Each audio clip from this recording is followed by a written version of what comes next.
Chapter 45 to 47, Dungeon Attack Record.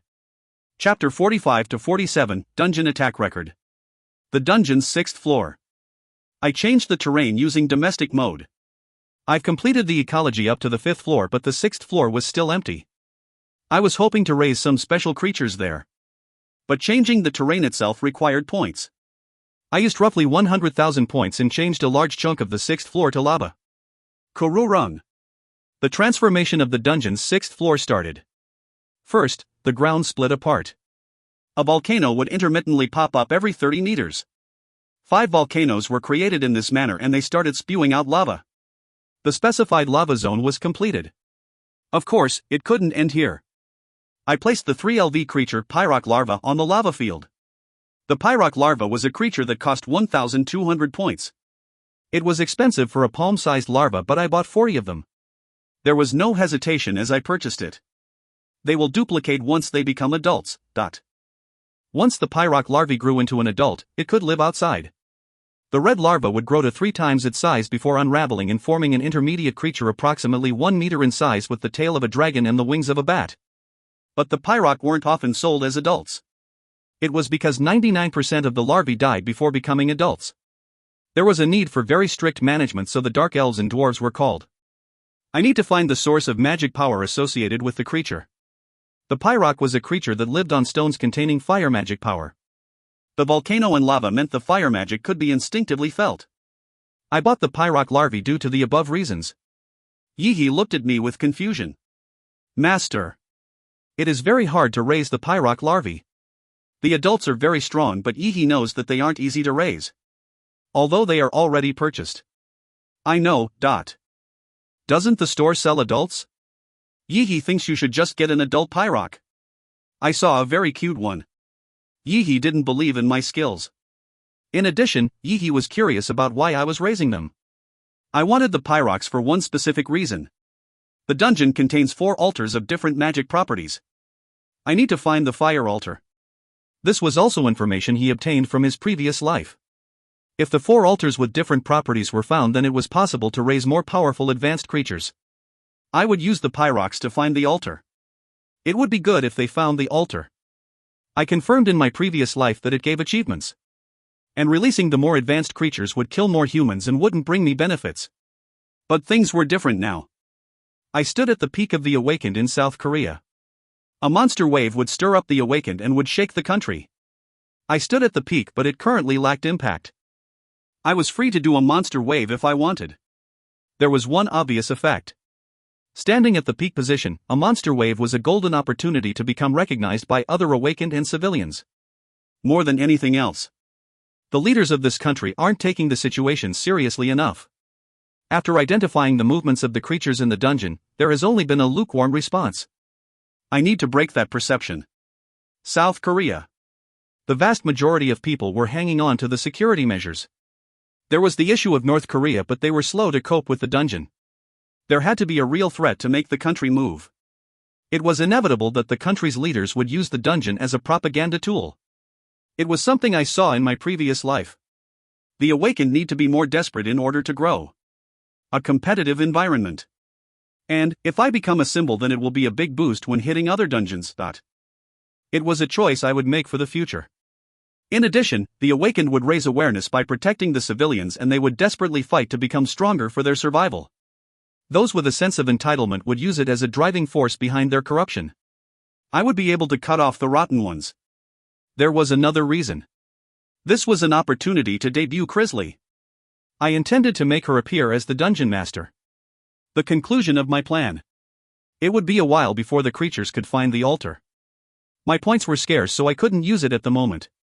Master? Yihi spoke in a puzzled tone. I began to talk with a relaxed expression. Yihi. Are the dark elves and dwarves gathered together? They were gathered a while ago. Do you want Yihi to call them? Yes. I nodded and Yihi flapped her wings quickly. Asterisk. It is great to see Dungeon Master. It is great to see Dungeon Master. The dark elves and dwarves. They kneeled down before me. Crisley was included among the dark elves. Moreover, she seemed even more beautiful. She was at a level of the goddess of beauty, and even I was forced to admire her. I didn't easily go crazy with desire over a woman, but this. I opened up mind's eye. I wanted to see the results after 1 month. Name, Crisley. Occupation untitled * person with the blood of a true demonic dragon, epic, intelligence +6, magic power +6. * blessed by the moon, XU, magic power +8. Stats. Strength 26, intelligence 94, +6. Agility 28, stamina 32. Magic power 55, +18. Potential, 235 + 24/478. Uniqueness, a person with the true demonic dragon Augene and the dark elf Shilla's blood, the end of her growth can't be seen. Skill, body control, R, undead manufacturing, U. Before and after comparison. Strength 23, intelligence 100, agility 21, stamina 27, magic 60, potential, 211 + 20/478. Strength 26, intelligence 100, agility 28, stamina 32, magic 73, potential, 235 + 24/478. The Death Wand gave an addition 4 magic power.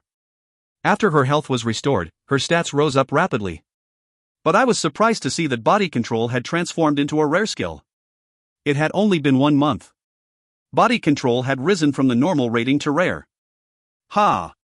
Is this the power of 100 intelligence? The growth rate of the skill was unbelievable. After a few months, it didn't seem impossible for body control to reach the unique rating. The same was true for undead manufacturing. Anyway, it was good that someone under my command had grown. I shook my head and opened my mouth. Do any of you have experience leading an army? 2 people raised their hands. Dark Elf Jolium and Dwarf Stein. Both of them were leaders of their village. Only 2? It will depend on your criteria of the army, Dungeon Master. Jolium carefully expressed his opinion. Leading more than 500 would be good. Then there are 2 more people. 3 Dark Elves. I moved my line of sight. Dwarves? 1 more. A total of 5. That should be okay. I couldn't randomly release the monster wave. A commanding presence was needed to lead them. The 5 of you step forward. Crisley is permitted to take 2 steps. Crisley moved forward with the 5 people behind her. The Dark Elves and Dwarves gathered together. Crisley was 2 steps away. A week later, the first monster wave will take place. It will be composed of 5,000 orcs, kobolds and gnolls and will create trouble for the humans. Dungeon Master. The first? Jolium asked an appropriate question. The first monster wave is just a device intended to awaken the humans' awareness. Except for Crisley, you 5 will step out. It doesn't matter if the creatures are lost, but all leaders have to return safely. The next monster wave will occur after 2 months. At that time, Crisley will be in charge of the mission. In addition, the quality of their creatures will change. The first wave would just be a teaser. I clenched my fists tightly and said, time is running out. First, I will assign 1,000 creatures to each commander. You have a week to train them in the basics. Go forth from the dungeon and devastate the humans. As you command. As you command. The 6 commanders including Crisley bowed their heads deeper. The remaining Dark Elves and Dwarves will have a separate task. They will take care of the Pyrock larvae that I've released on the 6th floor. After the Pyrock larvae sticks out from the ground, letting them rest for 30 minutes is enough. There is a place with no lava, so build houses to live in the area. I quickly divided their roles. The first wave that would take place after 1 week. I was busy preparing for the move. ******. The 3rd and 4th floor were filled with 500 orcs. 4,500 kobolds and goblins. There were an additional 20 harpies and goblin and kobold bosses that would be part of the first wave. An army that humans could defeat. There were no nuclear weapons. It was different with tanks and fighter jets, but the regular infantry would find it difficult to deal with the creatures. Even if they were armed with modern weapons, there were no humans that didn't fear death. Kung! Kung! The footprints of the creatures rang through the dungeon. The creatures were neatly lined up on the dungeon's 1st floor. I raised my right hand as I slowly moved forward. Let's move out. Let's move out. Kung! Kung! The army of 5,000 creatures left the dungeon while being led by the 5 commanders. *****. The South Korean troops near Buchan Mountain. A number of soldiers were deployed in case the creatures emerged from the dungeon. It wasn't easy for civilians to reach here, and they were positioned in a place where they could observe the entrance. But it had been more than a year and the creatures hadn't left the dungeon. Discipline had been neglected, and now it was just a routine patrol. The troops stationed at the dungeon brought entertainment such as a pack of cards. 5 matches. I'm sorry. I also have a match. They were playing at the table originally used for operation planning. They squandered money and now there were only 2 people remaining. But now it seemed to be ending. The soldier who lost money had a long face. That is our Captain Nim. Just a little bit is acceptable. Ha! Today Captain Nim should buy chicken for the kids of our squadron. The captain sked at his men. You rascals, you think that I should buy chicken for the kids? I'm going to use the money to go and see Madame Joan. It was at that moment. Just as all the money was being swept up. The door opened and someone came in. The captain frowned. You should knock before you come in. Captain Nim. It is serious. A monster wave. The captain laughed. Are you high? You must be dreaming or something, Dot. That friend's words are a little strange. The other soldiers also laughed. Tiang. But more patrolling soldiers kept entering through the door and the atmosphere changed. Monster wave. An estimated number of more than 4,000. The creatures are exiting the dungeon. Asterisk asterisk asterisk. Tang. Tad-ang. Gunshots resounded from all over the mountain. The smell of gunpowder and blood filled the air. Son of a bitch. Do. The armored vehicles were blindly firing machine guns at the goblins. A few distracted goblins were killed. The creatures didn't fear death. The soldiers at the front all received the same fate. The goblins attacked while neglecting their lives. Cack. In a brief instant, the soldier's face was instantly torn in half by the sharp teeth of the goblins. The soldiers were instantly killed. It was a gory sight, but at least they didn't have to suffer from being eaten alive. Keek. Dot. Something penetrated through the forehead of the goblin that was eating the soldier's neck. The goblin was riddled with hundreds of holes from bullets. The soldiers near the body opened fire. Die scum. The soldiers frowned at the sight. There were the remains of vomit at the corners of their mouths. This scene was very common here. The creatures didn't fear death, but the soldiers definitely did. The permanent post at Buchan Mountain had received a surprise ambush. There was no radio contact under conditions like these. The soldiers used the bullets and grenades in their arsenal and barely survived. There were already a shootout against the creatures inside the garrison. Out of 150 soldiers, only 10 barely survived. Their faces had already darkened. Captain Nim, are you okay? Shit. Do I look like I'm okay? All the wounded people, follow me. Move. They didn't know. There might be more creatures in the vicinity. The troops would have no future if they met the orcs. The wounded soldiers started moving. But who knew that it would be like he said? Chwike. Shit. The captain cursed as he heard the familiar rough breathing of an orc. Asterisk. The 7-Eleven near Buxton Mountain. Today a convenience store worker called Kim Gunsam gulped as a scantily clad woman wearing a fine silver blouse and short hot pants entered. Welcome. The woman ignored him and went to the corner where the tampons were. Kim Gunsam secretly admired her while drinking. Hiya. Look at that rear. The curve of her butt was emphasized by the hot pants. It was natural for the eyes to be drawn there. A person who works in the nightlife? I often see women like this in the red light district. He. The value of the land around Buchan Mountain had dropped due to the dungeon. It was dangerous working near a dungeon, but he had grudgingly accepted the job at the convenience store. He had been working the part-time job for a couple of days. His mind had transformed into an oasis. There were plenty of cheap entertainment places near the convenience store. The woman placing items on the counter had that good feel. Kim Gunsam looked at the cold wind blowing outside. She must be freezing. She was sexy, but there were disadvantages to it. Kim Gunsam coughed and said, 8,801. Would you like an envelope? That value should be covered by you. Ha? My ass, didn't you keep staring at it? I don't know what you are talking about, Customer Nim. Kim Gunsam hastily said with embarrassment. And how did this woman know when she didn't even turn her head? His conscience pricked, but he had to deny it. The woman stared at Kim Gunsam. Should we check the CCTV? You were definitely looking at my ass. Why did this woman know that he was staring? This day? Kim Gunsam was about to protest when he saw something outside the glass windows. Look. CC. What? Ia Bobo. Kim Gunsam's finger trembled as he pointed outside. The woman turned with a frown, but she soon showed the exact same reaction as Kim Gunsam. Ah. Creatures. Both of them were gazing towards the same place. Hundreds of creatures were moving on foot. Asterisk asterisk asterisk.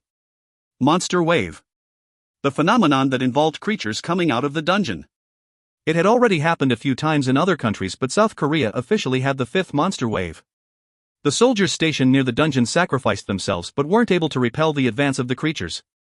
The creatures that came down from Bukin Mountain immediately attacked Gangbuk-gu and Yunpyeong-gu, gu equals district.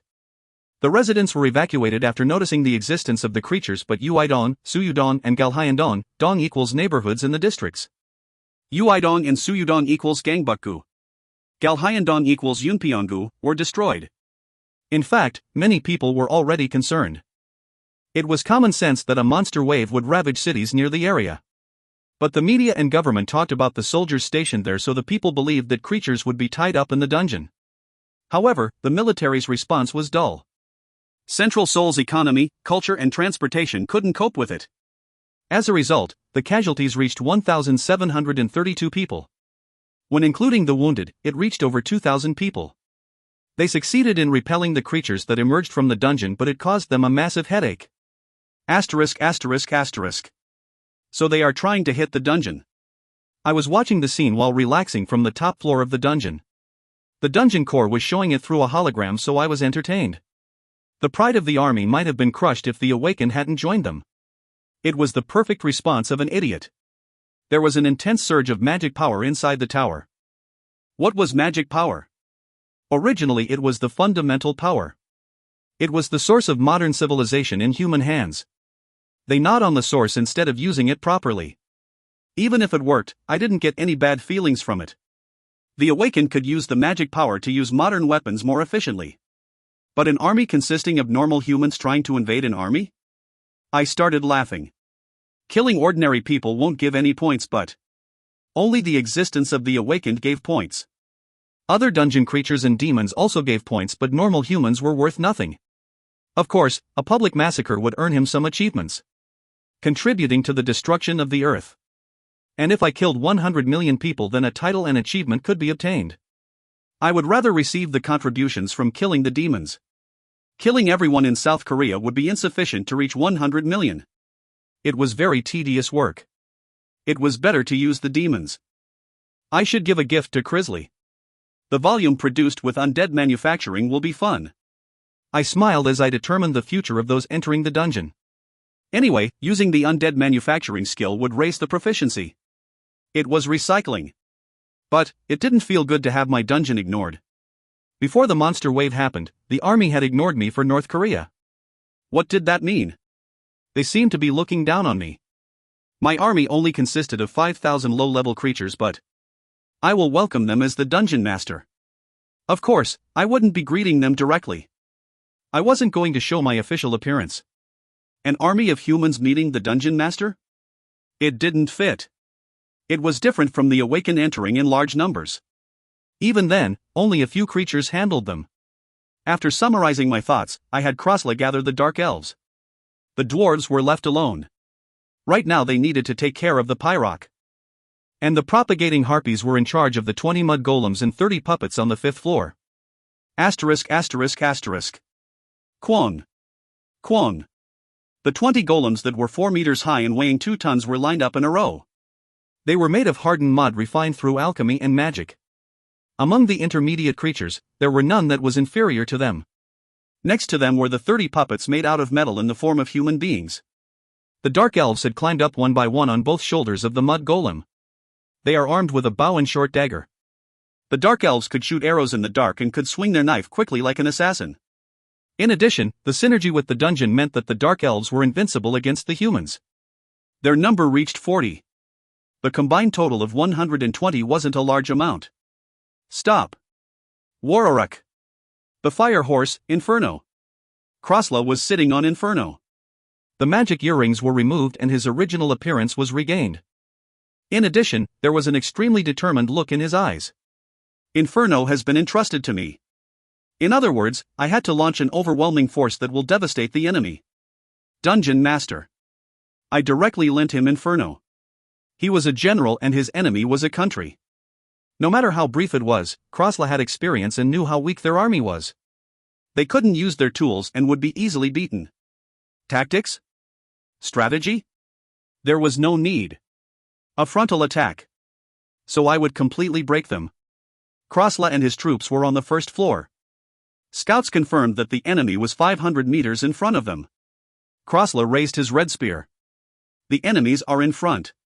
The dirty humans should withdraw their footsteps.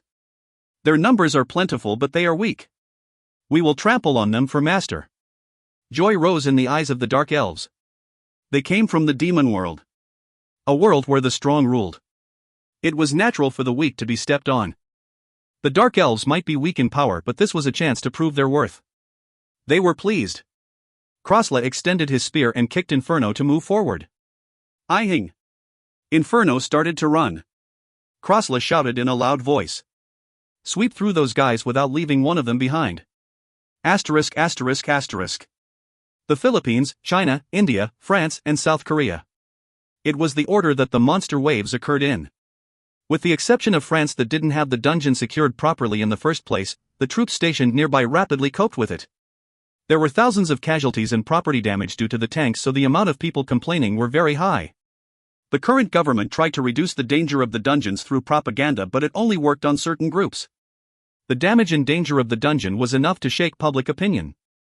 In order to change the flow of this, a meeting was held in a secret bunker between the defense minister, president, head of the Security Council and the lieutenant general.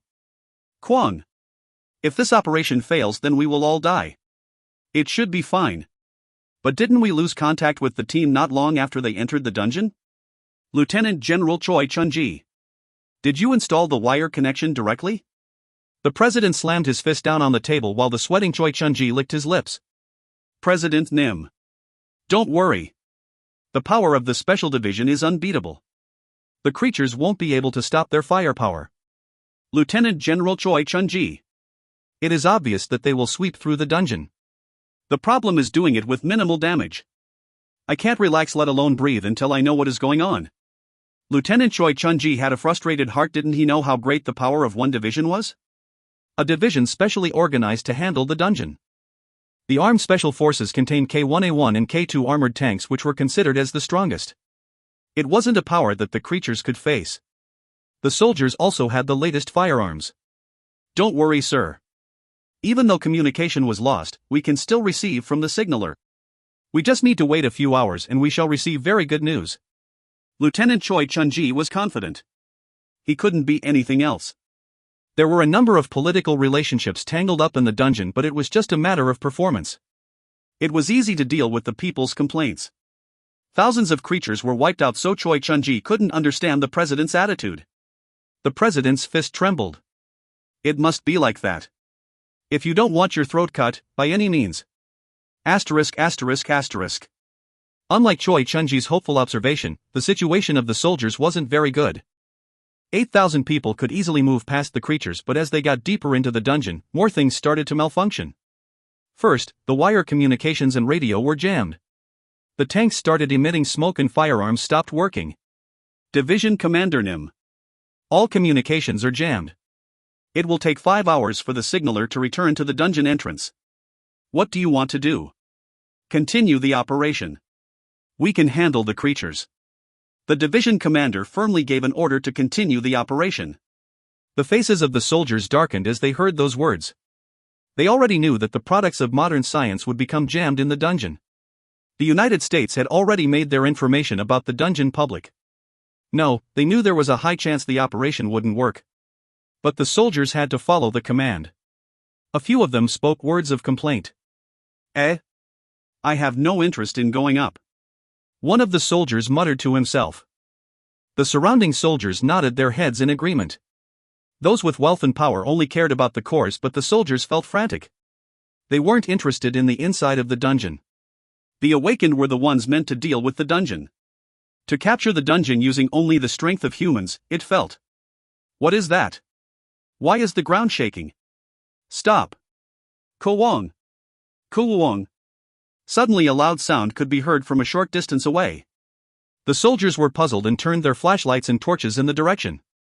A horse was approaching at a very fast speed. It was ridiculous, but the horse was on fire. Someone was riding on top of it. It was first time in their lives that they saw something like that. The mouths of the soldiers dropped open. The unusual horse was a surprising sight. But the soldiers lost their spirits the moment they saw something else. Dozens of huge golems. The sight was overwhelming. Next to them were shining metal dolls that moved quickly. Prepare to fight. Prepare to fight. It became a full-length battlefield. Asterisk asterisk asterisk. What was the reason for dividing the creatures between floors? This arrangement was solely conceived for the awakened. It could be used to raise them, increasing the points. But humans couldn't even step foot in the dungeon. There was no need to wait by dividing it among floors. In addition, the humans weren't awakened and couldn't resist the creatures inside the dungeon. Modern weapons were certainly powerful, but it was limited inside the dungeon. Almost all firearms jammed or caused a fatal error. Didn't they know that? Or were they ignoring it? Master. The humans are really stupid. If Master allows it, then Yi-He will make them go and bow down like dogs. Of course, there would be a tribute in exchange. A kiss is probably sufficient, Yi-He. Yi-He said while looking at the progress of the battle through the crystal ball.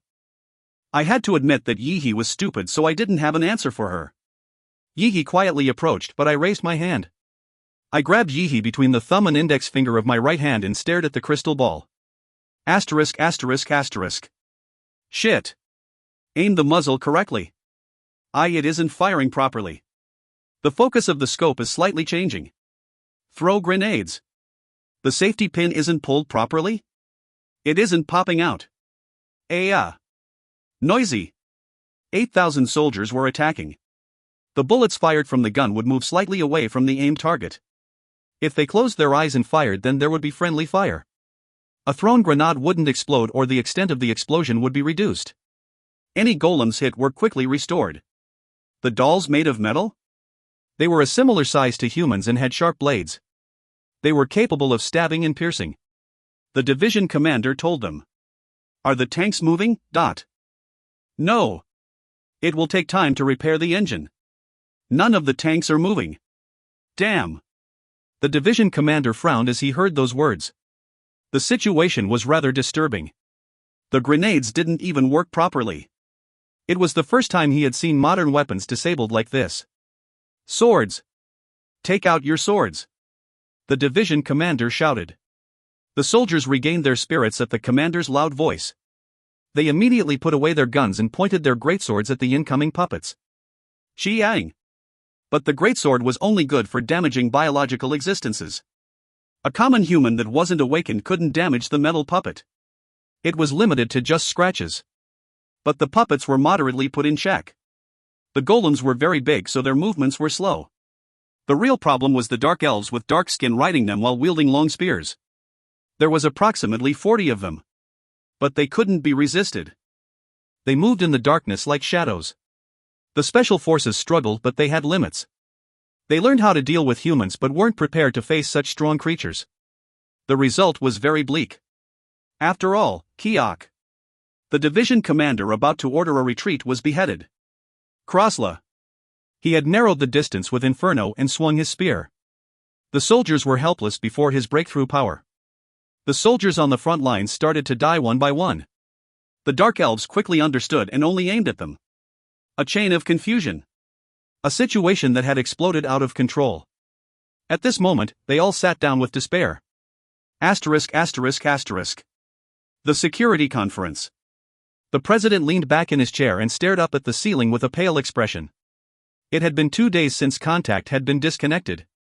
As more time passed with no contact, the mood of the conference room sunk like they were at a funeral.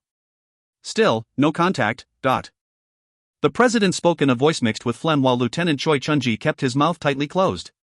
It had been a few days with no contact, so the worst result must have happened. After a long moment, Lieutenant General Choi Chun-ji spoke up. I've sent a search party.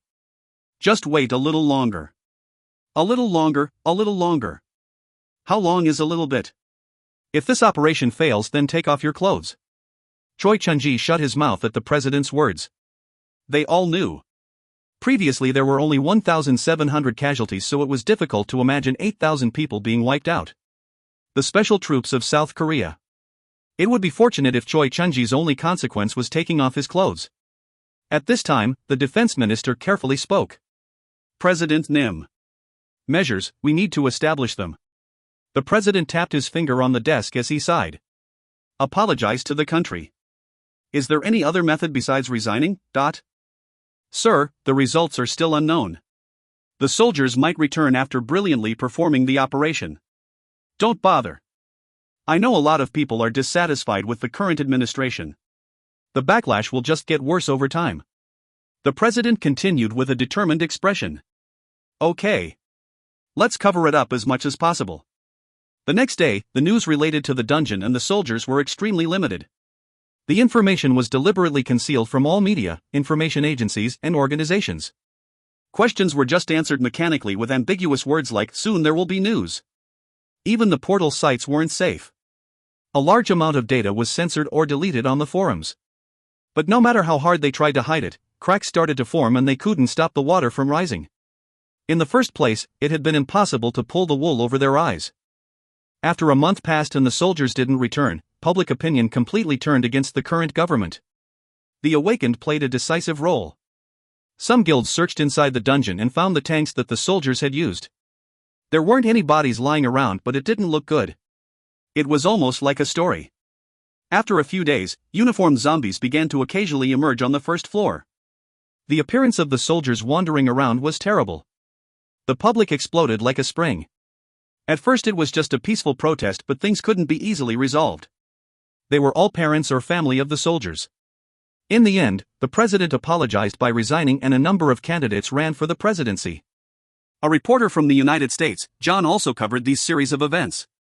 It was titled The Useless and Ridiculous Pride Along with Ignorance Caused the Worst Result. At the same time, he published a book called Dungeon Attack Record that detailed the monster wave that took place in South Korea and heavily criticized the government.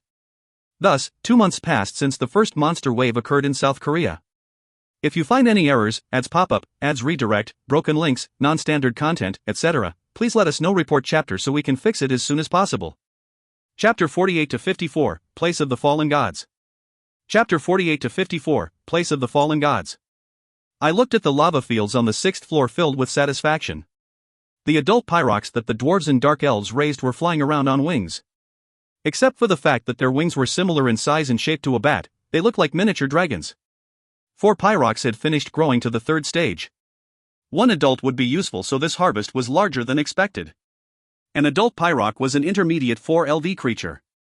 It was 1 level lower than Inferno but boasted the efficiency of 20,000 points. 40 pyrox larvae cost 48,000 points, while 4 adults would be 30,000 points each. Good work. I praised their performance. Jolium and the dwarf chief Stein fell to their knees. It is natural. Dungeon Master. What do you want? If it is appropriate, then I will give it to you. Jolium looked around nervously before saying. Is Yi-Hee here? She went to gather honey. Then, can you change the garden? The garden? Jolium cried out with a desperate expression. The large structure with the bizarre shape that is on our floor. The fairy told me it is a garden, but as an elf, it is indescribable. Yi-Hee professed to Jolium that she had made a great garden. She seemed to be talking about the shit-shaped structure. The dark elf's sense of aesthetic received a shock from the structure. I lightly nodded. I'll allow it. Thank you. What do the dwarves want? I looked in the direction of the dwarves. The chief Stein's eyes lit up. Dungeon Master. I've found some unusual minerals all over the dungeon. Will you allow me to dig it up and refine it? I will also allow this. However, half the things created will be sent to me. I'll remember that, Dungeon Master. The dwarves were a species obsessed with making things. Unusual minerals were found in this dungeon. Half of them would be turned over to me. And I should give a separate floor for the dwarves. I looked at the excited faces of the dwarves. They had a lot of work to do, so I should assign them a floor. Sooner or later, the awakened will pass the 4th floor in order to reach the 5th floor.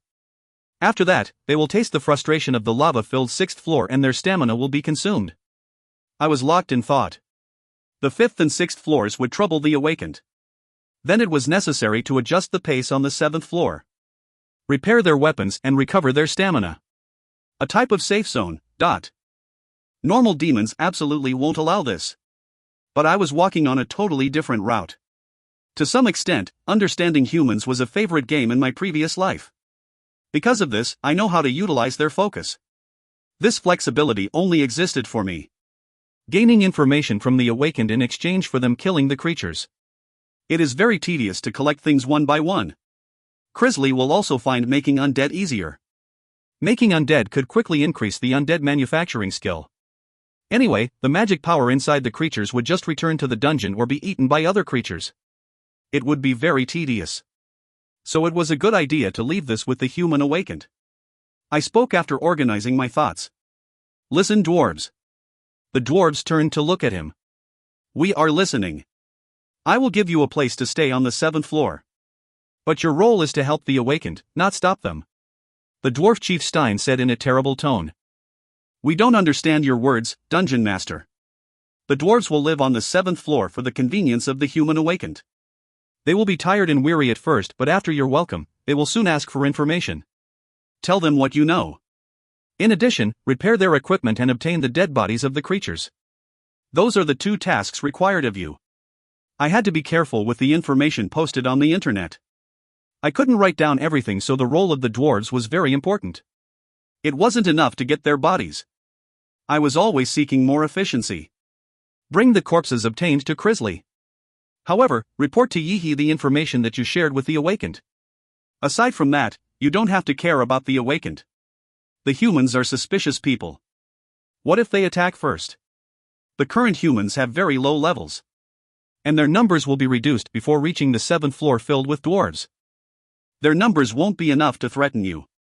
We will follow your words. Losing some dwarves wouldn't give me a lot of damage. One of them cost 5,500 points, so there was no reason I couldn't increase their numbers by 100. After the performance report, I looked at the 4 pyrox again. They were floating on the lava while looking at me.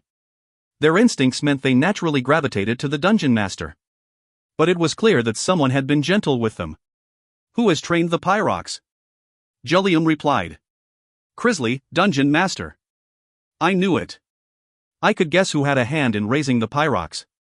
Ever since Crisley underwent the ritual, she had never betrayed my expectations. I nodded my head. Crisley, come forward. Crisley, who was sitting in the middle of the dark elves, came forward. Apart from Yihi, she was the only one allowed so close to me. I was glad to see the adult pyrox, but Crisley's overwhelming growth was more satisfying. Especially after she turned a great number of humans into zombies. Thanks to that, it was possible to fill the vacant spots left by the monster wave. In this current situation, Crisley was the most useful one. I studied her face and said, Crisley. From now on, you will find special places in the dungeon with the pyrox. Is it possible to navigate to places with strong magic power? It is possible. Crisley answered confidently. I nodded. Okay. Lead the pyrox and look for a place with strong fire magic. Don't forget to report it to me first before entering. I will keep that in mind, my dungeon master. 3 days later. Crisley came looking for me. I found 3 places with powerful fire magic. I was expecting it to take a week, so I was surprised at the quick turnaround. No matter how quick the feet of the dark elves, 3 days was quite short for the pyrox to search. They must have wandered the dungeon without sleeping. I spoke with a satisfied smile. Let's go together. Guide me to the place with the most intense magic power. Crisley laughed, revealing a dimple. I will gladly do so. My dungeon master. In the meantime, she had started adding my to dungeon master. Was it due to the ceremony? Somehow it felt like my ears were ringing. Asterisk. The dungeon's 29th floor. The pyrox that had been acting like hyperactive dogs suddenly stopped in front of one wall. There's something there. I had 90 magic power. I was able to sense the wavelengths of magic power flowing around to a certain extent. I placed my hand on the wall and noticed a portion that was thinner. I gathered power in my hands and immediately struck it down. Kwang! My superior strength and the power of the lightning god technique meant the dungeon wall didn't stand a chance. I repeated the action several times and soon the wall was completely demolished, revealing the other side. It was at that moment. Great achievement! One of the 4 altars that exist in the dungeon, the altar of fire, has been found. Once the altar collapses, magic power will start circulating around the dungeon. In addition, the barrier outside the dungeon protecting it will evaporate. -2 fire golems have been given as compensation. Beyond the walls were 2 enormous fire golems protecting the altar. I've found it. Advanced 3 LV creatures. This was compensation and I was able to obtain 2 creatures that were worth 170,000 points. I should look for the other altars later. Previously I quickly lost my dungeon. I didn't know where the altars were. A demon in my previous life only found it by chance. Fire golems. Crisley muttered.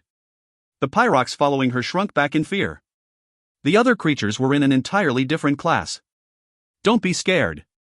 The fire golems won't move without my instructions. I understand. By the way, what is this place? The fire altar. It adjusts the flow of magic power through the dungeon. Anyway, I was the one who could get the fire golems working. I was about to leave when Crisley opened her mouth. Letters are floating in the air. Do you see it? Letters? I looked around the altar and didn't see any letters. I never heard of such a thing, but Crisley wouldn't be lying. I think the information is related to the dungeon. Read it. Crisley carefully opened her mouth. This is the place of a fallen god. A place inside the dungeon. I am the god of wisdom, Minerva. Thou who obtained my wisdom, I will give you one last gift. My expression changed the moment I heard Crisley's words. Minerva. It was the name of one of the gods who played a decisive role in my return. I had made a deal with them at the end in order to return. So why was that name here? In addition, I couldn't see the letters. The phrases were only visible to Crisley. Maybe it is because Crisley's intelligence reached 100. It was just a guess. And at that moment, a crack appeared over the altar. The crack was infused with chaotic magic power and divine power. A giant creature was revealed through the crack. Karuk. It had an eagle's head, but the size was no comparison. A creature completely different from the fire golems. Griffin. Crisley was shocked. One of the finest lightning creatures, a griffin. It was a high-class creature, and the difference between medium and advanced creatures was like the difference between heaven and earth. Ha! I looked at the griffin sitting on the floor. It had a noble presence that made even the fire golems look small. I opened up Mind's Eye to check the status of the griffin. Name, Griffin. Stats. Strength 88, Intelligence 77. Agility 69, Stamina 84. Magic Power 85. Potential 403/405. Uniqueness, a pet raised by the goddess of wisdom Minerva. But as a last favor after her death, it recognizes Randalph Brigzeal as its new owner. Skill, Fire and Lightning, Epic. A high-class creature with stats beyond 400. It was similar to my level when I had Wrath, my titles, and all the special options. But unlike me, the griffin was optimized for attacks. If a griffin appeared right now, then it would be a disaster. Right now, there were no demons with high-class creatures. High-class creatures could only be obtained from the Demon World auction or special events. Are there more in other dungeons? This was the last present from Minerva. Yet there were 3 more altars that might have something there. But what about the other dungeons? The place of the fallen gods. I had an agreement with the fallen gods. If the other dungeons contained the places of fallen gods, then there might be gifts left for me in those dungeons. I have to change my plans a little bit. I got an unexpected harvest. A high-class griffin meant it wasn't necessary to cause a monster wave. An overwhelming power that would dominate humans. The purpose of the monster wave was to quickly increase the growth of the awakened. They would grow and remain vigilant. Now I could use the griffin and Crisley. If I used them and the advanced fire golems to produce a monster wave. The gods. I will accept their gifts. I formed a strong fist. Originally I planned to raise the awakened and preserve the creatures in my dungeon before hitting the dungeons of other demons. That idea was still unchanged. But there was a chance to obtain similar gifts from other demons, so I should probably check the dungeons near me. I started looking for the most vulnerable dungeons in the neighboring countries. Where were the nearest dungeons to Korea? China and Japan. In particular, there were 5 dungeons in China. But China was huge, so it wasn't particularly geographically close. I would rather cross the sea towards Japan. The dungeon in Japan is under the rule of Grand Duke Upa's faction. The name, Adel? I pondered over it. I needed to choose the dungeon carefully. I would be passing through an area under the supervision of Grand Duke Upa. He had one of the biggest forces, but I didn't care for Upa. In the latter half of the war, demons started acting selfishly in order to get their hands on points in dungeons. If a demon killed another one, then they could take over the dungeon and absorb the remaining points. The intact points in the dungeon could be obtained as profit. This information was only revealed after 5 years due to the brutality of Grand Dukes Upa and Ariel. Of course, it went without saying that the process involved a fierce struggle. The remaining 2 Grand Dukes, Pandemonium and Oculos, embraced strategy over plane destruction. Anyway, the situation right now was the most important. It was highly likely that Earl Adel from Upa's faction was in Japan. Grand Duke Upa would give most of his attention to the dukes under his command. I have to kill Earl Adel. My goal was set. If I increase my dungeons, then I can clear the Demon World auction in a minimum of 2 years. That was my original schedule, but it is okay. Obtaining advanced creatures from the altar would give me a definite advantage. The demons that didn't have the points to participate in the auction would strengthen their dungeons instead. On the other hand, some might have delayed strengthening their dungeon to save points for the auction. The damage caused by killing Adel would be tremendous. Although I had advanced creatures, Krosla and Krisley, the losses caused by taking over a new dungeon might take years to repair. But it was a different story now that I had the high-class Griffin. The Griffin was specialized in attack, and Adel's dungeon would be powerless in front of it. The first dungeon that I explored in my previous life. The distance was close, so after losing my dungeon, I headed to Japan first. I quickly passed through the dungeon. Certainly, I remember he was a very disgusting bastard. Normal demons under Grand Duke Upa were rare.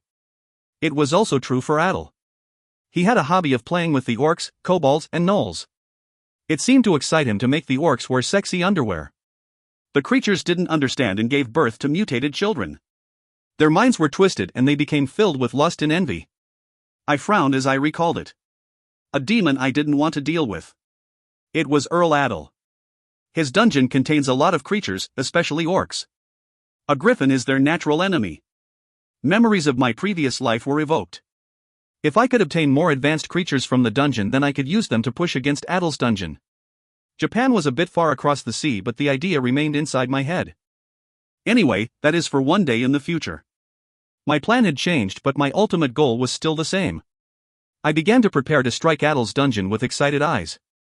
Asterisk, asterisk, asterisk. Fire, ice, earth, and wind golems.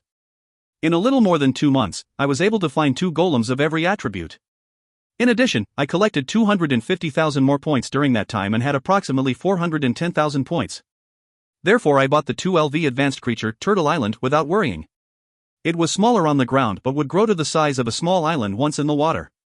The size and defense made spending 110,000 worth it. But I didn't just want to move the creatures. I decided to use the remaining 300,000 points on a Lich. The Lich was an advanced 4LV creature, so it would match well with the Griffin. Lich, the skills it can use are quite unconventional.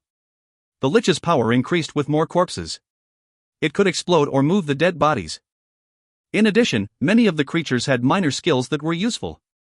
So I finished the configuration. The list of creatures that would hit Adel's dungeon were as followed. Krosla and Krisley. 40 Dark Elves. 4 Pyrox. 2 advanced golems from the 4 attributes, for a total of 8. 1 Lich. 1 Griffin. The dwarves were busy creating their village on the 7th floor. Turtle Island was purely a means of transportation. Anyway, they would be a great help when targeting the dungeon. An elite and organized group would be striking the dungeon. The power was enough to destroy half of South Korea. My expectations would be lower without the Griffin, but I nodded lightly at the configuration of the creatures. Asterisk, asterisk, asterisk. Kung. First, the 8 golems escaped from the dungeon. Huge figures over 10 meters. The fire golem caused flames to roar while the ice golem froze the greenery.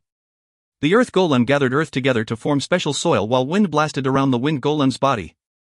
They were followed by 4 pyrox who looked like miniature dragons with bat wings, 40 dark elves and Krosla who was riding Inferno. Finally, the soldiers observed Crisley riding on top of the enormous griffin. This was a completely different scale from the crude first monster wave. Everyone's instincts clamored not to get near. Should we attack? The chain of command couldn't respond to the soldiers' question. What should they do? Of course, if they fought, then there would be a counterattack. After the first monster wave, tight defenses were formed around the dungeon. They hadn't expected that the creatures to emerge would be beyond their imagination. At that moment, someone suddenly shouted, "El Lich! I heard that a lich wiped out hundreds of thousands of soldiers and some awakened in France. I saw a video of it." What? Lich? Crazy, wasn't the monster wave in France called Nightmare Day? I heard tactical nuclear strikes were required. The soldiers started buzzing. Everyone present was terrified at the existence of the Lich. The monster wave that took place in France. There was the appearance of a Lich. In the case of France, hundreds of thousands of soldiers and awakened died. They were able to handle other creatures, but the Lich caused a huge headache. The Lich's body was immune to any attack skills. In the end, tactical nuclear strikes were used to deal with it. Should we attack? Wait. I'm still thinking. A decision couldn't be easily made. It was difficult to attack, but they couldn't allow the creatures to enter the city. The damage would be incomparable to the first monster wave.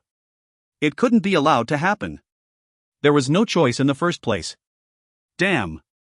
Get ready. Ready. The tanks aimed at the creatures heading away from the dungeon. Send a request for support. We just need to buy some time. All eyes turned to the west. The troops gathered here had stopped the first monster wave, but they honestly admitted that they couldn't defeat the Lich. However, it was enough if they could buy some time. This was an operation mobilized by the United States Forces Korea, USFK. They just needed to buy time for the support from the USFK. Kwang. Kwang. Soon all the firepower was concentrated on the creatures. Poor humans. But Crisley, who was playing the role of general, didn't care. These crude attacks couldn't hurt the advanced creatures. Crisley lightly slapped the griffin. And the griffin turned its head. It sucked in everything around it as it took a deep breath. Fu Weng. Wei Wa Ak. The epic grade skill, fire and lightning. A wide area breath skill emerged from the mouth of the griffin. At the same time, the fire and lightning evaporated everything it touched, including the tanks. The sight after the skill ended was even more disturbing. A decimated field. Wapa. The surviving soldiers flopped to the ground. Their fellow soldiers had disappeared without a trace. The only thing left were some lower bodies on the ground. It was like a natural disaster. This was the grandeur of the high-class creature, the griffin. One attack was enough to make them at a loss. The government in Seoul declared an emergency. The area was urgently evacuated as dozens of jet fights flew in the sky. Numerous tanks and armored vehicles also moved in the region. Some news helicopters risked their lives to broadcast the scene, but eventually the words doomsday was caught in their mouths.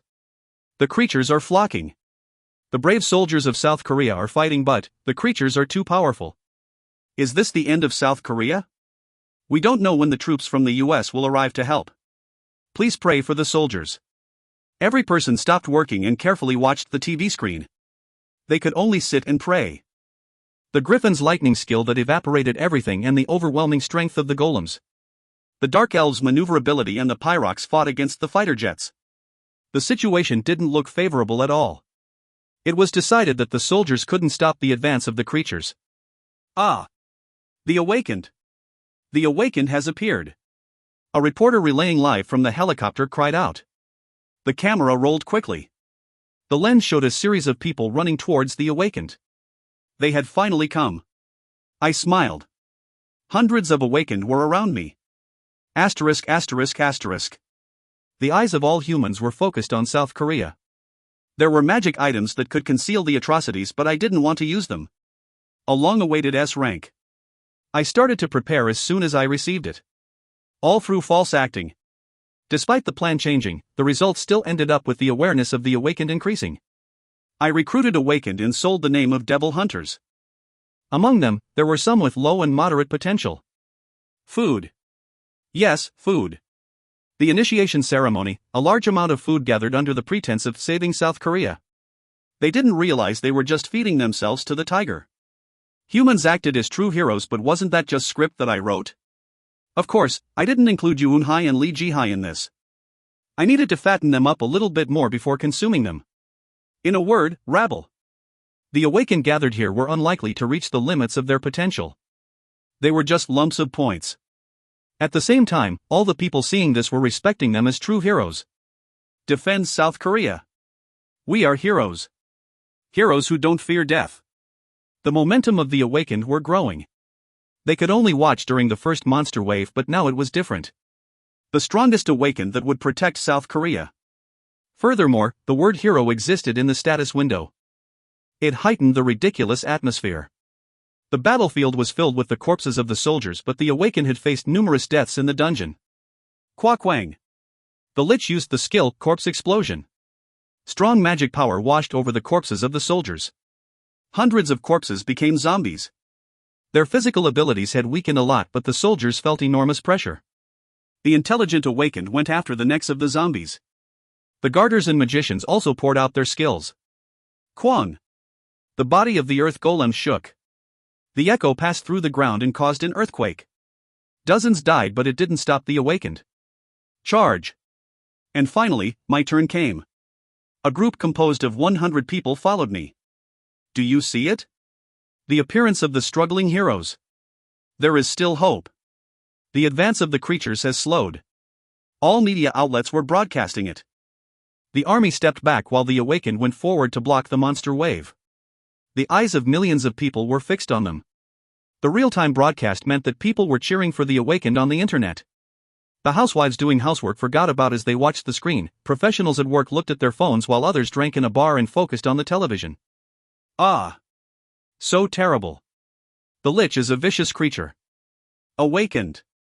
No, heroes. Have strength. Everyone is cheering for you. The battle situation still wasn't good. But it felt like things were gradually tilting to the side of the awakened. Such hope burned in everyone's chest. Look at this. Hundreds of heroes are marching towards the larger creatures. The one leading them is the captain of the raid group, Devil Hunters. Devil Hunters. That name was engraved in everyone's ears at that moment. Kwang. After a fierce competition, the earth golem fell. A golem has collapsed. The dying awakened were revived by the news. Already more than half of the awakened had blood spilling on the ground. Now one of the earth golems had fallen. At that moment, all the awakened and people watching the scene screamed. If they knew the real truth. I smiled at such a reaction. Naturally, this was a screenplay that I wrote. The earth golem was lying on the floor, but it hadn't really reached the end of its strength. I was an absolute existence to the creatures in the dungeon. After some moderate attacks, it fell according to my command. There was no need to speak. I just needed to open up my magic power in order to convey my meaning. The earth golem succumbed to it, so the attack stopped. The awakened who were fighting briefly hesitated. What's going on? The griffin is coming down. The awakened with observation skills discovered that Griffin was the name of the creature. And the creature that caused fear in the sky was descending. Half of the damage had occurred due to the griffin. The griffin was more terrifying than 8 golems. Such an existence descending to the ground caused goosebumps to form. But the thing that caught their eyes was the person riding the griffin. A beautiful and dazzling sight. But somehow the woman gave off a cold impression. It was Crisley. She landed in front of me and asked. Great skills. What is your name? It was unlike her usual tone. She was placed in an awkward position, but right now she was acting. Crisley was performing my command with a cold expression. She wore a half-skull mask, but this one covered the left side of her face. There was a simple reason for this. I doubt the demons are watching, but I should be careful. The demons weren't interested in human civilization. And the demons felt the need to destroy humans. Their pride was very strong, so they isolated themselves. Something like human culture would never enter their eyes. Even if it was broadcasted on television, the demons wouldn't be interested enough to give it a single glance.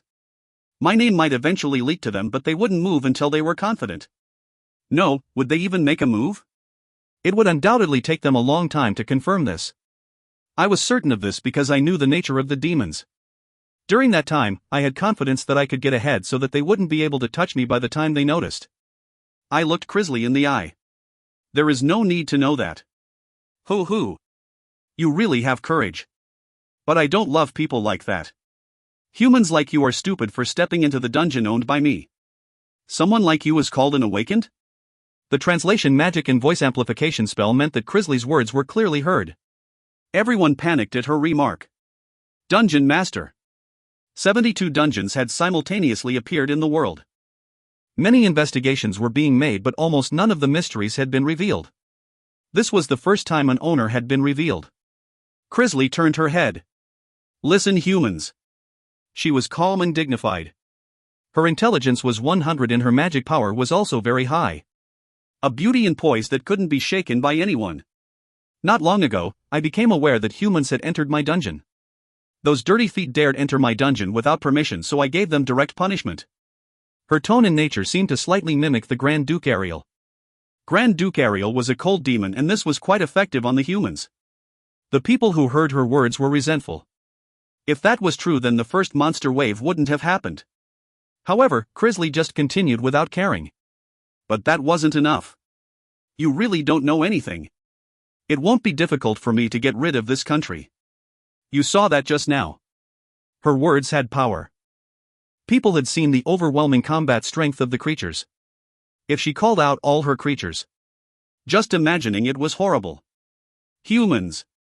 I am speaking to the awakened. I am the king of the dungeon, and your destiny is to kill me. Just like you killed the mighty earth golem in front of me. Crisley's eyes became more intense. I am a dungeon master. I like a strong challenge. The ability for the heroes to grow is truly remarkable. Facing strong people gives me great happiness.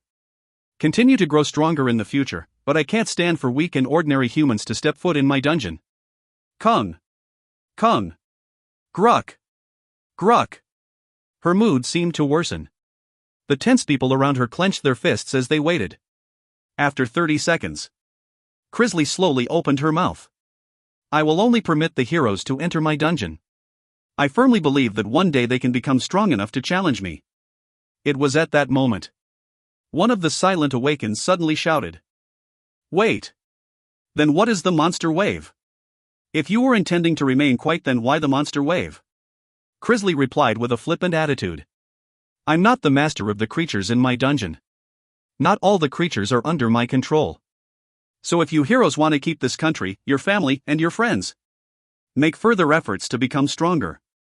The creatures beyond my control will gradually escape the dungeon. Suitable bait. The 7th floor dwarf village was accessible to humans, and the dungeon master was notifying them that not all creatures were under her control. Crisley looked at me with curious eyes. Your eyes are filled with life.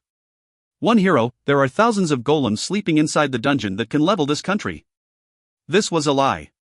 Something to create fear in the hearts of humans. There were only 8 advanced golems. If there were several thousand golems, then they really could smash the earth. Crisley spoke with a lot of strength. Humans. Heroes. Reach me. On that day, I will tell the world the truth. The speech ended and the creatures started moving. But they weren't moving back to the dungeon.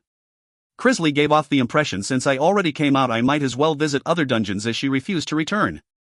In addition, her overbearing presence said, if someone makes the wrong move, then I will release the creatures sleeping in the dungeon. Everyone could only watch quietly as the parade passed by. Submission. It was a tacit declaration of defeat. The dungeon was an unknown place. There were bizarre creatures they had never experienced before. It might be able to resist other countries, but it was impossible to prepare measures against the dungeon. It wasn't possible to destroy the dungeon itself. Every firearm that entered the dungeon was neutralized. What should they do? The 21st century. Various countries would go to war for their own interests. But it was impossible to understand the dungeons and creatures. An overwhelming force that humans couldn't resist, so it could be considered a natural disaster. Natural disasters would cause great damage but would pass one day. But people didn't give up hope. Although the troops were defeated. The dungeon master directly mentioned it. The last card left for them was the heroes. Asterisk. The body of Turtle Island in the sea started to rapidly swell. It absorbed the water and quickly grew to the size of a small island. Soon the creatures boarded it. And I was also among them. We disappeared like smoke after reaching the east coast of South Korea. Just like Crisley, I was wearing a skull mask that covered the right half of my face. It seemed like one mask that had been split in half. Dark black smoke rose around me like steam. This fog was caused by a creature called Shade so that the humans wouldn't recognize me. But combined with the skull mask, it created a strange fear. It went better than expected. Crisley, who was next to me, opened her mouth. The scenario went better than she expected. Initially she was awkward but assimilated over time. No one doubted that she was the dungeon master. Crisley's cheeks turned red. It feels like putting on a costume. You should become familiar with it. I will remember that, my dungeon master. She replied without even turning her head. I had carefully explained human science to her. That's why Crisley was comfortable. After my explanation, she eagerly used her brain. She was starting to take the initiative. From training the Pyrox to following the script, she showed complete obedience. Depart. I said after all the creatures had boarded Turtle Island. Soon the holes on Turtle Island released intense, compressed air to create a powerful shield of air. Turtle Island took advantage of this air shield for large-scale transport. It also acted as a strong form of defense. Turtle Island began to dive into the sea. The dungeon wave that took place in South Korea was broadcasted live around the world. The world had no idea where the creatures went after leaving the dungeon. The creatures were moving around so they couldn't relax. Everybody was lost for words at a report that a giant turtle dived into the waters of the East Coast. The creatures on board the turtle disappeared in one move. Destroyers and submarines urgently tried to search for them, but it was too late. And the giant turtle once again appeared at Kamakura City, Kanagawa Prefecture, Japan. It arrived at Sagami Bay in less than a day. Kamakura had no large buildings and was filled with many small houses huddled together. We'll walk from here.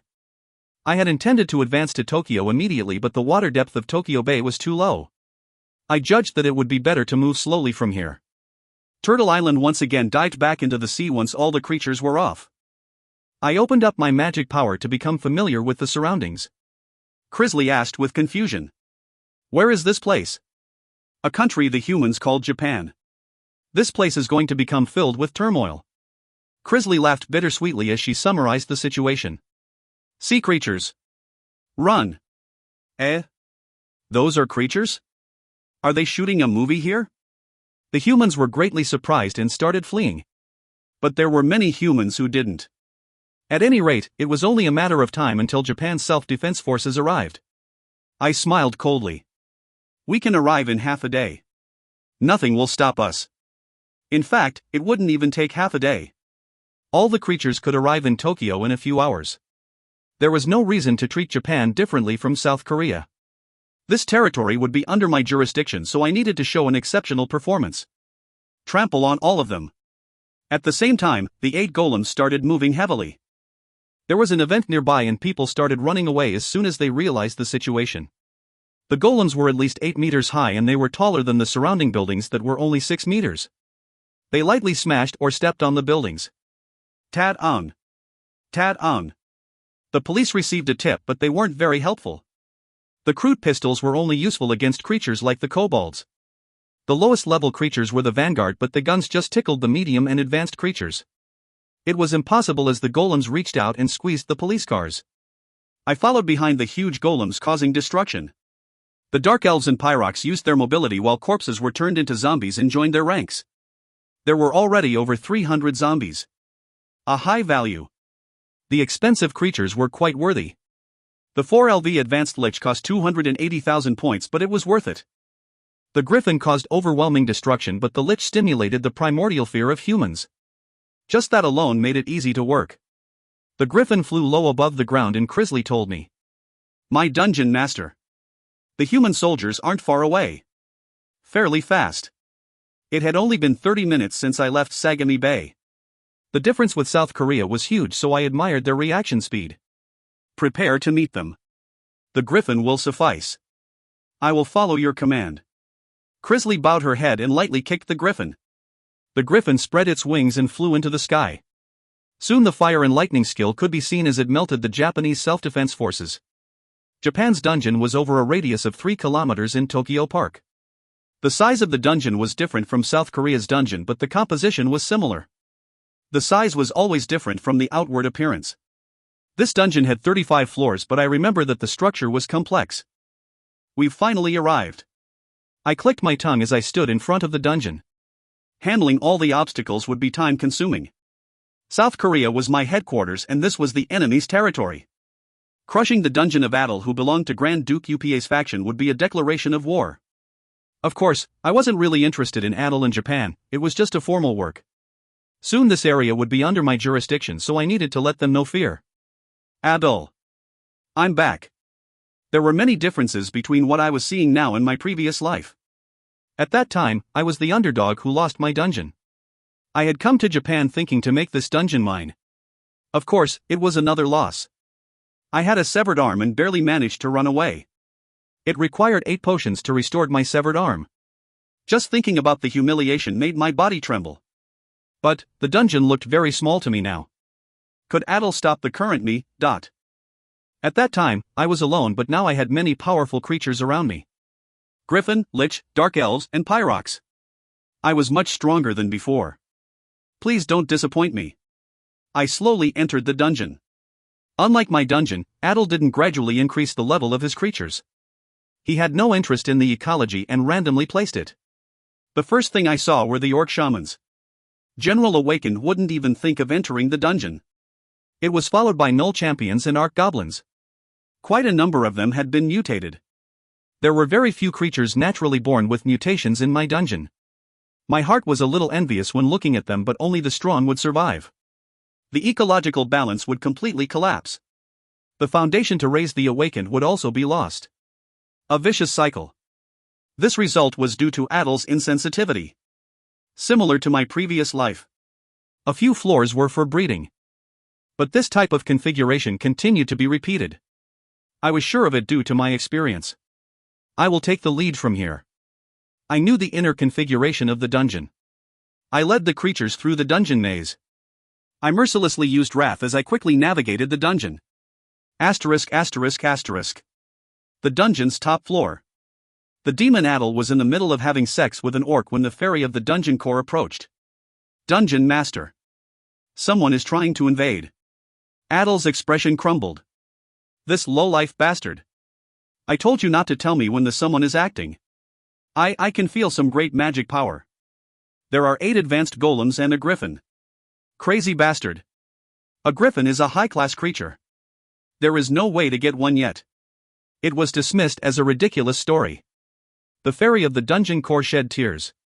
Really, another demon is invading. Gaio. You damn young bastard. This isn't the first time you've said such things. A fairy is really mischievous and conniving. The name of the fairy was Gaio. Just like many fairies, its playfulness made it cross a river of no return. Adel's fairy was very mischievous and full of lies. Even if the fairy had a spiritual body, Gaio didn't have a death wish. Adel was a deviant demon that copulated with orcs. Gaio was regularly cursed at by Adel. But now Gaio's expression was desperate. This was the one time Gaio wasn't lying. The high-class griffin and advanced creatures were rapidly rising through the dungeon. From the beginning, they never seemed to get lost at all. Right now Adel was just snorting incredulously. It was upsetting that Gaio's words weren't believed. The real thing. Chwayak. Adel was immersed in his previous actions. Gaio's desperate words were covered up. How poor. I said reluctantly as I climbed the dungeon. Was this originally such a lousy place? In my previous life I had struggled in Adel's dungeon and now I was easily climbing it. The dungeon master was in charge of management and summoning the creatures. The dungeon master should be commanding the creatures from the top floor, but I couldn't sense his presence. It felt like they were just released freely. I lost one arm to something like this. A dungeon at this level. Buduk. I gritted my teeth. Almost a year and a half ago. I used that time to actively rise. But judging by the state of the dungeon, this guy had no awareness.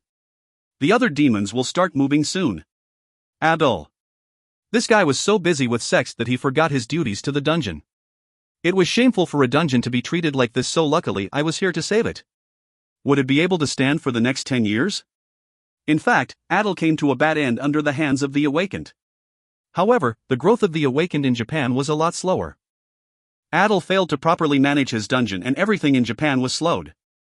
But, it won't happen now that I came here. I would thoroughly change everything. My dungeon master. I have noticed many orc warriors. The griffin flew low. Crisley spoke from above. Did the strong creatures instinctively gather on the upper floors? The level has risen slightly. This would also happen if a dungeon master didn't manage this place. They could freely leave this place. The more powerful creatures wanted to occupy the upper floors. That's because it was more stable to be near the magic power emitted by the dungeon core. That's why stronger creatures were assigned to the higher floors. I nodded and said, "Wipe them out." The 25th floor. There was a great number of advanced orc lords. The orc shamans, orc warriors, and arc goblins were the best among the intermediate class creatures. On the other hand, I had 9 advanced and high class creatures. A high class creature could easily take care of the intermediate ranked ones. Quite a few ran away after detecting us. Those who stayed would have their blood spilled in vain. The scene of a dungeon master's dominance. Even if they died, the role of a creature was to prevent any intruders. They won't leave here alive. It was easy to take care of them. I was disappointed and appalled at how weak the enemy dungeon was. There aren't much points, but the creatures in the dungeon gave me a very small amount of points. At best, they were the standard of 20 minutes of work. It was still better than nothing. Chwyik. Help. The orc warriors were rabble. There was no need to use the griffin. The dark elves were organized in a line while the creatures begged for their lives. But I already gave orders for their slaughter. The dark elves didn't spare those begging for their lives. I laughed quietly. Adel's creatures were a disappointing sight as I swept through the dungeon. By the way, I was puzzled. Adel. Did he still not notice?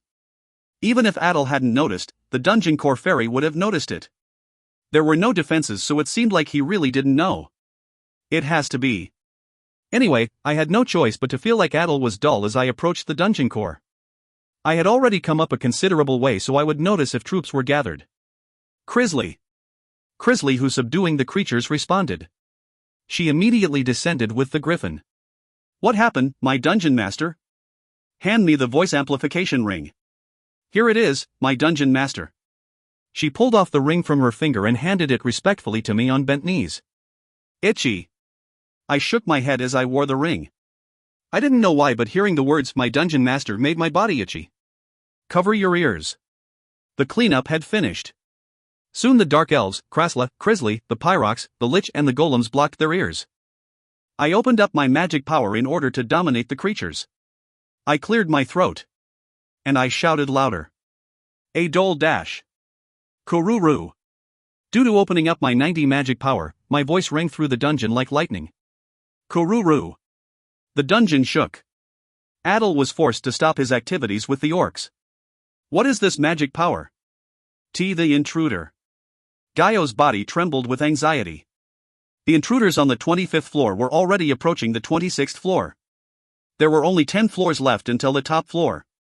The intruders were coming without hesitation, like they knew the way. Judging by the speed, there was half a day remaining. It was quite late to prepare. My dungeon? Who? A demon. Along with his creatures.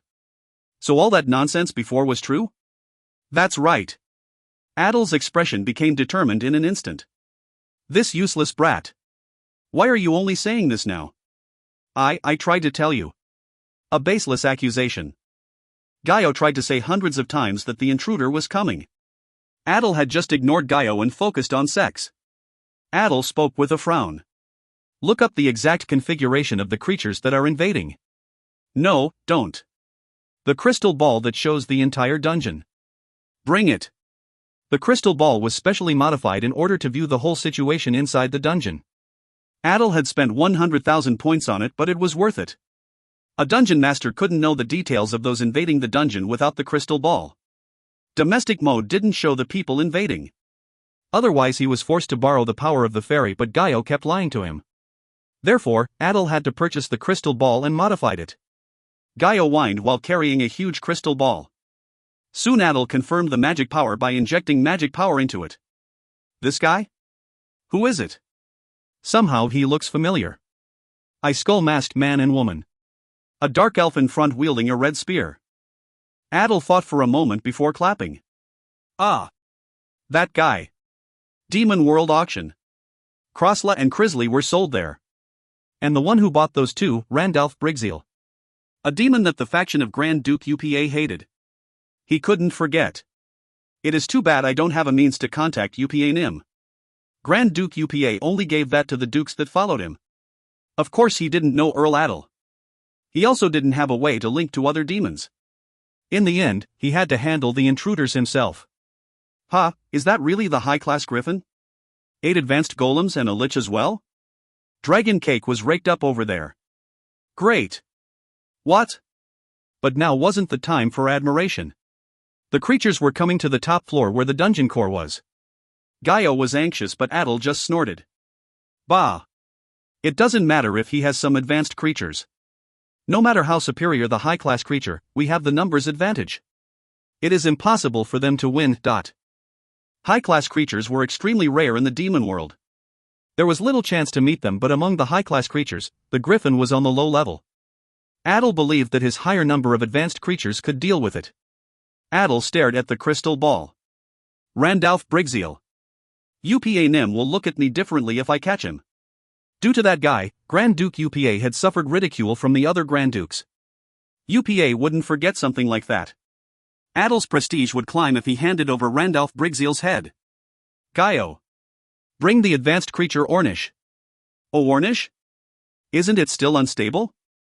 It will be hard to control. I will direct it personally. As the dungeon master, it won't be able to resist my magic power. Now Gaio was convinced. The dungeon master's commands were absolute.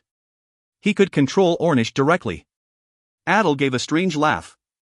There might be a high-class creature, but I have a hidden card. Randalph Brigzeal. I will make you regret coming to my dungeon. Unlike Randalph Brigzeal, he didn't use any points at the auction.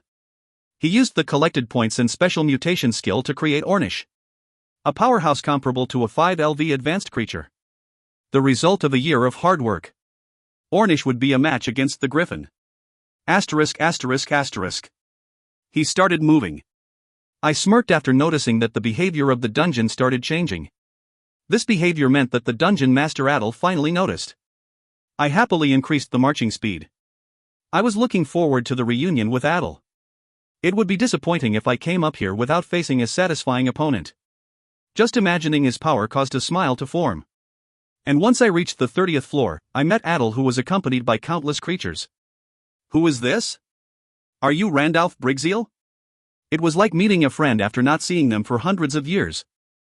I looked around at all the advanced creatures in the surroundings. 6 advanced 2LV orc lords, 2 advanced 3LV giant trolls. Behind them were thousands of orcs and trolls. Indeed, a formidable power. I shrugged. You remembered. A demon would be very stupid if they forgot. Have you come to swear allegiance to Grand Duke UPA Nim? Or a special pledge to me? No. I know that you can't contact UPA. This was Grand Duke UPA's nature. At most, he would only have Adel tell him where his dungeon was. Adel's face changed at my words. Who? Are you that anxious to die? Or are you confident because of the griffin? The griffin was flying in the air. The griffin was designed for attack. No matter how advanced the creature, it wouldn't be able to endure such large numbers. Is now the time to be talking? Don't worry. But before entering into battle, I will introduce you to my son Ornish. An odd-shaped creature emerged from among the trolls and orcs. That type of appearance, I couldn't describe it. The size was 2 meters. Broad shoulders like a troll, and the face was as ferocious as an orc. There was a long horn on its forehead and the wings were like a giant gargoyle. I had never seen a creature like this. I opened up mind's eye. Name, Adel Luff. Occupation Demon Earl, Dungeon Master, Title * Abnormal Sexual Tastes, Intelligence +6. Stats. Strength 69, Intelligence 68, +7. Agility 68, Stamina 61. Magic Power 70. Potential, 336 +7/500. Uniqueness, none. Skill, Life Combination, U, Body Manipulation, U. Relative Comparison. Adel Luff. Strength 69, Intelligence 75, Agility 68, Stamina 61, Magic 70, Potential 336 plus 7/500. Randalph Brigzeal. Strength 88, Intelligence 66, Agility 76, Stamina 82, Magic 90, Potential 379 plus 23/500. Name: Ornish. Stats: Strength 85, Intelligence 51. Agility 78, Stamina 86. Magic Power 75. Potential 375/391. Uniqueness: an organism created by Randalph. The skin and tendons of a giant troll, the heart of an orc lord, the wings of a gargoyle and the horn of a unicorn were ingredients used. Skill: instant regeneration, XU. Relative comparison. Ornish. Strength 85, Intelligence 51, Agility 78, Stamina 86, Magic 75, Potential 375/391. Randalph Brigzeal. Strength 88, Intelligence 66, Agility 76, Stamina 82, Magic 90, Potential 379 plus 23/500. Life combination? In other words, it was a skill to create mutations. But its abilities were equal to a 5 LV advanced creature. A level that wouldn't be sold in the stores. It was understandable when looking at the ingredients. He must have used a minimum of 700,000 points. The 700,000 points weren't worth it when considering the attack stats. It could grow a little bit more, but 700,000 points could buy something more useful at the auction. It also only had one skill: instant regeneration. It would be useless in large-scale wars. There are 8 advanced creatures. 2 LV advanced orc lords, 3 LV advanced giant trolls and Ornish made up the main forces. If I invested in the Demon World auction and the Awakened, then it would take me 3-4 years to reach this stage. But obtaining the 8 golems and the griffin had dramatically reduced my time frame. Isn't it dignified? Adel's face was filled with confidence. Pizzic. A sound was heard. I laughed and raised wrath. And then said, "Sweep them all up." Kowong. The 8 golems headed towards the orcs. The orc lords pushed with their giant axes but couldn't stop them. The orcs had a high reproduction rate, but the orc lords were no match for the golems. Char-ung. Wayak. Lightning poured from the mouth of the griffin. Hundreds of orcs evaporated. What are you doing? Stop the golem. Make sure the griffin falls. Adel was frustrated. Shortly after the battle started, his creatures were being overwhelmed. Numbers aren't everything. Sometimes too many numbers could get in the way. The large number of orcs were just food for the griffin as they were destroyed. Orc lords? Advanced grade 2 LV. The Lichen golems had a higher rating. The Lichen golems were very strong in power. There were only 2 giant trolls. The remaining mob could be entrusted to the griffin. This was a strategy one planned as soon as I obtained the griffin. Adel grinded his teeth together. Ornish. Kill the griffin. Don't let that damn bird fly in front of me. Kawik. Ornish dripped saliva as it started moving. I was about to use wrath on Ornish when Crossla came up to me. Dungeon Master. Give me the chance to deal with that guy. I hesitated for a moment before saying, Crossla. You want to take on that orc variant? Crossla bowed his head even deeper. That's correct. It is only an orc variant, so there is no need for Dungeon Master to make a move. Crossla definitely wanted to be pitted against Ornish. The stats weren't very different, but Ornish appeared insane. The odds were in Crossla's favor if he used his skills. I'll allow it. I will definitely bring you victory. Shiok. Crossla ran with his spear. Ornish, who was rushing towards the griffin, was forced to stop as Crossla intercepted it. Now. If not Ornish, then there was only one opponent left. Adel. Ornish certainly wasn't worthy to fight me. The kings should fight among themselves.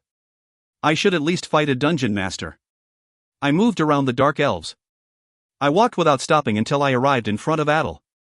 We seemed to be the only ones left. This. Adel's face was flushed. There was no choice. The griffin was wreaking havoc among his creatures. An earl was lacking compared to a duke or grand duke. I kicked the ground. Wrath moved vertically and struck his shoulder. Cuck. It happened in an instant. Adel stared at his torn left arm with disbelief. There was a difference of 60 stats between them. Besides, I had crossed the junction that was 400 points, so Adel couldn't resist. I leisurely placed Wrath on my shoulder and said, Do you know why Adel was sent from the Demon World auction? What? Adel, who was in pain, stared at me. I shrugged. His ego is strong, so shouldn't I pay back his kindness? Isn't it good that the spirits intervened? Don't talk nonsense. Duke Pacengriali and Grand Duke Upa stood in front of me. And then he realized that they wouldn't be able to stop me. Adel's expression distorted. Bullshit. Grand Duke Upa, I'm afraid of someone like you? You've only given me one wound. That blind, rotting faith. But I didn't pay attention to it. The other 3 Grand Dukes were watching. Pakin and Upa fell in favor. A Grand Duke and his faction were forcefully removed. So I can take care of Upa in the future. He won't be able to beat me. The 4 Grand Dukes. The demons had infinite faith in the Grand Dukes. But that way of thinking was wrong. It wasn't easy to change Adel's opinion towards Upa. Therefore I didn't bother. Adel wouldn't be logical involving this matter. Upa's followers didn't care even if he was a sadistic bastard. This isn't a lie. A thin smile. In addition, there was no benefit in being under Upa's employ. I was the critical factor involved in making Upa lose some privileges. Thanks to Dubelong's help, he wasn't able to return to the Demon World auction. And it was like a declaration of war to Grand Duke Upa. I declared. I will start with you. I'll cut Upa's limbs off one by one as I move up from below. He is too much of a nuisance to let it go. I will tear out your mouth. Adel's body started to transform. His muscles became bigger. The body manipulation, skill. But my eyes were still cold as I watched him. How foolish. I raised wrath again. This was just a provocation. In the end, Adel was just a great disappointment. ****. Incredible achievement. A demon has been slayed for the first time. 2 million points will be paid. Adel's throat was cut. A message window rose up stating that 2 million points were paid. Ha! In 1 year and a half, I had earned approximately 2.5 million points. But killing Adel gave me 2 million points all at once. This was a huge first achievement, but it meant the demons weren't fighting each other yet. In addition, it was likely that a party of human awakened had previously gained the achievement first. The awakened grew steadily until they could match the capabilities of the demons. Eventually there were 1 or 2 parties of awakened that could defeat the dungeons. Among the dead were demons. Keek. Keek. I turned my head towards the sound. Ornish started to glow after its master died. It instinctively moved to perform the last command that Adel left behind. But it couldn't use its regeneration ability, so the assault was just suicide. Soon Krossla's red spear sliced off Ornish's head. The thousands of orcs were killed by the griffin while the giant trolls and orc lords were defeated by the golems. Of course, there was some damage. 9 dark elves and 3 golems were lost. Not bad. I nodded. It was less damage than I thought. There was also the reward from the achievement. The results were beyond my expectations. ****. The dungeon's top floor. I stood in front of the dungeon core fairy that was trembling with fright. What is your name? G. Gaio. Gaio? Gaio seemed to attach Gaio to the end of his speech. A fairy's name was usually something like this. I said confidently. Gaio. You are dependent on me. Your previous master Adel was a very poor guy. He had a 0 chance of becoming the devil. But as you have seen, I am different. Gaio's expression changed at my words. Gaio had been worrying about this for a long time. Gulp. Gaio swallowed hard. The fairies made a bargain with the devil to help the demons in order to become the fairy king. If their demon died, then the fairy had 2 choices. First of all, the fairy had no concept of death. But without the dungeon core, there was no energy. If a fairy lost the energy of the dungeon core, then it would have to start from scratch again. This time could take billions of years. So the first choice. Start again with a new core. Second. Accept a new master. However, a new contract with shackles needed to be formed. Sometimes the shackles were so powerful that it could lead to their destruction. The penalty of losing the contract would significantly increase. The following opportunities would be destroyed. Starting from scratch could mean eternal annihilation. It is an entirely different concept of death. An extreme fear that only the fairies would feel. So, a fairy had to choose carefully. Their new master must be someone with a chance to become the devil. It wouldn't be able to accept a third demon. The energy of a fairy's soul was used to form the contract, and there wasn't enough for a third chance. Gaio looked up at the man. At the same time, he remembered the battle. He had overcome the difference in numbers, Ornish and the dungeon master. He already owned a high-class griffin, so Gaio felt dizzy at the thought. At the very least, Gaio never sensed anything like this from Adel. Adel was very angry after the discovery of the intruders. He had a very hostile attitude after hearing the name Grand Duke Upa. The man said he overcome the powerful faction. The man seemed very confident. He had no hesitation to use his power. Growing up, he might really become the devil. Gaio slowly opened his mouth. Asterisk asterisk asterisk. I was still waiting. I knew the importance of this selection, so I remained silent. After several minutes passed, Gaio opened his mouth. Gaio won't be mistreated? As long as you faithfully fulfill your duties. Then, please let me meet the other fairy. Then I will decide. Gaio seemed to have already made a decision in his heart. That won't be difficult. Fortunately, this requirement was simple. I accepted and recalled an image of Yihi. Thanks to the fairy's blessing, I could connect and have a conversation with her. Yihi. Who is it? A fast response. I verified that the connection was working and said, "Can you manifest where I am?" "Ah, master." Yihi thought that I was having a psychotic break. I suddenly heard a voice inside me. I'm really glad it wasn't like that. It can't be helped. This is the first time Master spoke to me inside my head. It is natural that Yihi was confused. By the way, isn't that the dungeon in Japan? It is regrettable that Yihi can't help you in that dungeon. Ah, that's right. What is the result? Yihi was so curious that I'd been teasing the bees. Of course, I have no doubt that Master will win. I broke the connection. I nodded towards Gaio. Loosen the wards. Ah. Why, you have received a blessing. The fairy scent on your lips. Oh my god. Gaio's eyes became as large as a lantern. And Gaio's wings flapped excitedly. Then it is okay. I accept. You are a friend of the fairies. I will believe you. The attitude changed by 180 degrees. It seemed like the blessing of a fairy was an important thing. It was solved simply. Gaio started flying in the air. The wings of the fairy sprayed powder in the air that formed letters. What is thy name? Randalph Brigzeal. Intense light poured from the letters. Gaio spoke with a serious expression. Does Randalph Brigzeal agree to be the fairy Gaio's new master? That's right. As the master of a dungeon, will you do your best to become the devil? Of course. The contract has been completed. Devil bless this fairy. The end? It was the first time I had obtained a lost dungeon. The contract was much simpler than I thought. I was slightly bewildered. There was an enormous surge of magic power from the dungeon core. And a unique achievement.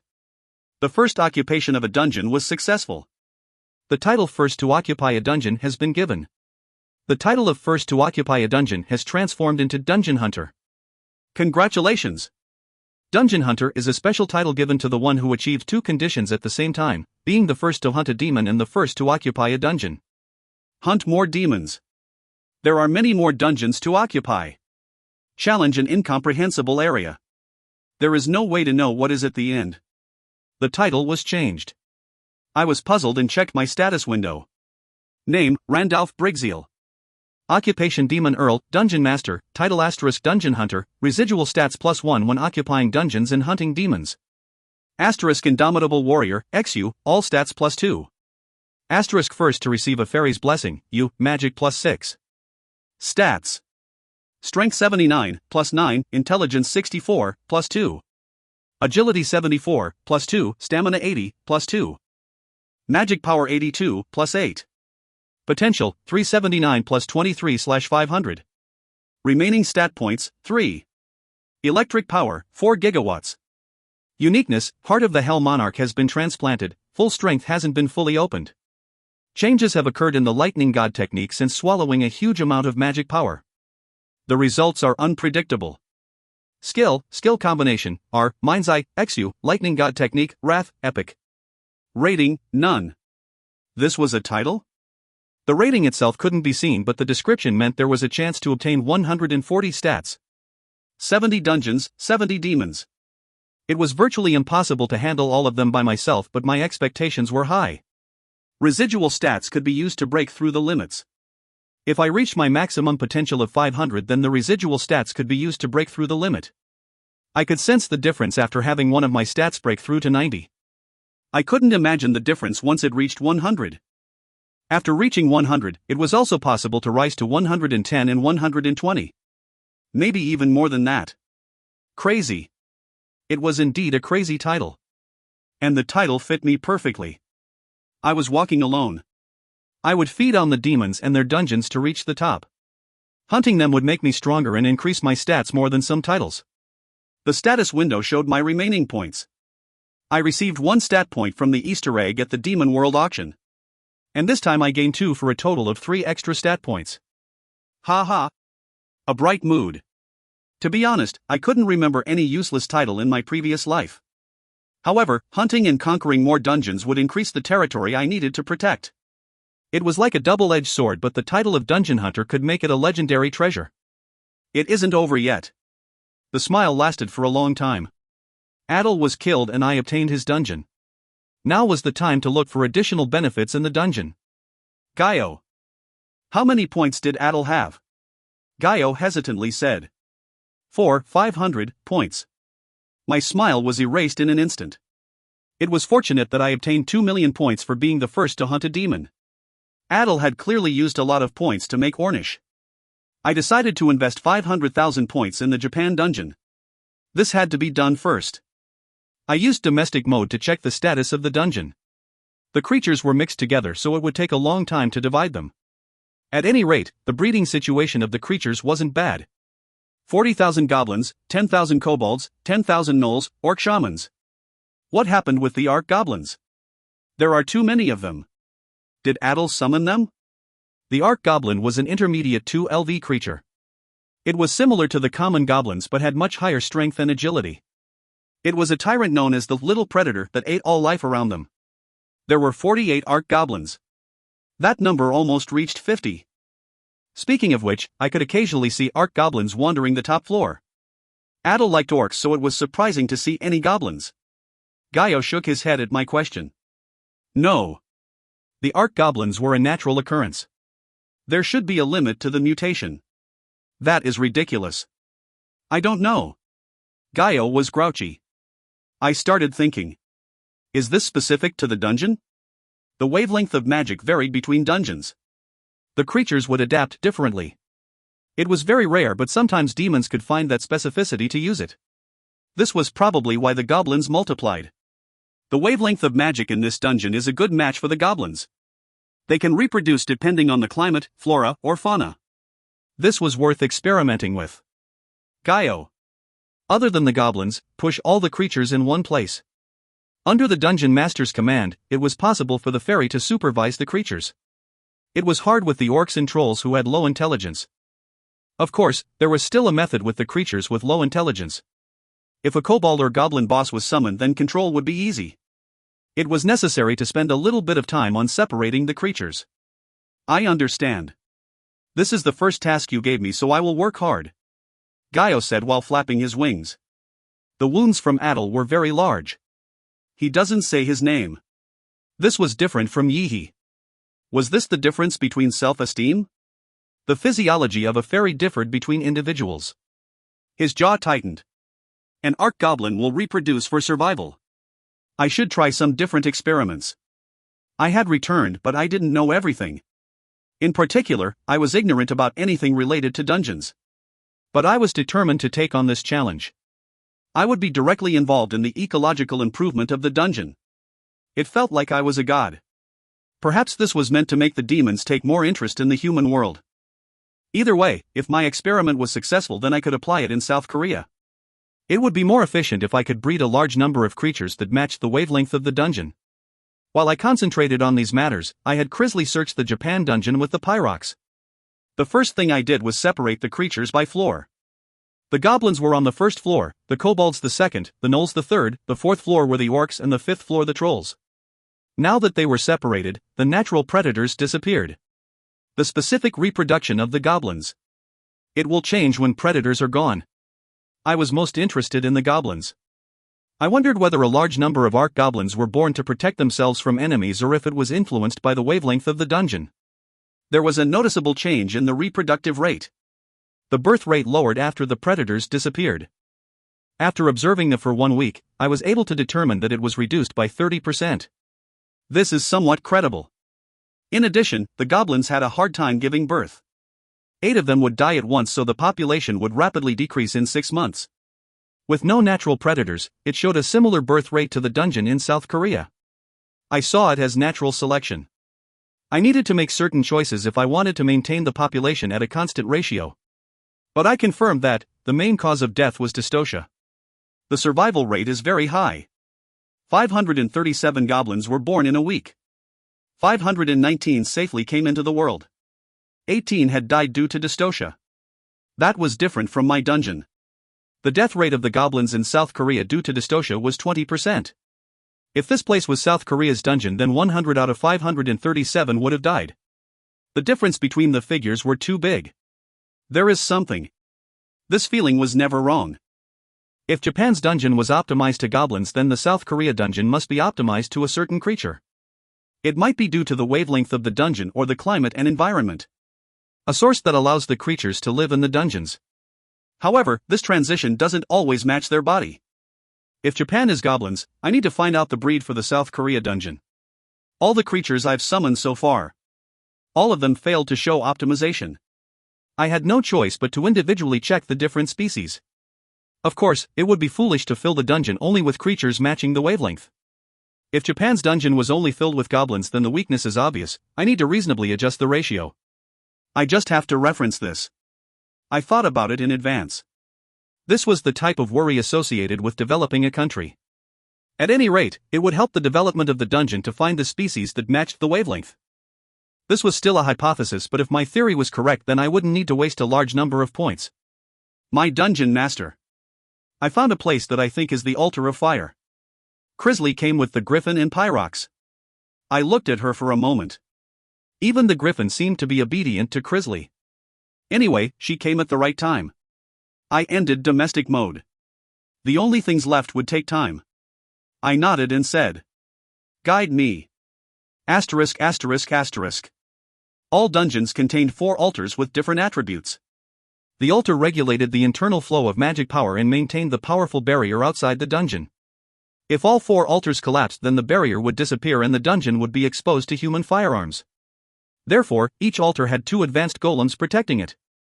They were set to automatically attack if someone other than the dungeon master approached. In contrast, the dungeon master could move them in any way. But I was more curious about the message left by the gods. Sentences that required 100 intelligence to read. I wondered why such high intelligence was needed, as I had never heard of a demon reaching 100 intelligence. It meant that the demons couldn't reach 100 intelligence. Then the gods determined that I would someday reach 100 intelligence after returning and set that as the triggering condition. Of course, the sentences wouldn't appear if I wasn't near. I checked it through Crisley. Isn't it too easy to obtain? This was a gift. It would be fine without the trigger condition. But it was easy to obtain and easy to use. Wasn't there any restrictions? The degree of the gift was a griffin. The level might be low, but it was still a high-class creature. A creature that was sufficient as a hidden card. I judged that there must be some conditions. Something that could be easily found with 100 intelligence. If I reached it, then I could receive the gift. But I didn't reach 100 intelligence. I could only read it because of Crisley. Like right now. This is the place of a fallen god. Here is our grave and our shackles. We have returned to our origins. I am the earth god Geb. Together with my will, receive my last gift. South Korea's dungeon had words left by the god of wisdom Minerva. Now Crisley read similar but subtly different words. Minerva spoke about the place inside the dungeon, while Geb seemed to give a cryptic phrase. Grave and shackles. Return to the origins. I pondered on the meaning for a moment. Kururung. A crack above the altar. chaotic and holy magic power from Geb rose in the local area. A huge creature soon appeared through the tear in space. Gigantes. 4 meters tall. A giant warrior wearing black helmet and armor. Red eyes that reminded me of the dignity of a high-class creature could be seen in the opening of the helmet. Similar to the griffin that could be called a 1LV high-class creature. I opened mind's eye with dry lips. Name, Gigantes. Stats. Strength 94, Intelligence 71. Agility 75, Stamina 92. Magic Power 74. Potential 406/414. Uniqueness, a black knight of the giant species that is a close aid to the earth god Geb. He has a very noble character. He will not bow his head to anyone. Passing a test is required to obtain him. Skill, gigantic/epic, arms of the earth, XU. Gigantes. He was looking at me with very angry eyes. It seemed a test was needed. I started laughing. Let's take a look.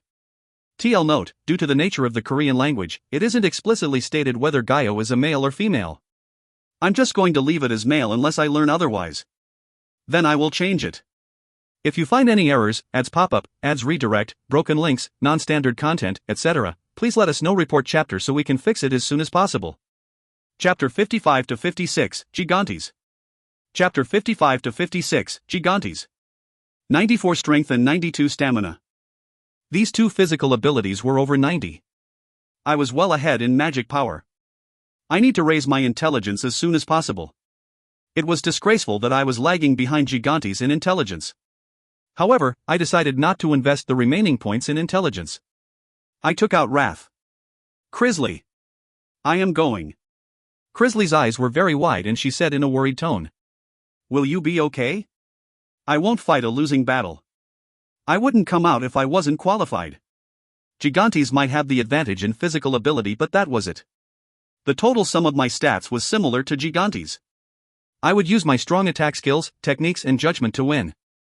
Crisley glanced at Gigantes before bowing to me. Please be careful, my dungeon master, but. Soon Crisley led the griffin and Pyrox away from the altar. I also commanded the 2 fire golems guarding the altar to move out of here. The golems pushed through the thin walls until I was left alone with Gigantes. You have been waiting a long time. You defeat me. Then, I will follow. This place was prepared for me. Gigantes had a short pronunciation. I held Wrath and took an attack stance. I was going to do that from the beginning. Paranormal. Paranormal was a unique grade ring. An item that would randomly trigger one of 5 blessings. Paranormal's blessing. A powerful attraction has been granted. I clicked my tongue. I was given charm. It was actually the most useless blessing. Kung. I strongly pushed off with my feet. Jijijik. At the same time, an electric current spread through my body. I momentarily reached out for Lightning God. I could confirm it through my inner eyes. I could take advantage of magic power. I preferred a fierce struggle involving sweat and blood, but this would still work. I took advantage of magic power when using skills. Kururung. Gigantes struck the ground with a large hexagonal-shaped club. The dungeon started endlessly ringing. 94 strength. An incredible power that could push a mountain. I wouldn't survive if I was standing in front of it. My stamina was 82, so it was a little low to defend against Gigantes. Now. However, the large actions meant it was easy to avoid. Luckily Gigantes' agility wasn't high, so I could read his movements. I struck with Wrath the moment Gigantes' club hit the ground. Shweru. A strong current flowed from Wrath towards the ground. The current soon reached the club that Gigantes' hands were wrapped around. Hup. There was a relationship between intelligence and magic power. And Gigantes didn't have high magic power. Lightning God technique was able to deal a decisive blow thanks to that. Gigantes' hands momentarily loosened from the club. I immediately removed Wrath from the ground and kicked off. I jumped high in the air and aimed Wrath at Gigantes. No matter how high the stamina, there was no creature that could survive losing its head or heart, but my plan was doomed to fail in the execution stage. Kururung. The ground of the dungeon surged up to defend Gigantes' head. But I couldn't break it because it wasn't ordinary rock. Ka Kang. The problem was that it was strengthened by a skill. Arms of the Earth, XU, skill. A specialized skill for defense. Wrath couldn't pierce the wall and Gigantes strongly swung his club. Dangerous. The club was being filled with a strong magic power. Gigantes had 2 skills and the remaining Gigantic Slash Epic was used. Gigantic Slash wasn't a skill that I could counter. I hastily retreated as Gigantes prepared the attack. Gigantes wielded the club that had a significant amount of condensed magic power. Kwaong. Intense vibrations. The surrounding pressure was sucked into the club. A 10 meters large crack was formed. It stretched out along the ground and walls. I barely managed to avoid being hit by it. Truly an epic level. It was comparable to the Griffin's lightning. Rather, the attack power seemed slightly stronger. The Griffin's lightning attack was a wide area attack while Gigante's skill was more concentrated. I frowned. Once the skill ended, half of the altar had vanished without a trace. It isn't impossible to repair but literally a mess. I seemed to have chosen the wrong place. It was evident that the altar would require a considerable amount of time to fix. Either way, I could be sure of one thing with this attack. Not that bad. I didn't have to use the Wrath skill. I calmly looked at Gigantes. Arms of the Earth gave him superior defense but Gigantes couldn't attack while it was active. It also took a little bit of time to trigger. And Gigantic Slash exerted absolute havoc but it was easily avoided. I should target these 2 properties. I determined my course of action and immediately jumped up again. Gigantes was also aware that I was floating in the air. He tried to swing his club at me as I struck his body with Wrath. Chike! Wrath scratched Gigantes. My physical ability was lower but I used technique to my advantage. I narrowed the distance to Gigantes' throat. If I was this close then Arms of the Earth wouldn't trigger. Pussack! I used all my power to pierce his neck but it couldn't go in deeply. I struggled to cut the skin. I wasn't embarrassed to stick my body close to Gigantes. My strength is low but that isn't the reason. It feels like I am hitting a wall. Does Arm of the Earth also enhance the physical abilities of the body? Dirt seemed to fall from the cut on his neck. TSK. I didn't think there would be a second wall around the body. Jeeger. But that didn't mean nothing happened. Gigantes had hard skin but I used magic power. The magic power that filled Wrath caused damage to the wound. Mischief, here, up. Gigantes was very angry. Smoke rose from his body as he started gathering power. Gigantes was preparing Gigantic Slash. I quickly switched from offense to defense and prepared for the shock. But, this Gigantic Slash had a subtly different feel to it. It will hit everywhere. I started frowning. I deemed that it was impossible to avoid so I poured all my power into the Lightning God technique. I would use it to offset the Gigantic Slash. There were a difference in the skill rating but I had much higher magic power. I poured all my power into the skill. But it didn't take me long to figure out that it was the wrong decision. Kwaong. It seemed like a lightning storm was occurring. It was a disaster because the slash wasn't lacking magic power.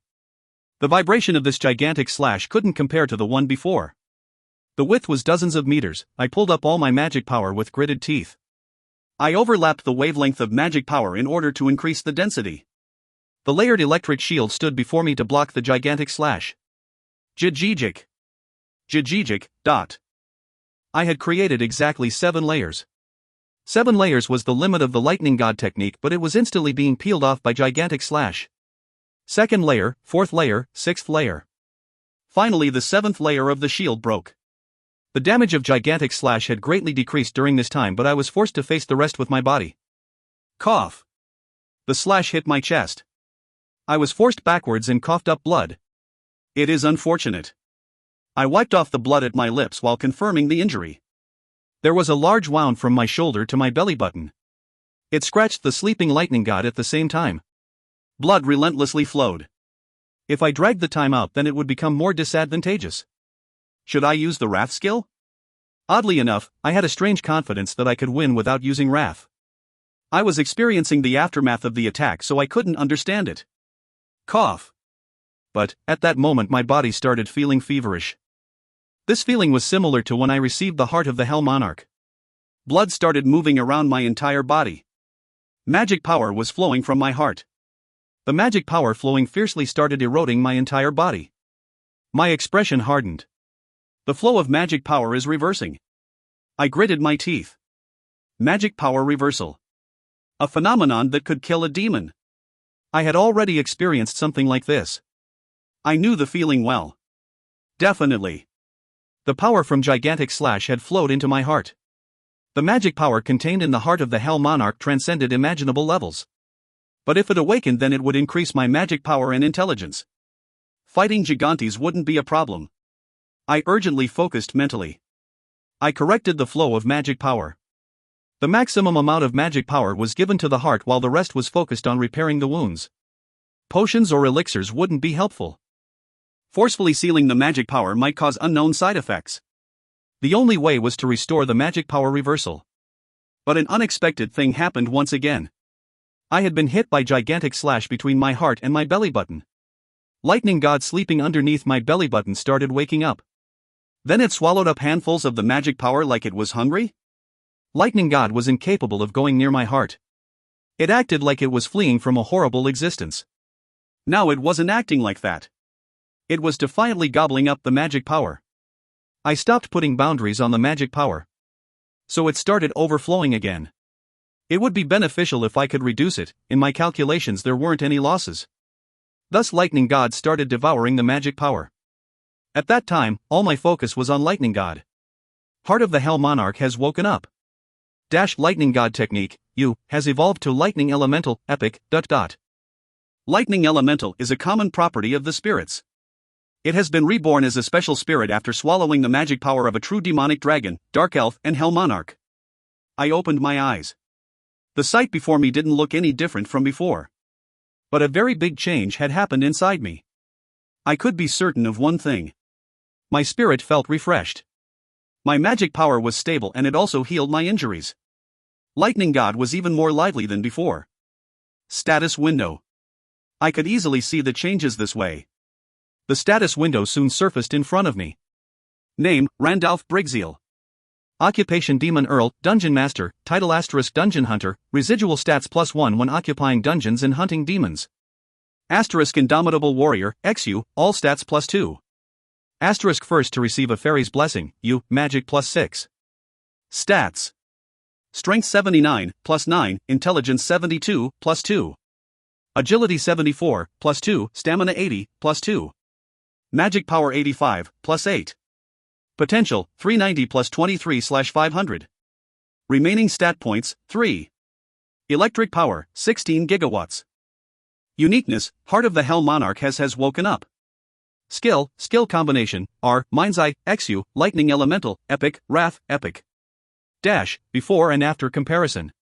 Strength 88, Intelligence 66, Agility 76, Stamina 82, Magic 90, Potential, 379 + 23/500. Strength 88, Intelligence 74, Agility 76, Stamina 82, Magic 93, Potential, 390 + 23/500. Intelligence had greatly increased. It rose by 8. It was as sweet as discovering an oasis in the desert. My low intelligence was already holding me back. And magic power by 3. It was remarkable considering that my magic power had already reached 90. Also, my original 4 gigawatts electric power had instantly transformed into 16 gigawatts. 1 gigawatt was 1000 megawatts, so it had grown by 250 times. Considering that original figures of the 12-star Lightning God technique, it had increased by 4 times. Finally, the skill had changed. The 3 question marks had disappeared and it changed into Lightning Elemental, Epic. A epic grade spirit? Almost none of the common spirits reached beyond the rare rating. An epic rating was equivalent to a high-class spirit. I called Lightning God out of my body. Come out. Jijijik. The form of a snake made out of lightning emerged as I called. It was only the size of a skull, but it gave off a strong presence. This snake was Lightning God. The snake didn't look that different from the way I imagined it when it was wandering in my body. I nodded and turned my head. You have been waiting a long time. You blocked it. Changed. I wait. You, Knight. Gigantes looked at me with curiosity. I just laughed. I had blocked the maximum power Gigantic Slash. The status window said that Gigantes was a knight of a god. He had high intelligence and respected the opponent. That's why he didn't attack me. A gift is a gift. It was a welcome but unexpected gift. This whole thing hadn't gone as I planned, but surprises like these were the fun part of the devil's game. Even if I returned, thinking of all the elements waiting for me that I hadn't experienced in my previous life made me excited. The path wasn't fixed. The path to the devil's throne wouldn't be smooth. Reaching the peak of the demon world was my goal. That was the only reason to get my hands on the name devil. I was convinced from the time I first made that goal. Then the second round will start. It was the start of a full-fledged struggle. Lightning God evolved into a lightning spirit. At first I thought it was the size of a skull, but it gradually became bigger during the battle. Soon the snake was large enough to be called a type of dragon. The epic great skill used my high magic power to drill through gigantic slash. The electric power is rapidly reducing. I had a total of 16 gigawatts. 1 gigawatt was disappearing every minute. This meant Lightning God would work for 16 minutes tops. 16 minutes is not enough. However, Lightning God definitely came in handy. It could neutralize gigantic slash and penetrate through arm of the earth. Gigantes couldn't withstand the high magic power accumulated in each strike. He only endured due to his high magic power. Kawa!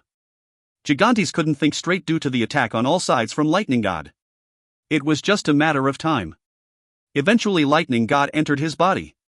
It is certainly a great power. Gigantes looked a little tired. Lightning God shut down the pure muscles. He had transcended the border of 90 stat points.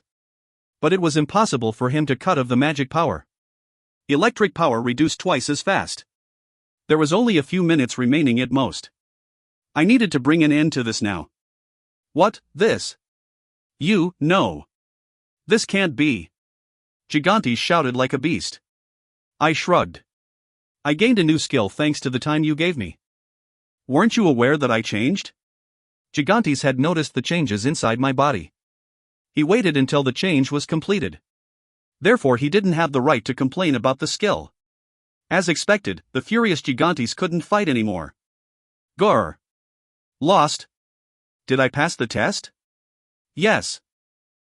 I now follow. Wiririk. I put away Wrath and Lightning God. Lightning God rapidly became smaller as it was sucked into my body. 2 high-class creatures.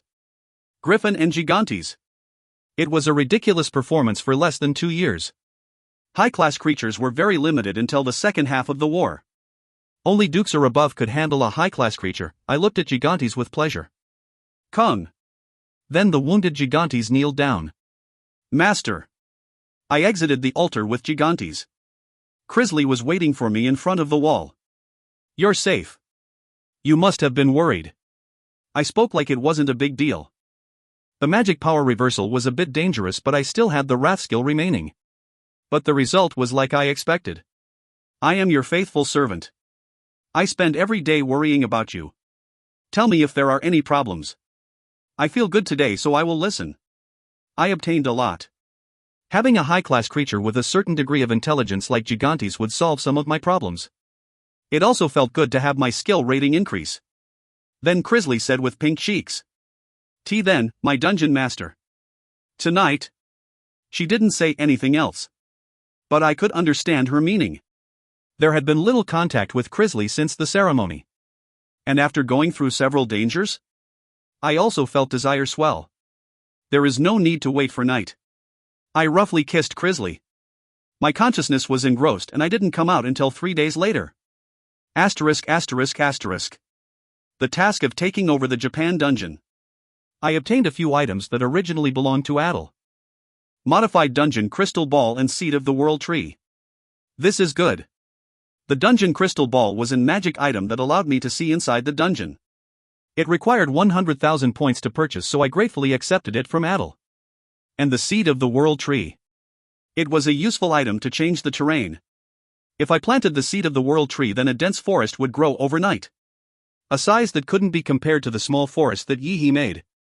It would be impossible to get through one layer of the forest. An item that wasn't mentioned in the shop. I remember it came out a few times in the Demon World auction.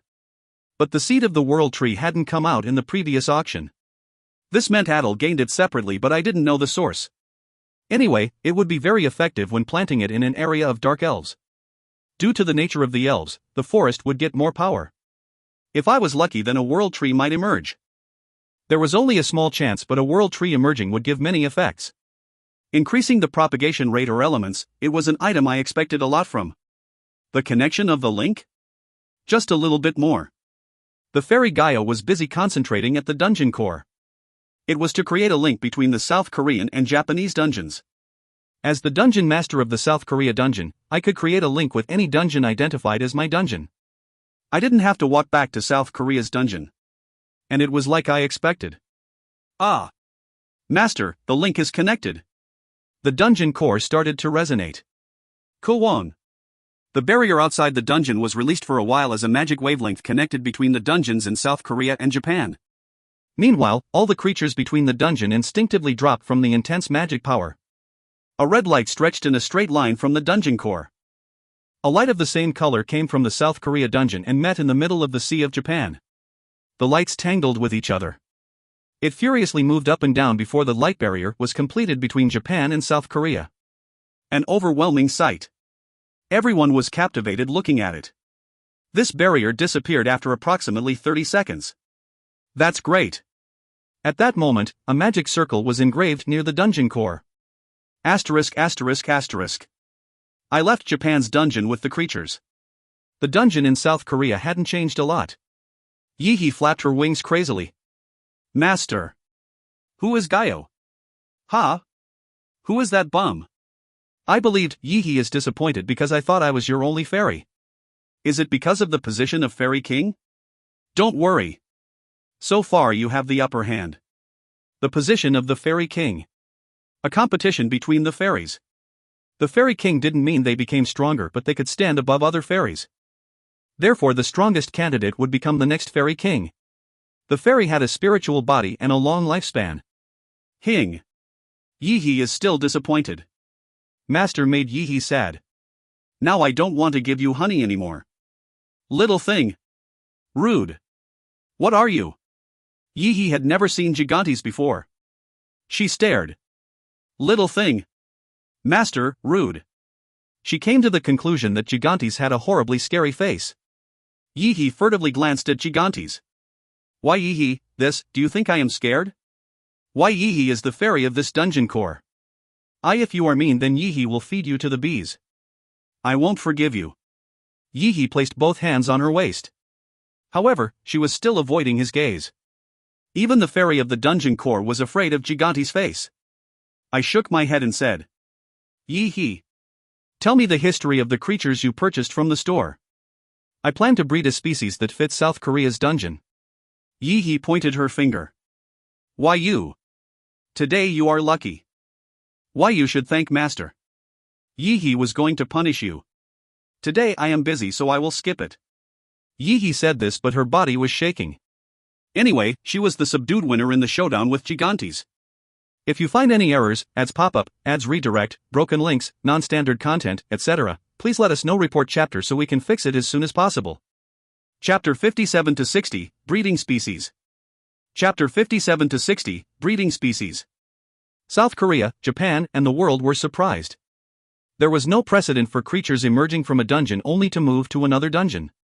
The lich in the army of creatures was enough to cause astronomical damage. In addition, resistance was impossible. The one who referred to themselves as a dungeon master was a beautiful woman with long ears. Her emergence was the most crucial thing. The ones who dwelled on the top floor of the dungeon. A god, ruler of another world, or even an alien. There was various types of theories. If humans reached beyond their limit and arrived on the top floor, then they could find the truth. But then something unpredictable happened.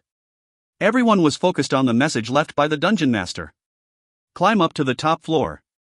Then I will tell you the truth of the world. The world scholars analyzed and studied the truth of the world, but it was ambiguous. After 2 days, an amazing sight was seen between South Korea and Japan. A surge of magic power. And a barrier of light. In particular, South Korea and Japan were in an uproar. A sign that the world is ending. I will follow her. People predicted the end of the world. Even ordinary people could feel the intense surge of magic power as their hearts beat wildly. The awakened familiar with magic power couldn't sleep for 3 days and nights. Everybody wondered what happened between the two dungeons, but the truth wasn't revealed to humans. And various groups started to worship the dungeon master as God. People who felt fear instinctively started to follow the strongest. Meanwhile, Japan asked South Korea to take responsibility. It was a funny story, but the creatures from South Korea traveled to Japan. They wanted South Korea to reimburse them for the astronomical damage, but South Korea was still recovering. In the end, Japan is anxious to turn public opinion and started to blame South Korea. This caused the relations between the two countries to worsen. A few months passed, but public opinion was still gloomy. Thousands of people crossed the river of no return overnight, suicide. The rate of domestic crime plummeted sharply. Something was needed to break through the atmosphere. South Korea's leaders selected the awakened. Asterisk. Orcs are swarming 150 meters to the left. Guarders forward. Damage dealers circle closely while ranged users ready your skills. Don't just believe in the healers. They have to prioritize their own safety. Don't let our ranks be disturbed. South Korea Dungeon's 4th floor. The awakened holding weapons were greeted by a swarm of orcs. Originally capturing the 4th floor was a long time away, but the country's mood meant the awakened's rapid growth was inevitable. The awakened felt overwhelming fear at the army of creatures, but something grew in their bodies at the same time. The heroes were growing. This was attributed to the hope that they would someday reach the Dungeon Master. All 5 guilds organized a raid force. There were exactly 120 of them. Each guild sent 24 and they managed to reach the 4th floor. But in the process of reaching the 4th floor, 20 of them died. However, the 4th floor had too many orcs. Orcs were the only things that could be seen. In the meantime, the awakened had grown and the elite members could take on the orcs 1:1. 100 elite awakened had gathered here. A handful of orcs weren't a problem. As many as 2,100 orcs would appear. There was so many of them that was frustrating. That is the way to the 5th floor. We just need to pass this crisis, but then we will be stepping foot in the unknown. Forward. Their abilities rose against the orcs. This was much faster growth than the lower floors. The added ability and experience meant they could grow rapidly on the 5th floor. Chwaik. Roughly 80 orcs appeared. The awakened were prepared. Asterisk. Uni. I don't have a good feeling. It is okay. Haven't we broken through up to here? If only Captain Nim was here. Where on earth did he go? On the stairs to the 5th floor. Yuunhai gently nodded at Li Jihai's grumbling. The females of Devil Hunters were also included in this raid. Uni. Our Captain Nim. After the second monster wave stopped, where did he go? The Dungeon Master admitted that their captain was the strongest among the awakened on that day. He then disappeared like he evaporated. He hadn't been seen since the mess in South Korea. Li Jihai shrugged. Let's see. He is like Hong Gildong. He will suddenly show up one day. Even so, he abandons us until that time. I'm very upset. Yuunhai and Li Jihai weren't included in the monster wave attack. They were indignant but absolutely obeyed their captain. Are we still not enough? Haon. Weren't we specifically chosen by the guild? Yuunhai's growth was dazzling. She experienced a change in her skill and trained even harder. Yes. You are excellent. Li Jihai laughed. The awakened finally set foot on the 5th floor. Yuunhai shook her head. There is something different here. Hasn't the dungeon changed? This is the form of a somber cave. The captain of the Mithril Guild raised his hand. There is a lot of mud in front. Be careful when moving. Kuwon. It was at that moment. The muddy area started to join together. The mud united into the form of a mud golem. Those watching the scene were at a loss for words. Kung. Kwon. Other mud golems emerged. The awakened were urgent as they noticed the puppet dolls next to them. Prepare to fight. Keep your ranks. In the end, the 100 awakened decided to retreat. There wasn't that many of them, but the orcs were no comparison. Of course, there was a chance they could break through the mud golems and puppet dolls. But then the harpies appeared in their air. It was an irreversible situation, so they made a judgment. They decided to retreat. Their numbers were reduced by half by the time they came out of the dungeon. However, they obtained good quality magic items on the 3rd and 4th floor. The 5th floor was a place of frustration, but the embers of hope weren't extinguished. If they knew a little bit more about the creatures on the 5th floor, then they could come up with a strategy to penetrate through. The eyes of the awakened became more intense due to the death of their colleagues. Asterisk asterisk asterisk. Sha sha dash. I grabbed the neck of the young creature. With the lower half of a snake and the upper half similar to humans, this species was incredibly poisonous and dangerous to touch. But that didn't apply to me. Sha dash. The 3-month-old young were playing around me. Those that were still young tried to attack me with their long tongues. There were many young creatures that showed a similar rate of growth. Nothing strange has been seen yet. I touched my jaw. I wanted to find a decent breeding species for the South Korean dungeon. I used 7,500 points on the young creatures, but none of them showed a noticeable growth. A large majority of the pyrock larvae died before they became adults. And it was the same for the other young. I had purchased 10 young creatures to figure out the effects of the wavelength of magic power. 20 adults were also purchased, but I couldn't help having high hopes for the newly born creatures. I let go of the neck of the young creature and moved to the next floor. I was currently on the 12th floor. The 13th floor was selected to breed the werewolf species. The giant wolves were 2 meters in size with purple fur. They were capable of bipedal movement and had the mane of a lion. They were 3 LV intermediate like the dark elves, but their aggressive tendencies made them very strong. King.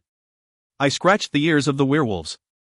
This was the first time I was visiting the nest of the young werewolves just born. Werewolves were famous for their strong maternal love. But she just sat there and restlessly watched me. Well, I don't know yet. There were 3 pups. There didn't seem to be any mutations. Their growth rate was similar to that of a general werewolf. It wasn't at a level that would catch his eye. I moved to the next place. 14th floor. This floor was for the lizardmen and trolls. The 2 species had a bad relationship and tended to get into fights. I deliberately placed those 2 species on the same floor in the hope that a stronger species would be born due to the struggle. Yet the reproduction rate of the 2 species were very small. I didn't have an infinite amount of points, so I limited it to 30 of each species. The competition means that the breeding rate increased by 1.5 times.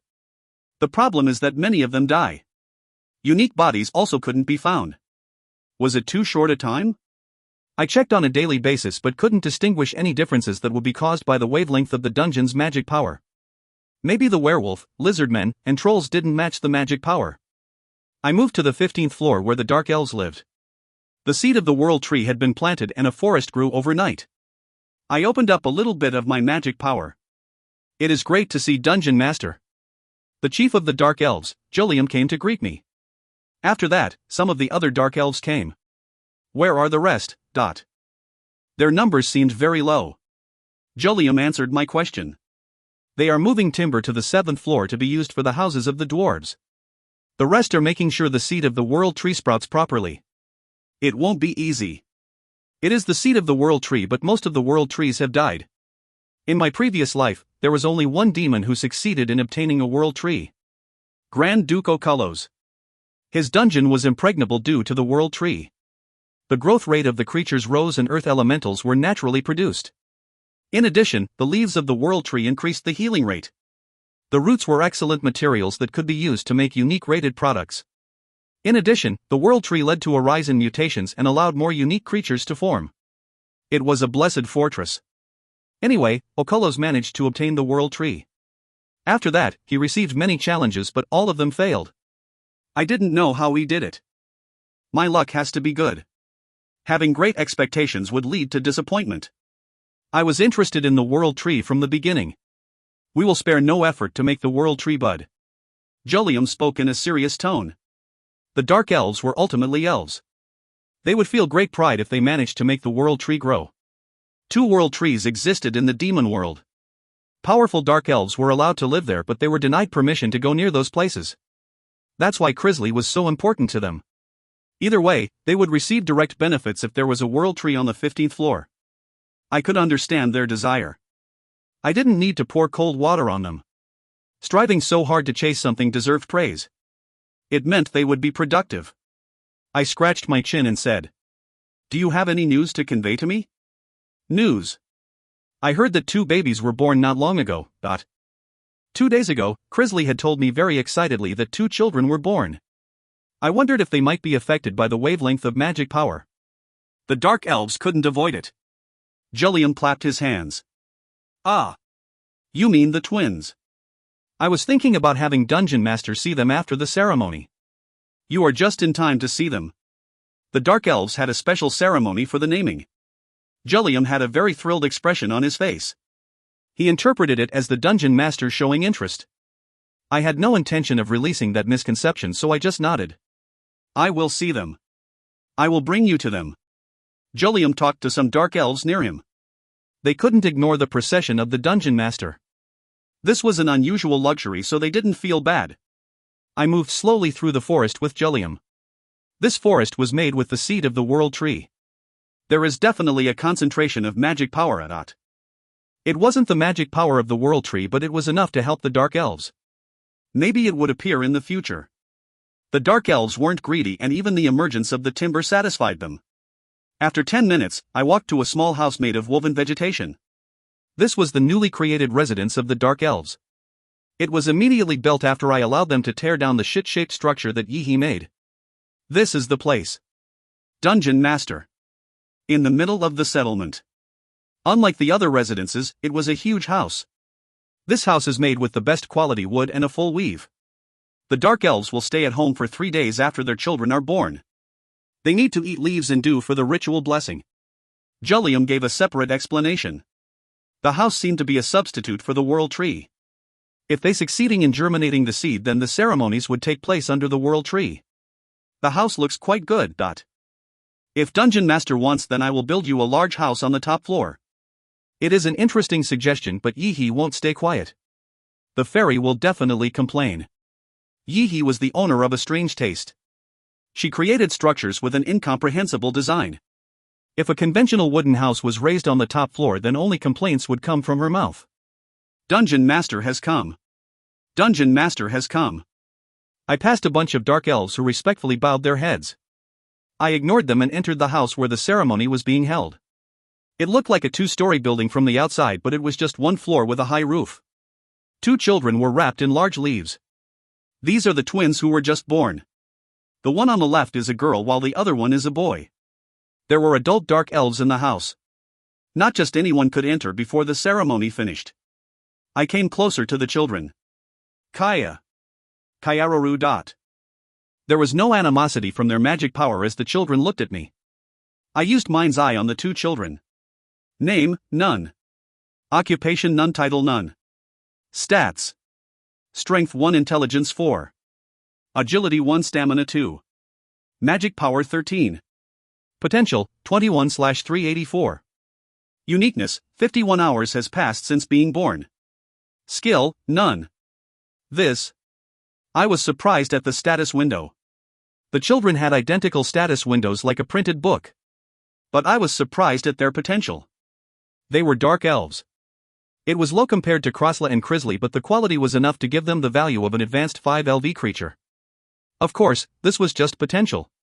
Still, the important part was clear. South Korea's dungeon is appropriate for breeding Dark Elves? I couldn't confirm it yet. There were only 2. A little more experimenting was required. And maybe this was just a trait of this Dark Elf tribe. I couldn't rule out the possibility of the Dark Elves had slight traces of the true demonic dragon's blood in them. The result was an outstanding genius like Krisley. It might just be because of good blood. Sometimes that could happen. The blood might decline, but the genetic materials would still be passed down, sometimes surpassing the limits of the species. I couldn't rule out the possibility that this was one such incident. That, Dungeon Master. Jellium spoke carefully. I turned and looked at Jellium. Go ahead. Would you give names to the children? Name? I asked with wonder. It was the first time someone had asked me to name something. Jellium replied seriously. That's correct. It would be a huge blessing if Dungeon Master names the 2 children. How blatant. I started laughing. Jellium's intentions were easy to read. He wanted me to accept Krisley more fully in my heart. Jellium's face was flushed and very easy to read. I did not like this. If Jellium didn't take advantage of an opportunity like this, then I would consider him incompetent. I knew 1 or 2 ways to solve it. This was still within my tolerance limit. And if there were results, then I would give him a reward. There would be more guarantees at a later date. Jellium sensed the subtle signs and urgently kneeled down with his forehead to the ground. Don't misunderstand, Dungeon Master. The Dark Elves understand that we are your subjects. We are your faithful servants. Faithful slaves. This is just for the sake of Crisley's peace and happiness. And since this is the first time children are born since we've been here, our tribe would be honored if you name them. We don't expect more than that. I thought that attitude was dramatic. It was like they had been waiting for a chance to receive names. It must be some sort of habit. It wasn't like I intended, but I opened my mouth. Rise. Chiak. Jollium immediately got up. I told him. The boy will be Roy.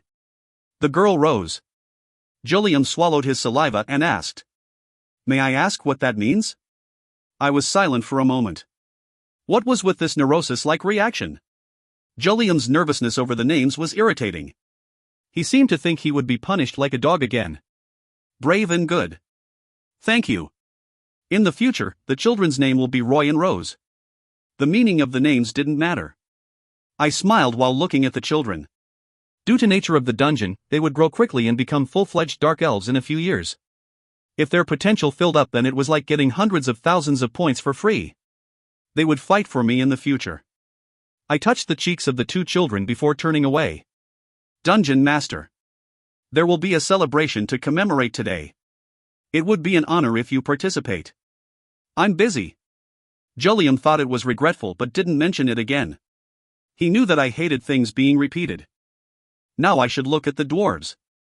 I left the house and headed to the 7th floor. Unfortunately, there weren't that many dwarves. They were busy building houses for when the awakened would visit in the future. A workshop was also built. I could see separate building tools. They would be tricking the human awakened, so planning would make things much easier in the future. Creatures giving quests to human awakened. Each awakened could be given regular or randomly occurring quests that would give them skills, items, stats, etc. They needed to pay attention to irregular things. Arriving at a specific location or finding a specific animal. I hoped that the awakened would become curious about the quests. And if possible, I hoped to attract more awakened to the dungeon at the same time. The awakened could receive the quests in a group. If they formally registered the quest, then the rewards would be divided. It was literally food to move the awakened. It would be worth a try. The problem is still the breeding. Everything was going smoothly. But there was one thing. Breeding a species that matched the dungeon's magic power. Time is on my side. I couldn't be impatient. I could return at any time. Right now, this was worrying me, so I needed to see it through to the end. I carefully started to search. I compared them to the creatures living in Japan's dungeon. It was a very time-consuming task, but I put in effort and care. I focused carefully. And as a result, I managed to find one unique point in South Korea's dungeon. The creatures of the animal species are more active. The subtle potential is high. The speed of reproduction is also significant. In contrast to Japan's dungeon. I searched through hundreds of specimens. This explains the rampant meat bats on the first floor of the dungeon. I saw the abnormal proliferation of the meat bats and solved it with their enemy, the ale snakes. But that reproduction speed alone didn't make it suited to the dungeon. It was just one of many criteria. Now that I knew the wavelength fit animals, it was time to take the next step. Minotaur, mammoth, saber tiger, dark bear.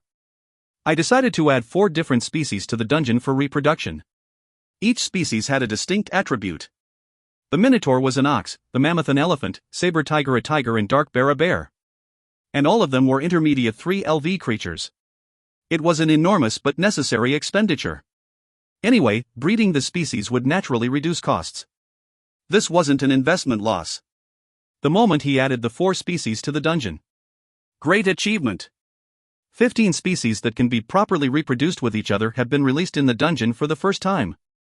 600,000 points will be paid. This achievement. I looked at the floating message with curiosity. A first achievement.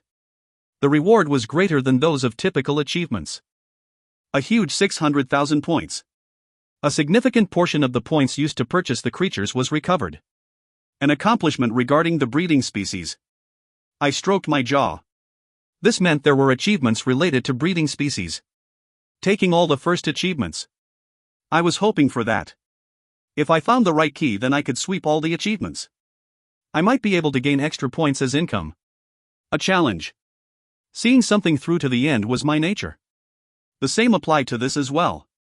One side of my mouth raised as I started to worry about the achievements. Asterisk asterisk asterisk. A remarkable achievement. The first hybrid has been successfully created. 350,000 points will be paid. The result was as expected. Tack. I clapped. I bred a werewolf and crazy hound and made a successful hybrid. This wasn't hard because they were both canines. Of course, this was almost impossible without the absolute authority of the dungeon master. The werewolves were proud wolves. They would never consent to mating with the crazy hound that was on a lower level than them. But if the mating succeeded, then they would look after their offspring. I looked at the pup covered in blood. It was literally a hybrid. The default name was Little Werewolf and it looked like a werewolf but with shorter legs. The potential was also lower. But the important thing was the achievements. I gained significant revenue without spending a lot of points. In 2 months, I managed to collect 350,000 points. Currently, I was earning 40,000 a month from the Japanese dungeon. The South Korean income of 110,000 was quite amazing. Gather it little by little while preparing for the Demon World auction. It had been 9 months since the first Demon World auction. The Spirit World would have finished preparing the items for the next auction. It meant that Dubalon would soon be contacting me. And there will be massive monster waves occurring worldwide before the Demon World auction. It was the demons finishing their preparations. They observed and learned that points was needed from the first auction. And the monster waves would be used to try and secure more points. The main purpose of the monster wave was to hunt the awakened. I also moved the creatures against the awakened in South Korea and Japan and earned a great deal of points. Close to 500,000 points. Of those, I had 2.7 million points remaining. Originally I had 3.2 million, but I used 300,000 on the dungeon in Japan, and not long ago, I bought 40 dwarves for 200,000 points. And even if I rested quietly for the next 3 months, I would still receive 450,000 points. If I gained a few more achievements, then I could easily get 4 million points. 4 million points in 2 years. I could use those points to buy high-class creatures. My mouth twisted. How much had the other demons collected? At best, it would be 800,000 points in 1 year. But not all the demons would have that many points. I could be sure of one thing. There were many uses for points. Self-reinforcement, strengthening the dungeon, purchasing creatures, and various experiments. The demons wouldn't necessarily hand everything on the Demon World auction. Especially since this was the second year. But the basic preparation, 4 million, might be a little short. Even if I caused a monster wave, I could incite and tear up hundreds of awakened. I would gain approximately 150,000 points. Most of the achievements for the monster wave have been gobbled up. There were still more first achievements available when it came to breeding species. It was obvious that there were more achievements. I should have more than 4 million points by the time I traveled to the Demon World auction. Asterisk asterisk asterisk. After 1 more month, I was able to simultaneously gain 2 more achievements. Multiple message windows appeared in the air. Incredible achievement. The first one to succeed in raising 20 adult pyroks. The probability of the pyrok larvae becoming adults has increased by 1%. They are creatures that can't be sold in stores because of their awful survival rate.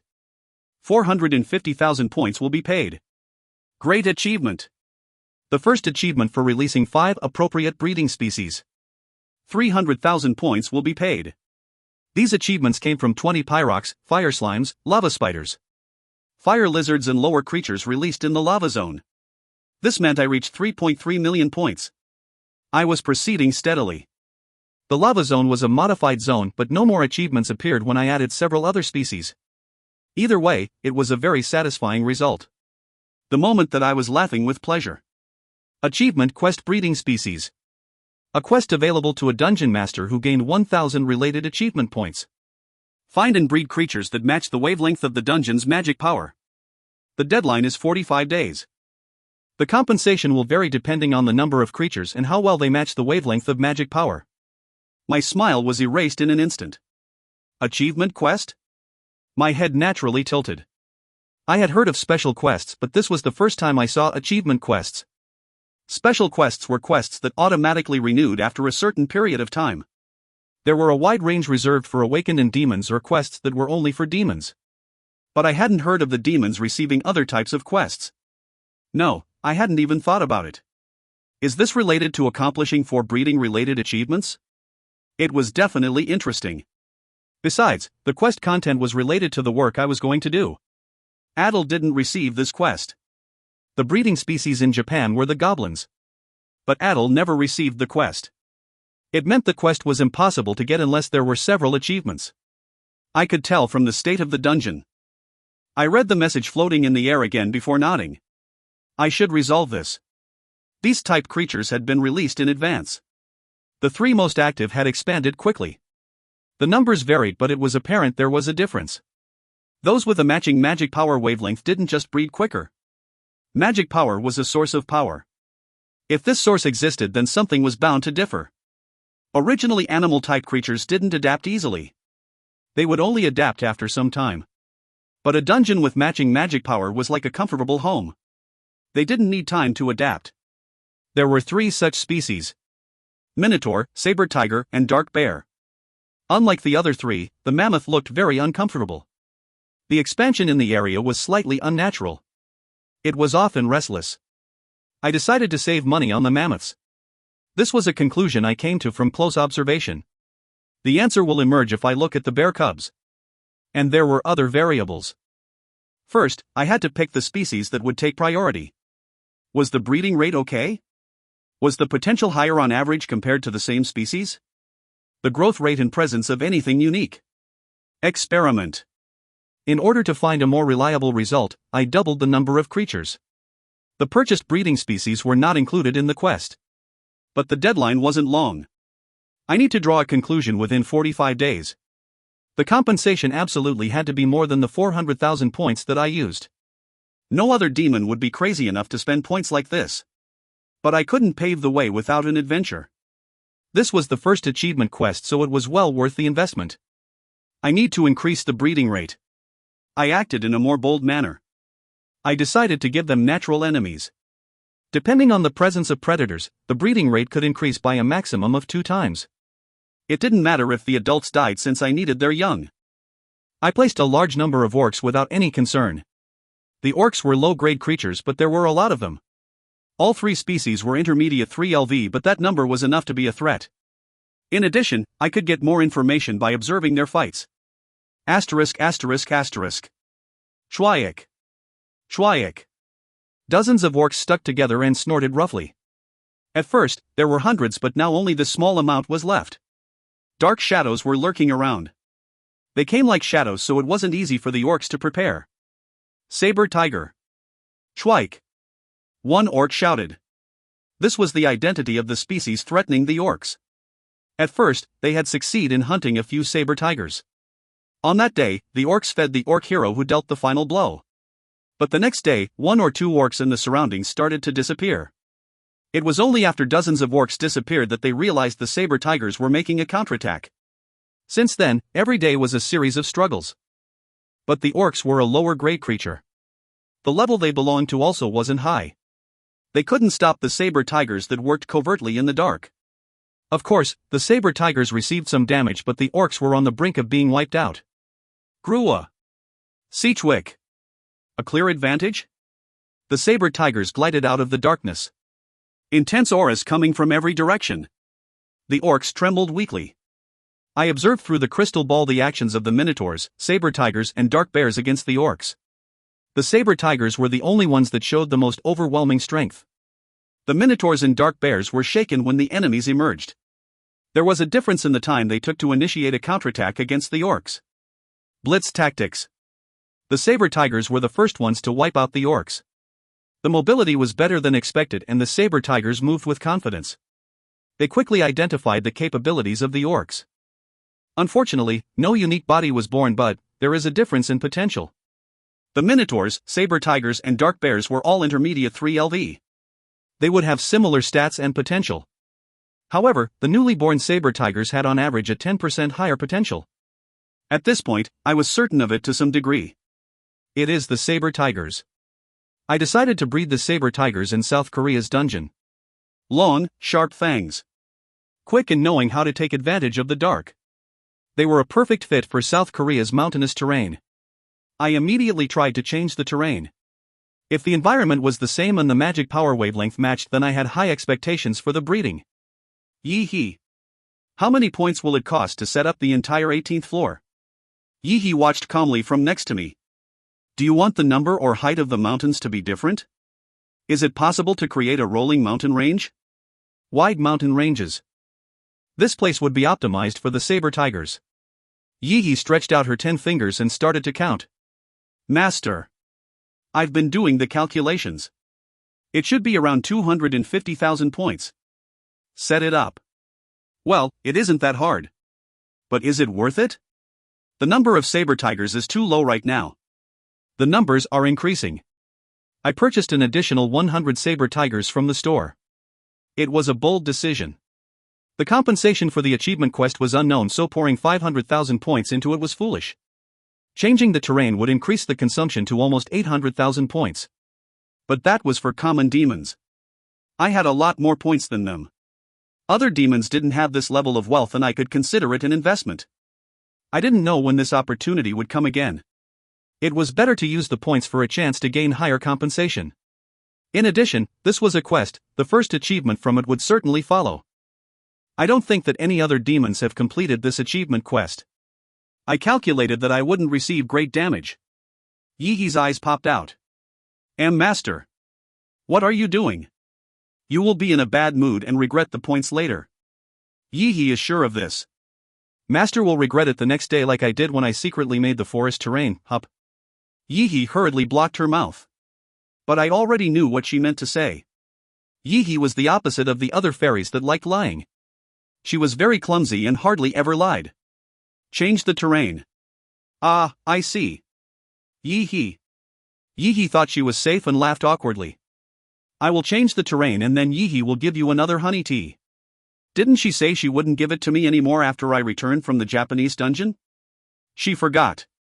Fairies often forgot trivial things. And in the first place, she was able to be a beekeeper because of the forest. Not long ago, Yi changed the 15th floor into a forest terrain. Well, I had checked the status through the crystal ball. I had handed over the points to her, so excessive consumption of points wasn't embezzlement. Delicious honey. Yi had low standards when it came to this. Yi didn't know this and was just laughing Yi while changing the terrain. Indeed, the terrain change caused the breeding rate to noticeably increase. This could be called a synergy effect with the creatures. However, there wasn't much time. There was 30 days left. I needed to make as much offspring as possible. I could open up the dungeon master's magic power, but this would have side effects. The first was that the creature was more likely to die than be modified.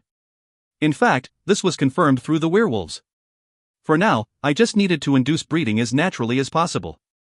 I spent each day working on the dungeon's internal affairs. Then the stone that Dubalong gave me started shining. He finally got in touch. I took out the stone. A little bit of magic power was injected and a voice came out. Randalph Brigzielnim. Do you remember me? Dubalong. I am in charge of the Demon World auction. I nodded my head. I remember. Ahoo. I'm glad. I was worried that you wouldn't remember me. In fact, this is taboo in the spirit world, which is why I am only contacting you now. I know that Randalph Nim is our best auction client. Ha ha. Did you just contact me for a greeting? Then I am a little disappointed. No, are you joking? Do you think this is the gift? You shouldn't be upset about carrying this stone. I am planning to give Randalph Nim a real gift, perhaps. Would you like to know the list of auction items in advance? It was right to the point. This was exactly what wanted. I have a little bit of interest. Ha ha. Then feel at ease. In fact, this is a gift, but it is close to the auction. However, Randalph Nim doesn't need to worry about any damages. This will also benefit you. Indeed. Earl Randalph Brigzielnim. Your words are different from other demons. I will send you the list as soon as possible. It is hard to send a piece of paper while avoiding the radar system, but Randalph Nim is one of our VIP clients. He might be patronizing me, but it was true. In fact, access from the spirit world to this world was virtually sealed off. Passing even one sheet of paper through was a gamble. But it is necessary. I was an existence that would become a thorn to the demons. I would benefit them. That alone made the dark spirits specifically cater to me. Points was essential for them to increase their status. If I used a few more points, then I was sure that their attitude would change. But this wasn't spoken. If they let me know the auction goods, then I was more likely to purchase. After a while, a piece of paper fell from the space next to the dungeon core. It was filled with the name of 100 different auction items. You sure are reliable. Thank you. I should be thanking you. A perfect win-win situation. A secret agreement was forged in a moment's notice. I couldn't know the details from the list since it only had the name of the items.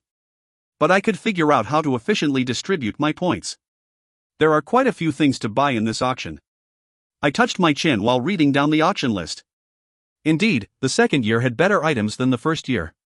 But I couldn't see any high-class creatures. It was understandable that the dark spirits would hold back those types of creatures. Of course, I couldn't be sure. I didn't know the exact number of high-class creatures that existed. Or something special like Crossla might appear in the auction.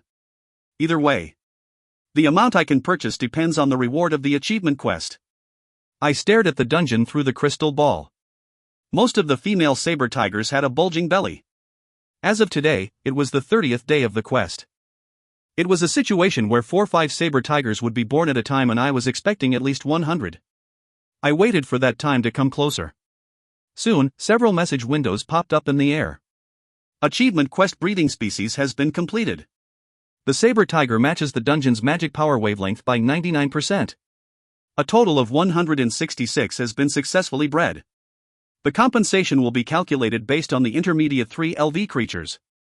The basic compensation is 1,500,000 points, and an additional 1,717,768 points has been paid. The basic compensation was considerable. Especially when considering that I received 2 million points for being the first to kill a demon. Plus, there was the additional compensation as well, 3.2 million for one quest. I already got a lot of benefits from my investment. My points had increased to 5.7 million. I had assumed that I would only reach 4 million.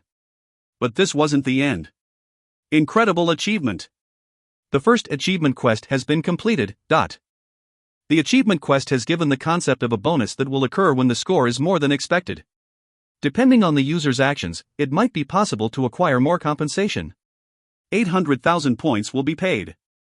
6.5 million. It was so outrageous that a laugh couldn't even emerge. Asterisk. The remaining time until the Demon World auction was 15 days. Even that time wasn't wasted. I didn't play around. I left the dungeon after a long time with Crossla and headed to Heaven's Will. The raid group Devil Hunters was on the second floor and staring breathlessly at the wall-mounted TV. Oh my god. The real world is being ruined. 30 monster waves taking place simultaneously in different places. Heek. Yuunhai and Li Jihai's eyes widened. Boony, are we going to move? We are flooded with requests for help. We can't just sit here sighing. I don't know what to do. Li Jihai shook her head. They are hoping for Captain Nim. What help will we be, Still, the number of deceased has already passed over 5 digits. Have you forgotten almost dying when targeting the dungeon? Are you going to waste your life here? Then we can only watch? Those who have strength should act. The two women filled with concerns were having a heated discussion. Kung. Crossla struck his spear on the ground. At the same time, their eyes shone as they saw me. Captain Nim. Their faces were filled with joy. This was my first appearance since the second monster wave in South Korea. Where the hell have you been? Li Jihai whined. I ignored her and said. The Devil Hunters raid group will now focus on preventing the monster waves. We will start to move this evening. Yeah, as expected of Captain Nim. This is why I like Captain Nim. Yuunhai laughed and winked at me. She saw me as an apostle of justice. But that wasn't my real purpose. The purpose of the monster wave is to earn points. But I can't stand still. I needed to stop it as much as possible. That was the primary plan. And while moving, Devil Hunters could gain the spotlight. It was funny that I was humanity's strongest hope against the demons.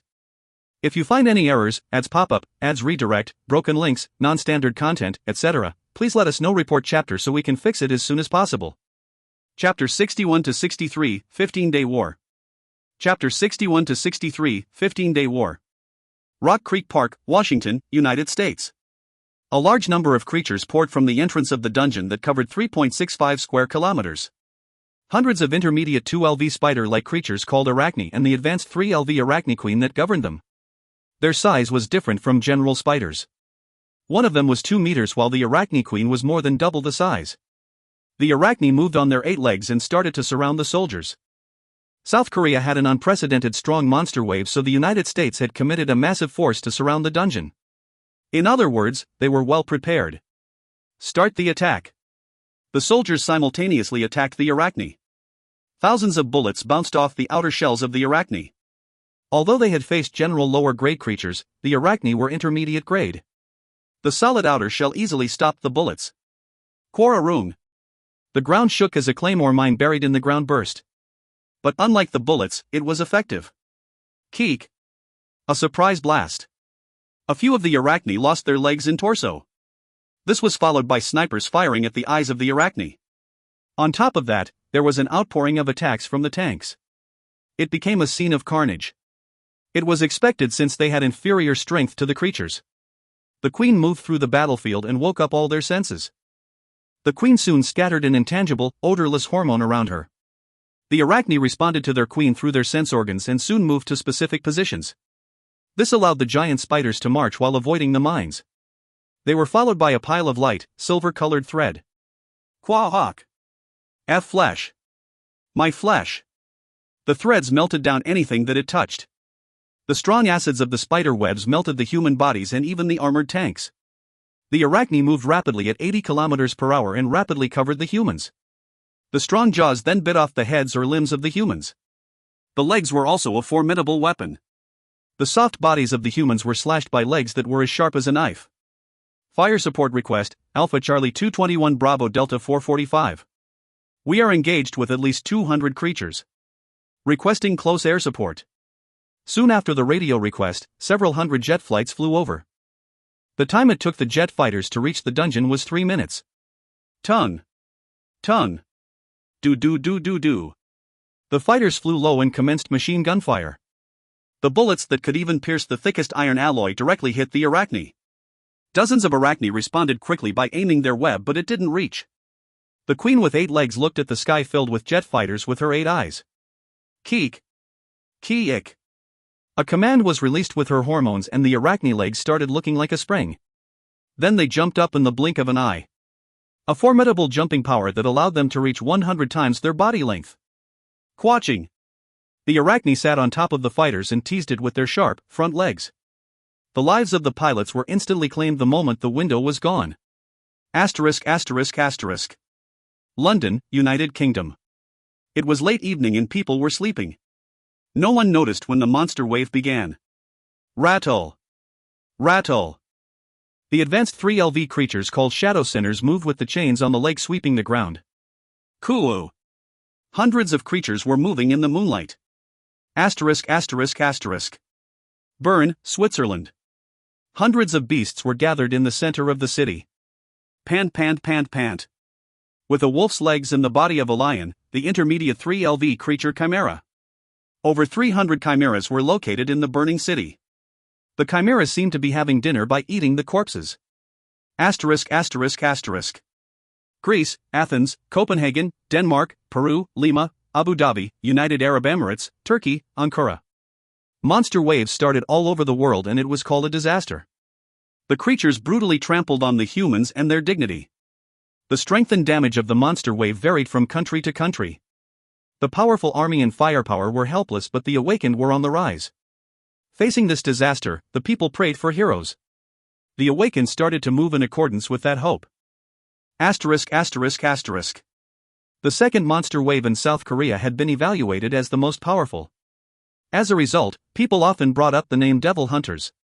In particular, there was a lot of interest in the mysterious leader. This story wasn't just confined to South Korea. All the world leaders were watching South Korea. The Dungeon Master's appearance and unprecedented events afterwards meant it made the history books. After multiple monster waves broke out, their interest changed to desperation as they asked Devil Hunters for support. No, to be exact, they asked for help from the leader of Devil Hunters. He took down an advanced golem almost by himself. The army couldn't take care of advanced creatures, so it was natural to ask him to handle it. In addition, the awakened were sensitive about who was strong and they all said the leader of Devil Hunters is a powerhouse. But, the guildmaster Kim Yong-woo who received the requests for support was forced to worry. They would pay for the support of devil hunters, so that wasn't Kim Yong-woo's problem. The problem was the main character. There is no time to delay. The pressure coming from the government isn't a joke. These days, Kim Yong-woo's phone was disconnected. If he didn't, then his phone would receive millions of calls. There was no way he could answer all the calls. But Kim Yong-woo was under intense stress because he couldn't accept the proposal of the important figures. He already had a few premature gray hairs. His lips were bloody and his nails were chewed down. This decision is too big to make alone. What do we do if there is a number of advanced creatures? The problem was the advanced creatures. The army could only respond to general and intermediate creatures. Of course, it was difficult when there were a high number of them, but the attacks of the advanced creatures were greater in quality. They were impossible to fight against without nuclear weapons. However, many dungeons were in the country's capital, so it was ridiculous to drop a nuclear weapon on it. But the awakened also weren't prepared. Especially if they needed to face 200 advanced creatures. There was a limit to the power of heaven's will. There was only a 50% chance of winning. Naturally, Kim Yong-woo had a deeply furrowed forehead. Just as he was about to get on his feet. Snap! The door opened and his dream appeared. Kim Yong-woo felt like passing out as he saw the face. He hesitated before lifting both hands. "Oh, master." I raised an eyebrow at Kim Yong-woo's reaction. It felt like bugs were crawling over my body. "Tell me where the support requests are coming from." Kim Yong-woo's eyes started shining at my words. His mind was going back and forth, but he quickly understood me. Anyway, he had no complaints since he had past experience with me. I wasn't someone who would waste time on words. Kim Yong-woo instantly stood up. The United States, United Kingdom and Switzerland, requests have just come from these three places. The United States, United Kingdom and Switzerland. Accepting the United States request will give us the most benefits. I shall choose. My tone was firm. Kim Yong-woo closed his mouth. All three places have dukes stationed there. The United States, United Kingdom and Switzerland were places that contained the dungeons of dukes. It meant they were determined to produce monster waves. 2 years was enough to gain information about the humans' firepower and build up sufficient creatures to win. Now isn't a situation where I can comfortably beat Ariel. The Duke that created the monster wave in the United States followed Grand Duke Ariel. In my previous life, Ariel had sticky ties with the other demons. In addition, the demons that followed Ariel were extremely tenacious. If I touched that monster wave, then they might search until they discovered my identity. If the Dukes noticed, then Grand Duke Ariel would definitely know. I needed to act in restraint. If I didn't, then the past might repeat. It wouldn't be good. I decided to leave Grand Duke Ariel and her associated demons alone. Duke Suguff is stationed in the United Kingdom. Duke Suguff. A demon belonging to Grand Duke UPA's faction. Grand Duke UPA. In many ways, I had a twisted fate with that demon. I was puzzled for a moment. Weren't UPA and his demons forbidden from attending the Demon World auction? Then there is no need to cause a monster wave at this time. I worried about it for a moment before an answer popped up. He must have put everything on Peking-Griali. UPA made a promise. I could understand the series of events after Peking-Griali left the Demon World auction. Duke Pekin wouldn't have confronted me of his own accord. Peking-Griali blocked me according to a command. But UPA didn't have any compassion for his followers. I opened my mouth after clearing up my thoughts. Devil hunters will go to the United Kingdom. So prepare it right now. Grand Duke UPA and the followers in his faction like Peking-Griali. I would tear out UPA's wings. I would cut away his remaining wings. If I made a mess of the flightship dungeons, then it would take a considerable time for them to recover. And those with damage was bound to lag behind for a while. At the same time, I was intensely curious. Could UPA fly around with only one wing? Asterisk. The Devil Hunters rode on a private plane. After accepting the United Kingdom's request, a plane was immediately prepared for us. It was urgent, so they prepared the plane in advance despite not knowing if we would accept the request. It took exactly 8 hours and 30 minutes to reach London's Heathrow Airport. We arrived 4 hours quicker than the usual flying time. The dungeon was about 20 kilometers away. After arriving at Heathrow Airport, Devil Hunters emerged from the plane wearing black skull masks. Welcome, South Korea's heroes. The British ambassador greeted them after they left the plane. I got to the point instead of shaking hands. Where are the creatures that we need to handle? Asterisk asterisk asterisk. The cries of pain and despair spread throughout the city. People had gone insane from the shades and held knives, causing the terrible tragedy of them killing each other. Quahaha. Die. Drop dead. The adults and children were going crazy. One child stabbed an old man in the leg while an adult male bashed a child's head in with a pipe. A woman was breaking a man's neck. A massacre. Was this hell? The shades were parasitic shadow creatures that gnawed away at the human spirit. It was an intermediate creature and could be called the natural enemy of humans. Why? Why is everybody suddenly acting like this? But not everyone was controlled by the shades. The awakened with a strong mentality or a certain level of intelligence could oppose it. Then the shadow sinners ventured out. The sound of iron could be heard in the distance. The shadow sinners were evolved forms of the shades.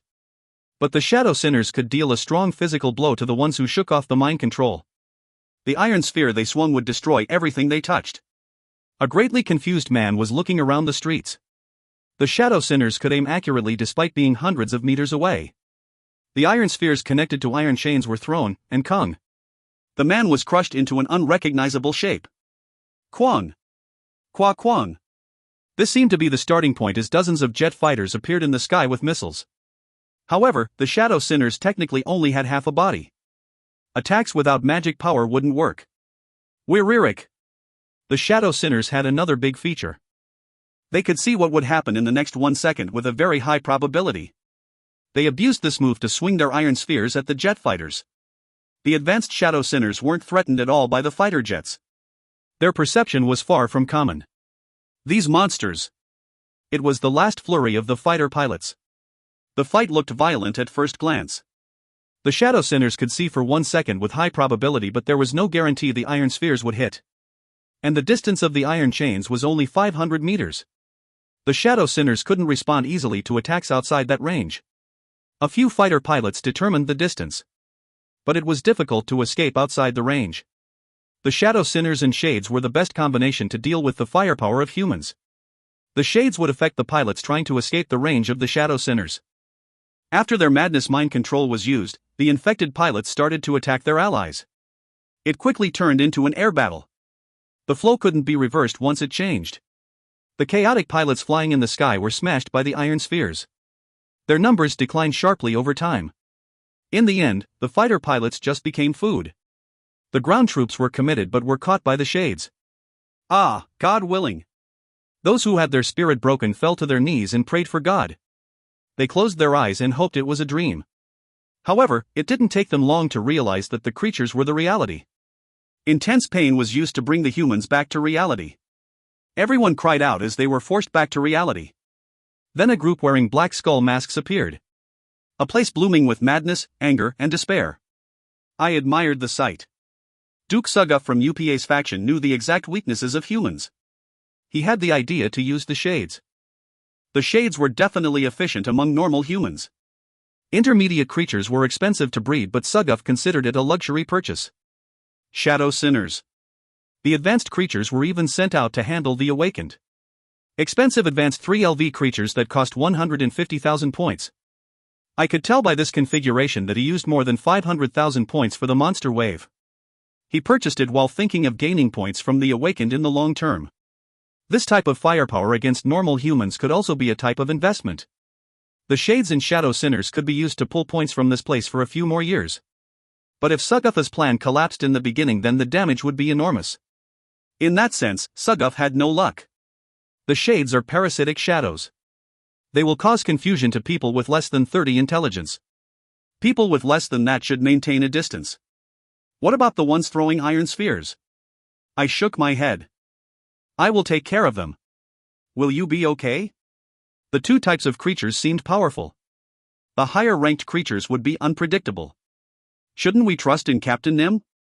Ah, Hiu. This is why you are new hires. Yu Unhai clicked her tongue. After the current flowing in her body disappeared, Yu Unhai displayed a more straightforward personality. I looked at the area that was like hell. Stop them before there is more damage. Get moving. Asterisk asterisk asterisk. The 10-year-old Edward was lying underneath a pile of ruins. His parents started showing delirium symptoms out of the blue. He had grabbed his newborn baby brother and locked them in a room when the building had collapsed. The dust settled. But he woke up with intense pain. "Rooney? Rooney, where are you?" He called out for his brother Rooney but couldn't even hear a whine.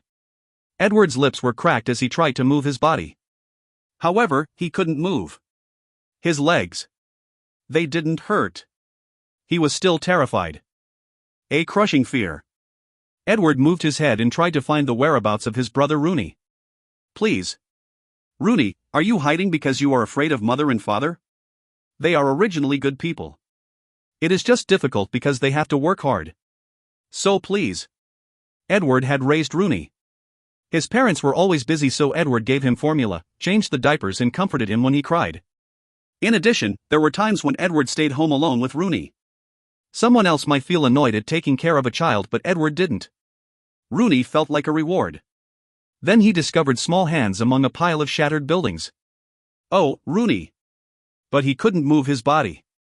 Edward didn't lose hope and opened his mouth. "Wait a bit. People will be coming to rescue us." Edward hurriedly turned his head. He could see people fighting each other. Monsters wielding iron spheres. Buildings were crumbling and there were corpses everywhere. Edward was young, so he still didn't have a firm concept of death.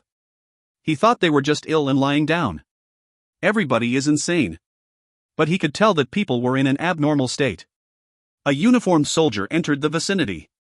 Edward waved and started shouting, "Hey! Help us!" But the soldier's eyes were out of focus. He looked at Edward and aimed his gun. "Coo-hoo! What are you doing? Help us! Please get Rooney first. Please. He is still young, so he can't escape." The soldier laughed and didn't remove his gun from Edward. But while he tried to pull the trigger, Kwong! Something flew towards the soldier's body from a distance. There was a tight compression and blood scattered everywhere. Edward's eyes widened. The monsters wielding iron spheres. A monster had come flying from the sky. Just as the monster was trying to get up from the ground. Tough bastard. A black skull-masked man suddenly appeared like he had teleported. The man held a strange-looking sword. Chorek. Then the monster and iron sphere split in half. The monster screamed loudly as it was split apart. After 10 seconds, the monster disappeared without a trace. Edward stared blankly at the scene before shouting, "Ah!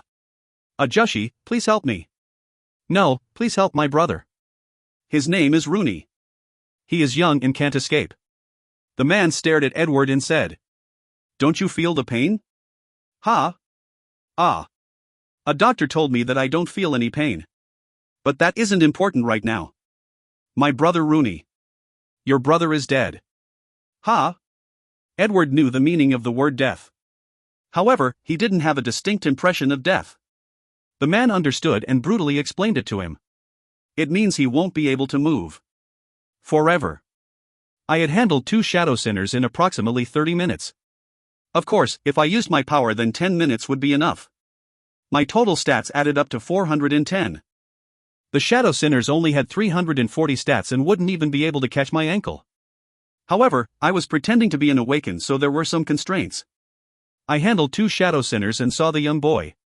His lower half was completely crushed by the building. At first, I thought he was numb, but the child's face showed no signs of pain. I was curious and opened mind's eye. Name, Edward Windsor. Occupation warrior, hero, title none. Stats. Strength 14, intelligence 34. Agility 15, stamina 17. Magic power 32. Potential, 112/441. Uniqueness, none. Skill, no pain, XR. Great potential. It was about 20 points higher than Yuunhai and was one of the highest I had seen among the humans. But I was more surprised by the child's name. Edward Windsor? One of the 10 heroes, Edward Windsor? Edward Windsor. Duke Slayer. He was the direct cause of brutally killing 10 of Grand Duke Pandemonium's dukes. Even though his raid groups were wiped out, he managed to survive and obtain 10 dungeon cores. But I never heard that he was a paraplegic. Maybe he overcame it with a skill. Right now he still had the face of a naive boy. Meeting in this way. Coincidence or destiny? Edward asked me. Is such a thing? Rooney was just born. I was worried for a brief moment. It looked like he prized his brother very much. I could use Crisley's undead resurrection and a doppelganger skill to deceive him. This would allow me to fully use one of the mighty 10 heroes. However, the aftermath would be terrible if he discovered the truth. Edward Windsor. A talent that couldn't be missed. I decided to tweak the direction a little bit.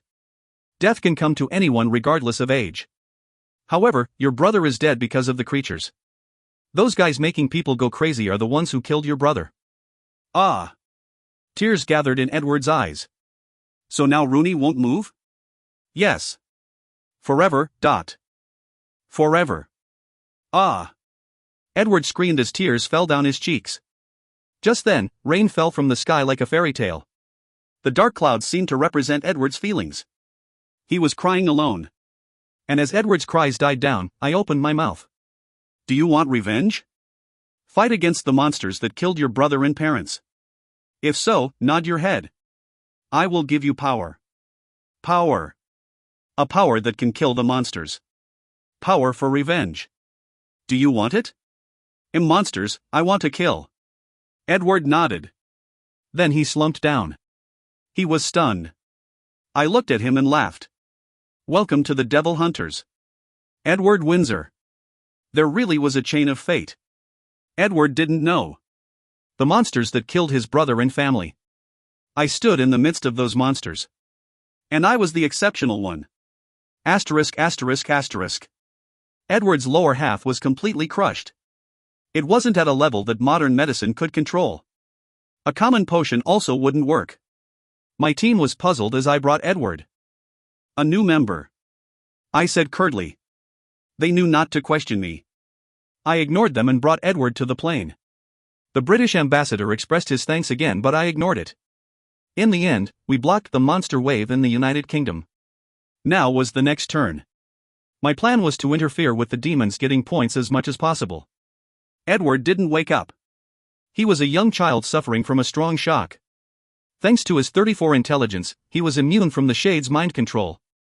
Yuunhai and Li Jihai felt pity and started nursing Edward. They wiped his sweat when Edward was screaming from a nightmare and changed his underwear when he peed. Edward was unconscious for 3 days before waking up. Where? Where is my brother Rooney? Edward immediately asked for his brother after waking up. The members were all wearing magic tools for translation. The items that emerged the most from the dungeon were those enchanted with translations. Yuunhai could understand Edward's words through her left earring. Yuunhai's words were automatically translated as they reached Edward's ears. Hi, Edward. Your name is Edward, right? Nice to meet you. I am Yuunhai. Where are my parents? Who are you? Edward looked around. It was an unfamiliar place. He also felt a bit dizzy. Yuunhai and Edward weren't the only ones in this place. Other people he wasn't familiar with could be seen as he turned his head. Yuunhai gave a benign smile. We are the Devil Hunters raid group. Our leader rescued you. Don't you remember? Edward trembled. At the same time, he grabbed his head like he had a headache. Ah. Then it wasn't a dream? Yes. I would also like to think it is a dream. You have gone through a lot. Still, it is over. I didn't think so. This is reality. Edward tried to turn his body. But he made a puzzled expression as he realized his lower body wasn't moving. First, it is urgent to treat you with a potion. I wanted to send you to a big hospital with modern medicine, but Captain Nim had the opposite opinion. Don't worry. Everything depends on the will of the individual. You can become better if you work for it. There will be a doctor with us, and just tell me if there are any difficulties. Flu. Yuunhai sighed with pity. She had gone through something similar, so she could sympathize. Edward woke up after 3 days, and during that time, Devil Hunters had taken care of the monster wave in Sweden. Necessary items and a personal physician were available for him. The doctor shook his head while watching Edward's state. There was a lack of facilities, but he took care of anything urgent with the first aid kit. Bump! The door opened and a new figure appeared. Edward's eyes widened. It was the man who grabbed his hand as Edward was falling down a cliff and asked, "Do you want to live?" It was like the devil was offering him power. Now it really couldn't be called a dream. That man wouldn't be in Edward's dream. This was reality. The ghastly reality. Yu Unhai got up. Captain Nim. Don't leave a patient on the plane. He is a 10-year-old child. The urgent crisis was passed over with the potion, but psychological help. You woke up. The man said. Edward looked at the man. An overwhelming presence. It was a first. A strangely unreal atmosphere was around the man. Questions about why he was here swirled in his head. He inwardly panicked. No pain. Edward couldn't feel anything, so his mind was in overdrive. Edward's instincts could determine what type of man this was. But he never felt like this before. The other day he was in a very confused state. Edward's face spasmed as he tried to talk. Who is Ajushi? The one who will give you strength. The man said without hesitation. He spoke like it was the obvious truth. Edward remembered that day. Monsters, the strength to kill them. If you don't want it, then tell me. Commit suicide right now. Captain Nim. Yu Unhai was aghast. Edward was baffled. He was 10 years old. But even peer pressure had a limit. It was too soon to work through everything. And the man spoke like he didn't care. I'll show you. The power you can have. Asterisk. Athens, Greece. A dungeon ruled by an earl. The population was only 10 million, but the earl belonged to a Grand Duke's faction. I wanted to cut off UPA's hands and feet. I didn't care about the earl. I moved without hesitation once the request from Greece was received. In Athens, a monster wave consisting of gargoyles, harpies and sleep moths was in full swing. Due to their limitations, Greece didn't have superior military power. There was a large number of lower creatures, so the situation could be difficult to handle. Taking care of the gargoyles is simple. Cut their throats. They won't recover and will instantly turn to stone. The harpies have a weak point at the joints connecting their shoulders. Keep this in mind and it will be helpful while fighting. The sleep moths aren't aggressive and will hardly ever attack first. There was a briefing during the flight. But I explained it once again. Edward was watching me from a wheelchair. Li Jihai pushed the wheelchair.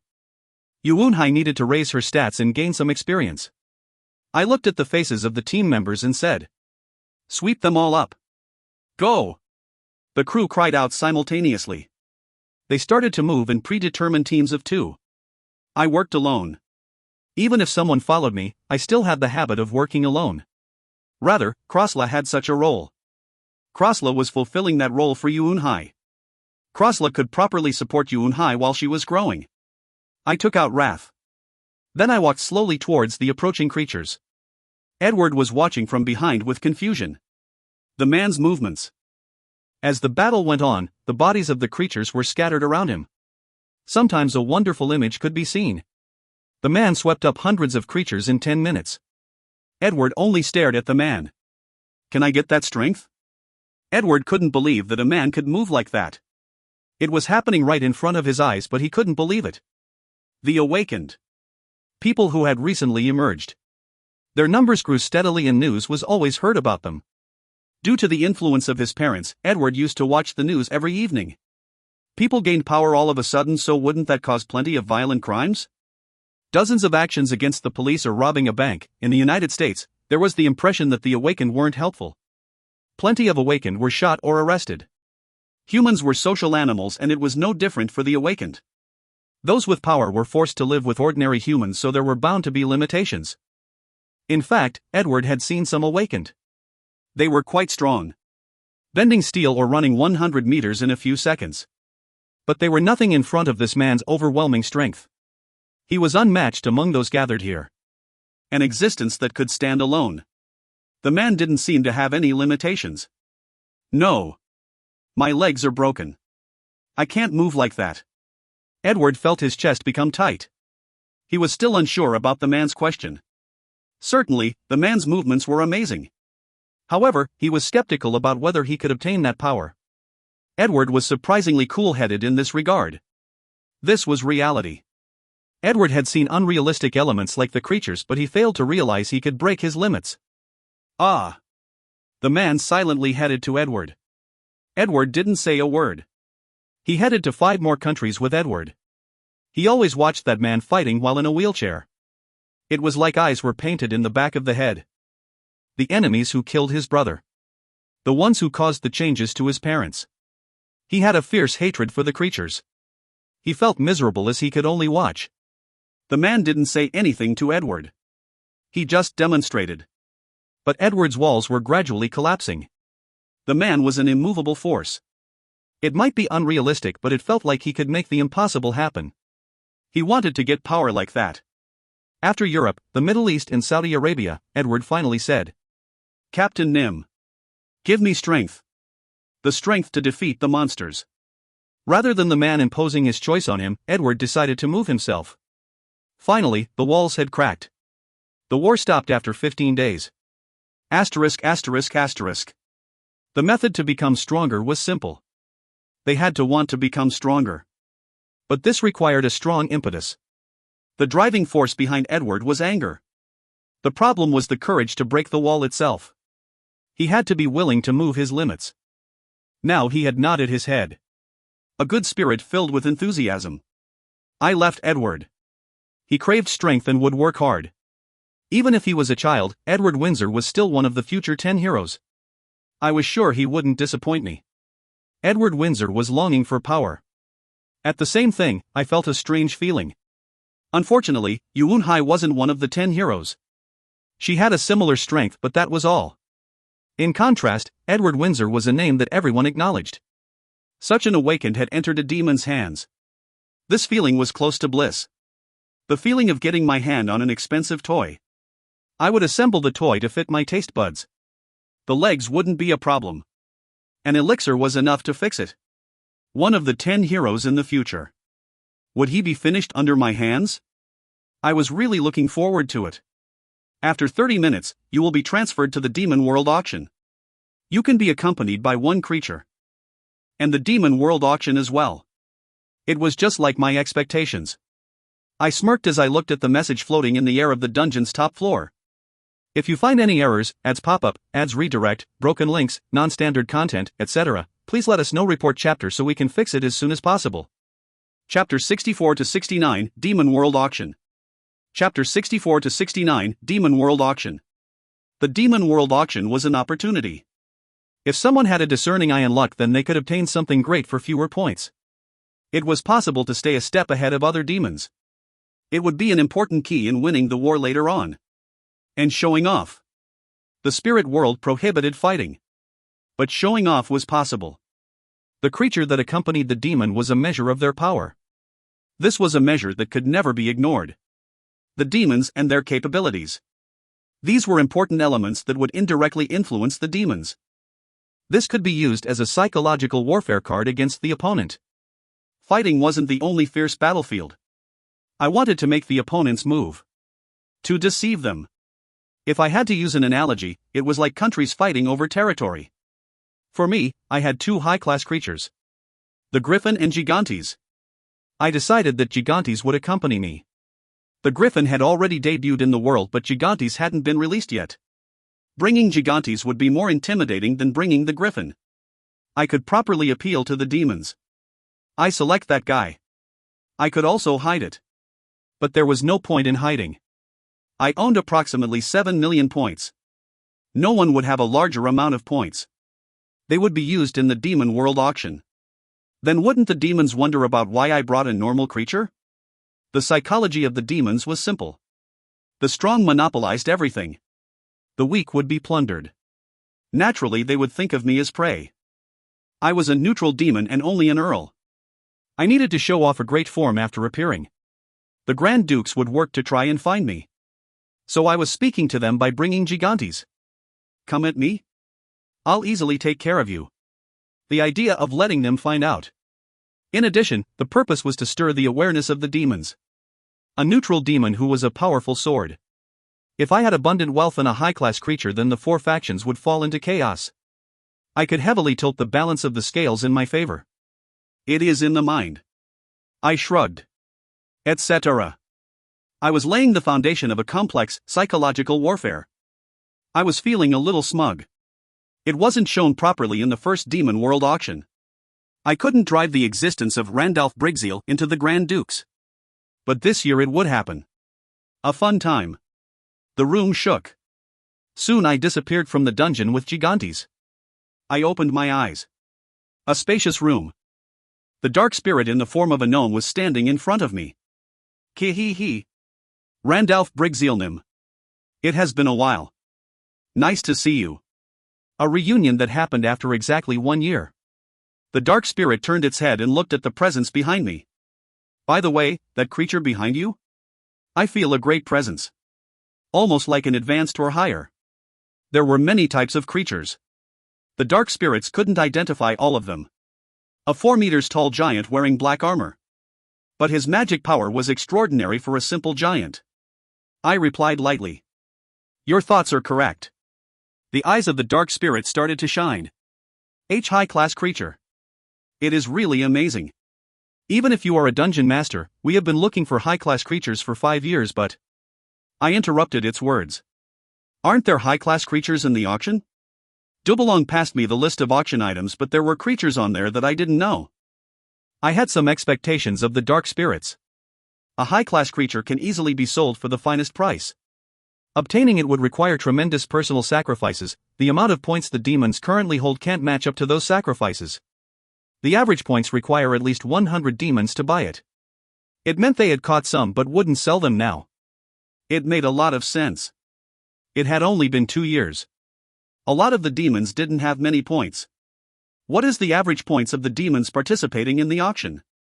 The dark spirits could figure out the average amount of points that the demons had. They just didn't know the individual amount of points. 440,000 points. He. It is better than last year. I touched my jaw. 440,000. Less than expected. The demons had raised the average by 100,000 from 350,000 points. It was more than last year, but that was it. It felt short compared to my reserves.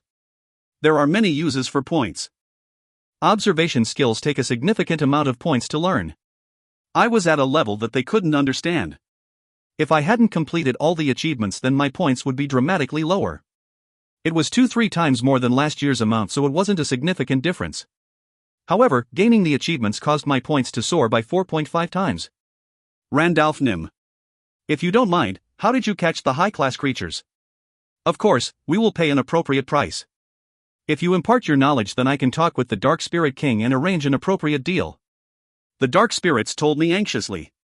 They coveted the knowledge of how to catch high-class creatures. But the method of obtaining the Griffin and Gigantes was a secret. They wouldn't believe my words even if I told them. There was also a low chance of meeting the Dark Spirit King directly. I couldn't even say it to Yeehee. Please excuse my bad manners. He.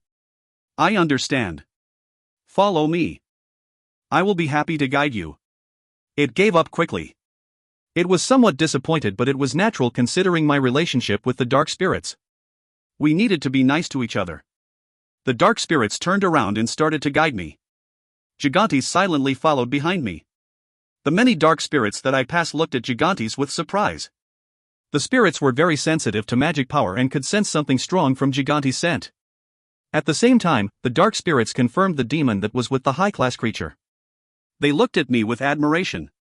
The demon who used the most points in the first year.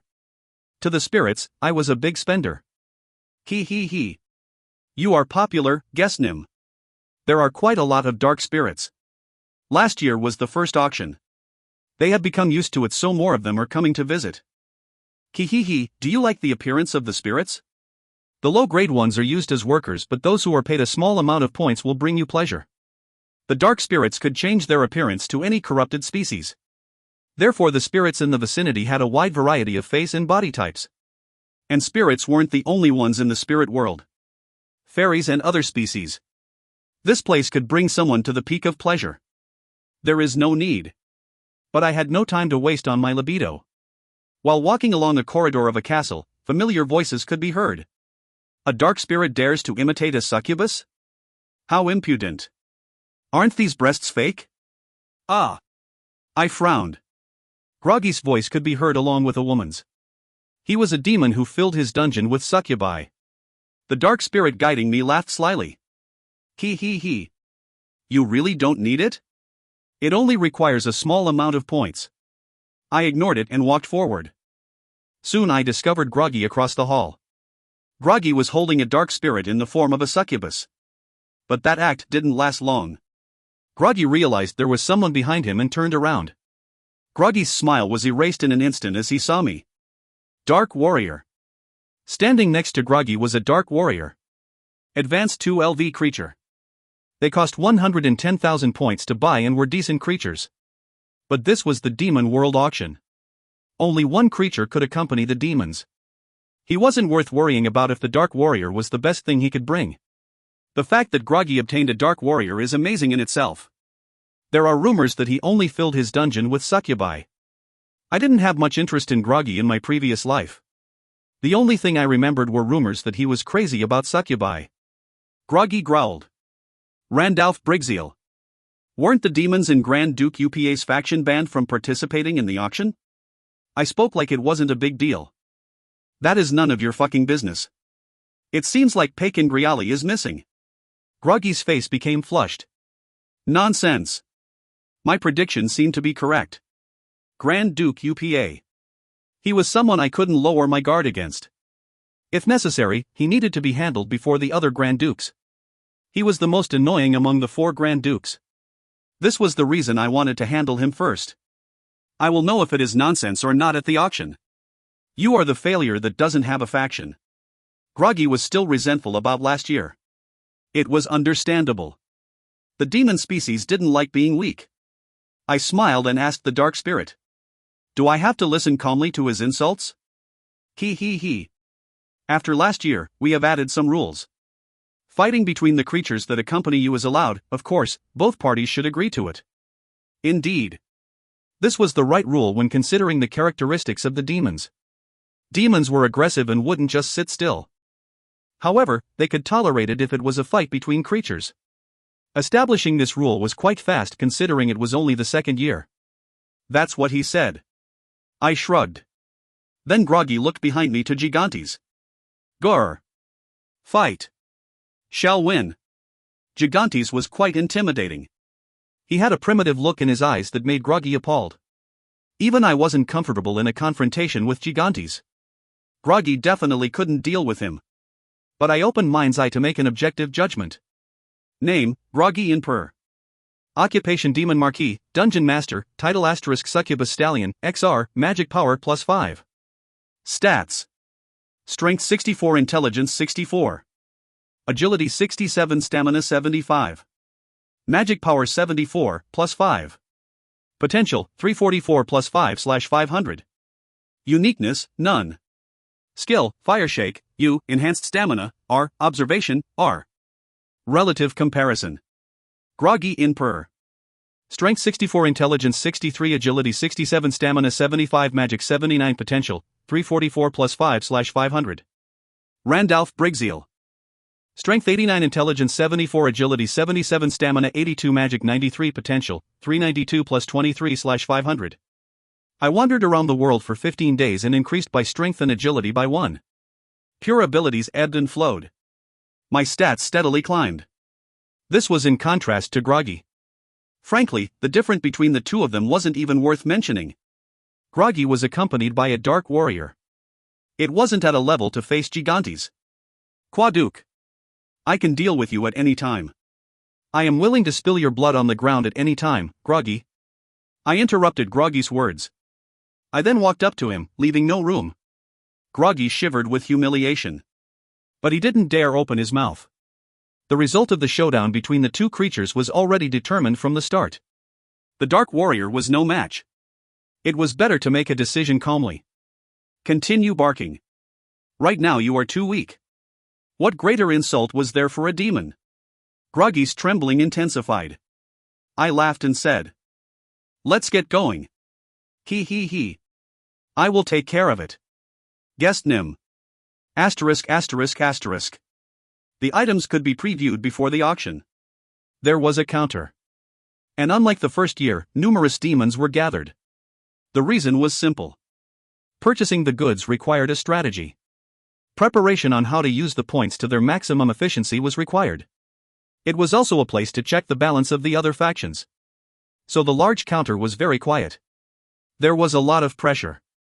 A heavy air that felt like it would explode the moment someone opened their mouth. This was due to the capabilities of some of the opponents. Another part of the plan was figuring out what goods the opponent was seeking. Thus it was important for the demons to have decoys. Kung. Gigante's heavy footsteps echoed in the space. The scent of a high-class creature's magic power spread in an instant. The demons instinctively turned their eyes towards me. An enthusiastic welcome. I looked at the atmosphere of each faction. Grand Duke Ariel and her faction weren't that hostile towards me. They were just interested? In contrast, Grand Duke UPA was an enemy that couldn't live under the same sky as me. His eyes showed an enormous desire to kill me. Grand Duke Oculus wasn't interested. The only demon with a world tree in my previous life. He had an unusual nature that wouldn't pay attention to anything unless it interested him. Pandemonium, skeptical. In the first place, he had a pessimistic nature. It was a natural reaction. Other demons showed a similar attitude. He. I'll wait outside. I can't step into this. The dark spirit retreated. Spirits were sensitive to magic power. It was difficult to stabilize their minds in a silent battlefield like this. UPA. I clicked my tongue after the dark spirit left. Grand Duke UPA and his demons were at the counter. After sacrificing Pekin Griali, they received permission to enter the demon world auction again. Really unfortunate. UPA was also looking at me. The intense anger in his eyes, if this wasn't the spirit world then it would be an unavoidable fight. The question you? Could be seen in his glowing eyes. I soon noticed something. Adel Luff is missing. I was the culprit behind it. However, UPA only knew that one of his demons had died. With the exception of Duke Pekin, all of his faction should have been teleported. But there was no Adel Luff. This had only one meaning. Adel Luff had died. Someone attacked his faction, he could only think like that. Of course, he couldn't confirm the culprit. UPA was suspicious of all the demons gathered here. Perhaps all of the demons had received that question in his eyes. I suppressed my laugh. Even the subtle movements of my muscles were restrained. It would be good if that suspicion lasted longer. The dissonance between the factions had begun and that would be a big advantage for me. Why shouldn't I benefit from something like this? Anyway, I should look at the status windows of the demons before checking the products. I immediately looked with mind's eye. Name, UPA Bolinon. Occupation Demon Grand Duke, Dungeon Master, Title * Destroyer, Epic, Intelligence +4, Magic Power +7. * Master of Gravity, XU, Magic Power +7. Stats. Strength 82, Intelligence 79, +4. Agility 75, Stamina 74. Magic Power 81, +14. Potential, 391 +18/500. Uniqueness, one of the 4 Grand Dukes. Owner of the Great Castle Bolinon.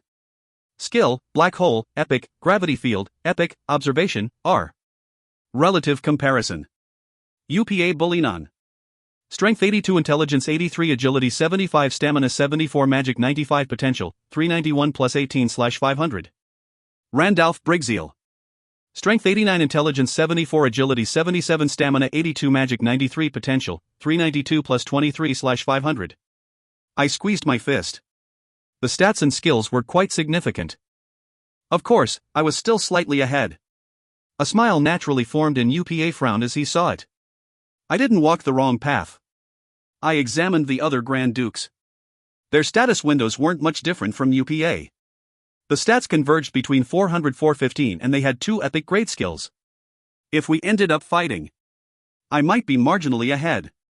In addition, the Grand Dukes didn't have 2 high-class creatures. An electrifying thrill filled my body. In overall terms, I was ahead of the Grand Dukes. And I would surely widen the gap in this demon world auction. I headed to the counter and leisurely examined the goods. *****. The hall where the auction was being held had a traditional atmosphere. It was a spacious hall with seating on 4 sides and on the ground floor. Like before, I was the only one who sat on the grandstand on the ground floor. The other 4 factions climbed up to the side seating. There was no apparent conscious attitude towards me.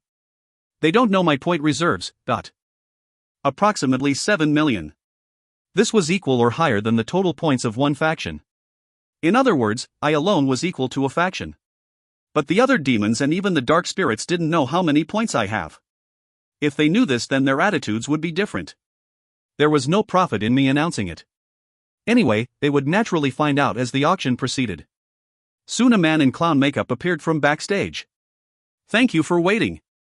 Just like last year, I Doublon will be responsible for the auction today. Please take a look. Doublon's face was different from last year. A high-class spirit who secretly made a deal with me. He sent me the list and I could build a neat plan. He scanned the auction hall and smiled. There are 2 empty seats. One of you was banned for 3 years for breaking the rules, and after sending the message a few times, the other one has crossed the river to never return. Our deepest sympathies. It was said with a bit of mockery. After a moment of silence, he raised his head and laughed brightly. UPA was upset, but the other Grand Dukes didn't mind. Originally, UPA's faction couldn't participate in the auction for 3 years. But he made some concessions and blamed it on Pekin Griali. Thanks to that, Grand Duke UPA's opinion of the spirits wasn't very good. Now. This year we have prepared more passionately than last year. The spirits went through a lot of effort during this year to develop a list that will cause the guests to cry. But that is a story that I can talk about for 24 hours. I don't want to pour cold water on this hot atmosphere. Doublon shrugged and continued. 100 auction items. We have carefully selected the first item to be shown. Last year, it was Krosla who had the blood of the true demonic dragon Augine. So I have to ask a question. Buyer Randalph Brigzielnim. Are you satisfied with your purchase of Krosla? Doublon bowed towards me. Krisley was the real treasure, but Krosla wasn't bad. He had the potential to move up the high-class rank. Brilliant. It was impossible not to be satisfied. Doublon's smile widened. Thank you for the compliment. Randalph Brigzielnim seems to be accompanied by a high-class creature that is even better than Krosla. He looked at me slyly, diverting the attention towards me, making sure to show positive attention. The demons flinched. They hadn't expected such a direct comparison. The demons had questions. A number of them looked at me with concerns. As expected of Doublon. He had the temperament of a scammer. A superior trader wouldn't make their scamming nature obvious. Let's forget the long story. I will now introduce you to the first auction item. The spirits stumbled upon it in some ancient ruins, perhaps many of you might be unfamiliar with it. The Astral Code. Another spirit brought out a square, black box. The long black box was filled with a black substance. Over 20 centimeters in length. It looked like an ordinary rod. Many demons fixed their gaze to it. Everyone seemed to have mastered the observation, skill, but mine's eye was better. The observation skill could figure out the name and key options of the item. It couldn't figure out the detailed description, hidden options, or sealed options. Astral Code. A strengthening item? I had seen it a few times. I couldn't remember it well. I blamed it on never having experience purchasing it. I opened up Mind's Eye. Name Astral Code, U. Description, add one option to an item. Asterisk stats plus 1 2 or a specific characteristic will be randomly selected to enhance the item. The failure probability will depend on the user's magic power. Now I remembered the description. But the part marked below was unfamiliar. An option only visible with Mind's Eye. A simple observation skill wouldn't show that part. I have to buy it. Doublon sent me the list, but I couldn't know the detailed options. I had to check the item directly before deciding to purchase it. It was a given that there would be some unexpected spending. The strengthening unique characteristics would be very useful. For example, it can make a sword sharper. It was random, so there was some risk. Still, the extra stats was enough to make it worth purchasing. Doublon exclaimed dramatically. The auction will start at 100,000 points. It can strengthen your weapon, so I assure you that it is the best item that you won't regret. And please note that the boys and girls on the ceiling will weep and feel scorn if you don't spend more points than last year. The rates had increased from last year. But when compared to last year, the demons also had more points. It was a natural phenomenon. 100,000. Ovu, Grand Duke Ariel Nim. An excellent eye. You can see the value of this item. 100,000 points have come out. 120,000. Grand Duke Okulos Nim. I am thankful for your careful selection. 150,000. Grand Duke UPA Nim. You have come out. The first auction only has Grand Dukes participating. 200,000. Ah, even Grand Duke Pandemonium Nim. Now all the Grand Dukes are involved. An item that could strengthen another one was a great attraction. An epic great armor getting another property would be worth 1,000,000 points. The other demons didn't even think of putting up their hands. But 300,000. I spoke a single line. I came forward. Doubalong clapped exaggeratedly. Earl Randalph Brigzeilnim. Amazing. He has raised it by 100,000 points to make it 300,000. Is there any more? The hot atmosphere seemed to have cold water poured on it. All the demons knew that I spent more points than anyone else at the first Demon World auction. But that was when they didn't know the existence of the Demon World auction. So it was regarded as due to luck. Collecting from the beginning without spending any points. The demons thought I would receive a lot of damage from the auction when it came to breeding species. Thus the demons laughed at me. Yet I was showing the same behavior even in the second Demon World auction? They were definitely worried. Of course, I may have just collected the points throughout the year. The problem was they didn't have an explanation for the high-class creature. Using 300,000 points at the start.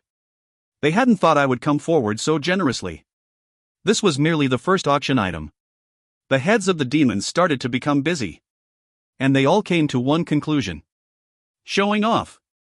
Increasing the points by 100,000.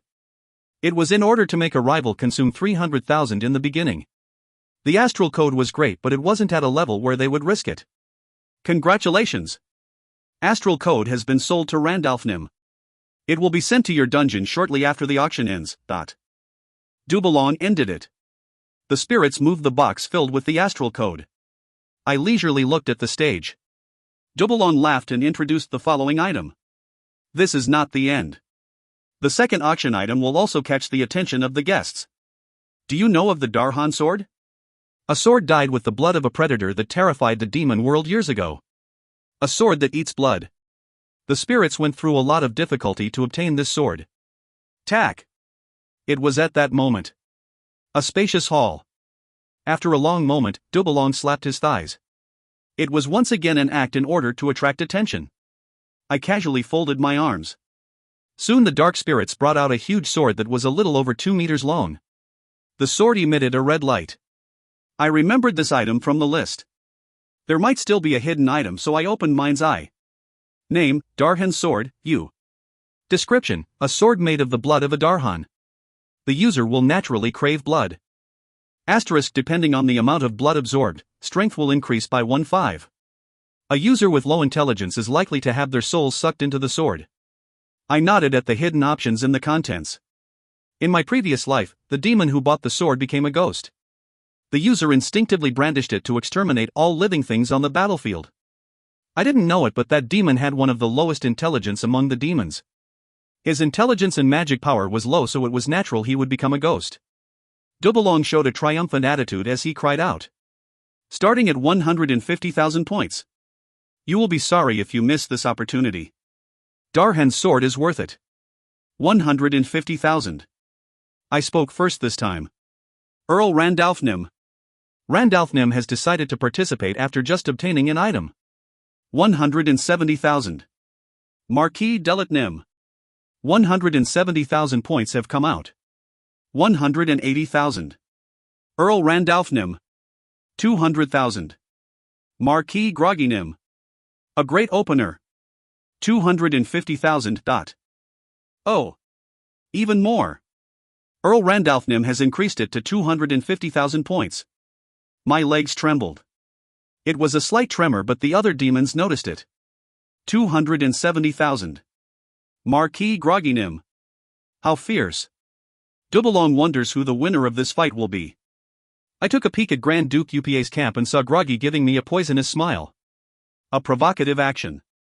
His face seemed to be asking if I had any more points. He seemed to think that I wanted Darhan's sword. I had showed an impatient movement the moment the sword came out. So he didn't even think about it. Properly hooked. It was like I intended. Unfortunately for him, I already had the epic set item Wrath. There was no penalty for using it, the sword gave 7 strength and there was also a skill, so it was a precious sword. There was no reason for me to obtain another sword. Groggy was hooked by my bait. I stopped here. A number of seconds passed before Dubalong shouted. Darhan's sword has been sold to Marquis Groggynim for 270,000 points. Congratulations. Groggy was elated. He thought he won, and I barely managed to suppress a laugh from coming out. Groggy didn't know about the hidden options and was likely to become a ghost after using the sword. Groggy had 64 intelligence. It was pretty low. He just put himself on the path of self-destruction. He was completely fooled. The other demons wouldn't have a large reserve of points. At best, they would consider the standard to be around 500,000. I had spent 300,000 points on the astral code, so he was convinced I was bluffing. Introducing the third item. The spirits squeezed out our best efforts and managed to catch the previously extinct creature, Cursed Yeti. The cursed Yeti are the descendants of the creature Conti who was once hailed as King of the Yeti. We are only showing a cub, but it could grow into a high-class creature. After a while, the cursed Yeti cub trapped behind bars was brought out. It was only 1 meter or so. Similar to the form of an orangutan but with a little more muscle. Usually Yeti had white fur, but the cursed Yeti was black. A species that wouldn't be sold in the store. An almost extinct species that couldn't be found in the demon world. I was curious and used Mind's Eye. Name, Cursed Yeti. Stats. Strength 33, Intelligence 17. Agility 29, Stamina 41. Magic Power 26. Potential, 146/329. Uniqueness, a cub of the Cursed Yeti. Skill, none. Looking at the potential, an adult would match an advanced 2LV creature. Dubalong was exaggerating when he said it would become a high-class creature. But the other demons didn't know this fact. The Cursed Yeti was almost extinct, so the demons hadn't seen it for a long time. However, not many demons would be overwhelmingly convinced. The demons didn't want to be ripped off. If they bid and it wasn't a high-class creature. I had expected it from the beginning. Starting at 200,000 points. Don't think that it is expensive. High-class creatures would be sold for millions of points. 200,000 points. A rip-off. Dubalong's tirade was beginning. I waited for someone to raise their hand first. The demon factions exchanged glances saying it isn't sure and shook their heads. Mind's Eye could see the status windows and potential of my opponent. They couldn't be confident without learning more details about the situation. 200,000. At the moment, someone made a bid. Marquis Groggynim. A wise choice. Groggy. He had bought Darhan's sword for 270,000, so it was surprising that he still had points left. Maybe he had spent the last year collecting points. The demons in UPA's faction. Grand Duke UPA's faction seemed not to know about the Cursed Yeti. 210,000. Earl Randalph Nim. You are feeling greedy despite already possessing a high-class creature. It was inevitable that I would participate. Groggy glared at me after Dubalong's words. 220,000. He couldn't stand being humiliated and raised the number. I raised the white flag at this point. Marquis Groggynim. 220,000 points have come out. Any more? If no one bids, then the Cursed Yeti will go to Marquis Groggynim. 10 seconds passed. No one else bid. The Cursed Yeti has been sold to Marquis Groggynim. Dubalong clapped loudly. I was applauding inside my heart. 200,000 points with one sentence. A large amount of points is gone. Darhan's sword and the Cursed Yeti. Both of them combined to more than 500,000 points. The demons had an average of 330,000,340,000 points, so it was a significant figure. One demon had spent 500,000 points. He was one of Grand Duke UPA's men, so that simplified things even more. After that, 7 more auction items passed quickly. I didn't purchase any of the items. Only the astral code. There was no need to be greedy. But I pretended to bid in order to steadily increase it. Everyone gathered here were my enemies. I couldn't even easily believe Dubalong. Deceiving the enemy to make them waste resources was a basic strategy in war. But at the same time, there was a strange feeling. Every time I made a move, someone always bid higher on the items I raised my hand on. Grand Duke UPA and his demons. Coming at my throat. Revenge for last year? It wasn't a big move, but I didn't feel great. After all, the one who had a strategy would do well. So far, I had one. But I couldn't be too greedy. The future couldn't be guaranteed. I thought back 1 year. At that time, I was in a very favorable position. But the demons also realized the existence of the Demon World Auction. I could see that from them all learning the observation skill. The difference between knowing and not knowing was large. There was no room for cockiness. I assure you that the 11th auction item will make all your eyes widen. One of the 5 statues that you should know about. We found it very deep underground. One of the 5 statues, the Statue of Abundance. Statue of Abundance. An item that was required for any dungeon. I had also been waiting for it. I inwardly trembled as I used mind's eye. Name, Statue of Abundance, Epic. Description, the maker is unknown. An unknown power dwells in one of the 5 statues. The Statue of Abundance can conceive many lives. Asterisk, the statue will give blessing of the goddess to one species around it.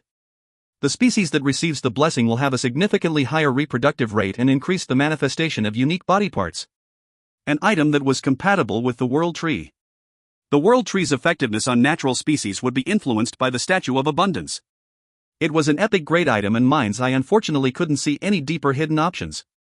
I had the same level of knowledge about the Statue of Abundance as the other demons.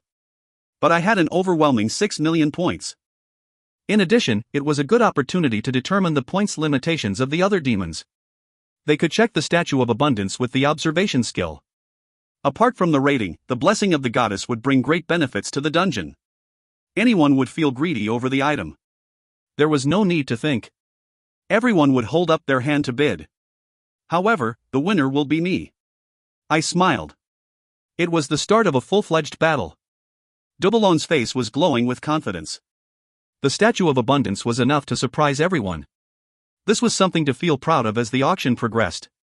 There was no need to exaggerate with the Statue of Abundance. There weren't any problems like limited to one species. A blessing that could breed strong species, so the expected value was beyond imagination. The default base of the creatures, for example, let's assume that the 1LV ogre was blessed. The ogre cost 40,000 points and was an expensive species to breed.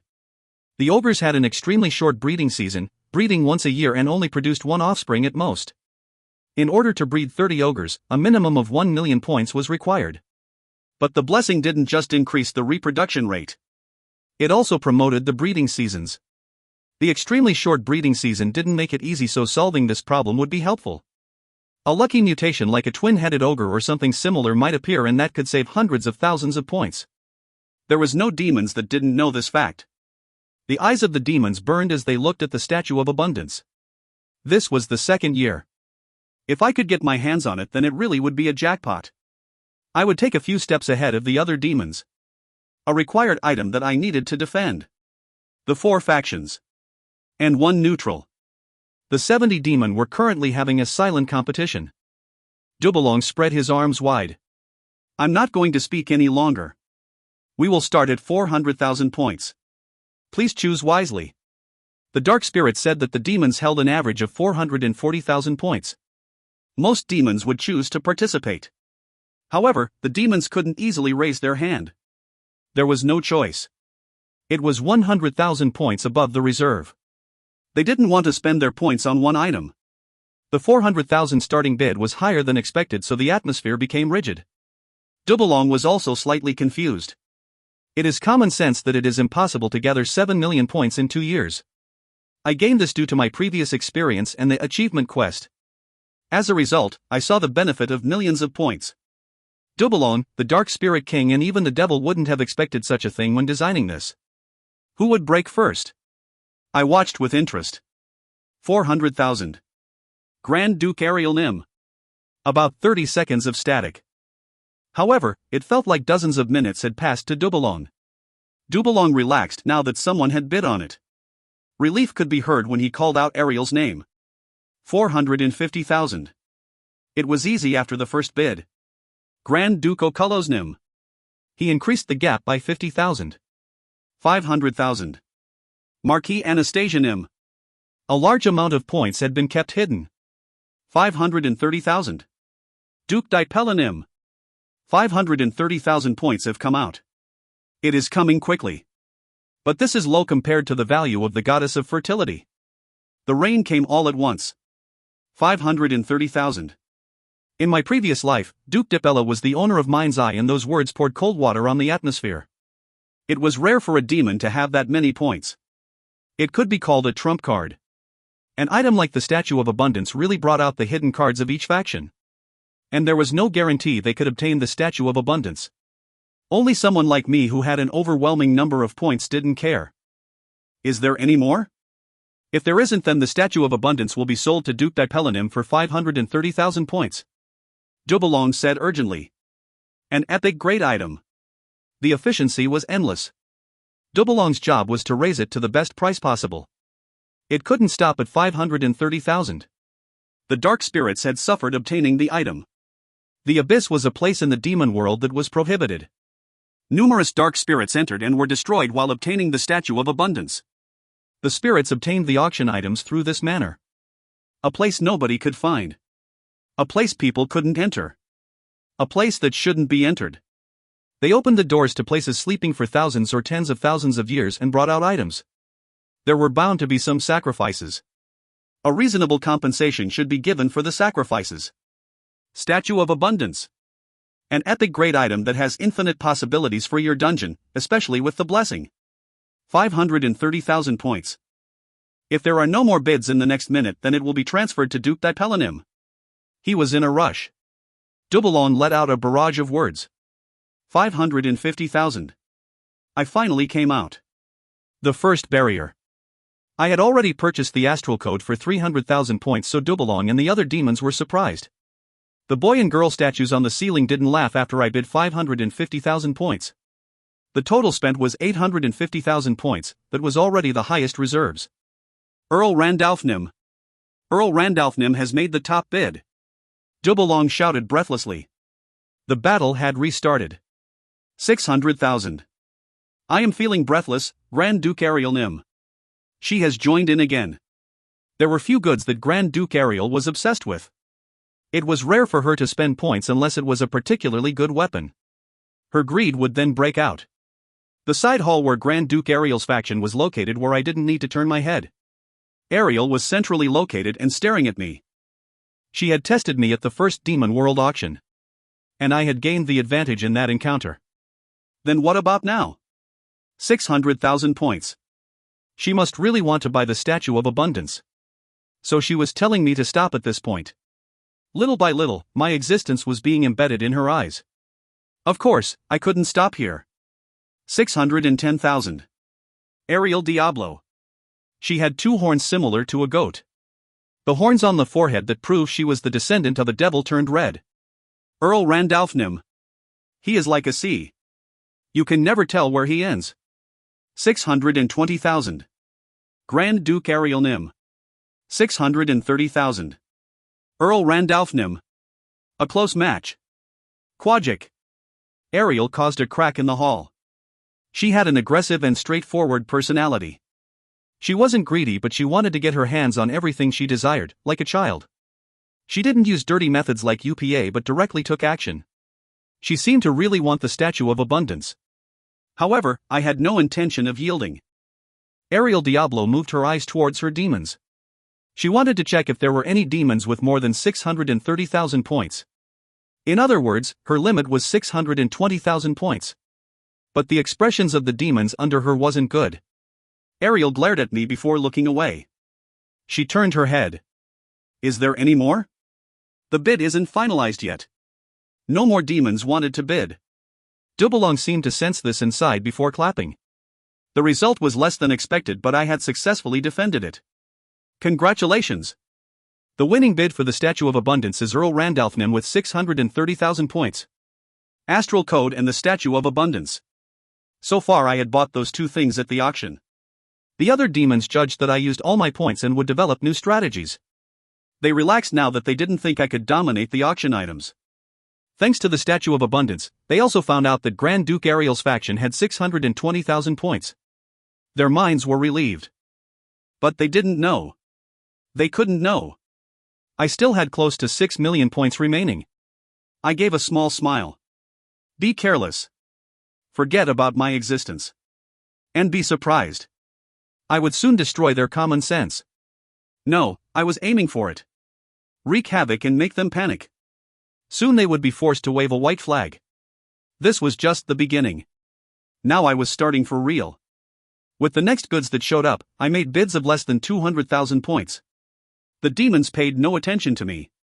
They thought I was trying to obtain more items with the low amount of points I had left. And the 15th item. The Sage's Leap. It raised a unique or lower grade skill up 1 rating. I had instantly bought it before last year's auction to upgrade Mind's Eye. The price started at 150,000 and reached 300,000 in an instant. Everyone was watching the top bid. 320,000. I finally opened up.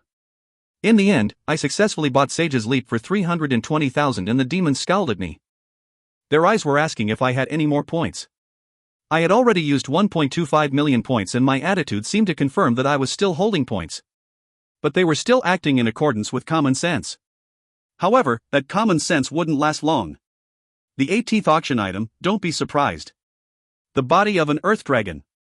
The hard scales and bones of the earth dragon clearly doesn't have any damage and it looks like it can move at any moment. The auction proceeded quickly. It reached the 18th auction and the demon's ear pricked up at Dubelong's words. Earth dragon. The earth dragon was a creature that reached high class 4 LV. But they weren't easy to obtain. The earth dragon was born from a huge forest. In special cases where very old forests met certain conditions, the forest would transform into an earth dragon. But aside from that, not much was known about the mysterious species. The body of a earth dragon. The demons who liked research would naturally feel greedy. The body of an earth dragon was well worth it. A dwarf would be able to make many unique great equipment with it. Materials that had many uses. After a while, the dark spirits pulled out the giant body of an earth dragon. A huge 20 meters in size. The body was covered with glossy, green scales. There were 2 empty, hollow eyes. The unquestionable quality of the magic power in the bones could be felt. Densely concentrated magic power filled the bones of the earth dragon. The condition was very good. It seemed like the dragon would come back to life and roar at any moment. Good. I nodded my head. Great material. An item I desired. It won't be bad with undead manufacturing. Crisley would be able to grant new life to the body of the earth dragon. The skill level of undead manufacturing was still too low to use on such a great material, but I was willing to wait for that time.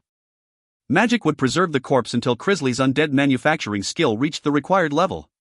If I was lucky, a 2 LV high-class bone dragon that was the pinnacle of the undead could be produced. It was wishful thinking but not impossible. Furthermore, the state of the body was good, so I had high expectations. The bodies of the creatures in Adel's dungeon are crushed, so there is no possibility of selling them. They had been completely crushed by the golems. I felt regret after remembering it. Anyway, I wasn't the only one thinking this. There were quite a few demons who mastered undead-related skills. Their eyes started to shine. Starting at 300,000. This is the body of an earth dragon. The benefits are endless. And this opportunity is likely to never come again. That's right. It was extremely hard to save the body of an earth dragon. Usually an earth dragon would turn back to a forest again when it died. A well-preserved body of an earth dragon was really unique. 300,000. Grand Duke Pandemonium Nim. You will never regret paying that price. 350,000. Oh, Duke Dipelanim. 400,000. You must get it. Marquis Anastasianim. It was a situation where the demons would use almost all their points. There was nothing to fear anymore. That's why it quickly rose by 50,000. Every demon was an enemy. 430,000. Duke Dipelanim. Do you have a good use for the body? But it has only gone over 400,000. It is still only at 430,000. TSK. Marquis Anastasia clicked her tongue. She couldn't bid any more. 450,000. Grand Duke Upanim. You are participating after a long time. 450,000 points have come out. Is there any more? Except for the astral code, UPA hadn't made any more bids. He even sat still for the Statue of Abundance. It meant UPA participated because the body of the Earth Dragon was important to him. Then, I crossed my legs. I relaxed in my seat with folded arms and spoke in a calm voice. 500,000. Astral Code 300,000, Statue of Abundance 630,000, Sage's Leap 320,000, and now 500,000 for the Earth Dragon. So far I called out a grand total of 1.75 million points. Even Dubalong looked at me with shock. The demons had the same reaction as well. A demon holding that many points after just 2 years. Most of them hadn't even reached the limit of 1 million. In general, they got points from handling the awakened that entered their dungeon. But having that many points through the dungeon was beyond imagination. It was impossible to gather 1 million with just that. Then 1.75 million? No way. A demon from UPA's faction shouted. Groggy. The expression of elation he had after winning Darhan's sword was gone. Groggy's face contorted as he glared at me before moving his eyes to the ceiling. He was certain that the boys and girls on the ceiling would be laughing with ridicule. But Groggy's hope didn't last. The statues hanging from the ceiling weren't laughing. A moment passed and Groggy looked at me again.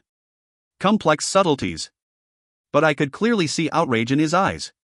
He realized that he had been a fish caught on a hook. He finally noticed that Darhan's sword was bait. I was the fisherman and Groggy was the fish. A fish stupid enough to be caught. Oh Duduk. Groggy's body started shaking. The sound of grinding teeth could be heard. The subsequent humiliation. But this was the Demon World auction. His error might affect his faction. All Groggy could do was tremble. 500,000. 500,000 points have come out. Earl Randalph Nim has made a bid. Dubalong cried out and broke the silence. Dubalong had also been surprised. I had called out 500,000 with no hesitation, so he had been at a loss. Spending 1.75 million. He closed his eyes and imagined that many points. This was because Dubalong was a spirit. If he thought about it a little bit more, then he could determine that I had more points. On the other hand, the demons were different. The demons only saw what they wanted to see. They had paranoid tendencies. Every time I called to raise the points, they would think that is the end.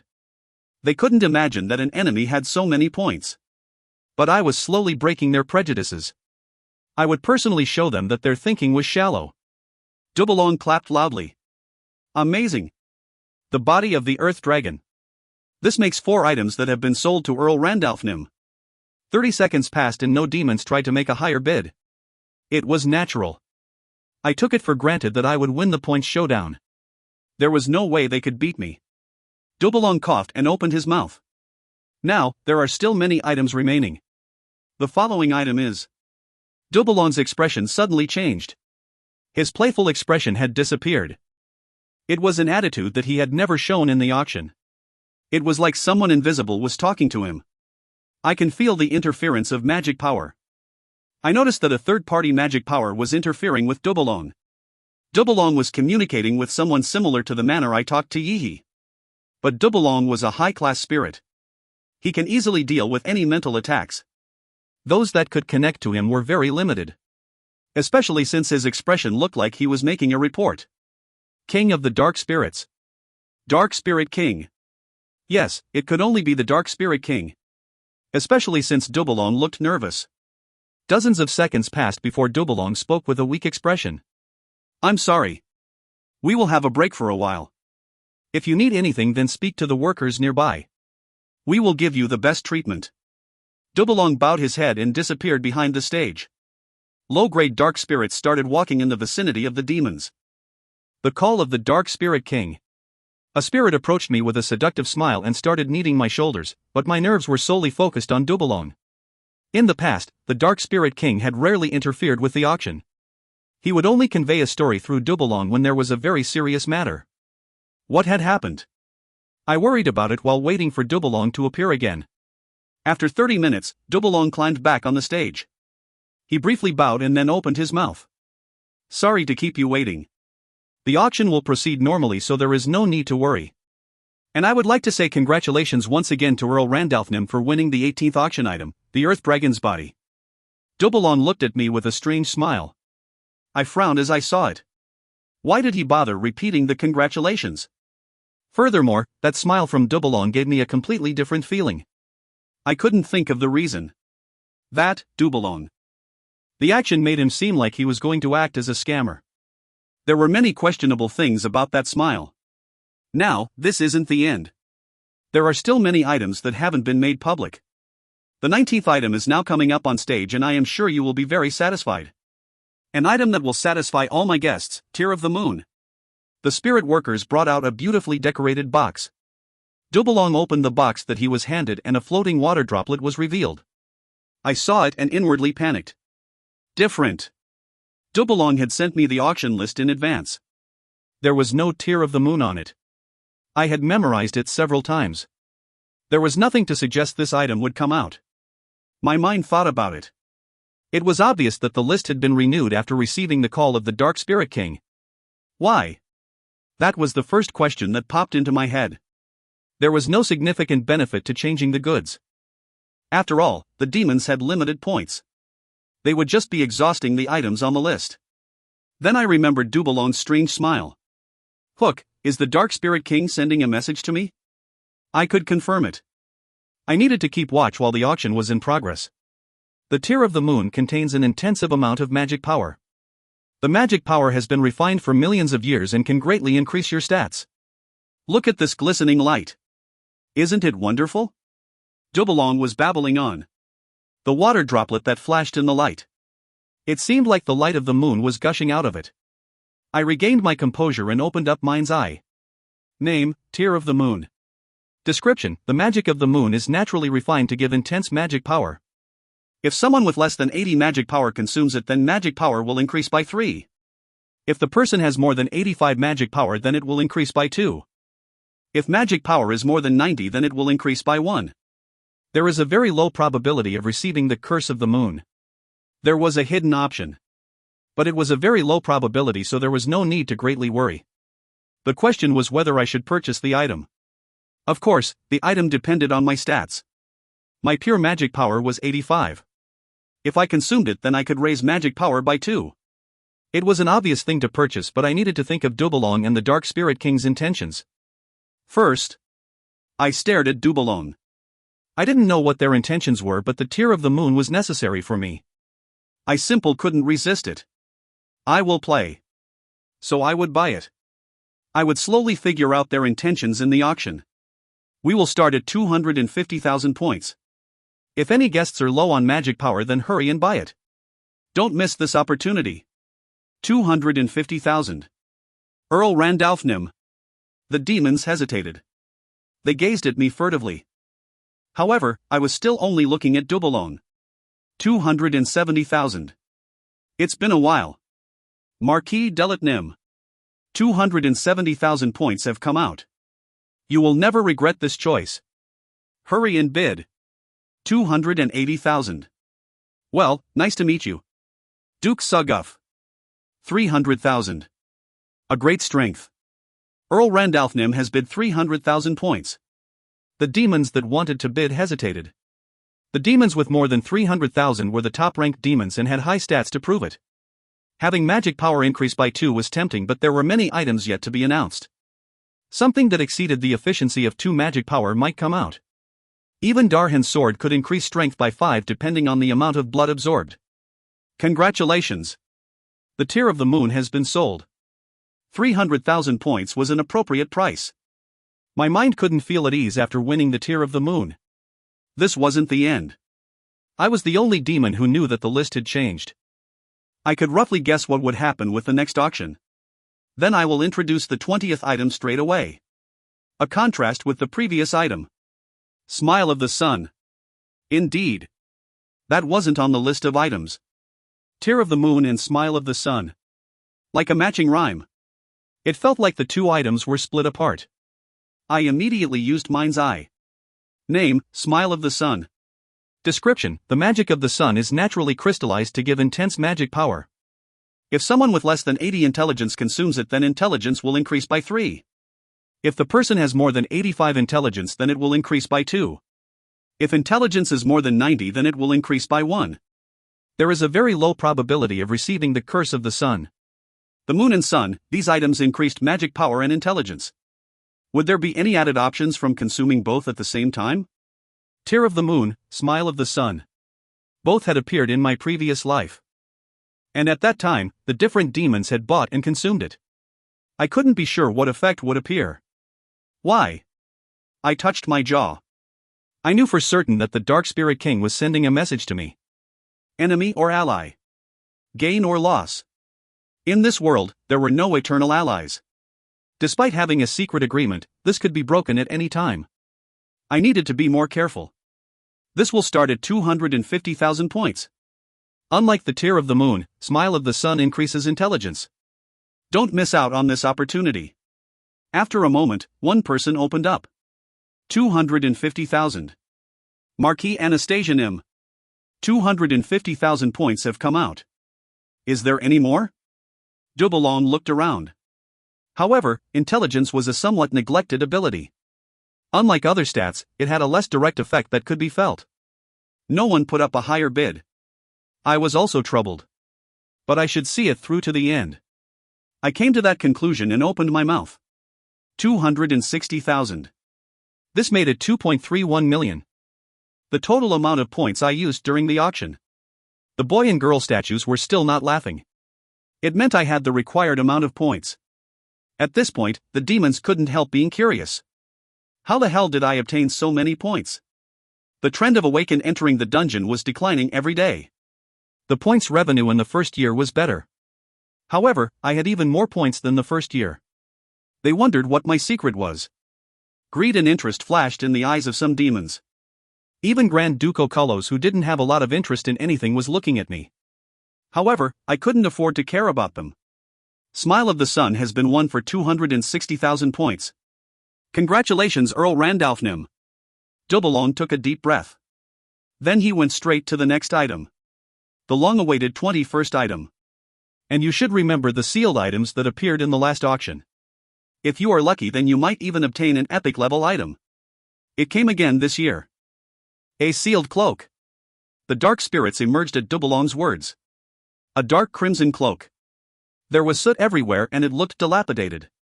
This was the first time a sealed item appeared in this auction. Anyway, I was different from the other demons and could see the options. I opened Mind's Eye and a message window flashed in the air. Name, Sloth, Epic, Set Item. Description, the last work made by the mythical blacksmith Oswin that even the gods opposed. Characterized by the 7 deadly sins, the evil contained in it was so powerful that Oswin reportedly went crazy. The only virtue of a king is sloth.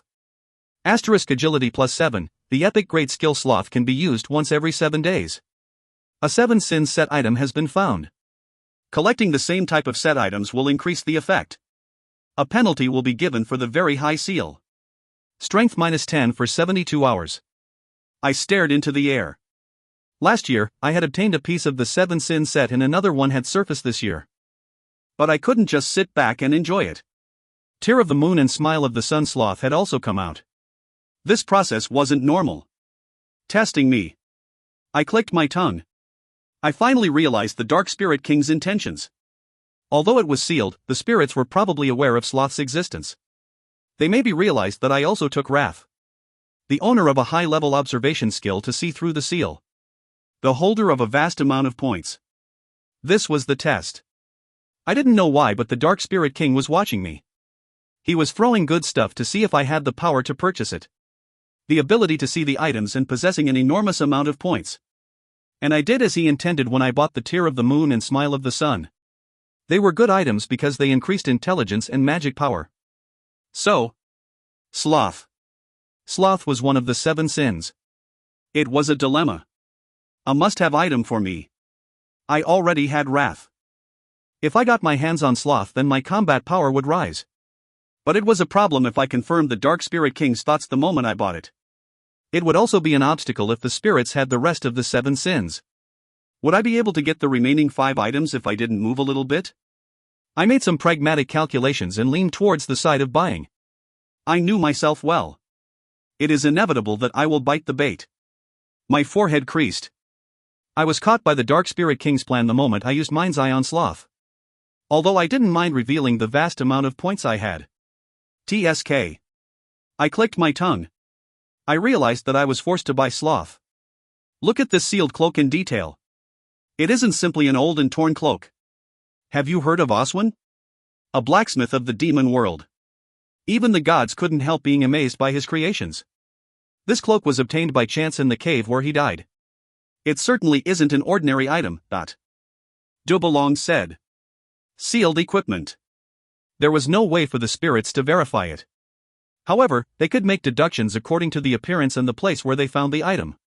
At the same time, the demons started to stir. The demons knew Oswin. He left many rare equipment. They had the power to separate the ground and sky. Those who accidentally obtained Oswin's weapons would have their power incomparably changed. There was a tremendous upheaval in the demon world every time a weapon appeared. War would break out several times over it. Grand Duke Ariel. In particular, her eyes flashed. When she was in the demon world, her favorite weapon was made by Oswin. If Ariel's patent skill abyss sword was used with Oswin's sword, then it would turn many demons into powder. But shortly after that, the 72 demons were forced to leave the demon world to compete in this world. All weapons were taken away, and as a weapons master, she felt greatly disappointed. Although it would be worth it if she could buy the cloak. Hearing the name Oswin was enough. She is aiming at it. I touched my wrinkled forehead. I wasn't informed about sloth. But if I bought it, then a conflict would break out. Maybe the tear of the moon and smile of the sun was to figure out if I had the power to purchase sloth. It was so obvious that a laugh couldn't help coming out. Dubalong gave a wily smile and opened his mouth. The starting points of a sealed item is exceptionally high. 300,000 points. 300,000. Grand Duke Ariel Nim. This isn't necessarily a winning bid. The first one to move was Grand Duke Ariel. She had a combative stance.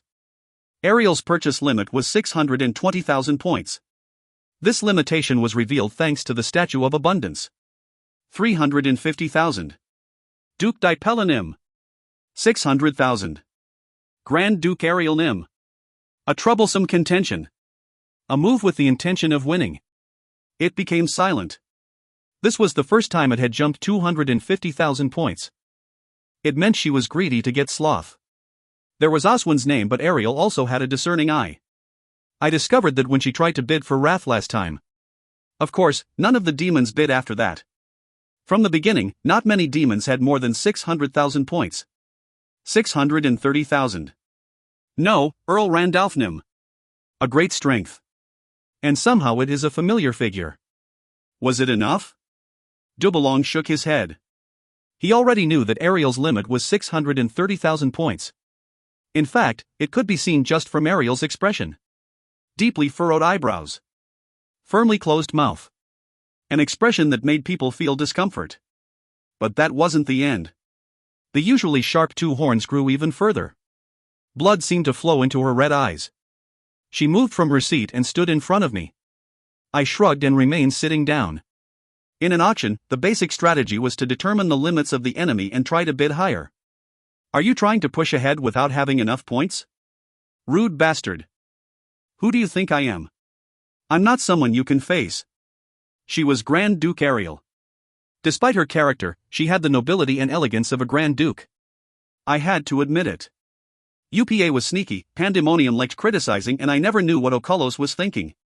It wasn't a normal personality. But I was immune to her anger. The auction is now in progress. Please refrain from any actions detrimental to the auction. Dubalong, who was watching, said.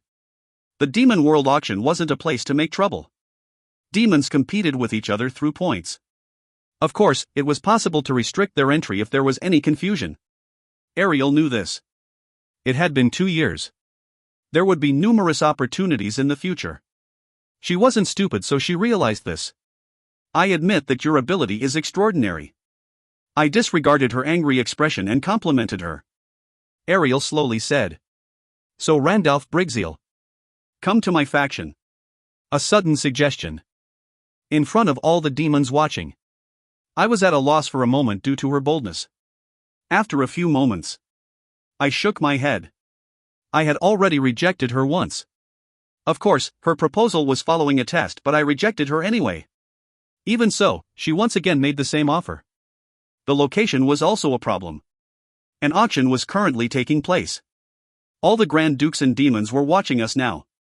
I opened my eyes and gazed at Ariel. Strange. Ariel. Ariel was resourceful. A demon who thought first before acting. But she chose this timing to make the offer. If I nodded, then she wouldn't receive any damages, and if I refused, she would have some justifications. Instinctive behavior or a calculated ruse? Was she aiming for it or? I just couldn't tell. I reject. My temperament isn't suited to being under someone else. Wouldn't I rather reign? Anyway, I still gave an answer. And I spoke my true purpose. From the beginning, I was the enemy of all the demons gathered here. It was a subject that I didn't mind publicizing.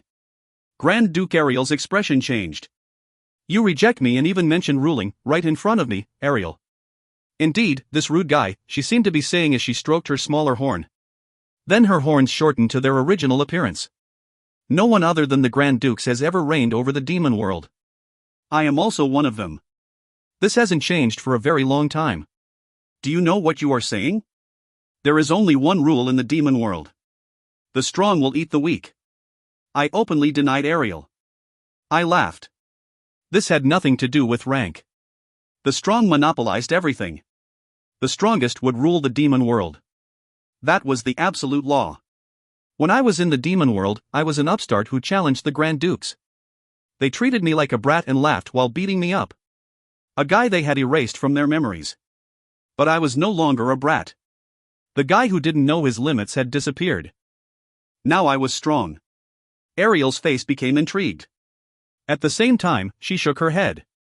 Can you take responsibility for that? She was asking if I qualified for the most basic but absolute law. I rose. I was staring straight into Ariel's red eyes. I'm not the one who should be saying that. Ariel Diablo. I wasn't weak. A confidence that I could eat all these demons alone. Ariel could slightly glimpse this. This isn't an easy choice. Ariel turned and looked at the other three sitting. And she made a charged declaration. Listen. Randalph Brigzeal didn't accept my offer, and I, Grand Duke Ariel, will never allow him to take the throne. This is my declaration of war. I will break him with my full power. An official declaration. Ariel was literally acting against me. She approached me with the intention of blocking me. Ariel's voice carried slight traces of her power of word skill. However, she should be concerned about what would happen if she couldn't fully block me. I didn't bother adding my own remarks. Ariel said some final words. I hope you meet a miserable death alone. Randalph Brigzeal. She finished and walked towards the door without any hesitation. Dubelong, who was watching, exclaimed. Ariel Nim. The auction hasn't ended yet. My excitement was broken. Kung. The massive doors closed. Ariel left the auction hall. But Ariel's expression was rotten as she left the auction hall. Her face was like a little child that didn't get her hands on a toy. The auction continued. They were at a loss after Grand Duke Ariel disappeared, but soon the demons took part normally in the auction. In the end, Grand Duke Ariel was the only one who left the auction. But as a result, the atmosphere changed. First, the attitude of the demons towards me changed. Grand Duke Ariel's remarks made me emerge as a stronger presence. It was still lacking, but it was just a matter of time. Powerful creatures, 2 dungeons, and the humans slowly growing. The demons didn't know all my hidden cards. If I was given a little bit more time, then I would show them the power of an individual with no faction. Now I had to be satisfied with a little awareness. However, I would soon be standing side by side with the Grand Dukes for the throne. Furthermore, my true purpose was a complete victory over my competition. My goal was to make them fear me and become impatient. I had come close to that goal in 2 years. From that point of view, Ariel's behavior was the bigger income. Now that their gazes had started to set on me, I had fully become the protagonist. After gaining a few more items, I very satisfactorily finished the second auction. If you find any errors, ads pop up, ads redirect, broken links, non-standard content, etc., please let us know. Report chapter so we can fix it as soon as possible. Chapter 70 to 71, Creature Showdown. Chapter 70 to 71, Creature Showdown. The auction ended when my remaining points reached 2 million. I had close to 7 million points in reserve, so I had used 5 million in this auction. Thanks to that, I had shoveled up a substantial amount of goods. Astral Code, Statue of Abundance, Tear of the Moon, Smile of the Sun, Sage's Leap, Earth Dragon's Body, Sloth, and 5 other items. The demon showed different responses after I successfully bid for 12 items. Shock. Intense curiosity. Hostility. Irritation. Of course, none of the demons felt good. The auction was a competition. But they couldn't compete successfully due to my presence. I appeared out of nowhere and caused havoc. I had an overwhelming number of points that no one could resist. Their hope to obtain a number of coveted items and creatures ended the moment I showed an intention to bid. It wasn't a situation where they could beat me in points. Randalph Brigzeal became a prominent figure in their minds. The demons that missed out on the items felt resentment and cursed my name. Fortunately, I gained a large amount of points. I smiled. I couldn't be dismissed. In reality, most of the demons would think like that. I had a high-class creature like Gigantes and provoked Ariel. I had successfully engraved my image, unlike the first year. I showed my power and influence to the other demons in my second year. In the third year, fourth year, as the auctions gradually progressed, my influence would spread. The demons couldn't easily feel a sense of crisis and would wait to act. But little by little, their mistakes would start to stack up. Things would go wrong. Mistakes would be made. Before long, the action that I started in the first auction would snowball out of control. In short, I was at the point where the snowball had started rolling. It depended on how far my capabilities could grow. The difference between eating them all at once or spreading it out. So far I was quite successful. Anyway, the auction featuring 100 different items was over. But still, the Demon World auction wasn't over. There were many goods that didn't receive bids in the auction. There were also previous items insufficient for the auction. Those things were gathered like rubbish at the market. The quantity amounted to hundreds of items. The display on the outskirts of the castle caught the eyes of the demons. This was a public place where they could purchase free things. Binneron's fork. A famous fork that was stabbed into a dragon's eye. Selling a bouquet of Selenar flowers that emit a strong poison. Selling 50 orcs from the hard stone environment. The salespeople were obviously the dark spirits. But they weren't on the same level as Dubalong. It was all workers gathered here. It was unlikely that I would be able to find items that matched the auction. At best, they were the rare grade. There were also some very good intermediate creatures. At first, the demons were interested, but that waned. Unlike the auction hall, there were no checks to hold back the invisible tension between factions. The rules prohibited direct battle.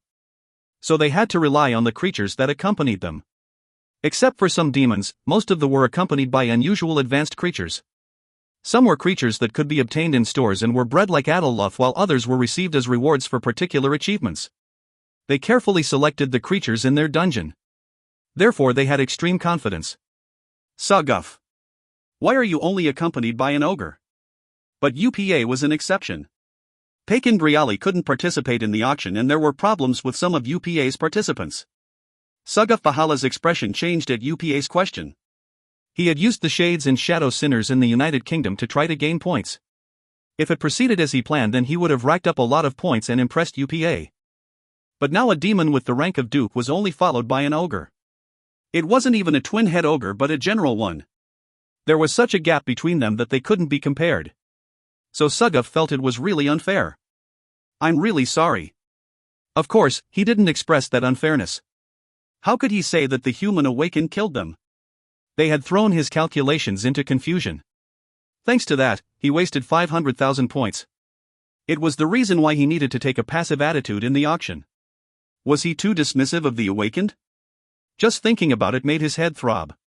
There is no one decent. Grand Duke UPA clicked his tongue. Suguff and Groggy were in his faction, but he didn't favor them. He didn't know why, but the quality of their creatures was poorer compared to the other factions. There was even someone stupid enough to bring an intermediate level creature. The four factions were making assessments to determine the weakest one. The weak would die. Never show weakness. The nature of the demons was strength. This could be judged through the creatures that accompanied them. But he was pushed from the start. It was inevitable that Grand Duke UPA's expression didn't look good.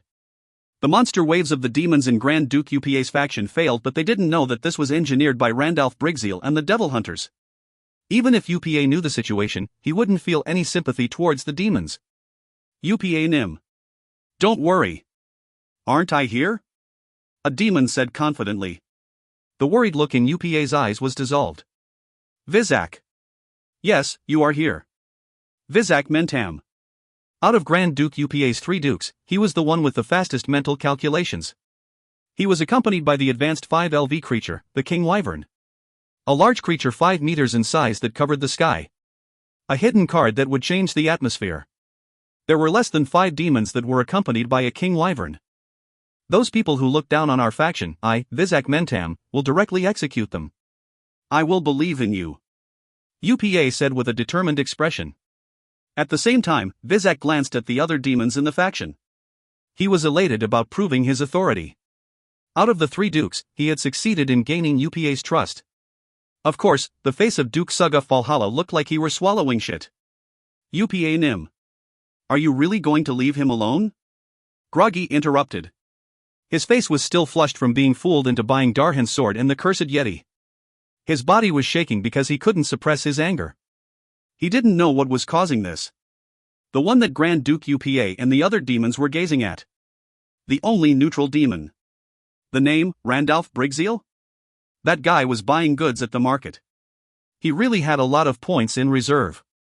The vein in Groggy's neck throbbed. He is defying us. It is like a dog suddenly trying to climb up. Anyway, we will teach him not to look down on our faction. UPA was also angry. He had been pushed by that guy's overwhelming number of points. They had suffered losses. The other factions could never know. The quick-witted demons would notice that UPA's plan had failed. Grand Duke UPA touched his chin. The Dark Spirit King couldn't be trifled with. He doesn't want demons fighting in this place, so I will honor it to some extent. The Dark Spirit King ruled the spirit world. Just like the Grand Dukes in the demon world. They couldn't ignore the request of such a powerful existence. Groggy shook his head. Do not worry. I clearly heard the Dark Spirit say it. Starting this year, they will allow a confrontation between creatures. After that guy was summoned to the Demon World auction. The Dark Spirit guiding that guy at the time clearly said that confrontation between creatures was allowed. So why wasn't there a notice? They probably thought it wasn't necessary to cause trouble. The real trouble would happen once people are told. UPA briefly worried about it. But UPA knew the creature behind that guy. Groggy. You can't beat the Gigantes with the Dark Warrior. I am quite familiar with the Gigantes due to the past. The Gigantes was an endangered high-class species. Not many demons knew about the Gigantes. However, UPA had an encounter with the Gigantes in the past. They were completely different from the Dark Warriors. Groggy's body trembled. However, I know what you are worried about. You deserve praise for giving me good information. And I can't just leave those guys alone. UPA came to a conclusion. Vizak. Gigantes is vulnerable to aerial attacks. The King Wyvern should be able to win against it. A high-class creature definitely had a weakness. Victory was possible if they took advantage of that weakness. Vizak bowed deeply. Let's fix that dog's head. ****. Outdoor market. I was busy trying to find anything good among the various bits and pieces. I was originally planning to go home straight away, but then Dubalong came to talk to me. I recalled the conversation with Dubalong. Right now the market is open. Find a good place. Is this also a test from the Dark Spirit King? You noticed. However, this isn't a test. The spirits are pleased and have left you a gift there. Ridiculous. The spirits desire a good relationship with Randalph Brigzeal. Randalph Nim is a unique balance destroyer. A test is necessary in order to determine if you are qualified. Please push away your anger. He admitted that the change in the list was a test. His words meant that I would be the balance destroyer between the 4 factions. The Dark Spirit King seemed to want the balance between factions to be broken. If not, there was no need to use the words balance destroyer. That's why they wanted to pull me into their influence. There had to be a reason for why the Dark Spirit King was acting. Furthermore, the Dark Spirit King didn't interfere with the 4 Grand Dukes. They already accomplished everything and didn't need the help of the Dark Spirit King. His help would be less effective. But it seemed to be different when it came to me. Controlling me as food? Laughter emerged from my mouth. Perhaps they really had such thoughts. It was foolish not to be conscious of the demons. Unlike the 4 factions, I was alone. Did the Dark Spirit King judge that I couldn't win without his help? Was he confident that I would crave his help? How funny. I was comfortable with the help of the Dark Spirit King as long as it wasn't a big hindrance. The Dark Spirit King was overlooking me. I don't need to accept it. I shrugged and focused on finding the gift. I would receive it. I just didn't know what it was. Therefore I searched every inch of the market for mind's eye. The items had low prices. If I saw something that looked moderately good, then I didn't hesitate to buy it. Anyway, I still had a lot of points remaining. I had expected to spend more in the auction and could afford to buy some more things. I had almost searched through the entire market when someone stood in front of me. Randalph Brigzeal. I want to apply for a duel. Vizak Mentam. One of the dukes in UPA's faction was looking at me with an arrogant face while accompanied by a king wyvern. Duel? I wondered what this nonsense was about. It's not like I didn't know the dictionary meaning of a duel. In addition, I was familiar with the demon called Vizak Mentam. A powerhouse with the rank of Duke in Grand Duke UPA's faction. Selfish and opportunistic. A bat-like fellow. Pakin Griali and Vizak Mentam played an important role in Grand Duke UPA's fight against Ariel. They betrayed him and was the cause of Ariel slicing through UPA's neck. After that, they were caught in Pandemonium's faction and suffered. Right now, he was an authoritative and smug demon. Why was he challenging me to a duel? This was nonsense. The direction wasn't very good. A duel. Do you want to play? I gently mocked. In fact, a duel between demons was unbecoming. Your act of deception has already exceeded the limits. Obediently accept the duel. If you turn tail and run, then I will say that you were scared. Vizak Mentam deliberately raised his voice. Some demons turned their attention this way. I couldn't avoid their eyes.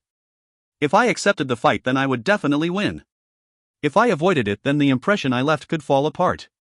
The strong took it all while the weak were despised. Such accidents occurred when demons were gathered. It is later than expected. Vizak wouldn't have challenged me if he thought he would be defeated. He judged there would be some benefits. But that wouldn't happen. I had been waiting for this situation to come. Unlike last year, I had annoyed the demons. I once again scratched Grand Duke UPA's faction. It was something that couldn't be dismissed. I leisurely opened mind's eye. Name, Vizak Mentam. Occupation Demon Duke, Dungeon Master, Title * Massacre Puncher, XU, Agility +7. Stats. Strength 78, Intelligence 73. Agility 83, +7, Stamina 76. Magic Power 66. Potential, 376 +7/500. Uniqueness, none. Skill, Danger Detection, U, Strength of the Punch, U, Wyvern Pilot, XU. Relative comparison. Vizak Mentam. Strength 78, Intelligence 73, Agility 90, Stamina 76, Magic 66, Potential, 376 +7/500. Randalph Brigzeal. Strength 89, Intelligence 74, Agility 77, Stamina 82, Magic 93, Potential, 392 +23/500.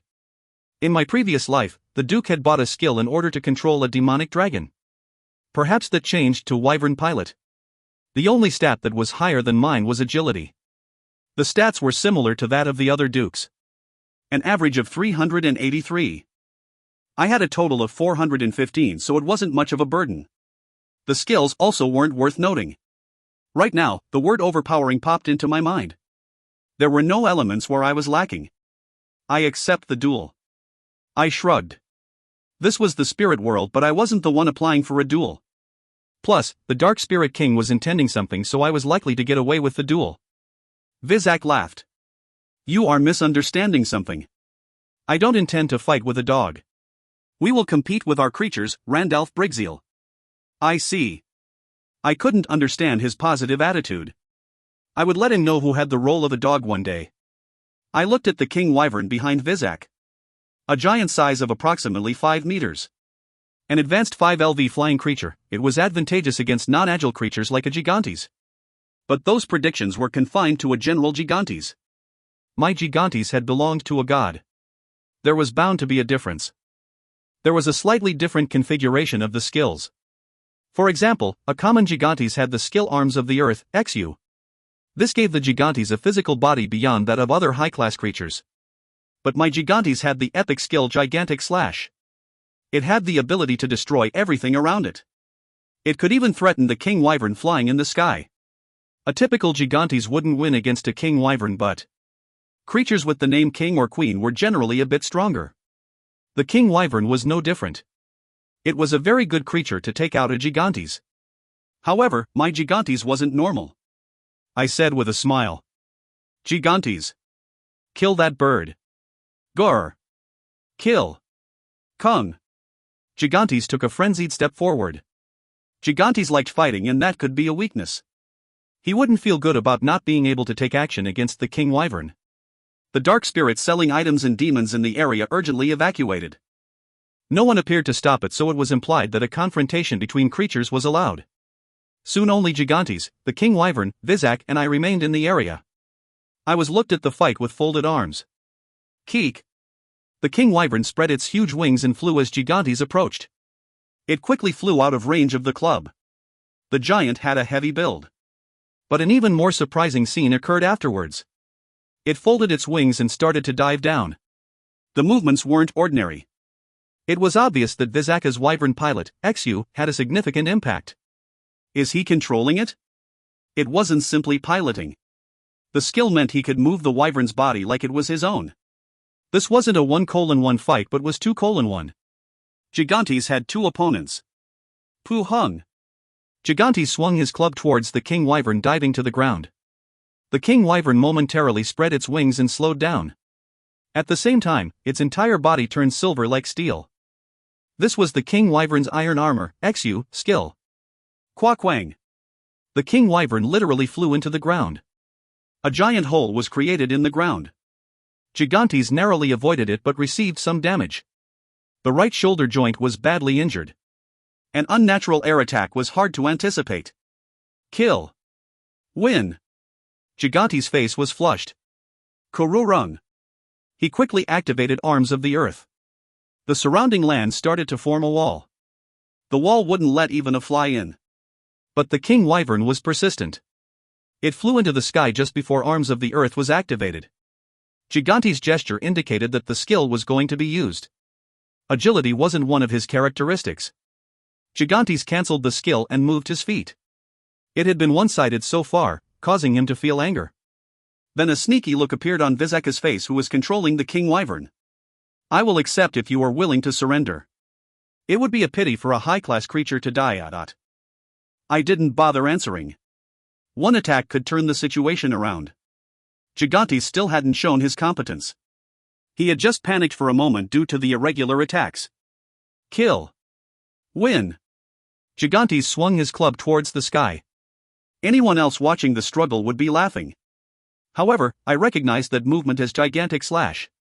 An absolute destructive skill that destroyed everything in front of it. Magic power solidified and pushed forward. Quang. The momentum cut into the sky. The entire space started shaking. A formidable amount of magic power was condensed and struck the King Wyvern. Fortunately for the King Wyvern, its heart was avoided, but it was still damaged. What is that skill? The demons murmured as they saw Gigantic Slash split apart a huge cloud in the sky. They didn't recognize Gigantes' attack. In particular, Grand Duke Upa's expression hardened. In the past, he had used his hunting skills against an adult Gigantes. He confirmed that the Gigantes species had the Arms of the Earth skill but didn't see an attack skill. This was a big variable. If he knew the Gigantes skill, then he could develop a victory strategy. A specific strategy could be developed. He wouldn't have been caught by a trap. Vizaka's Wyvern pilot fully covered the Gigantes. But that attack skill meant it was possible to snipe from a distance. The advantage of the flying ability was severely diminished. Of course, this skill couldn't be used indefinitely. In the end, the strategy was avoidance until the Gigantes was caught. However, UPA's expectations were significantly off the mark. Gigantes never stopped shooting out the Gigantic Slash. The clouds floating in the sky had already been torn apart. Was it an infinitely activated skill? The King Wyvern became increasingly more passive. The demons in UPA's faction watching the two fight could only swallow their saliva. The fight where victory seemed obvious was flowing in a weird direction. Vizaka's actions caused a big sneer from the other three factions. UPA couldn't tolerate it. Keek. But it was impossible to avoid an unlimited skill. It wasn't a situation where the King Wyvern could avoid the attacks. The likelihood of winning decreased, and finally Gigantic Slash hit its right wing. The King Wyvern lost its balance in the air. Gigantes didn't miss this chance. He swung his club once again and... Quang. The King Wyvern was split in half. Audiobook. The body of the king wyvern fell to the ground. Blood was gushing out. The area was filled with silence. Vizek and UPA trembled with anger. I casually said, "You are the dog." The role assignment ended. In the end, I was the winner. UPA's faction quickly left this place. The situation ended miserably and they ran away. I looked at their backs with scorn. I won the fight they started. It was also in the middle of all the factions watching. I couldn't imagine how angry they were. Anyway, UPA couldn't overcome the loss from last year and his image took a turn for the worse. Maybe some people didn't care about strength, but they were demons. I once again started to look for the gift from the Dark Spirit King without paying attention to the demons. After 30 minutes of searching through all the items, I managed to find one result. I confirmed the details of the item with mind's eye. Name: Spirit King's recipe. Description: and paper written by the Spirit King. Plus a unique rated observation skill is required to read more. It must be this. There was only one item that mentioned the Spirit King. Recipe. This was the gift? I dubiously looked at the paper. It was at that moment. Incredible achievement. You have passed the test of the Dark Spirit King. This achievement is part of the Dark Spirit King set and will add to the achievement score. If more of the Dark Spirit King set is obtained, then further compensation will be received. 1 million points will be paid. Seed of the World Tree has been obtained. The Demon World auction has ended. Be prepared for the forced transfer. 30, 29, 28. If you find any errors, ads pop up, ads redirect, broken links, non-standard content, etc., please let us know. Report chapter so we can fix it as soon as possible. Chapter 72 to 76, World Tree. Chapter 72 to 76, World Tree. After the forced transfer back to my dungeon ended, I opened my eyes to see Yihi. Her wings were flapping as she flew round and round. "You came back, Master. Calm yourself." Yihi flew down and lightly settled on top of the dungeon core. Yihi had a spirit body but could make contact with the dungeon core. Master. Listen to Yihi's words. "Isn't the scenery on the 15th floor pretty after I planted the Flower of Eternity?" Yihi chattered without any concerns. The Flower of Eternity was a gift I gave to Yihi after the first auction. A rare flower that bloomed forever. I replied lightly. Right. The bees are also moving. Yihi is really looking forward to the delicious honey that will be created. Right.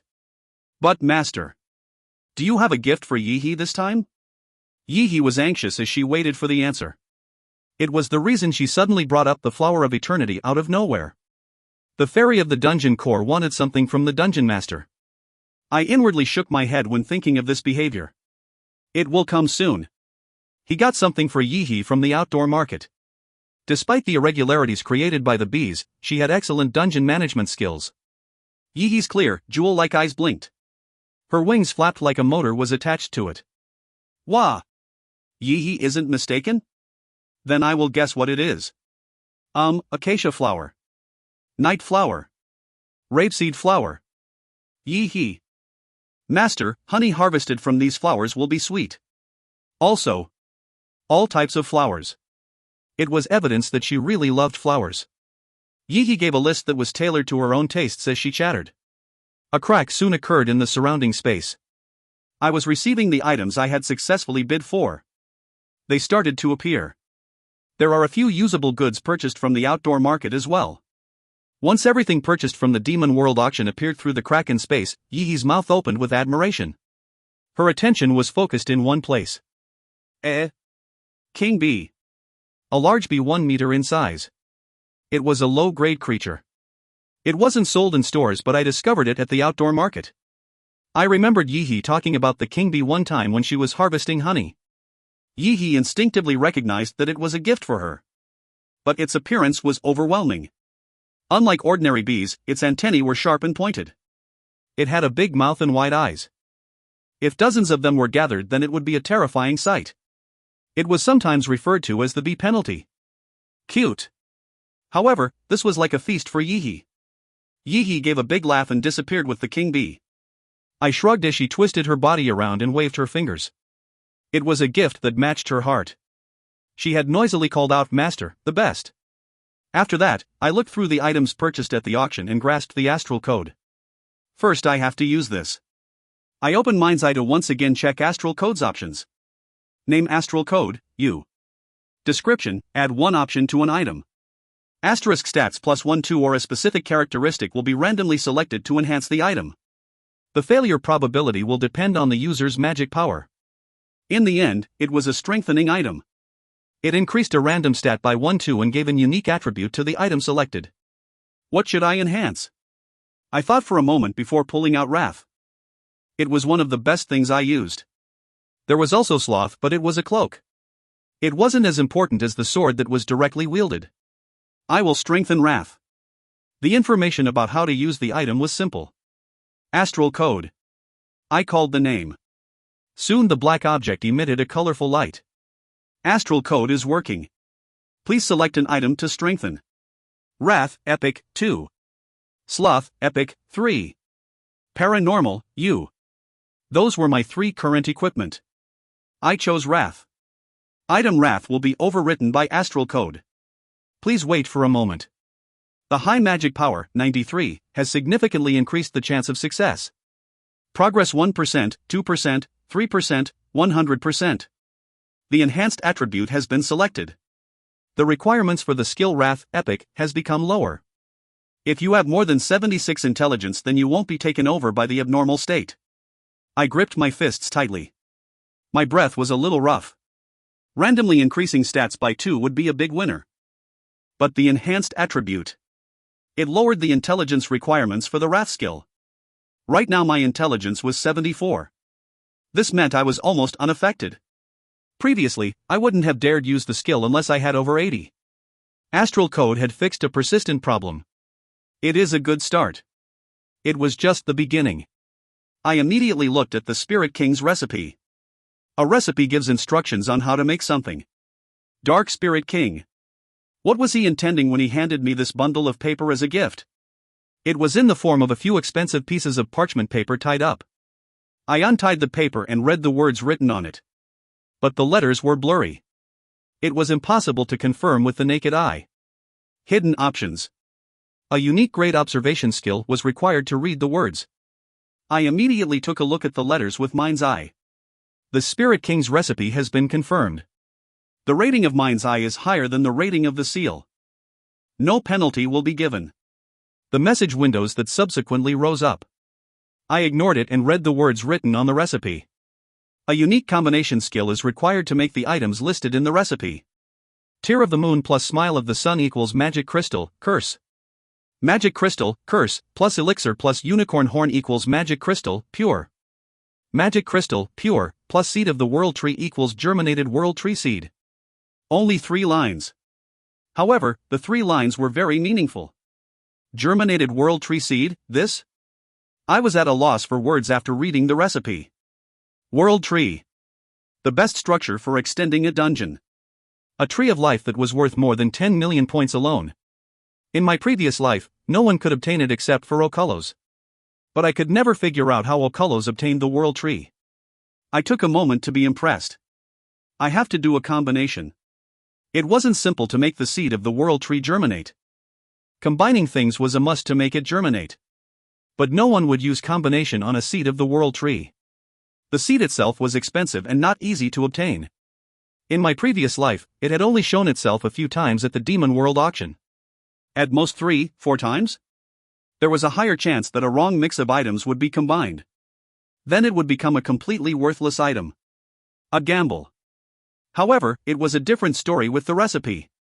Of course, the Dark Spirit King gave it as a gift and it was unlikely he was deceiving me. The Dark Spirit King was hoping that the balance would crumble. He selected me after the tests. One of the fastest way to expand a person's power was the World Tree. The reproduction rate of the creatures would increase and earth spirits would automatically be generated. The roots could be used to create high-grade items. The problem is skill combination. Skill combination, R, wasn't able to combine any items. I contemplated for a moment as I looked at Sage's Leap that I purchased. Name, Sage's Leap. Description: Alchemy can increase the rating of all skills unique, U, and below. If used on a unique, U, skill, it will increase half a step towards exceptional unique, XU. There will be no effect on higher ratings. A rare skill rating would increase to unique. Unique was literally unique. Changing something from rare to unique would have a high value. Raising the rating of skill combination might lead to a skill-related combination skill. Normally the behavior would change, but Sage's Leap is random. I worried over whether to use it or not. But the store didn't sell any unique combination skills. No, skill combination, R, was the only choice. The only other ways to find it was through the Demon World auction or rewards for special events. That was currently impossible. It can't be helped. The roads I could go on were very limited. Waiting a year for the next Demon World action would take too long. I also couldn't be certain it would have it. It was more likely all that time would be wasted. I would have to pray that a skill that could combine items would emerge. Besides, the Dark Spirit King would have pre-calculated something like this. The Dark Spirit King knew all the items that weren't shown in the auction. If he judged that I didn't have the appropriate combination skill, then he would have offered it. It meant I could resolve it myself. I held Sage's Leap to my tongue and drank it. The Sage's Leap has been consumed. Please select a skill to raise the rating. Skill combination, R. He was only capable of raising one skill. The rest was epic skills, so Sage's Leap would have no effect on them. Anyway, it had already started. No regrets. The skill selected has raised its rating. Skill combination, R, has been changed to combine everything, U. An unfamiliar name. I never heard of it in my previous life. I carefully looked at the description of the skill floating in the air. Combine everything, U, everything in the world can be combined. But there is a limit, unlike the tremendous name. It is possible for the user to combine the majority of things. I nodded. Fortunately, this was a skill with a very wide versatility. Good. I smiled with satisfaction as the result was even better than expected. Now I just had to follow the steps as it was written in the recipe. Tear of the Moon, Smile of the Sun, Elixir, Unicorn Horn and Seed of the World Tree. I didn't think a world tree would appear in my dungeon already, so my hands were sweating. Okolos had received a huge benefit from the world tree. He had good quality creatures that other demons didn't dare go against.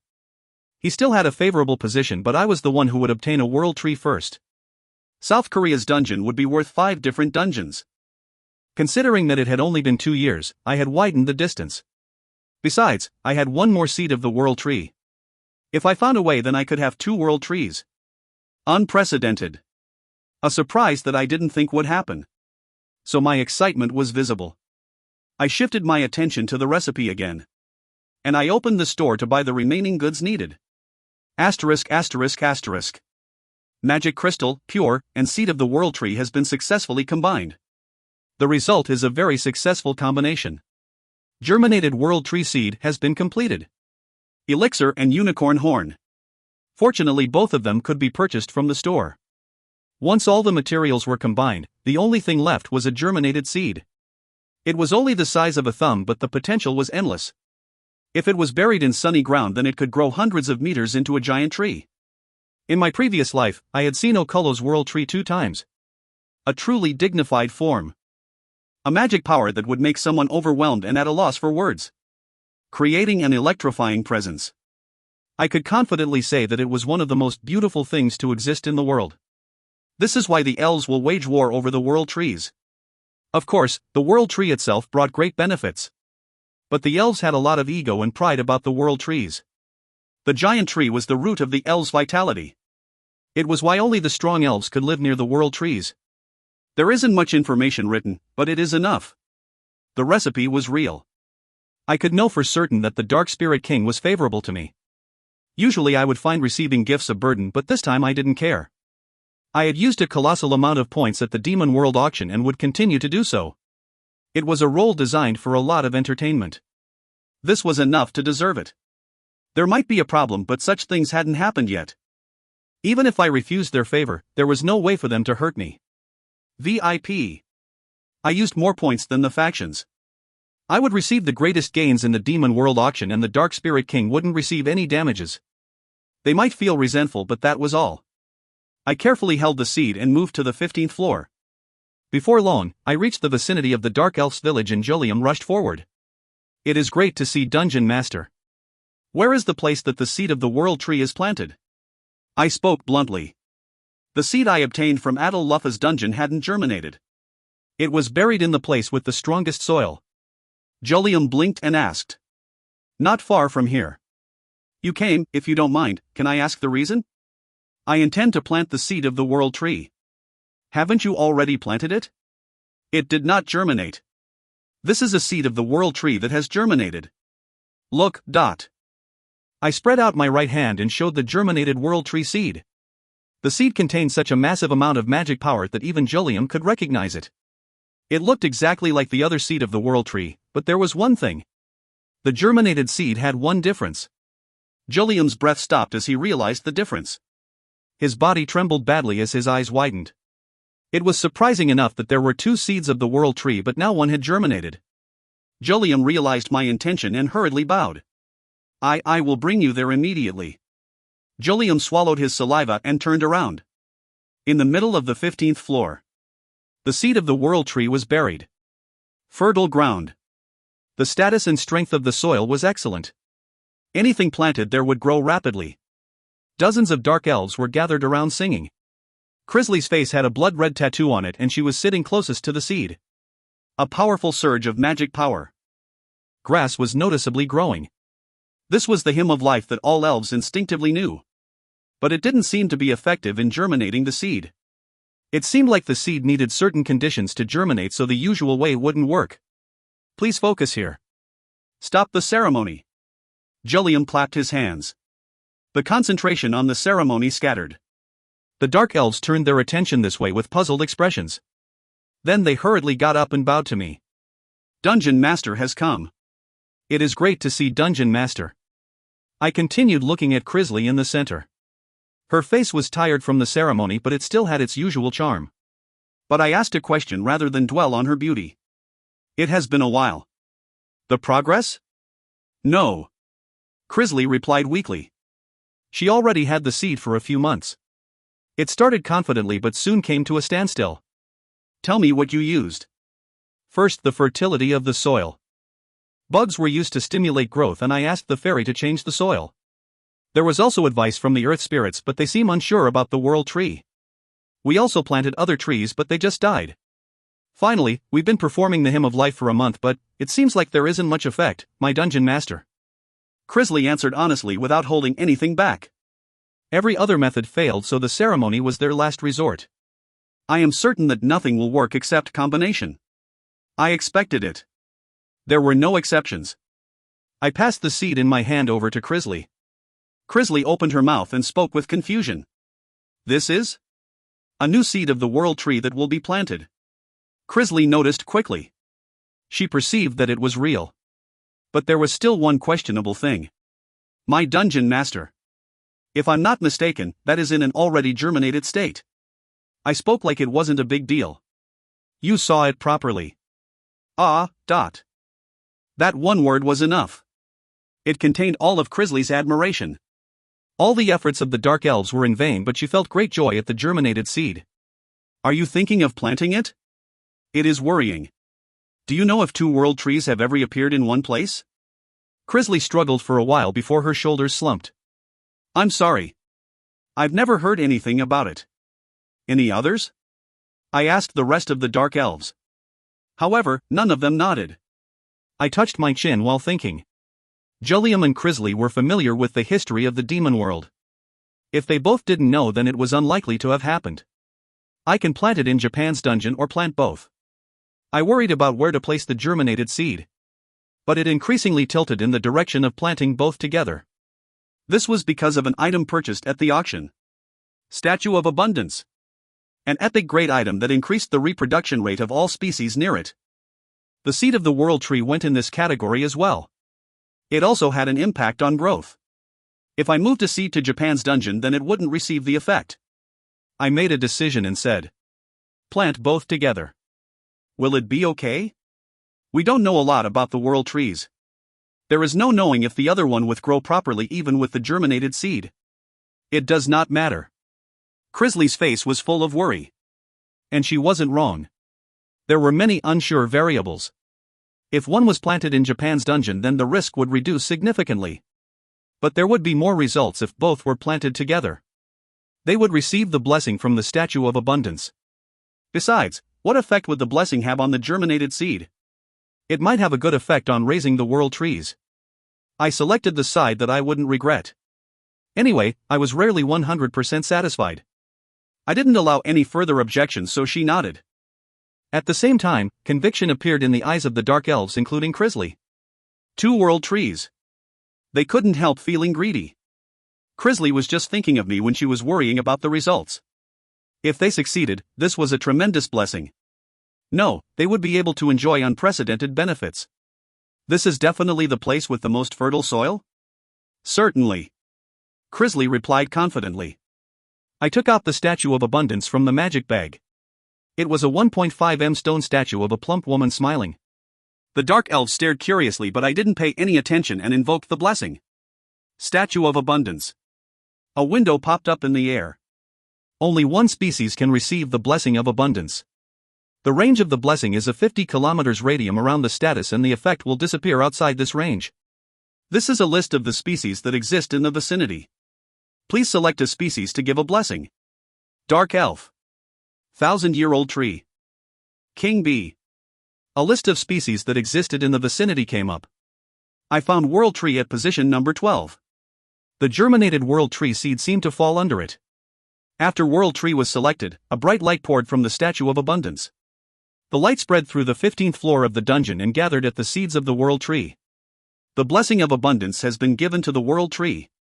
Its growth rate will increase significantly and it will grow up more healthy. A blue light shone around Crisley's hand and the seed. The blessing was given properly. I didn't know how much help it would give, but it would have some effect. Plant it. Yes. Crisley replied with a tense expression. She chose a place a little off from where the seed of the world tree was already planted. She moved her hand through the dirt and carefully buried the seed. Then she covered it with dirt again. Pooh hung. The ground started vibrating. The fertile soil started being affected.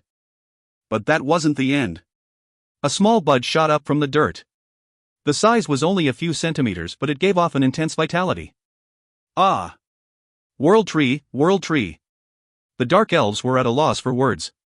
They stared at the bud of the world tree with thrill. They were so ecstatic that tears started falling from their eyes. The dark elves sank to their knees and welcomed the world tree. They had never showed that reaction to me, who was the dungeon master. Crisley and Julliam were thrilled, but they had self-control. Soon a few messages appeared in the air. An incredible achievement. A world tree has successfully sprouted for the first time. The world tree is the mother of the forest. Thanks to the special blessing, a large fortress can be constructed that will stop enemy attacks. The dungeon rating has gone up. You can verify this through domestic mode. The title World Tree Master has been given. I frowned while looking over the windows. Dungeon rating, ... I had somewhat anticipated a title. A title had been given for growing a world tree. But I was ignorant about the dungeon rating. Was there a dungeon rating before? I couldn't know. I had neglected almost everything related to my dungeon in my previous life. My information related to dungeons was very limited. I should verify it. But I checked my status window first. Name, Randalph Brigzeal. Occupation Demon Earl, Dungeon Master, Title * Dungeon Hunter, Residual Stats +1 when occupying dungeons and hunting demons. * Indomitable Warrior, XU, all stats +2. * World Tree Master, XU, all stats +2. * First to receive a fairy's blessing, U, Magic Power +6. Stats. Strength 80, +11, Intelligence 72, +4. Agility 75, +11, Stamina 80, +4. Magic Power 85, +10. Potential, 392 +40/500. Remaining stat points, 3. Electric Power, 16 gigawatts. Uniqueness, Heart of the Hell Monarch has woken up. Skill, Combine Everything, U, Mind's Eye, XU, Lightning Elemental, Epic, Wrath, Epic, Sloth, Epic. Before and after comparison. Strength 89, Intelligence 74, Agility 77, Stamina 82, Magic 93, Potential, 392 +23/500. Strength 91, Intelligence 76, Agility 86, Stamina 84, Magic 95, Potential, 392 +40/500. I gave a smile. The +2 to all stats from the title meant strength went over 90. Agility rose significantly thanks to Sloth, and my magic power was at 95. I have a total of 432 stats. I had gone way beyond my original capabilities in my previous life. This was all thanks to the compensation stats. The effects of the titles and items increased my stats by 40. This was a feat that most demons couldn't compete with. My pure stats had risen, but it wasn't enough to cover everything. I also had 3 skills with the epic rating. In the present time, only the Grand Dukes could barely match me. I was looking forward to displaying wrath that was strengthened by the astral code. Either way, I was satisfied with the status window. Unfortunately, the other one didn't react. I was referring to the other seed of the world tree. The seed already buried in the ground didn't react as well. It was still too early. I would be able to obtain accurate data over time. If there wasn't a reaction after a long then I would find a different solution. Continue the ceremony. The chanting of the hymn of life. I would try anything that would help the growth of the world tree. As you command, my dungeon master. Crisley, who was watching the butt of the world tree blankly, hastily bowed her head. On the other hand, Jullium and the other dark elves were still affected. They were close to the world tree that was their desire. Dream. Hope. Such a thing. The dark elves lived in the demon world where the strong ruled. They lived in remote areas and were strengthened every day. As a result, they were forced to make a deal with the dark spirits. Of course, their wish was to save Crisley's life, but now under the protection of the world tree, the dark elves could enjoy some prosperity. Today they don't have to worry. I wasn't an unreasonable boss. I smiled and turned away. Domestic mode. One of the privileges of the dungeon master was to learn the details related to the dungeon. I ran domestic mode next to the dungeon core. After a moment, a holographic cross-section of the dungeon emerged. The placement and situation of the creatures was confirmed, but not much changed from before. But there was one place. A change on the 15th floor. There was a towering tree-like figure with the description world tree, budding. It was the first time I had seen something added to the hologram. Apart from that, I found new words on the bottom left. A rare rated dungeon. There were some yellow letters. I touched my hand to the words that stated it was a rare grade dungeon. The holographic screen changed and a new window was shown. The dungeon rating can vary according to special structures. A rare grade dungeon will have additional features compared to a general grade dungeon. Do you want to verify the additional structures? Of course, I wanted to confirm it. This was the first time I realized a dungeon had ratings. I clicked on the button without hesitation and lengthy writing showed up. Stronger control over the creatures. No matter how low the intelligence of the creatures, they will now listen to the dungeon master's commands. It is possible for one of the creatures to be appointed to Master Guardian. A Master Guardian will protect the dungeon core and is the dungeon master's ultimate sword. The Master Guardian will have all stats plus 5. They can perform a space jump beyond the law of physics only once. New sculptures are added. Artificial sun, clouds and moon. The seasonal setting is enabled. Spring, summer, autumn, winter. Those were the 4 main points added. I looked at the list step by step. Number 1. A leader was required for low intelligence creatures during monster waves, but that wasn't necessary anymore. Point 2 about the Master Guardian was quite interesting.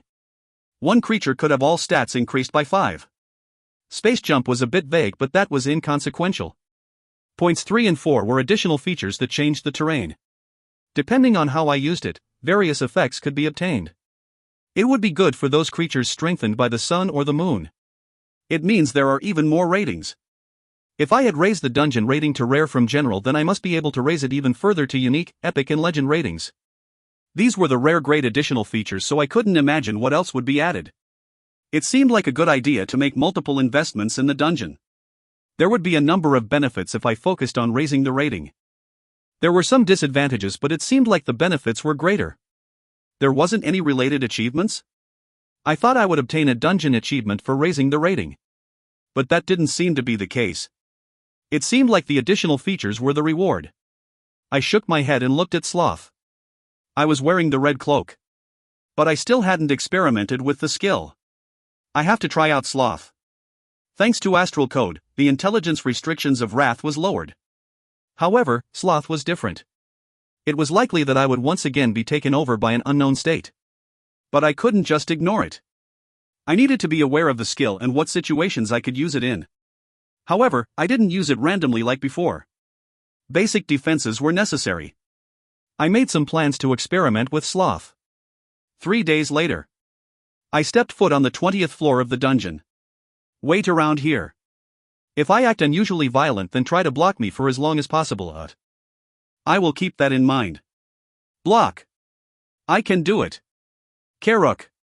Krasla, Gigantes, and the Griffin answered. I called these 3 here for a reason. In case something occurred while I experimented with sloth. 2 high-class creatures. Krasla, who was a slight level below. I judged that the 3 of them together could block me. 20th floor. There was nothing in this place for me to damage, but I couldn't be sure. I didn't know what this product did. I made some preparations just in case. Then Krasla asked. I've roughly heard the story. But what if Master doesn't return to normal? Before coming here, I had given a slight explanation that I was experimenting with a skill. Now that Krasla mentioned it, I realized that there was a blind spot. I touched my chin and thought for a minute before replying.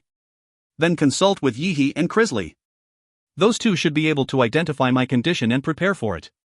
Yihi had a soul connection with me. She should be able to figure out my state. Krisley had the ability to improvise. They should be able to handle the situation somehow. I understand. Krasla seemed convinced and bowed his head. I released my chin and said. However, there is no need to be too unreasonable.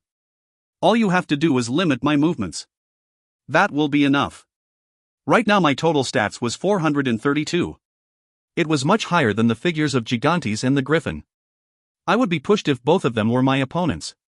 Killing one or both of them in a confrontation. It was clear that the results wouldn't be very good. There was a chance they might die. So I didn't forget to warn them in advance. Now step aside. Krasla took the lead as the 3 of them moved away. They would be in the vicinity when I activated the skill. They would observe my state from a distance. It would be best if none of them were killed when I examined the skill. I should raise the remaining stats. TSK. I clicked my tongue. My intelligence was the issue. I only had 66 intelligence when I used Wrath. It had grown by 10 to reach 76, but that figure was still vague. It was high but also low. That's why a few safety measures were needed. I had 3 residual stats that I could invest in intelligence. However, L would rather save the stats for when my life was at risk. One day I could also break through the limit because of the residual stats. I stood still and looked around. My hands couldn't touch anything on the 20th floor. The middle of nowhere. It is natural that there was nothing. I stood in the center of a floor without anything else present. I wore the cloak properly and took a deep breath. Wrath caused a significant decline in intelligence but raised strength, agility, and stamina. I had been taken over by an abnormal state and destroyed everything. Yihi the optimist had even trembled in fear because of me. What about Sloth? I prepared my mind and slowly opened my mouth. Sloth. High magic power, 95, has caused strength, stamina, and intelligence to only fall by 6. Agility has risen by 20. Intelligence has blocked 49% of the abnormal state. The defense has failed. You have been taken over by the sloth state. The moment the message surfaced, my whole body felt drowsy. It was like my body was submerged in water. I closed my eyes and sat down. Soon even breathing was an annoyance. This was sloth? Everything was slowing down. It wasn't something as simple as deceleration. Agility had momentarily jumped over 100 to 106. It meant I jumped over the transcendental wall. The skill sloth was the ability to accelerate the world. The synergy effect of the superior quickness changed time and space. The scope was crazy. I could catch the slight movements of the grass outside the dungeon. That wasn't all. Water droplets forming and then falling could be seen. I just needed to stand still and all the information would come to me. So there was no need to move. I could distinguish everything. This was true laziness. Cognitive changes. The flow of time had changed. 1 second became very long. 1 minute was even longer. When an hour and then a day passed, it felt like I was trapped in a large prison of time. Nevertheless, I was lazy. I didn't take any actions. I just stood still and went with the flow. Then one moment. My body began to be dismantled. I inwardly screamed. It felt like the walls of time was pushing against my body. My physical ability couldn't withstand the acceleration. It was natural. Compared to the 106 agility, stamina and strength was too low. As sloth continued, the result would cause an imbalance that would appear gradually. This caused my body to feel like it was being crushed. Will it be okay? I thought with distant pain. I could no longer be lazy. I took one step forward with annoyance. I'm back. Don't deny the flow.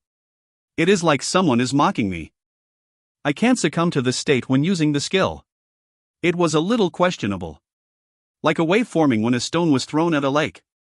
The wavelength would become bigger due to the impact. Get up, Randalph Briggseel. You can't let sloth get to you. There was the notification window that sloth was over and I opened my eyes. Hook! I released my blocked breath. I immediately checked my body. Fortunately, nothing was broken or injured. But I could see bruises all over like I had slowly been crushed by the walls of time. This is sloth? Once again. An intense state. It was like being a god. I could sense even the slight movements of the air. Furthermore, the world became extremely slow. It was impossible to compare to a simple acceleration skill. A common acceleration skill simply strengthened the body. It put a strain on the brain, so it was a double-edged sword for the user.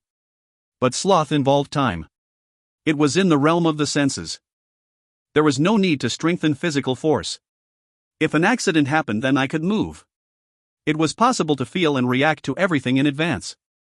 Sloth was similar to an acceleration skill, but it was more developed. A type of side effect was that my motivation to move was completely gone. I needed to overcome that part. It isn't easy. I laughed bitterly. The problem was obvious. It was activated, but my body couldn't control it. My body was strengthened, but it was also weakened. My 106 agility made my stamina and strength seem low. How much intelligence? I can't use wrath and sloth at the same time. I thought about trying it once intelligence reached 90. It was still too early to use them both simultaneously. Wrath enhanced my overall physical abilities while sloth activated my senses. I could use it flexibly depending on the situation. And among the remaining 5-7 sins, there might be something to raise intelligence. I could expect something. I now know what type of skill sloth is. The difference between knowing and not knowing was large. My purpose was achieved. It was enough to know the limitations of sloth. I left this place. ******. 3 days after my experiment with sloth ended. Crisley, who had been watching the growth of the world tree, came to see me. This is rare. These words came out naturally. Crisley rarely ever came to me first. I was away a lot of the time, but she was also very busy. I ordered her to raise the skill proficiency and her body was exhausted from looking after the world tree. It is great to see Dungeon Master. Crisley kneeled down and spoke. I waved my hand and asked. Don't worry about the formal greeting. Tell me the reason you came. Crisley raised her head and said. I came because of the world tree. Tell me. I gave Crisley more freedom than others. She started talking without hesitation. When the bud of the world tree emerged, I could feel intense yin and yang magic power. This wasn't originally in the seed. Impurities. But refined into something pure. In the meantime, I organized my thoughts and wanted to ask Master about it. I had no choice but to feel surprised. How do you know that? Don't you know the type of magic power in my body? The true demonic dragon Augene and the dark elf Shilla. The contrasting power mixed together inside Crisley. It meant she was very sensitive in that direction. But noticing impurities was a completely different area. Let alone knowing about refining magic power. This is the impact of 100 intelligence. That was just my guess. I took a moment to admire it. Information about the world tree. This information about the world tree couldn't leak out to the other demons. But the other person was Crisley. A dark elf who became devoted to me through the ceremony and would never betray me. Furthermore, Crisley was the owner of 100 intelligence. I didn't know the answer, but there was no possibility of going back. Since then, she had worked hard. Combination. I spoke after coming to that conclusion. Combination, is it? Crisley was confused by the ambiguous reply. I took out the recipe from my magic bag and handed it to Crisley. This is a combination that can germinate the seed of the world tree. Tear of the moon, smile of the sun? This is the first time I've heard those names. You can read it? I was inwardly surprised. The Dark Spirit King had directly sealed the recipe. It couldn't be read without an observation skill. But Crisley could read it. This was the overall effects of high intelligence. I once again realized my intelligence was too low. Crisley watched my reaction and asked, "Is it strange?" "No. Anyway, it is written in the recipe. Crystallized magic power, I've heard of it. If pure magic power is gathered, then sometimes a crystal will form." Crisley noticed the presence of Tear of the Moon and Smile of the Sun. For now, there is no way to obtain it. So I could only look forward to the Statue of Abundance. I was hoping that the blessing would germinate the remaining seed. It had only happened a few days ago, but there were still no signs. Crisley closed her eyes. She seemed to be thinking of something. Dozens of seconds passed. Then Crisley opened her eyes again and a strange light flashed in it. Tear of the Moon, Smile of the Sun. Looking at the name, they probably consist of yin and yang magic power. If so, won't my blood play a similar role? The magic power in my blood might be able to form a crystal. I gazed at Crisley with a bemused expression. It felt like I had been struck. Why didn't I think of something so simple? An unparalleled amount of magic power certainly flowed in her blood. The true demonic dragon Augine had the nature of the sun, while the dark elf Queen Shilla was of the moon. But getting such an effect would require removing a significant amount of blood. You could die. I'm not going to die. A baseless confidence. A laugh couldn't help escaping. The combination isn't meaningful. There is guarantee a magic crystal would be completed. Taking the first step is important. If it isn't even started, then nothing can be achieved. It was quite reasonable. That was also my attitude after coming back to the past. But there was still something that bothered me. Your blood is not enough. You will cover the rest of the magic power, my dungeon master. If you allow me to learn a skill related to extracting magic power, I can extract the magic power and combine it with my blood in order to form a crystal. Extracted magic power couldn't unconditionally be combined. The ratio of magic power extracted needed to be established and purified. This was a highly complex task. But Crisley could pull it off. In addition, her motivation was great. Crisley normally didn't strongly express her opinions. This was the first time she had an active attitude. In my previous life, I would have just rejected it. I would never hand out a skill power or be willing to bleed to extract magic power. But now I thought differently from my previous life.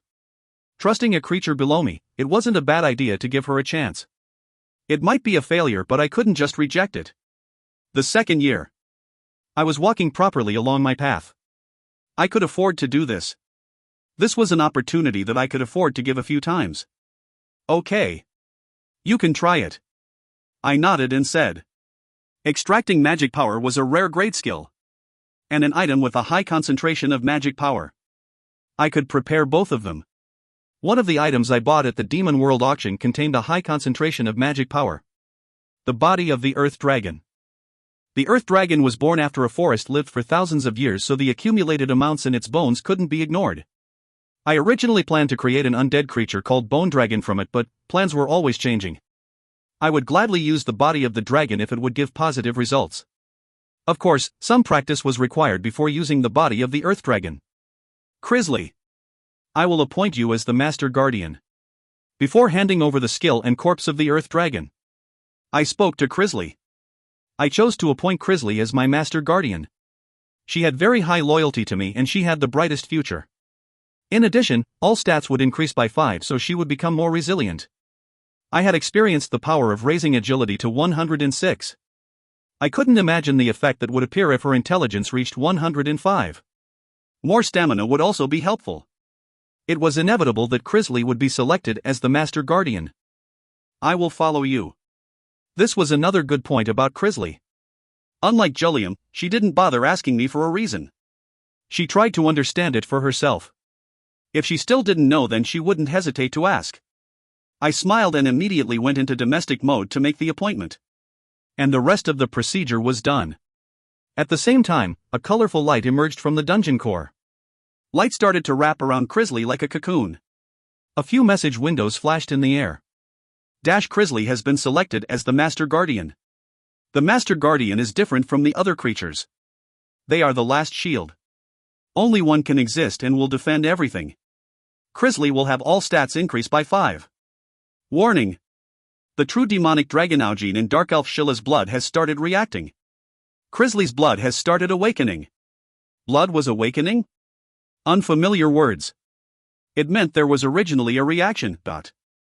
Plus, the warning message meant there might be an issue. There was no doubt it was a problem due to being selected as the Master Guardian. I gazed at Crisley. The colorful light that wrapped around Crisley, it was repeatedly expanding and contracting. Certainly an unusual phenomenon. I monitored the anomalies. It would be a headache if there was a problem. I stayed quiet and waited for the results. Whining. A heavy wind blew. There seemed to be a three-sided struggle inside the cocoon. There was no way of knowing the situation, but I was certain that 3 powers in her blood were fighting. After a long time, the magic power gradually settled. The brilliant light was absorbed by Crisley's body. Crisley has been completely changed to the Master Guardian. The blood awakening has created the skill Queen of the Sun and Moon. Flop. Crisley collapsed. The fierce fight had caused her stamina to drop. I drew closer to Crisley and used Mind's Eye. Name, Crisley. Occupation Master Guardian, all stats +5, title * person with the blood of a true demonic dragon, epic, intelligence +6, magic +6. * blessed by the moon, XU, magic power +8. Stats. Strength 37, +5, intelligence 94, +11. Agility 41, +5, stamina 39, +5. Magic power 66, +23. Potential, 277 +49/484. Uniqueness, a person with the true demonic dragon gene and the Dark Elf Sheila's blood, the end of her growth can't be seen. Skill, large body control, U, undead manufacturing, XU, Queen of the Sun and Moon, epic. Items worn, Death Wand, XU, set, magic power +4. Before and after comparison. Strength 26, intelligence 100, agility 28, stamina 32, magic 73, potential 235 +24/478. Strength 42, intelligence 105, agility 46, stamina 44, magic 89, potential 277 +49/484. Crazy. A sound emerged. It was natural. The effect of Master Guardian had overwhelmingly calibrated Crisley's stats. 49, I smiled. Her growth rate meant she would catch up to Crossless sooner or later. In addition, her potential threshold had increased. 478 to 484. A small but definite breakthrough. Until now, I had never heard of a creature breaking through the limit. Body control, R, had also climbed to a unique rated skill. It had upgraded to large body control, U, and she could control a lot more corpses. Undead manufacturing had increased a half step, but the more amazing part was the newly created skill. Epic grade skill. A measure of a high-class creature. It wasn't a requirement, but the best high-class creatures had epic grade skills. The change in only 1 year is unbelievable. This wasn't the end. She had become stronger in a year. Among my creatures, Crisley had the potential to be the best. It was impossible for humans to even be compared. I was proud to have an excellent creature. But it forced me to think again. Even creating a skill, was I too impatient when selecting her as the Master Guardian? Crisley had come to me through the Demon World auction. There was no doubt about her loyalty after the ceremony. However, that was confined to the present. Crisley had tremendous potential that could even surpass me. It wasn't simply the potential shown in the status window. It was deeper, wider, and more difficult to define. Obtaining an epic grade skill was completely unexpected. Her growth was ridiculously fast. She was soaring through the sky. But I couldn't help getting a strong feeling. She was a strong variable. Power could change everything. She was once weak, so I was unsure of how she would react once she became more powerful. The odds were high that her heart, I had seen such scenes in my previous life. Usually creatures couldn't deny the Dungeon Master. But Crisley had unprecedented intelligence. There wasn't much known about the intelligence stat. Maybe in the near future, I could break through the loophole in the system, but that wasn't doable at the moment. Single-minded? Humble service? It was certainly good words, but I had doubts if she could keep following me. The use of such words were usually weak. There were those who became crazy and forgot the past after gaining strength. This subjective judgment was based on experience, but I needed to consider if Crisley would escape from this category. Thoughts kept on springing up. They didn't settle. Then after a moment, I realized something. Was I scared? Ha! I lightly breathed out. A variable had popped up. Was this why I felt so anxious? Soon I found the answer. I don't know. Crisley. It wasn't much different from the variable of the Demon World auction list being changed. In my previous life, I had experience with the dark spirits. They only took action for a specific reason. This fact wouldn't harm me so much. But Crisley wasn't present in my previous life. This was why I couldn't define her. I couldn't have any assurances. Until now, I had thought of the creatures as being below me. She was special.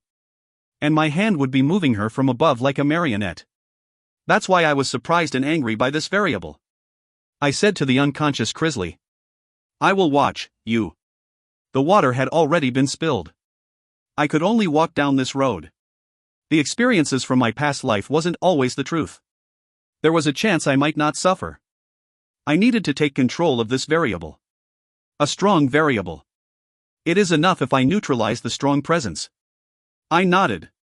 A simple and clear answer. Crisley had the potential to surpass me, but I needed to be realistic. If I was alarmed every time I saw her, then it might accelerate the possibilities of that happening. I have to break my prejudices. Everyone gained strength. They changed. Crisley? She had an irregular strength. Wouldn't she stay loyal if I remained stronger than her? Duck. I tapped Crisley on the cheek to wake her up and started to move. Queen of the Sun and Moon was a dark, aggressive skill. The power of the sun could shoot out beams over a distance while the moon could freeze the ground. It was on par with the Griffin's fire and lightning skill. Shortly after the change, Crisley learned to extract magic power. She reduced her sleeping time and threw herself into studying the skill. Her high intelligence meant she quickly learned the skill. It didn't take long after handing her the body of the Earth Dragon. Her blood was purified every day. And the pure magic power was extracted from the Earth Dragon. The two different magic powers were combined in a ratio to form a magic crystal. The experiment lasted for a while. Crisley tried several combinations and failed many times. If the ratio wasn't correct, then the magic power would explode. Even so, Crisley was determined. The combination ratio improved every day. After the 37th challenge, a magic crystal of high concentration was formed. There is no curse. I held the crystal that was the size of a thumbnail and studied it. The size and color made it more beautiful than the previous combination. It didn't have a curse attached to it, so I was satisfied with the result. Was it combined correctly? Crisley asked me with an anxious expression. A pale complexion. It was due to a lot of blood being pulled from her skin. The power from the Earth Dragon was also extracted, but there was a lot extra. It was inevitable that Crisley's condition would be like this. The combination itself is unquestionable. Now we just need to verify whether it will germinate the seed. I will bring the seed. I shook my head. No. Let's go together.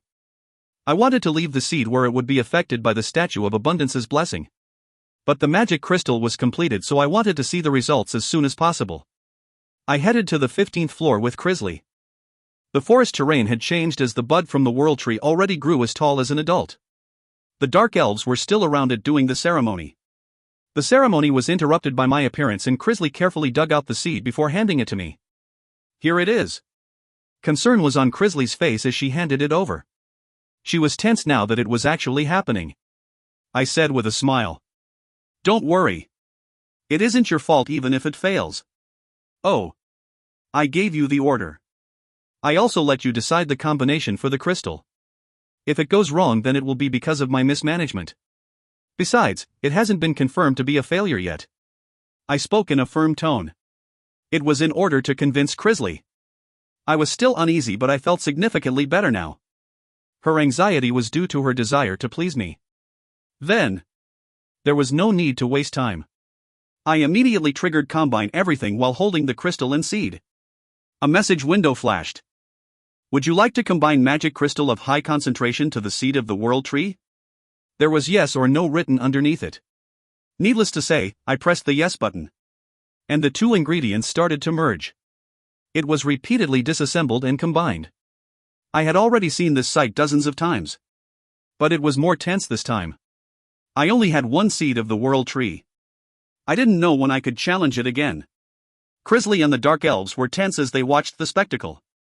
After dozens of seconds, the magic crystal of high concentration and seed of the World Tree has been combined. The result is a very successful combination. Germinated World Tree seed has been completed. Seed of the World Tree. There was also the blessing on the surface, and a bud. It was filled with vitality. The bud quivered like it was alive and protesting. I smirked. Look. My judgment wasn't wrong. Ah. I truly believed, my dungeon master. Flop. Crisley collapsed once again. Her tension was released and the sleepless nights caught up with her tired body. The sleep deprivation and extraction of blood made her unconscious. Yet a small smile still remained on her weary face. If you find any errors, ads pop-up, ads redirect, broken links, non-standard content, etc., please let us know. Report chapter so we can fix it as soon as possible. Chapter 77 to 80, Dwarf, Quest, Success. Chapter 77 to 80, Dwarf, Quest, Success. View 1.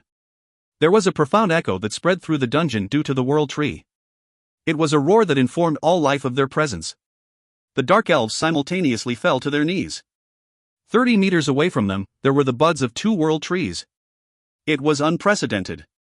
History, myth, legend, or fairy tale, this story was nowhere. But now that story was brought to life. It was occurring right in front of them in real time. It was amazing. It was admirable. A truly memorable achievement. No one could know the effect of 2 World Trees. A record that would be left behind. The Dark Elves clenched their fists. Now this dungeon would become their real home. They would risk their lives with a smile for the 2 World Trees. If they could keep it, the prosperity of their future generations would be guaranteed. The Dark Elves had received much suffering in the demon world and it was a time of grief for them. They hoped a miracle would be born through the meeting of the Dark Elf's leader, Shillat, and the true demonic dragon Augene, but it didn't work out. I couldn't imagine how they felt when making a contract with the dark spirits. Now there was a leap forward. Their sadness was overcome. 2 World Trees. And in order to keep this, I needed to prevail in the competition to become the devil. The survival of the dungeon depending on the outcome. Is it due to the magic crystal of high concentration? This start is good. Unlike the already planted World Tree, this seed's growth was abnormal. The bud was already grown to half my body size. I looked forward to its future growth. I took a step forward and looked at Crisley. She was essential for this work, but I would wait until she was fully recovered. I spoke to the Dark Elves. Listen. Crisley will be the one in charge of looking after the 2 World Trees.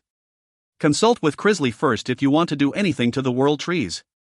The buds need to be carefully managed. My dungeon master. This type of work is more suited to Elder Jullium. Crisley said with a humble attitude. Jullium was the elder.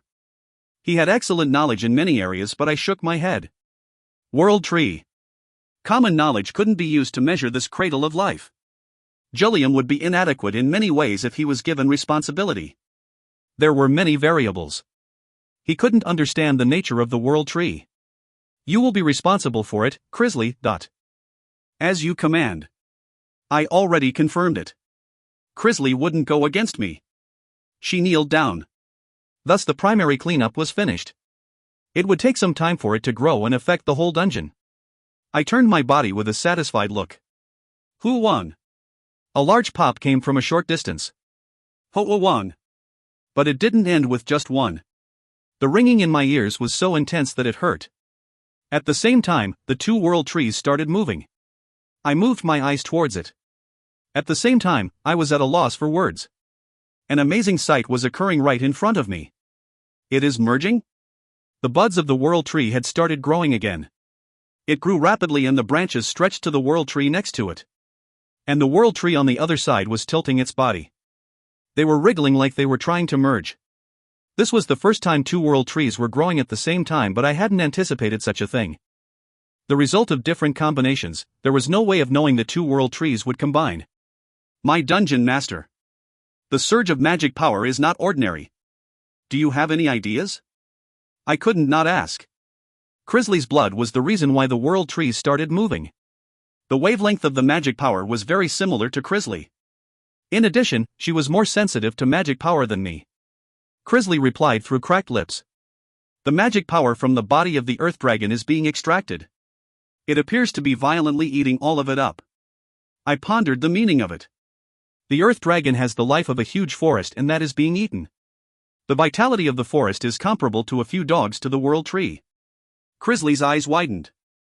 Then isn't it a big deal? I can't be sure. However, the forest of the Earth Dragon seems to be devoured. It is impossible for the dragon to get another life, but the World Tree can eat the rest of it. This was only a guess. However, this hypothesis was the most plausible when considering the magic power of the Earth Dragon. Gulp. The Dark Elves' expressions were filled with tension.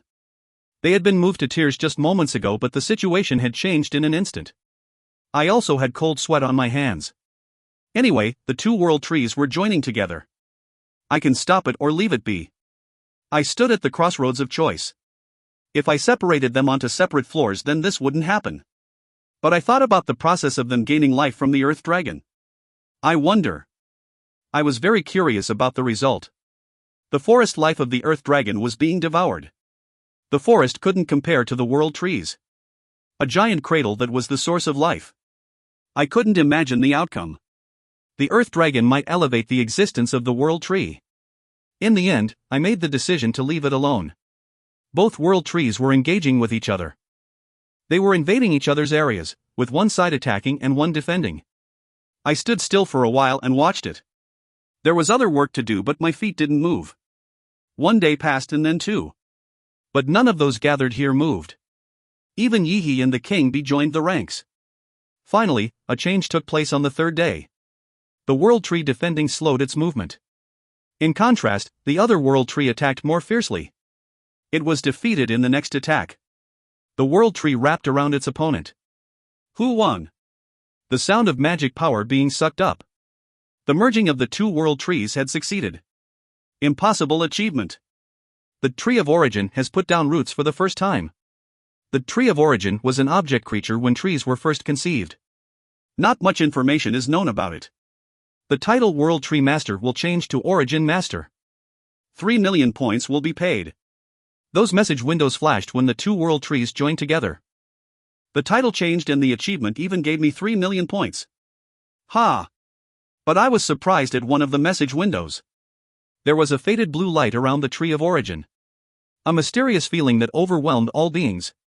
It hadn't grown in size, but I couldn't help admiring it. I expected some changes, but it was closer to an evolution. I opened my status window and saw that World Tree Master XU, all stats plus 2, had changed to Origin Master Epic, all stats plus 3. My first title with an epic rating. In my previous life, my limit was XU. Titles were different from skills and items and were difficult to obtain. It was passed down from relatives or gained by achieving something almost impossible. Something new. My stats had already long transcended my previous life. But I was in an entirely different mood after obtaining the title. I was completely satisfied. Then Crisley asked me with a pale face. My Dungeon Master. Is that truly a World Tree? The Tree of Origin. Tree of Origin. Am my Dungeon Master. Did I make a mistake? You did it properly. It had a number of names. Origin, Genesis, Beginning, etc. The tree could be called all those things. Crisley and the Dark Elves staggered for a moment. I've only heard it in the myths. I never thought it would exist. So your responsibilities will become more heavy. I will do my best. Crisley's face became determined. Her willingness was clearly expressed. If the Tree of Origin was really a world tree, then there wasn't a problem. I rubbed my forehead for a moment. I suddenly felt fatigue. I was the most tense among all those gathered here. Depending on the outcome, all my choices could have been in vain. The World Trees might have received heavy damages. Starting from making a combination to germinate the seed of the World Tree, every action had been a series of gambles. My fatigue would last a while. I'm going to leave now. I flatly said and turned around. Crisley and the Dark Elves kneeled down as I quietly walked out. Asterisk asterisk asterisk.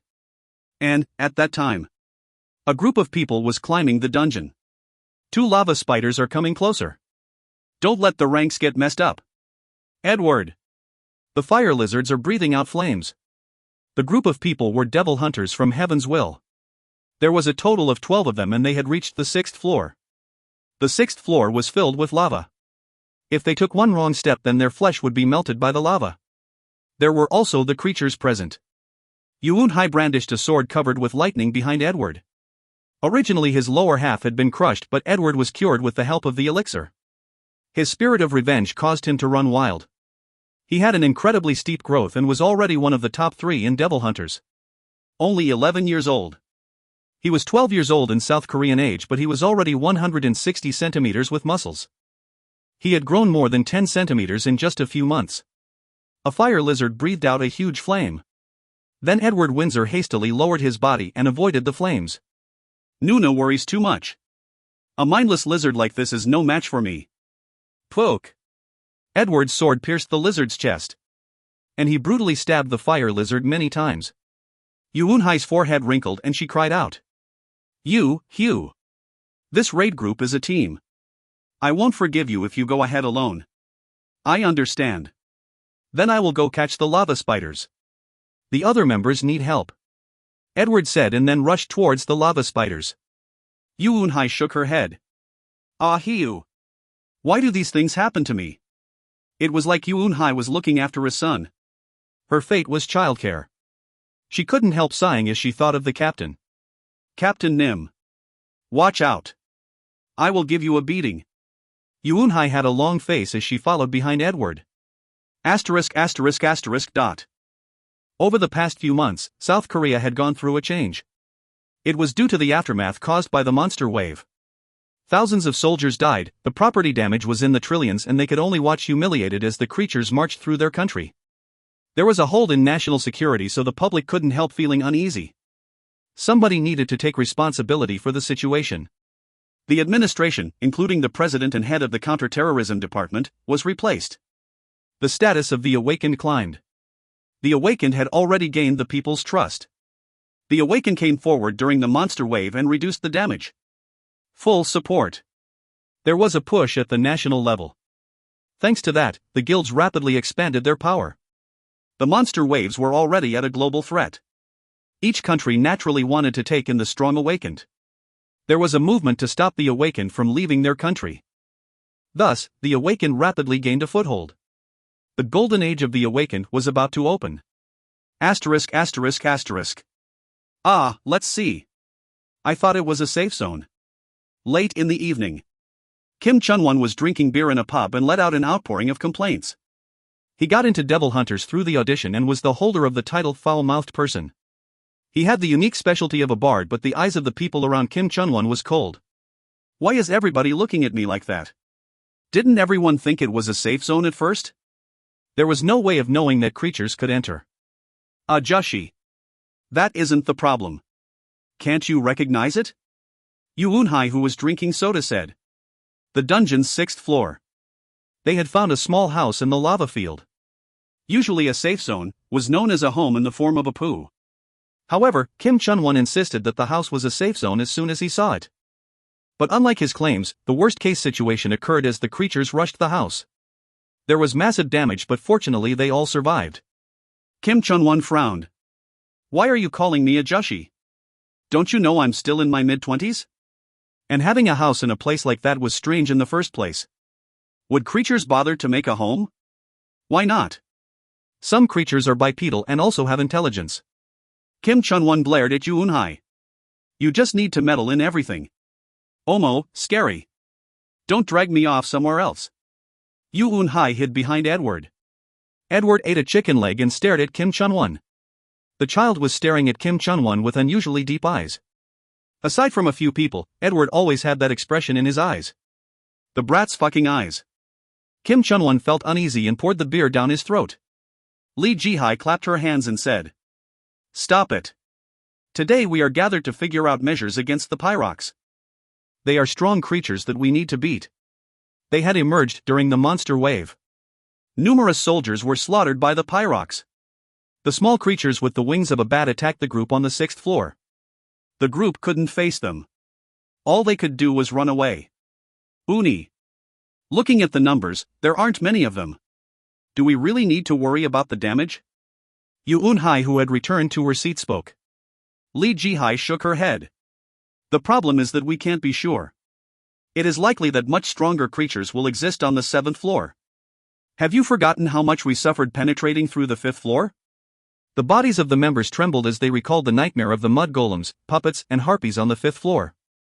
They made significant efforts to raise their stats and skills and succeeded. However, there were many times when they were almost wiped out. Uni. Then there is no way? It might be better to reorganize from the ground floor up. The pressure from the guild isn't a joke. The expectations on Devil Hunters is too big. We need to reach at least the 7th floor to succeed. There isn't much time. Yuunhai weakly slapped her forehead. Egu. This is all thanks to Captain Nim. Captain Nim is away and that is the end of it. In fact, the value of Devil Hunters had risen due to their leader Randalph Brigzeal. He had the title of South Korea's strongest awakened and it was expected that his raid group, Devil Hunters, would be the strongest. But Yuunhai and Edward had only recently emerged. They still had a long way to go. The leader also took Crossla with him, so the absence of their key power was painful. The members were sweating to maintain the value of their name but there was a limit. As the mood was going down, Yuunhai raised her hand. Can't we get support from other famous raid groups? Would other famous raid groups treat us fairly? Yuunhai frowned. Indeed. We've received a lot of jealousy so they would just try to stifle us. Anyway, it is a problem. They might just try to devour us. Top 5 guilds. Among that was the Heavenswell Guild that Devil Hunters belonged to. They achieved an overwhelming fear of repelling the monster waves around the world but Randalph Brigzeal was the only name heard afterwards. The other 4 guilds didn't like this. Everyone recognized the leader of the raid group but the atmosphere itself wasn't very good.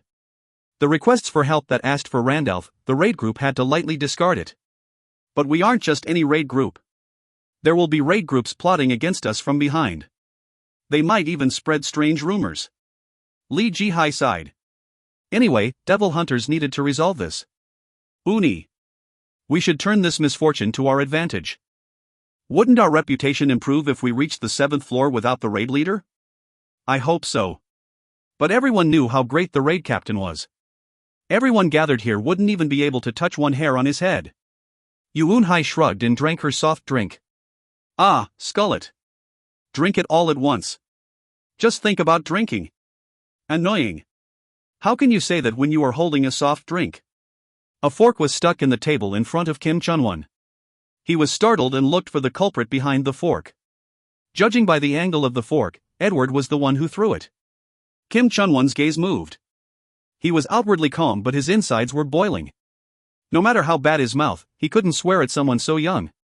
In addition, Edward went crazy whenever it involved Yuunhai. Ah, fuck.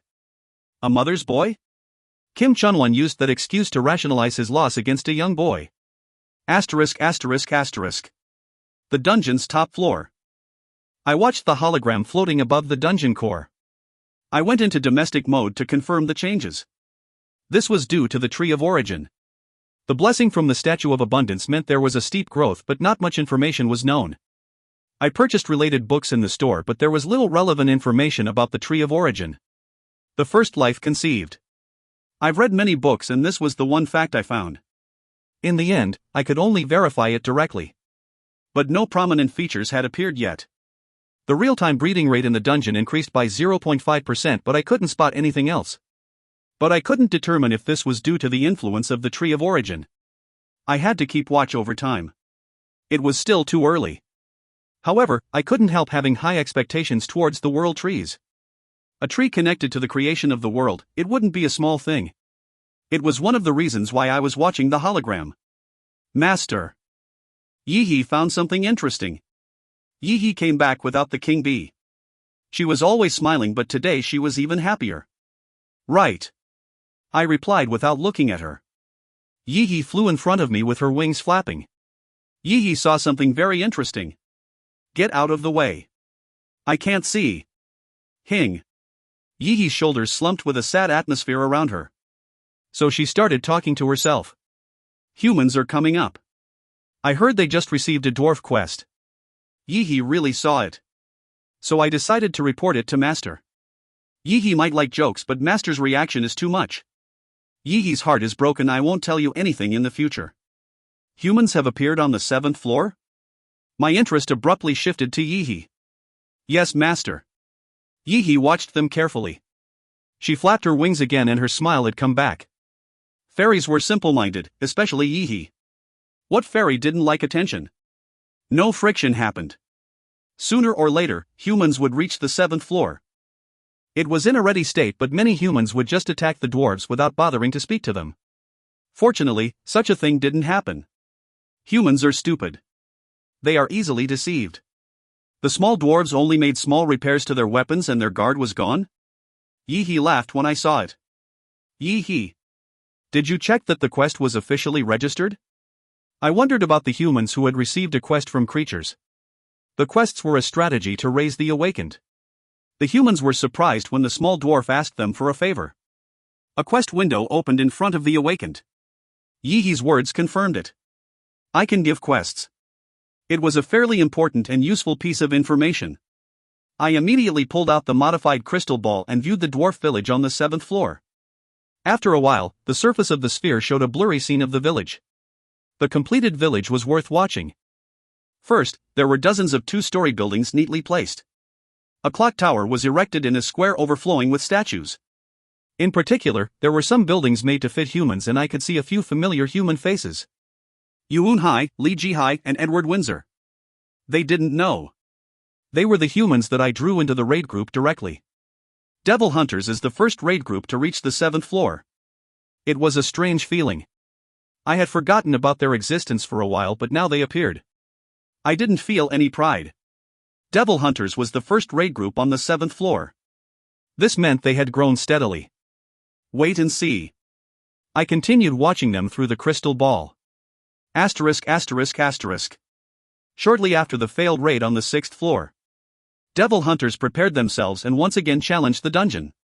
It went without saying that they prepared expensive potions and scrolls. Even if it only moved them an extra 10 meters, these preparations could save their lives. Up to the 5th floor, it was easy to move thanks to the safe zones. Usually the creatures moved along a set path. No significant damage occurred if they avoided those paths.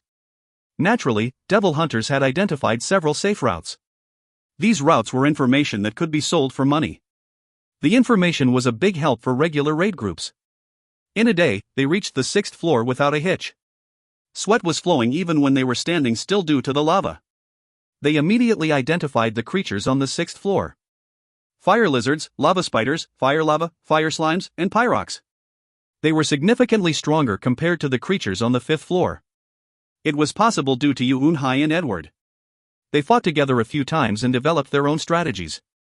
Except for the pyrox, the other creatures couldn't go against them. Uni. A little anticlimactic. Isn't it? Yuunhai sighed as she looked at the surrounding buildings. 7th floor. This was the dwarf village.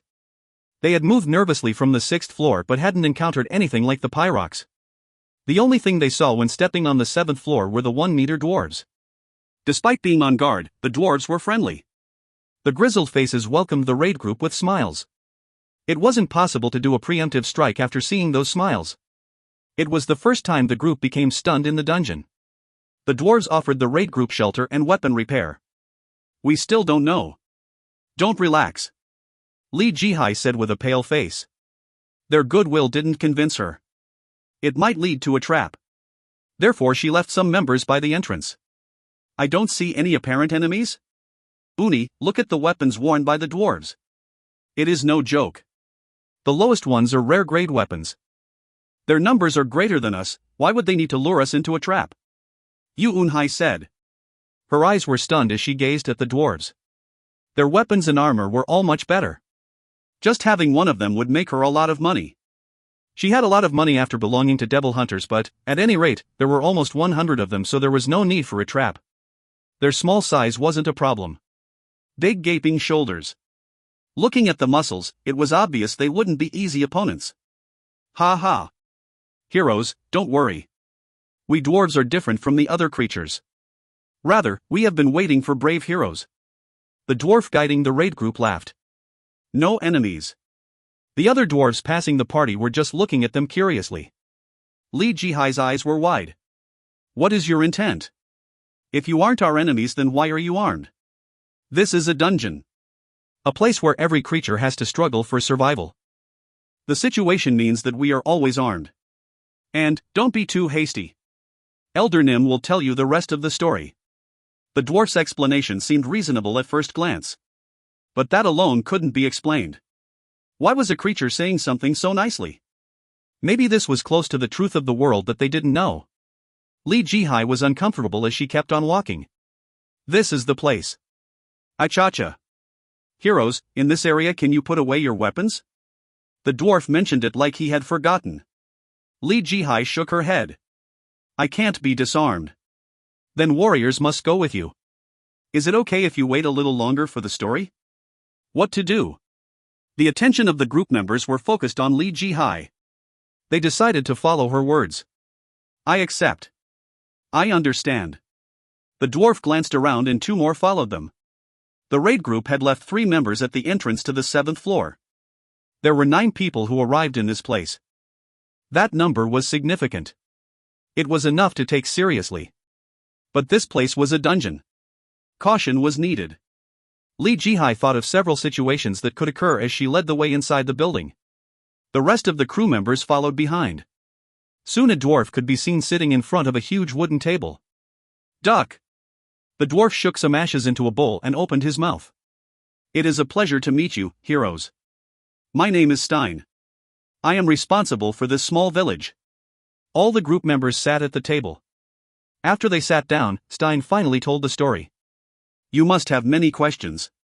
I am happy to answer most of them. It is better if both sides trust each other. I saw some dwarves in the first monster wave. Is this place related to those dwarves? Li Jihai asked sharply. Stein shrugged and replied shamelessly. Monster wave? What is that? It is when creatures collectively escape the dungeon to attack humans. Is there such a thing? We don't know about it. We've never gone out of the dungeon. In fact, the dwarves had left the dungeon. They led the creatures to attack the city in accordance with Dungeon Master's orders. They lied about the dwarf scene in the first monster wave. But they directed it behind the scenes. The dwarves needed to convince the humans. They played ignorant. Li Jihai was still suspicious. You have never left the dungeon yet you are aware of the existence of heroes. Shouldn't I know at least that much? We are aware that there are other places in this dungeon. We didn't come from this dungeon in the first place. We came to Earth from a completely different world. An entirely different world? Li Jihai's eyes were filled with curiosity. A continent called Hebname. Well, we didn't know it, but one day we were forcibly transferred to this dungeon. And were forced to live here. If the dungeon master on the top floor is killed, then we might be able to return to our original world. And? Stein took a deep breath and clenched his fists. How do we know the existence of heroes? It is simple. We received a small revelation from our God. This is the only way we can be free of the dungeon. A prepared script. Half lies and half truth. Stein really had quality acting. Even Li Jihai became uncertain after his passionate gesture. Receiving a revelation from God, that isn't easy to believe. I think that meeting you now is a miracle in itself. It has to be. The modern world was a series of miracles. The emergence of dungeons and then the awakened. Nothing was normal. It wasn't strange for a god to appear. Okay. Even if I accept it. But what about the other creatures? We are different from the other creatures with low intelligence. The dungeon was wide. There are many creatures. A variety of types. Why do we have to be like them? So, we can assume that the dwarves in this place aren't our enemies? That's right. We are willing to help you. Of course, it won't be blind help. In short, if we cooperate, then mutual benefits can be obtained. I'd love to help for nothing, but that isn't possible with our circumstances. Li Jihai moved her eyes over his equipment. They were all remarkable things. Even getting a few of them would be challenging. She came to the conclusion that it really wasn't bad to form a mutual relationship. Win-win. Good words. What do you want? They are very good comments, but I want to know what you want first. We hope to get help from you. It isn't easy for the dwarves to leave the village empty. It is troublesome to handle external problems. Help, I wonder what you need help with. It is simple. Remove 10 snail-like creatures called Hukwa from the 7th floor. Their mucus is enough to make the ground soft, so it is a serious problem. Thanks to them, the ground has become pitted and quite a few dwarves have suffered. If you bring back their shells, then I will give additional compensation. The shells from the hukwa can be used to create a scabbard. The moment that Stein's words finished, Stein's favor quest has occurred. Purpose: remove 10 hukwa 0/10. Compensation: consult with Stein. Quest. All members of the group were surprised. They never imagined that a quest would occur. All awakened would be excited about a sudden quest. There was compensation and their stats would rise a bit faster. Stats were absolute. It was unconditionally good to have high stats. Furthermore, completing the quest was likely to give them achievements. Depending on the achievements, they could get skills or a title. The team's eyes lit up. Let's try it. Li Jihai nodded. *****. The hukwa were low-grade creatures. Their size wasn't very large, but the shell was insanely hard. The mucus had a strong acid, but they weren't aggressive, so it wasn't difficult to hunt them. Instead, they had to be careful of the many holes that surrounded the hukwa. There wouldn't be any difficulties once that part was avoided. The 7th floor is easier. Yuunhai muttered after hunting 10 hukwa. The other members agreed. The 7th floor was easier than the 5th and 6th floors. Hoo. Doesn't this feel like a stage? Kim Chunwon said with a laugh. His role as a bard was to attract the aggro, but he didn't need to do that with the hukwa. He could just comfortably watch. The battle ended and Li Jihai said, "Move them on the wagon. We will return to the village." Before leaving the village, Stein had let them borrow a large wagon. Thanks to that, moving the shells were easy. 2 of the members were moving the shells of the hukwa when Yuunhai said, "Uni. What will the dwarves give as a reward?" "Something like a legendary sword. A legendary sword for these 10 shells? They will probably just throw us some tools. Then ask first. A unique grade sword. That is just a dream, Donsing, younger sibling." The members joked around as they pulled the wagon. There were 10 hukwa shells piled in the wagon like a mountain. Yuunhai stretched out while moving. Won't there be quite a few people who will become sick after hearing we are the first raid group to successfully reach the 7th floor? I guess so. There is also the news about the dwarf village. Finally taking off the disgrace of our raid group. Their bad name. Li Jihai couldn't bring herself to say those words. Yuunhai was already like a sibling to her. Yuunhai and Li Jihai had pleasant smiles on their faces. Weeing dash. Stop. 70 meters in front. Something is approaching. There are quite a few of them. One of the members who had the profession of scout said from the front. His senses were a great help. He could clearly hear anything approaching, capturing even small sounds. The scout swallowed his saliva. Even in the rear. Damn, it can't be avoided? They were trapped. The distance wasn't far away. Li Jihai made a decision. Prepare to fight. Darters forward. Darters forward. Get the aggro of the creatures in front. I will do it. One of the guarders willingly raised his hand. A guarder's role was to attract the aggro to ensure the members in the rear could move comfortably. Soon, a huge swarm of bees appeared in the front and rear. There were approximately 100 of them. A monster that was only 1 meter in size. The crew members flinched with repulsion at the sight. Damn, is this a bonus stage? Kim Chunwon spat out with disgust. Bee monsters. They were led by the king bee. There was only the simple attack using the stingers, but the numbers meant the team was screwed. No matter how strong, the awakened wouldn't be able to withstand it. The stingers also contained a poison that would send them to the afterlife. Cough. The team members tried to resist, but 1 or 2 eventually fell victim to the king bee. Those stung rapidly received symptoms and collapsed. In many ways, it was a state of emergency, but their bodies were trembling with fear. What should I do? Thoughts filled Li Jihai's head. But she had no way of comprehending it. Her colleagues were going to die. Even if she fought to the end, it was unlikely they would win. Eunhai. Li Jihai could hear Eunhai scream.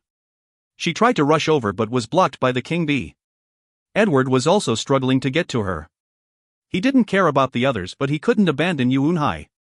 Li Jihai raised her hand and formed a sphere of water. But it wasn't an effective attack against the king bee. But the king bee changed directions and aimed at Li Jihai. Li Jihai closed her eyes as the king bee came closer. You guys. Yi said to do it properly. You guys are really alive because of Yi.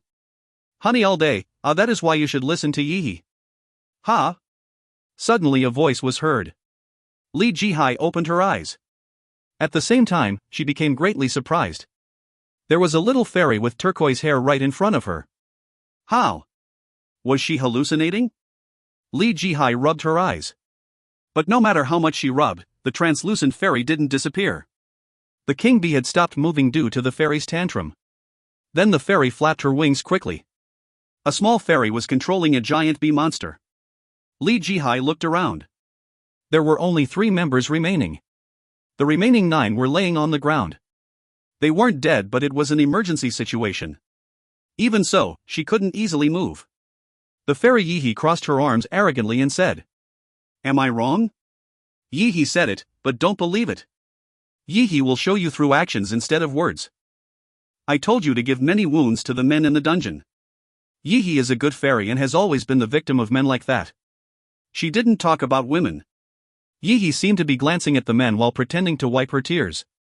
Tears didn't fall down. Then the king bee started to move. Li Jihai's eyes widened. Stop. The 2 team members back away. 3 people. The king bee couldn't block all of them. Gulp. Their legs were shaking, but they slowly stepped back. Yi frowned. What, this ugly girl? Look at that large bum. Bum? No, what is the reason behind attacking us? Li Jihai said with panic. She had to somehow find a gap to escape. Her eyes faced in front of her while her hands signaled to the other 2 members. It was something they developed for emergencies where they couldn't speak. An opportunity. Run away. Help. The team members bit their lips after seeing those words. Yi covered her mouth with a mock-surprised expression. Oh Momo. Your bum is the size of a hippogriff's head. Is your brain made of feces? You, stinky. She blocked her nose and waved her hand. Li Jihai's image of a fairy cracked at that moment. She never heard of such vicious fairies in the stories. The fairies in stories basically had a clean and good image. But this fairy Yi was the complete opposite. She had never heard of a fairy like that. And don't you pick up the trash from the path when walking? Trash. Yi sees you as trash, so I should put you away like a good fairy. Yi puffed up.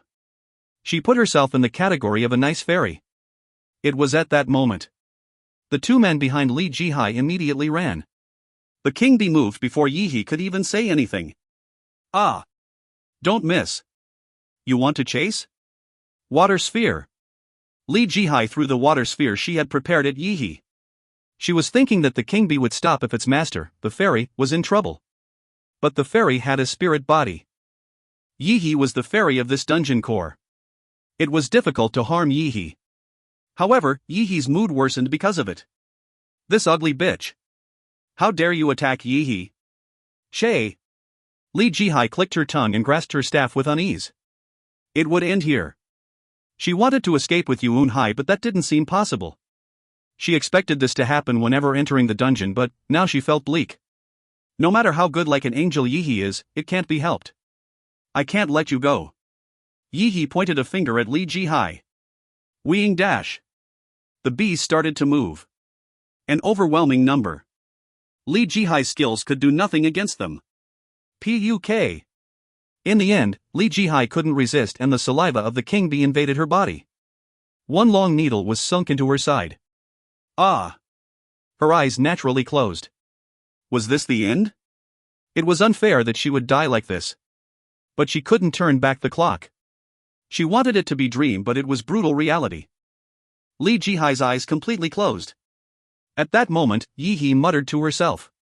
I feel like Yi is forgetting something important. What is it? She thought about it but couldn't come up with anything. It isn't a big deal. Luliulu. Humming. Yi thought on the positive side. Yi left without any worries. She was followed by the king bee. Asterisk asterisk asterisk. Li Jihai opened her eyes. A white ceiling. That was the first sight she saw. Bed? She looked around with surprise at the cozy sensation. Eun-hye was smiling next to her.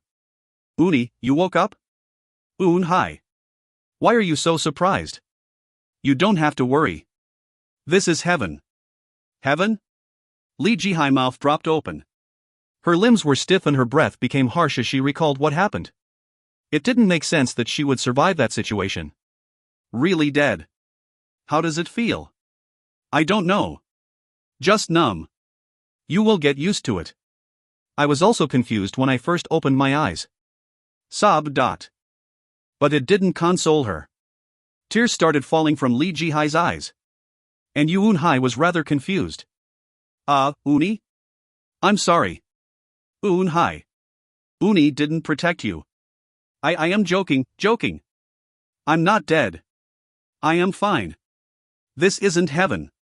What? Lee Ji-hye was still crying as she blinked.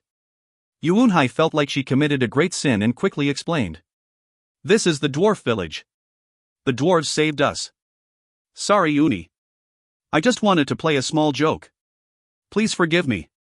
We are alive? Yes. Eun-hye gave a big nod. She vowed not to make fun of her Uni in the future. Swipe. Lee Ji-hye wiped away her tears. At the same time, she pinched her cheeks. She turned towards Eun-hye. You, dead. Ha ha. I am sorry, Uni. Her fingers started tickling Eun-hye's sides. Asterisk. The dwarf chief Stein gave a bitter laugh. I'm sorry. I never thought you would meet the vicious fairy. It was lucky that some dwarves were passing nearby and found you. This was the house of the elder. The team members were staying here while recovering. Lee Ji-hye asked fiercely. What the hell is that fairy? Well, that. A vicious fairy with many vices. Occasionally she will appear and cause a lot of trouble. There is no method to stop her every time she comes. Stein talked badly about Yi-hee without any hesitation. If there is such a risk, then shouldn't we have some assurance in advance? That's right. I didn't think it would turn out like this. I should add more compensation to what I planned for killing 10 Hokwa. Lee Ji-hye frowned. She didn't think it would be acknowledged. Just the fact that her team members almost died caused her to be annoyed. But the chief also said it was an unexpected situation. Being angry wouldn't allow them to take a step forward. At this point, it might even cause the situation to take a step back. I need to make some calculations. Okay. I don't want our relationship to collapse. Thank you. Stein gave a tight smile. Stein's favor quest has been completed. The difficulty of the quest is being measured. The difficulty level is low. You have completed the first quest given by creatures.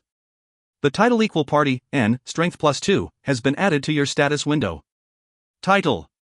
Oh my god, I got a title. The team members all reacted. The title only had a normal rating, but they knew how difficult it was to obtain a title. This was an unexpected quest progress, and the Awakened had received it from a creature. Lee Ji-hye was convinced by the first achievement and said towards Stein. Well, it has already happened. Now you should get up gently. I will guide you to our treasury. Devil hunters obtained a desired item and descended the dungeon. They came down by the safe route, so it wasn't difficult. Everybody was exhausted and could only think about going home. They finally left the dungeon and Lee Ji-hye said, Don't forget to drop by the hospital for a checkup. Our manager has plenty of worries. Eun-hye. It's not a joke. Yep. Eun-hye had committed a sin and immediately wagged her tail. There was a private bus waiting outside the dungeon. The size of the bus was enough to only fit the Devil Hunters raid group and was a bulletproof vehicle that could withstand considerable impact. It was printed with the trademark half-skull of Devil Hunters. Eun-hye sat on a seat and stretched out. Finally going home. Make sure your seatbelt is tight. I want Uni to be honest with me. Mother? Are you my mother disguised? Lee Ji-hye started laughing. At the same time, fatigue sunk in. Some numbers started snoozing as soon as they sat down. The private bus driver waiting at the wheel turned and said, You must have suffered a lot. Everybody is tired. Lee Ji-hye raised her hand and replied painfully. Driver Nim. Please slow down. Yes. I will keep that in mind. Lee Ji-hye checked her phone as the bus started moving. She pressed and held the power button, entered her PIN and saw 26 messages written. 24 of the 26 messages were sent by Kim Yong-woo, the Guildmaster of Heaven's Will. The remaining 2 were reminders of loans. Why didn't you wait for Randalph Nim instead of forcing it? The dungeon capture is in progress? Who? I'm going crazy. Get in contact soon. I am just inquiring about your progress. Get in contact soon.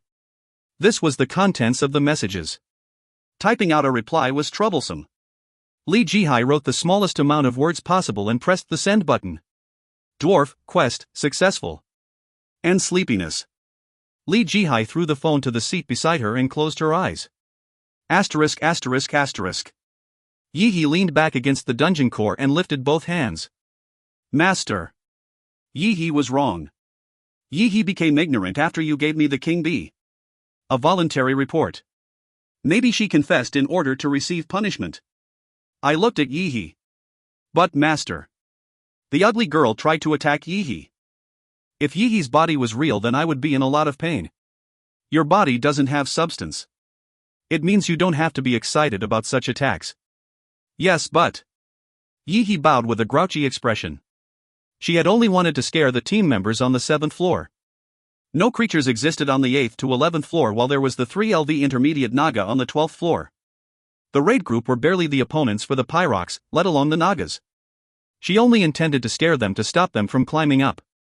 However, Yi-hee made the group end up at death's door. If it was even a little later, then Yoon-hai and Edward would be lost. It would be impossible for them to survive if the King Bee's venom wasn't removed within 20 minutes. I need to be a little stern. I had been watching the progress, so fortunately an accident hadn't happened. But I couldn't leave Yi-hee to her own devices anymore. Was I too free with her? I will withdraw your authority for a while, but... Master, Yi-hee was wrong. I won't do it again. Yi-hee tearfully said. But I didn't budge. I would take this opportunity to curb some habits. I will close the garden you made. I had previously turned a blind eye because I trusted that you would perform your duties. If you make a mistake like this every time, then there is no reason to turn a blind eye. And no. Master. Then the bees are going to die. Yi-hee has to take care of them on a daily basis. Yi-hee's expression was desperate. But I already made my decision. I couldn't allow this mistake to be repeated. I turned and headed to the 15th floor. I wanted to look at the Tree of Origin. Master. Please. Yi-hee will work hard in the future. Yes? Her voice was unheard. In the end, Yi-hee was left alone on the top floor. Master, Hying, Ak. Hying. Yi-hee cried sadly into her hands. Asterisk asterisk asterisk. Opening of the dimensional gate, 13%. The gate code has forced a change. There will be forced movement from the demon world to Earth. The authorized personnel includes 2,000 angels. An event message will be given to all players. If you find any errors, ads pop up, ads redirect, broken links, non-standard content, etc., please let us know. Report chapter so we can fix it as soon as possible. Chapter 81 to 83, Angels. Chapter 81 to 83, Angels. After checking the Tree of Origin, I also made sure that the Japanese dungeon's internal affairs were continuing smoothly. In particular, I recently imported treasure to Japan's dungeon, so the points there had increased. The average of 40,000 a month had increased to 55,000, so the effects were already visible. There were many people getting rich in Japan. Gaio the fairy in Japan's dungeon was alone, so he worked hard. The points were used to make a maze. The walls and multiple paths made it much simpler to hide the treasure. This was obviously different from Yi-hee. The goblins are still dominant.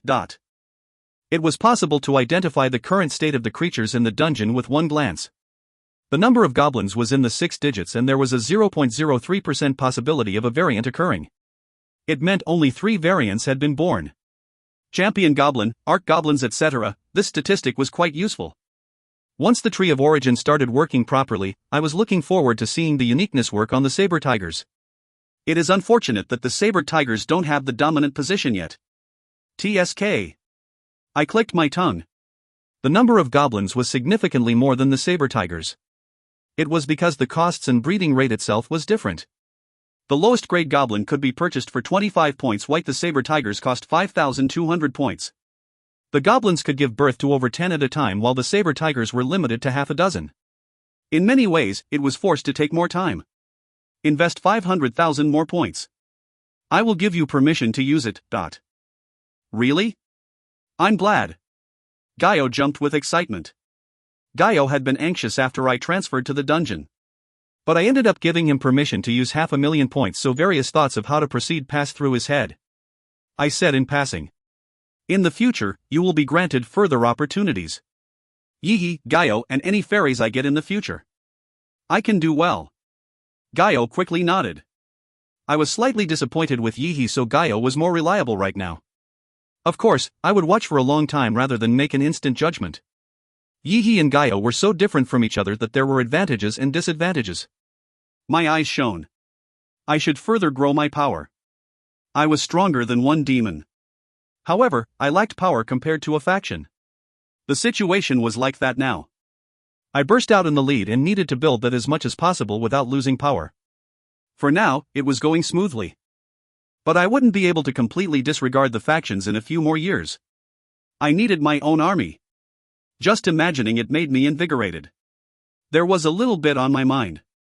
The past 2 years. There was little to threaten me at the moment. But my perception changed after they came through a hole in the sky. *****. A special event has been triggered. Event, Angel Hunt has begun. 7-dimensional gates have been created to Earth. Angels will appear through the gate and instinctively strike the dungeons. An angel's attack has the opposite property of a dungeon barrier and can neutralize the dungeon. If the barrier is broken, then the existence of the dungeon itself will be at stake. So please be careful. The event rewards are as followed. 1 Dominion's Angel Hashmal, 5 million points. 3 Virtues Angels, 1 million points. 10 Powers Angels, 300,000 points. 50 Principalities Angels, 100,000 points. 1,850 Angels, 5,000 points. Hunt more angels. Protect the dungeon and dungeon core from the angels. If an angel reaches the dungeon core, then they will declare it as a Holy Land. Holy Land will reduce the strength of all demons while the capabilities of the angels will rise. Then, I wish all players good luck. A long message window emerged suddenly. At the same time, cracks started to form in the sky. I was deeply flustered. Angels? My expression wrinkled. My fists clenched tightly and my lips became dry. The cracks were forming in the sky above Korea. It was one of the 7 places on Earth selected. But, strange. I was disconcerted that the angels would appear already. In addition, it didn't make sense that one of the gates would appear in Korea. It was supposed to start after 20 years. The angels had also appeared in my previous life. It happened when the war was in full swing. More than half of the Earth was ravaged and there were approximately 20 demons remaining. The most powerful who had been filtered. They even had many creatures under them. Once the dimensional gate appeared, the angels were very easily defeated. It was literally a bonus event. In the 30th year, the archangels and seraphims had destroyed 2 dukes, but it took quite a while. Above all, the dimensional gate never opened in Korea. Things have changed. What was this? The future. Why? Because of me? My stiff expression couldn't relax. It had only been 2 years. Several small actions could have an impact on the future, but I might have influenced it. There was no way to comprehend why the future had changed. I climbed to the top of the dungeon and looked up at the sky. After a while, the gate ornamented with jewels to make it look like the celestial door opened and angels came pouring out. The celestial door opened and angels appeared. The number alone was enough to impact the spirit. The pure white wings and shining ring of light above the head symbolized an angel's presence. The angels in the sky looked around. They were a little confused and couldn't easily move. It seemed like they hadn't expected it as they carefully started searching all over the place. The celestial door behind the angels disappeared without a trace. What? Angels? The people on their way to work or driving cars were all staring at the angels in the sky. They gave off intense light when appearing, so it was natural for attention to be focused on them. Some angels raised their hands. Their hands produced a silver light, then formed giant parabolas. It looked just like a radar. And it actually was a radar. The angels seemed to detect something and moved en masse. The angels were facing Buchan Mountain, the place where South Korea's dungeon existed. I started frowning. What to do? An intense holy power could be felt from the angels. Even if they fell to the streets, I would fail to capture all of them. I stayed at the dungeon's outer walls and gazed in the direction of the incoming angels. Dominion's Angel Hashmal. I remembered the phrase that floated in the message window. Hashmal. An angel who spread God's wishes. An angel who couldn't be easily defeated. Numerous creatures and demons suffered with the arrival of Hashmal in my previous life. She emitted a light so dazzling that the eyes couldn't withstand it and flipped the battle around several times with her recovery. By the way, it was obvious that the angel with huge holy power was the Dominion's Angel Hashmal. She happened to fall through one of the 7 gates into Korea. Fight? I couldn't just watch as they attacked my dungeon. But how much I should show was the problem. It was obvious that the owners of the dungeon in neighboring countries would detect the intense holy magic. It was truly a crisis. The demons didn't know I was in South Korea. I couldn't let them know. Grand Duke Upa would lead his faction to come and pressure me. Nobody could know my location for my absolute safety. It would be a large restriction on the time I needed to grow. The circumstances meant I might need to prepare for an all-out war. At the very least, I wouldn't be able to use Gigantes. This was because I already revealed that power in the Demon World auction. It wouldn't be safe for Krosla and Krisley. The same was true for the Griffin. If a high-class creature emerged, then they were likely to think of me first. 3 kilometers. The distance between the angels and the dungeon. No time. It was already happening. I couldn't avoid this and wait for other people to take care of it. Anyway, I wasn't sure of the situation, but it wasn't a small matter. A reversal. I could ride this event to rise properly. Conversely, I could twist my ankle and drop all the way to hell. So, I couldn't proceed alone. I got up from my spot. I took out 2 square, iron plates from my magic bag. They had a distinct silver color. I bit my finger and dripped the blood onto the 2 plates. Eeing. At the same time, the silver plates absorbed the blood and started to shine. The autogolems M1 and M2 have been activated. M1 and M2 were the strongest golems produced tens of thousands of years ago. Somehow the blood, heart and breath of the devil was stolen and transplanted into it. The iron plates soon started to take the shape of armor. 2 knights in full silver armor soon appeared. The size was 1m80 centimeters and was similar to my strongest golems. It was common in appearance with the golems and faithfully followed its master's words. It was one of the 5 items I bought in addition to Sloth, the Statue of Abundance, the Body of the Earth Dragon, Astral Code, Sage's Leap, Smile of the Sun and Tear of the Moon. I opened Mind's Eye to confirm the detailed specifications. Name, M1, M2. Stats. Strength 87, Intelligence 0. Agility 86, Stamina 84. Magic Power 57. Potential, 314/314. Uniqueness, completed from the beginning. There is no more need for growth and there is no sense of self since its intelligence is 0. But the golem gives its best performance under a powerful master. Skill, Stampede, U. A warrior specialized for fighting. The physical abilities were on par with a high-class creature. The low magic power meant damage from skills would be great, but there was no worries if it could avoid the skills. Stampede, U, was also a hidden card that could be used against enemies. Stampede would devastate the enemies the moment the golem activated it. It didn't end here. I pulled out 1 more vial from my bag. Wind powder was another one of the 5 items bought at auction. Depending on the amount given to the target, it could give a subject the fly, or skill. Just like the name, it could the ability to fly. I threw the wind power at the golems without any hesitation. M1 and M2 would use it according to my commands. It would be enough to allow them to face the angels. The angel attack has begun. The dungeon barrier has received cumulative damage. The rare rating of the dungeon has increased the durability of the barrier. But it will eventually be destroyed if it receives attacks for too long. Barrier durability Ford 999 341/50000000. Barrier durability Ford 998 871/50000000. Barrier durability Ford 998 094/50000000. The messages continuously popped up. I placed my hand on the dungeon core and activated my magic power. Gather all the intermediate creatures on the 1st floor. The words were used to move them. I conveyed my will. The dungeon rating added to my power. Hide my power. I don't know if the rest of my strength will suffice. It wouldn't be a problem if it was just the angels.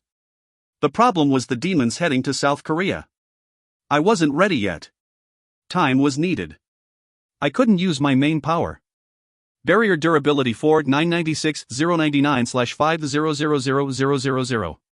The durability of the barrier was reducing rapidly. It would last 2 days at the most. The barrier would be worn out in a couple of days. I'll give it a try. I clenched my fists and moved my feet. The people were bewildered. A huge door appeared in the sky, angels poured out and began to immediately attack the dungeon. They weren't showing hostility towards humans, so they must not be enemies. Humans should help. Or leave it to the angels. Opinions were divided between these two options. If it was really angels, then it was natural for them to strike the evil dungeon. But South Korea was already battered by the monster wave, so they couldn't easily move. If there was an error in judgment once again, then things would get out of control. An obviously bleak future would unfold. South Korea, that was slowly becoming a stable society, fell into the abyss of confusion again with the appearance of the angels.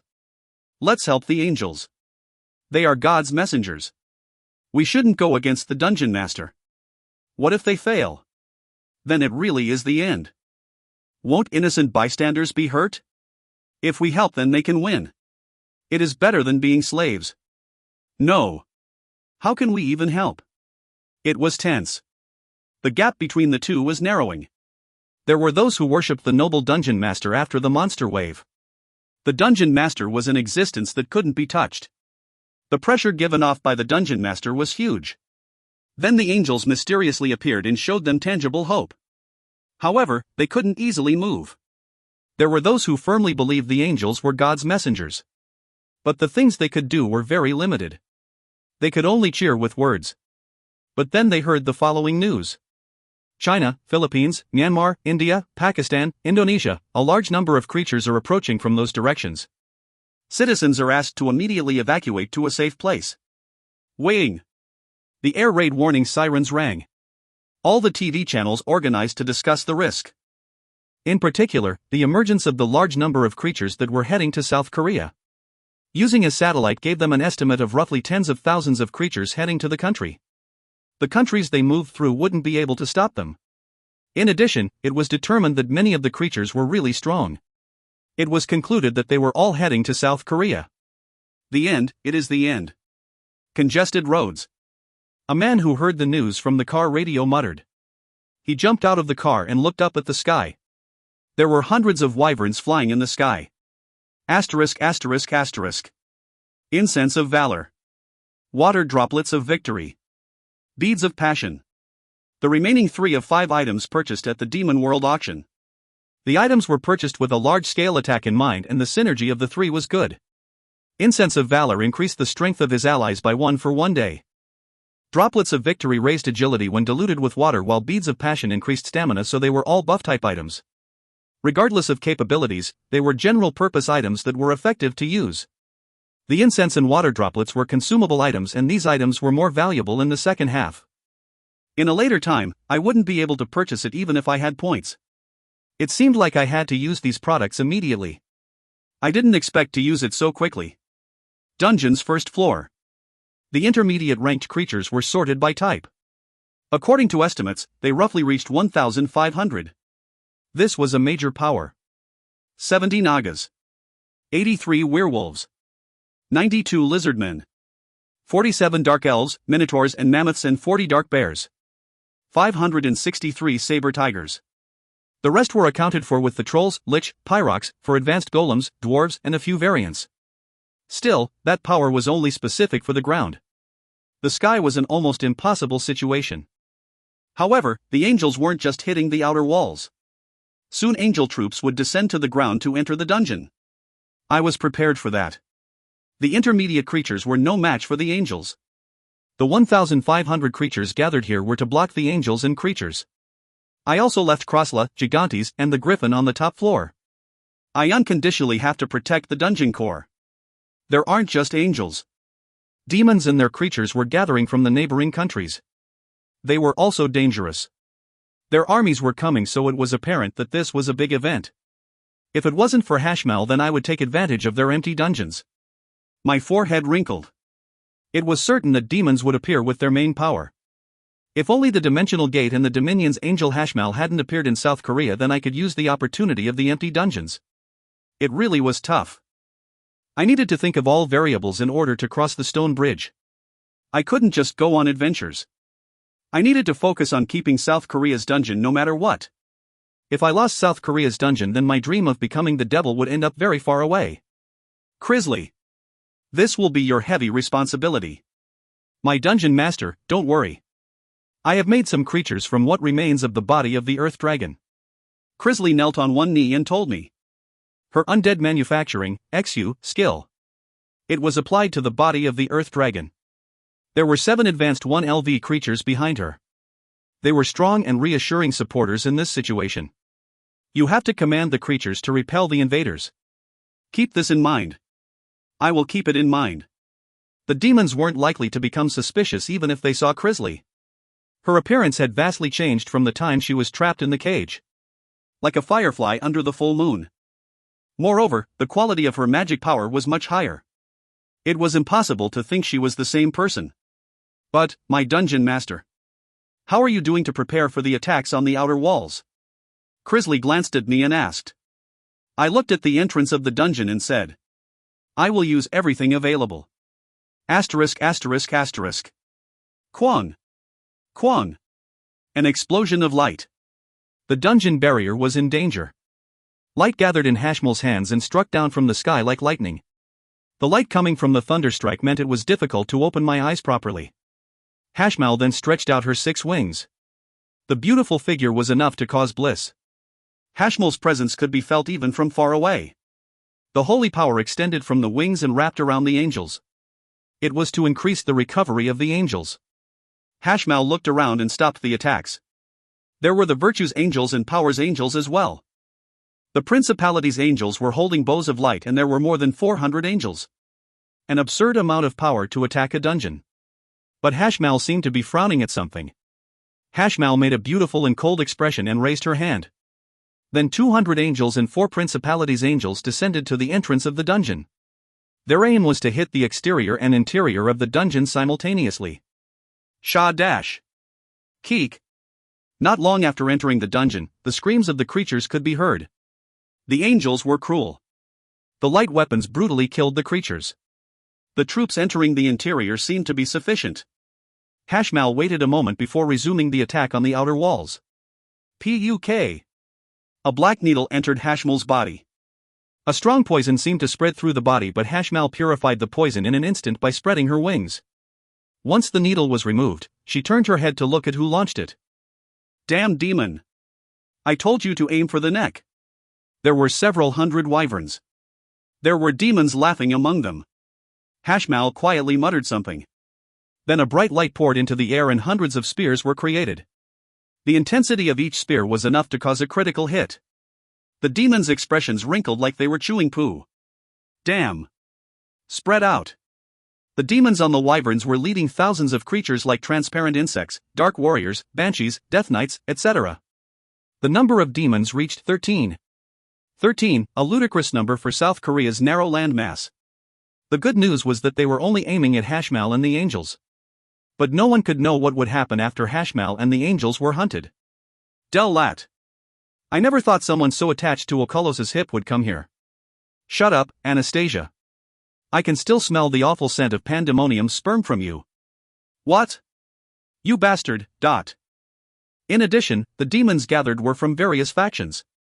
They wanted to show off their faction's power. In the center were Hashmal and the angels. Chwang! Chwang! Hashmal continued making spears of light. The demons were filled with admiration at the strong force. As expected from the current carrier of light. I am wasting time arguing with you. But greed flowed from their eyes. There were only a small number of strong angels. This was a chance to get a large amount of points. They couldn't miss it. The demons and their creatures started to attack. There were more than 100 attacks aimed at Hashmal, but they barely did anything. And the angels received strikes from the creatures. Their faces were smashed and limbs cut off, but they quickly recovered thanks to Hashmal's power. It was like the angels were immortal, so the demons were astounded. Besides, demons were demons. They forgot about fighting with each other and focused on the main concern. They couldn't die half-heartedly after coming all this way. Kwang. Observe the angels. Help God's messengers. While they were diverted by the angels, the creatures suddenly received a shower of unexpected attacks. The demons turned their heads to confirm the opponent. The lowly humans have lost their fear. Hundreds of awakened wearing skull masks had appeared. The proof of devil hunters. The awakened were all wearing different colors. However, the demons just laughed. Bugs. Nothing more and nothing less. It was an army of bugs that was showing resistance, but that was all. The demons just needed to step on them. They wouldn't be able to resist until the end. Rather, this meeting just gave them more points. Ridicule could be seen in the demons' eyes. Asterisk asterisk asterisk. A few hours ago, I realized that I was in deep trouble on the top floor of the dungeon. The functions of the dungeon core has been restricted thanks to the advent of the dimensional gate. The store of all things can't be opened. This message window greeted me. An unfriendly system. Time was lost. The system would have been friendly if it notified me of the event some time before it occurred. In my previous life, angels had appeared long after I lost my dungeon. Therefore, I didn't know that the store couldn't be used. It didn't matter how many points I had. I was convinced this was why so many demons suffered against the angels. They weren't prepared in advance. It made matters worse. But I couldn't panic. After calling the creatures to gather, I quickly left the dungeon. I made a short stop at Heaven's Will. It was my first appearance after a long time, so I ignored the attention I received. I opened the door to the Devil Hunter's room on the second floor. The scene that became visible, the team members were all watching the large TV in the center. Captain Nim. Yuunhai was the first one to notice. Edward was right behind her. The other members quickly rose and bowed. Where did you go? No, I won't wonder too much. Li Jihai sighed. She led the raid group whenever I wasn't present. The dark shadows under her eyes told of her suffering. How much stock of the masks do we have? Skull masks? There are 500 piled up in a warehouse right now. Watch them. I'm sure the number of masks will be lacking later. Yuunhai frowned. There were 500.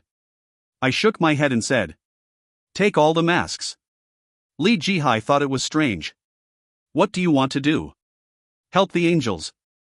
Attract all guild members under the name Devil Hunters. You may use my name. Those people coming to help will wear the mask. The awakened who aren't in our guild might oppose. The black skull mask was the symbol of Devil Hunters. It was uncertain if other guilds would wear it. Make a prior announcement. There is no time. The emergence of a large number of creatures, will it be okay? If we aren't okay, then no one else will be okay. A short answer. But it was enough. Devil Hunters was Korea's strongest raid group, but they were also at a global level. The members were united by that pride. People knew it as a one-person raid group, but they shook off that stigma. I understand. I will move quickly to threaten the guild masters. Li Jihai nervously licked her lips. She seemed to have made a decision as her expression became determined. It wasn't difficult to use the name of Devil Hunter's leader if she had Kim Yong-woo's help. I will come back in 3 hours.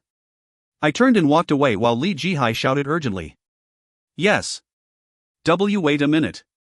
Captain Nim, you will really come back in 3 hours? Asterisk asterisk asterisk.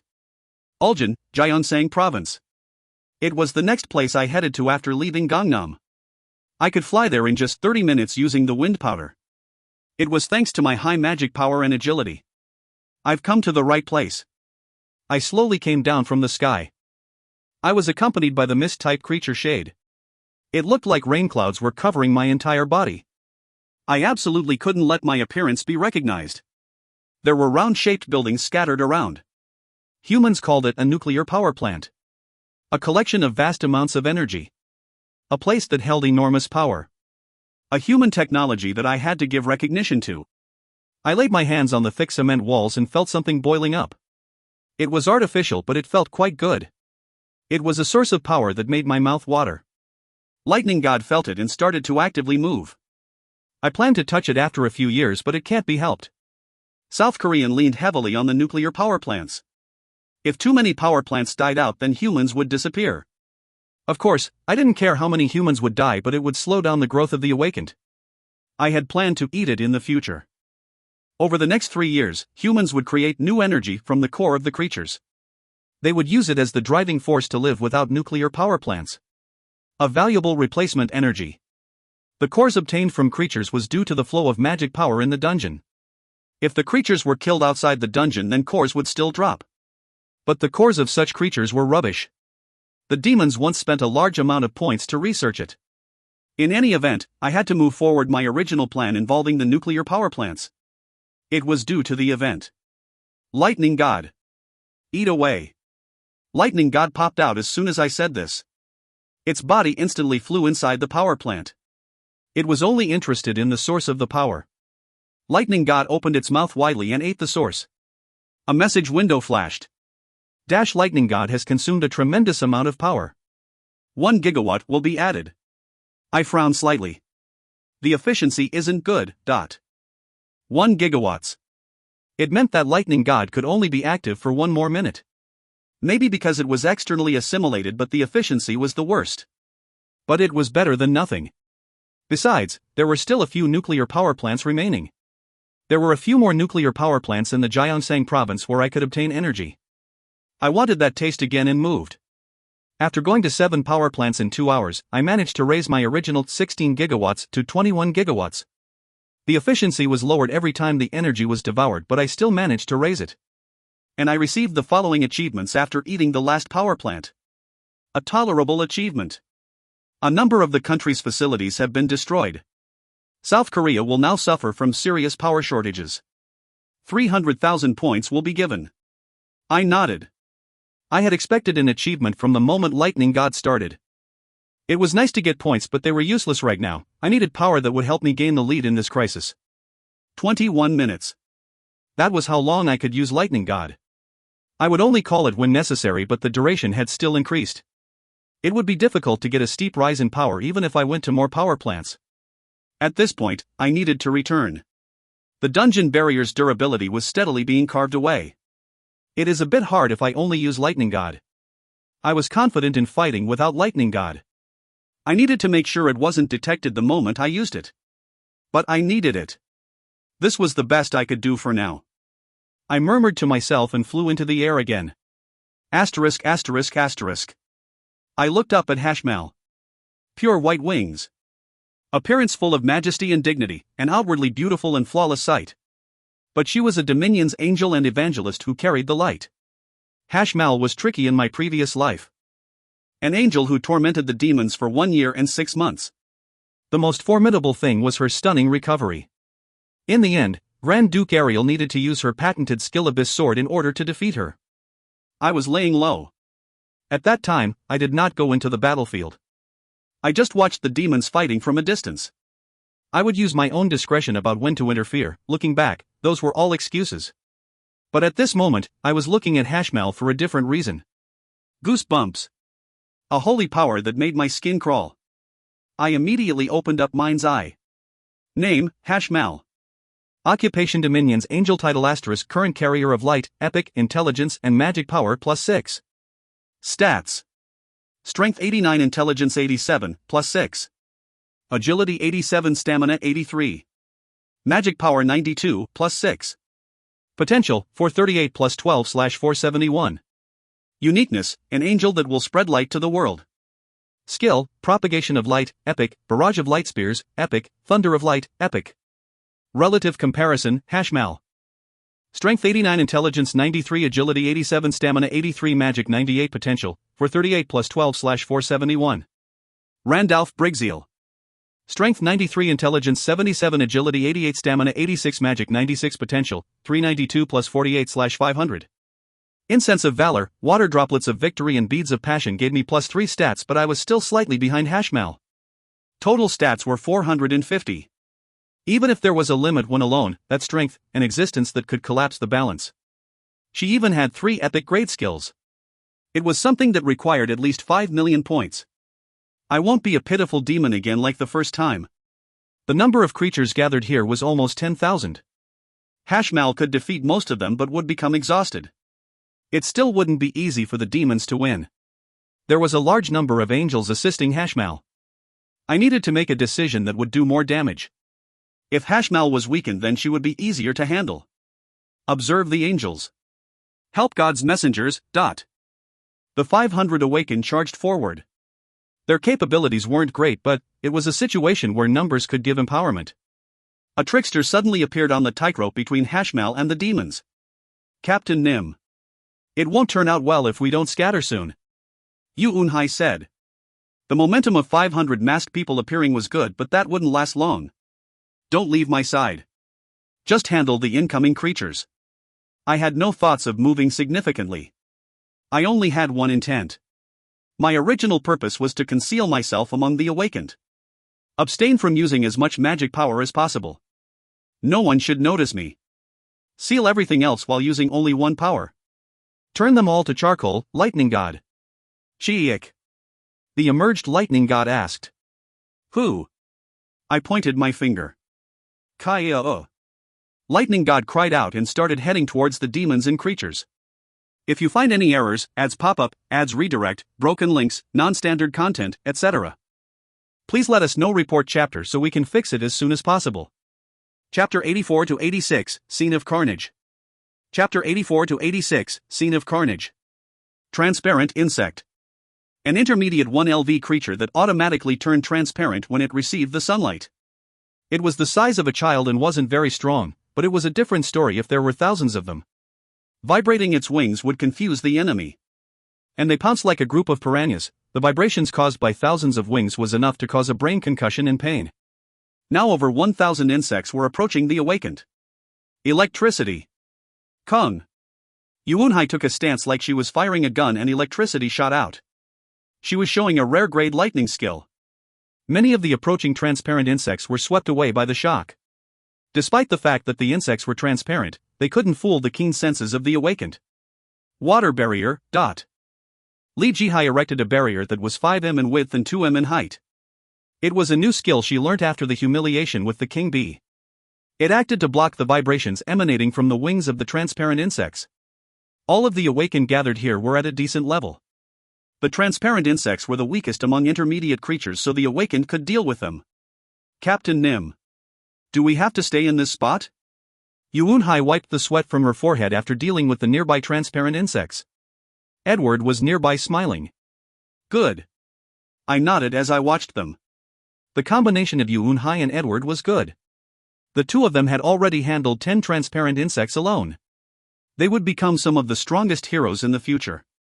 It was quite interesting watching their growth. Captain Nim? Yuunhai blinked. I replied with a flippant attitude. This fight is likely to be a long battle. We have to do it little by little. Who? To be honest, I'll just be glad if I don't die. By the way, the six-winged angel is really terrific. It is the first time I'm seeing creatures look so pitiful. The demons and angels fighting. It was an overwhelming sight. Hashmal was particularly overwhelming. She killed hundreds of creatures and was like an elephant stepping on ants. The demons initially tried to handle Hashmal but changed routes and aimed at the large group of angels. Even with recovery, severing the limbs or completely destroying the heart and brains would make recovery impossible.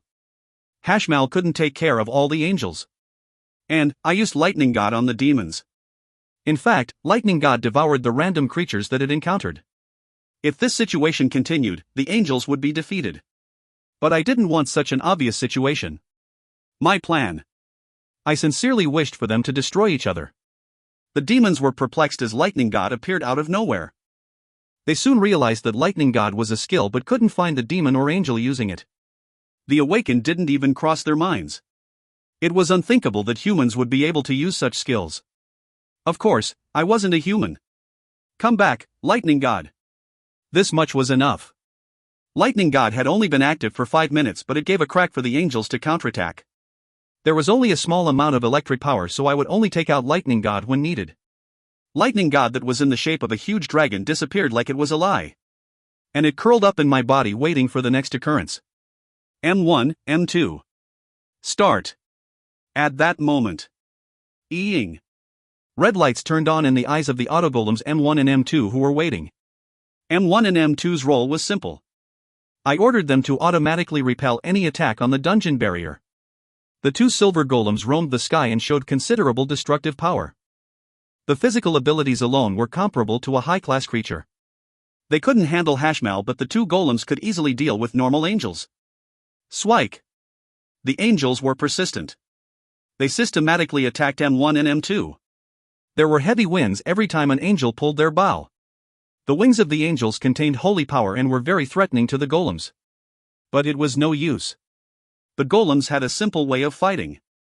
They would approach and grab the angel's wings with their hands. And then they would carefully rip the wings off. Ak! An angel's wings was a collection of holy power. It would take a very long time to recover.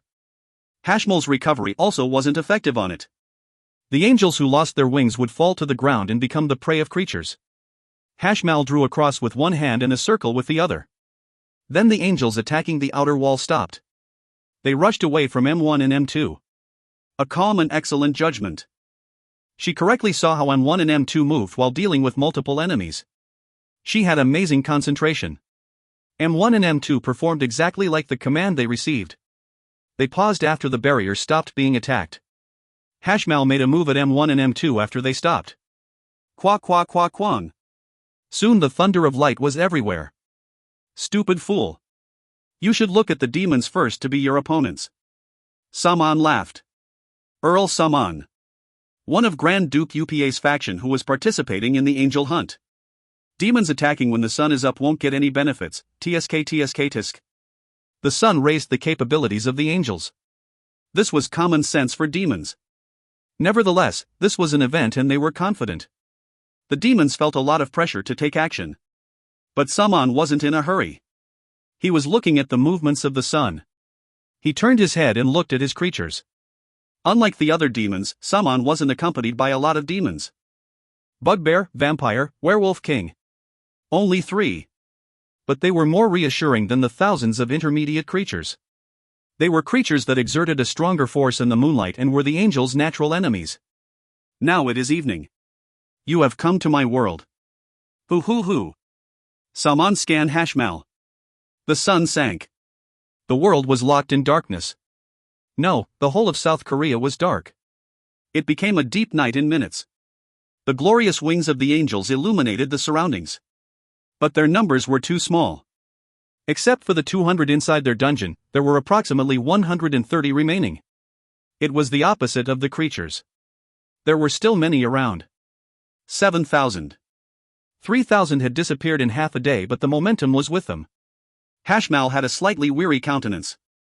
There was no change in expression, but she didn't randomly make spears of light anymore like she did when the sun was up.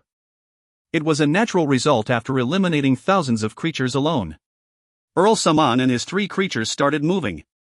The bugbear was a type of black chimera. It was accidentally born from a synthesis of an insect and dark bear. It was famous for being very brutal under the moonlight. Vampire, werewolf king, no words were needed. Both were advanced 4 LV creatures. They were especially stronger at night. They were capable of causing devastation among general angels. Quahaha! Stop the angels! Saman cracked the whip. He smiled as they rushed towards the angels. The vampire changed into a bat and bit one of the angels. Blood flowed from the angel's neck. The angel that lost its blood trembled. The vampire's curse was the opposite of holy power. One bite meant the holy power's recovery wasn't effective. Werewolf king. He was a creature with the name of king and the fighting style was also exciting. He quickly jumped at the angels. The wings were ripped off and the angels could no longer live. Hashmal gazed at them and made hundreds of light spears. The hundreds of light spears headed to the vampire and werewolf king. However, the sun was gone and stamina depleted, so it didn't have the same majesty as before. The speed and accuracy had fallen badly. Many intermediate creatures died, but the vampire and werewolf king weren't touched at all. You are just like a whore. My creatures will never die from attacks like that. Saman gave a huge laugh. Hashmal just produced hundreds of light spears again. But this time they didn't move. Instead, the spears joined together. Hashmal finished a 3m long trident. It was the first time she used a weapon in this fight. This meant the situation wasn't going well. The eyes of the demons shone. Break Hashmal's neck. This is our chance. The demons released their advanced creatures. It was expected that the intermediate grade ones wouldn't be able to do anything. Saman frowned. These fools. But your creatures are no match. Saman wielded his whip and the bugbear moved more enthusiastically. He added a few more advanced creatures like the vampires and werewolf king. They particularly had a natural enemy relationship with the angels. The demons started a full-scale offensive against Hashmal and the last Virtue's angel. Hashmal frowned. Pak. She took care of dozens of wyverns, but there was no end to the number of advanced creatures coming. Hashmal was gradually being pushed to the edge of a cliff. She was even vulnerable to the werewolf king. Quahaha. I got it. Hashmal was within easy reach of Saman. Kaya. Lightning god suddenly bit Saman. Saman and the bugbear disappeared in an instant. I gave a small smile. This is worth entering. I was standing with the awakened in the middle of the battlefield. Hashmal was approaching the limit, but there were still hundreds of casualties, making it easy to catch a demon off guard. Thanks to Saman, Lightning God was able to eat. The demon hunt was successful. The effect of the titled Dungeon Hunter has created one residual stat point. 500,000 points will be given.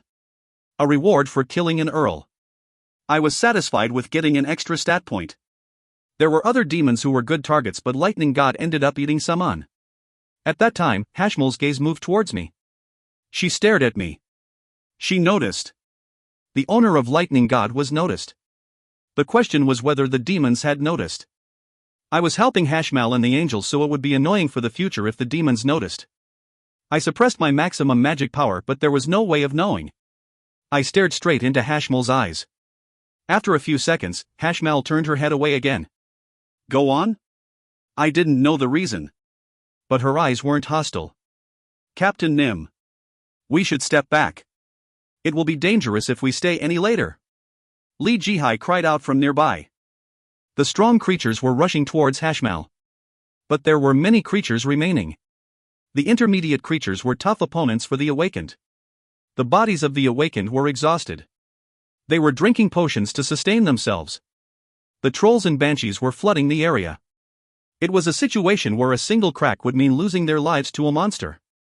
But, I shook my head. Endure. We might die. Captain Nim, this absolutely isn't a good plan. Once the angels are pushed back, the humans will be their next target. Li Jihai stated. Hashmal and the angels were being pushed back little by little. They were clearly struggling in power. But my answer didn't change. Endure. This. Do you want them to self-destruct? No. Li Jihai wielded her staff with tight lips as she heard it. I expressed my intention to participate. I looked at the entrance of the dungeon.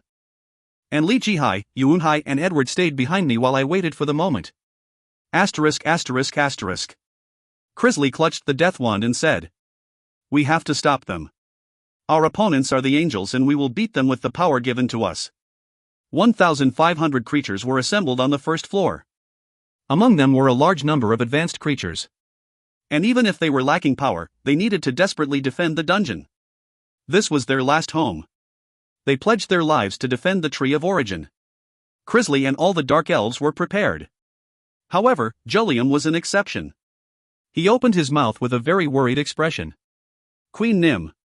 Please step back. The angels aren't easy existences.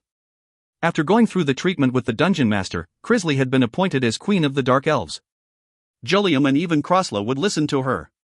But Crisley just laughed awkwardly. Elder Nim.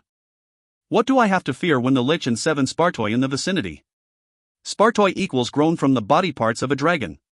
Queen Nim doesn't know how brutal and scary the angels are. Jullium trembled. Demon World.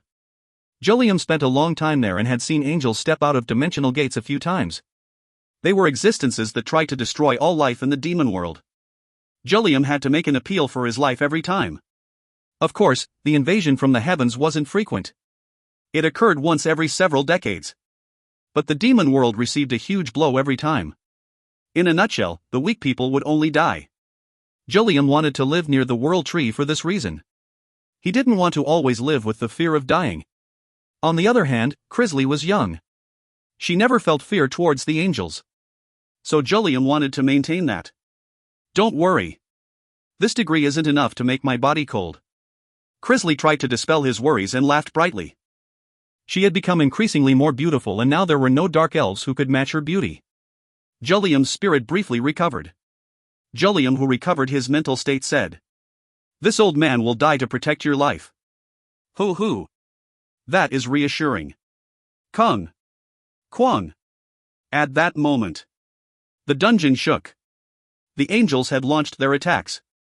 Soon a large number of them would be coming through the entrance. Crisley gripped the death wand tightly. Get ready. The enemy is coming. 200 angels. 4 principalities angels. 1 powers angel. That was the number of angels entering the dungeon. The angels didn't seem affected by the darkness and marched into the dungeon without any hesitation. They were faced with the saber tigers. Grr! There were dozens of saber tigers in the vicinity of the angels. The angels held weapons made of light and moved to the saber tigers that hastily retreated. They seemed encouraged and followed. But it wasn't easy. The angels kept their ranks. The angels were simple but not ignorant. They realized this was a trap. Crisley immediately introduced the lizardmen. The lizardmen were intermediate 2LV creatures of frontal confrontation with the lizards. Surup. Surarup. Round wooden shields and scimitars. The angels wearing armor crashed into 50 lizardmen. It was very provocative behavior. It wasn't expected that the lizardmen could win compared to the 200 angels. It was for the commander to investigate the enemy's firepower. The 50 lizardmen took 8 minutes to die. The lizardmen were handled by 2 angels.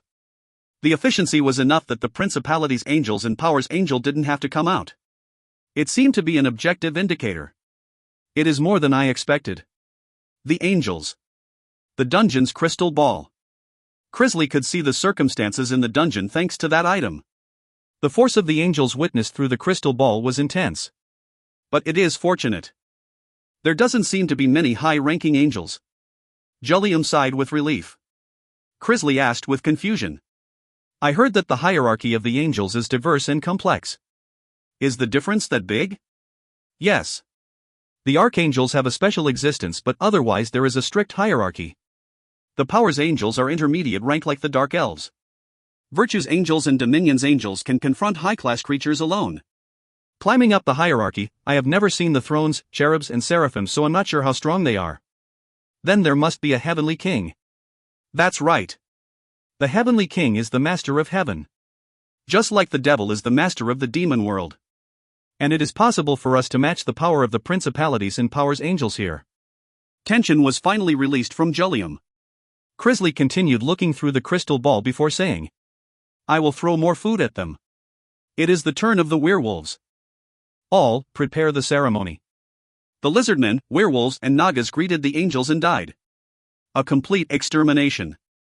Their blood was scattered all over the place and on the angels' bodies. The sun in the sky would naturally remove the blood from them. But the dungeon was dark, so they didn't have that luxury. In the end, the angels could only move while covered in blood. They were facing the dark bears and trolls when the ceremony began. The ceremonies of the dark elves were unique. At first, it was just words and actions. But after a while, it started to exert a real strength. The ceremonies were different for each tribe. A skill that was difficult to describe. It was close to a transcendent will. And Jullium knew a ceremony to curse the opponents. It was ancient magic that used blood to weaken the opponents. The angels were already covered by the blood of the creatures, so they couldn't avoid it. The dark elves gathered the resentment inside the corpses of the creatures. The dark elves' bodies trembled from this sentiment. A moment later, a saber tiger appeared with a dead angel in its mouth. Stick to the wings. The souls of the dead creatures will curse the angels. Jullium passed over a dagger. However, the dagger was so old the color was dull. Her hand didn't want to touch it, but Crisley received the cursed dagger. She took a deep breath and stabbed the wings of the angel on the floor. Hiya-oh dash. A strange moaning sound. The sound was heard from the mouth of the dead angel. A wave of intense magic power that contained a curse was generated and rushed madly towards the demons. The angels felt it and looked confused. Jullium, who was watching through the crystal ball, nodded. A success. The curse of pain. Then prepare to attack. We will drive out the enemies. So far, the angels had received minimal damage. Once it was confirmed that they were affected by the curse, the chances of victory became convincing. There was only a small number inside. There were many more outside. As many creatures as possible needed to be preserved. At that moment, Crisley staggered. Her legs seemed to have become tangled up. The souls are clamoring. Lean on me. This was the impact of the curse. More powerful opponents would cause a strong recoil. If Crisley's intelligence wasn't over 100, then she would have fainted for a few days. Jollium was startled and stretched out a hand. It is okay. There are those suffering outside this room, this is nothing. Crisley solidly placed both feet on the ground and started to move. Asterisk asterisk asterisk. Daytime. The evening passed. The moon gradually sunk and the reddish sunset appeared. Even so, Hashmal still hadn't fallen. The creatures relentlessly poured out attacks, but her gestures and facial expression showed she wasn't disturbed. Hashmal, it isn't an empty name. Awesome. Honest admiration. In fact, Hashmal was more suitable for secondary roles than combat. She was different from the angel in my previous life who gained tremendous achievements in 1 year and 6 months. So I tended to slightly ignore her. I thought she would reach the edge of the cliff and reveal her limits. But now the situation was enough to make me praise her. Other than Hashmal, there were still 80 angels left. In the end, it wasn't much different from Hashmal facing the demons alone. Current carrier of light. She could use that light. If I was in that spot. I imagined what would happen if that was me. Half a day. At most a day. I knew myself well. I would need to show reckless bravery. In addition, I was weak in confrontations with many opponents. Given that limitation, it was an objective judgment. But Hashmal's momentum still wasn't killed. The sun rose and her holy magic was being restored. It was like a sick person recovering. Thanks to that, the situation transitioned to a lull phase. The demons were gathering their advanced creatures for another offensive. It seemed like their stamina had also been depleted. This is hell right here. Yuunhai angrily said as she came to my side. Her once clean face was covered in blood and dirt. Too many things were happening to even think of cleaning it up. But the problem didn't end there. Currently, the members of his raid group and the surviving Awakened were in the center of the battlefield. They were glad that the lull meant the frequency of attacks lowered.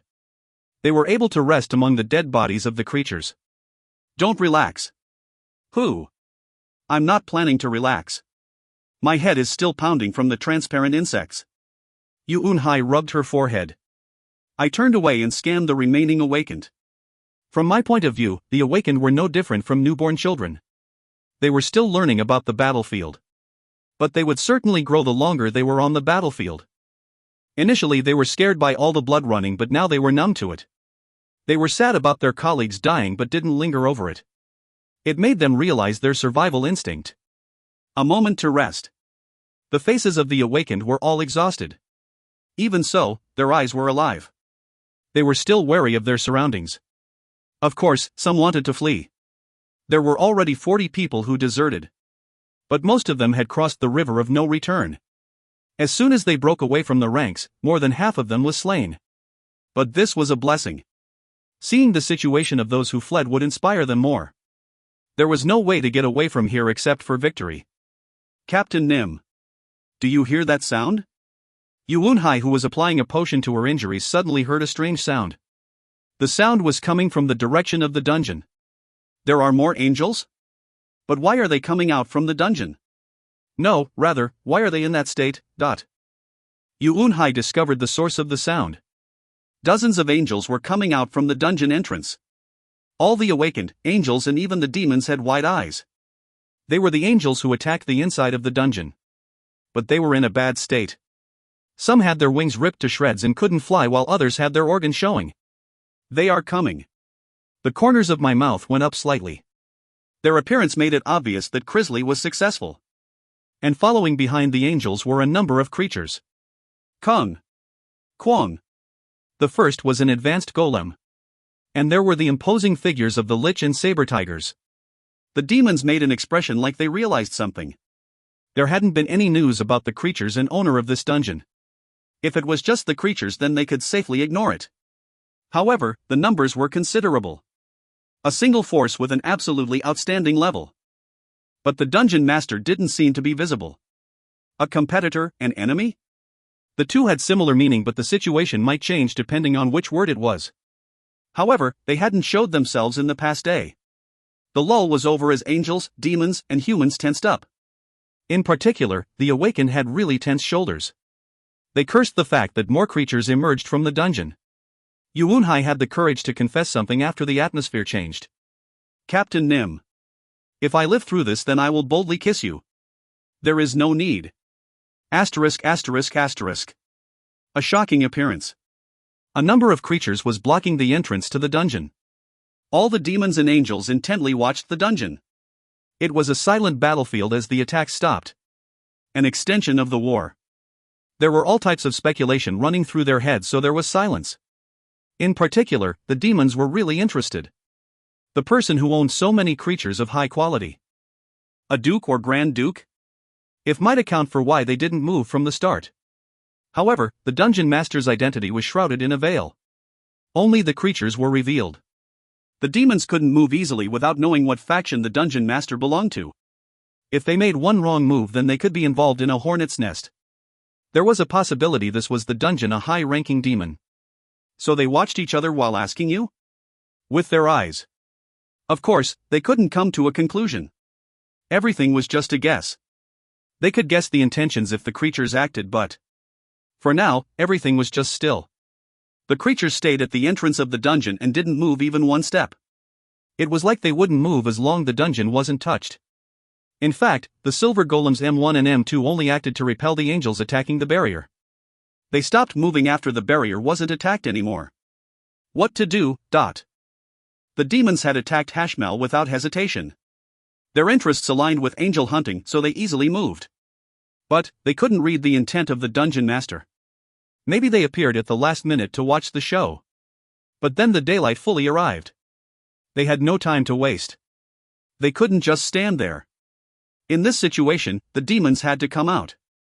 If they didn't move, Hashmal would recover her divine power. A long day of attacking the angels would repeat again. There was also a chance that the dungeon's creatures would move. It would be a problem if they decided the demons were competitors for hunting the angels. The demons would have to watch their backs. Half a day ago, the demon summon had been fried by electricity. I don't know which faction you belong to, but come out. If you don't come out, then I will tear down your dungeon. Marquis Anastasia yelled. A demon who was supported by Pandemonium. A demon who was impossible to push back even if 3 demons joined their strengths. He would be the first one out to cut the enemy. She knew that Pandemonium wasn't the owner of this dungeon. Stop playing. Did you think you would get away with such an obvious move? Marquis Delat said in a scathing tone. The demons gathered here didn't trust each other. Especially between 2 factions, that's just the way it was. It isn't a trick. I will tear down the foundation. Really? Ha ha. Okay. Then try attacking the dungeon. I will believe the sincerity of your words then. Taking responsibility for her words. But Anastasia had a red face. She said she would crush it, but it was just a threat. It was to put pressure on the demon who was the owner of the dungeon. Delat raised his right hand with a smile. Waste your time. And continue to struggle. I will take Hashmal's head.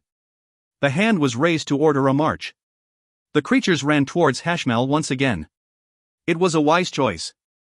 Delat had calmly analyzed the battlefield. The demons had hesitated.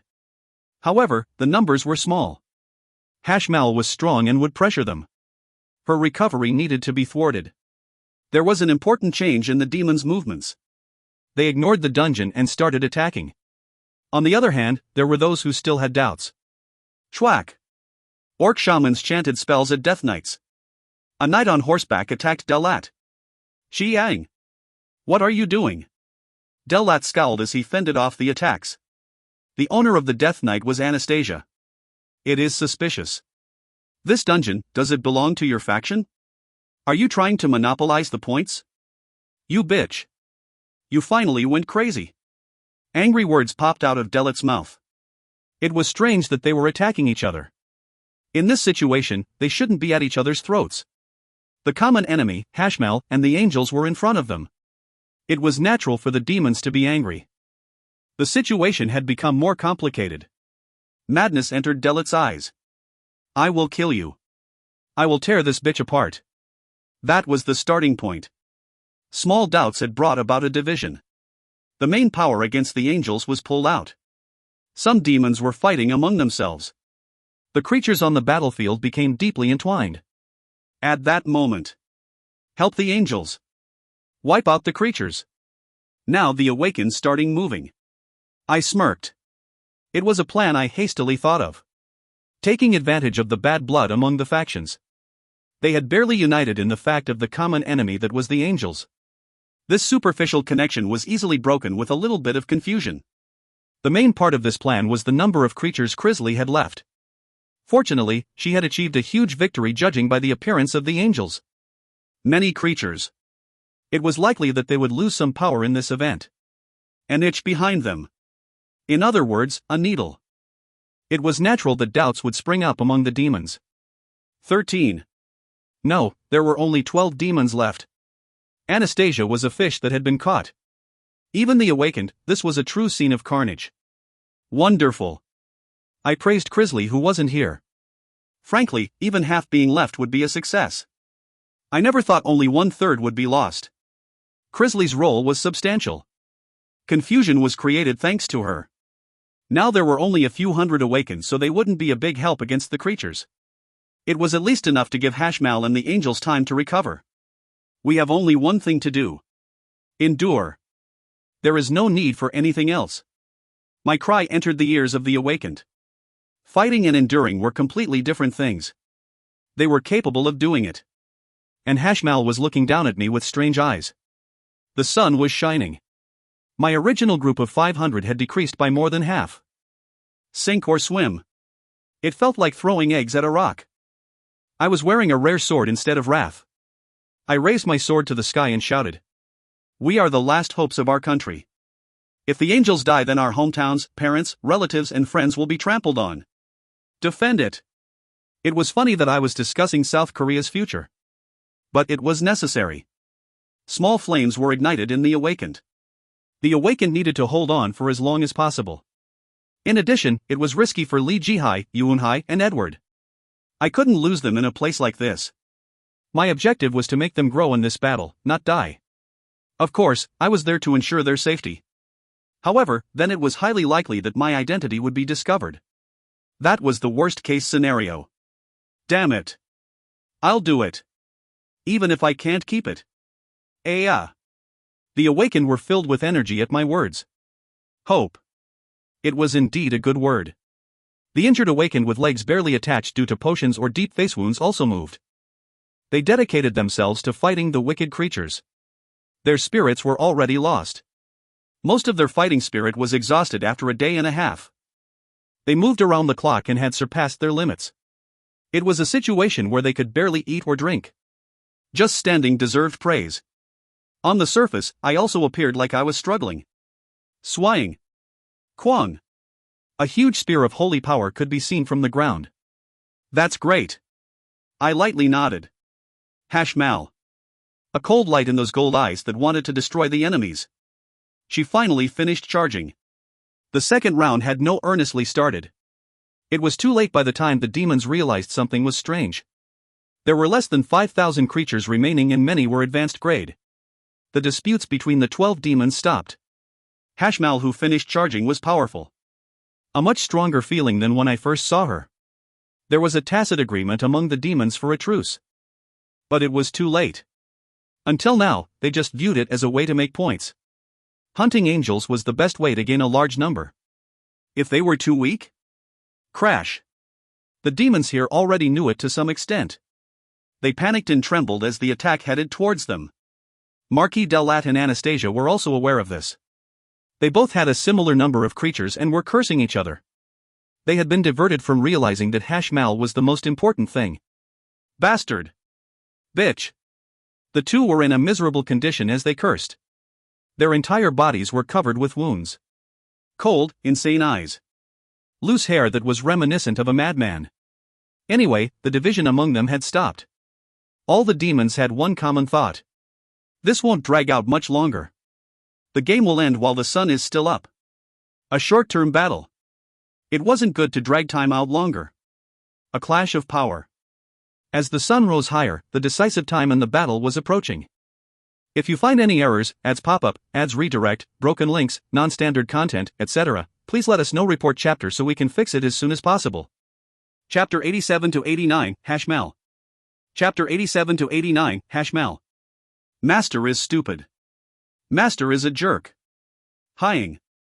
The dungeon's 15th floor. Yi was sitting down and crying. After being deprived of all rights, Yi was only allowed to stay in one place. Her power was used to take care of the Tree of Origin. Yi was sulking in this spot. She wanted to go to the original garden she created with the bees. But the circumstances meant she was afraid to move her feet. Bees can't die. Yi has taken good care of them all this time. Give them snacks. It won't be a lot of bother. Yi was kneeling and praying with hands joined together. Help the bees live. She asked deep in her heart, but she had gained the displeasure of the dungeon master. She hated that more than the death of the bees. Therefore Yi didn't move during her punishment. In the end, all Yi could do was pray. Tree Nim. Tree of Origin. Please take good care of Yi's bees. She opened her eyes and glanced at the Tree of Origin. Big. The bud had already grown to 5 meters. This was the first time Yi had seen something as rare as the Tree of Origin. However, the vitality in it was more than she could imagine. This tree can easily achieve Yi's wish. In fact, she knew she was just clutching at straws. By the way, what did Tree Nim eat to become so tall? Yi blinked and asked. Yi had seen the Tree of Origin double its size in just one day. She praised the frightening growth. Naturally, there wasn't an answer. Yi grumpily puffed up her cheeks. And she closed her eyes again to pray. Audiobook. At that moment, a sound of something falling was heard. Yi was deprived of all rights to the dungeon core, so she couldn't know if someone had broken in. Yi turned her head and looked at the source of the sound. What? Angel? An angel with one wing cut off was face down on the ground. The body was such a wreck that even Yi frowned. An angel shouldn't be here. But the terrible appearance caused Yi to press gently against the both sides of the temple. Yi was temporarily deprived of all rights, so she didn't even know the attack of the angels had started. The information of an enemy attack never came to her. She didn't have any freedom to act. Yi could only move between here and the top floor. Thus she was ignorant about the situation. An angel had suddenly appeared on the 15th floor, so it was natural for her to panic. The definition of a good or evil fairy was ambiguous. There was a thin line between good and bad. Angel, demon, or human was all the same to a fairy. Of course, they were aware that they were subordinates to a demon. So it was difficult. Why did an angel appear here? Usually intelligence would make they realize that the angel was an enemy. But Yi had completely different thoughts. Tree Nim sent it to me. Yi looked back at the Tree of Origin. Yi was convinced this was the answer to her prayer to take care of the bees. But Tree of Origin Nim. Yi doesn't think it is good when looking at the state of the angel. Can it really take care of the bees? The angel was in a serious state. Just before death. He didn't seem like he could take care of anything. Yi laid her hands on both sides of the temple and hummed. Right now Yi can't even buy a potion. Master has deprived Yi of all rights. I can't do anything to treat the angel. She sighed with pity. Yi looked around to see if there were any other angels wandering nearby. At the same time, the angel's eyes flashed open. Origin, summoned, Heek. Aish, you surprised me. Yi hastily retreated a step from the surprise. What? If you are alive, then you should say so. Did you want to surprise Yi? The angel was badly injured, but Yi still spoke sarcastically. Whether she believed it or not, the dying angel continued talking until the end. Huge, warp, Heek. Causality and destruction, decision, dispatch to demon world, someone intervened, code changed, the source of the summoning was this, please. What is he saying? Yi blinked. She had no way of knowing what the angel was talking about. The source of the summoning. Fairies were simple. They weren't deliberately insolent. But the angel passed away after saying such cryptic words. Yi stared at the Tree of Origin and gave her honest feedback. Tree Nim. Tree of Origin. I think you sent me a crazy angel. ****.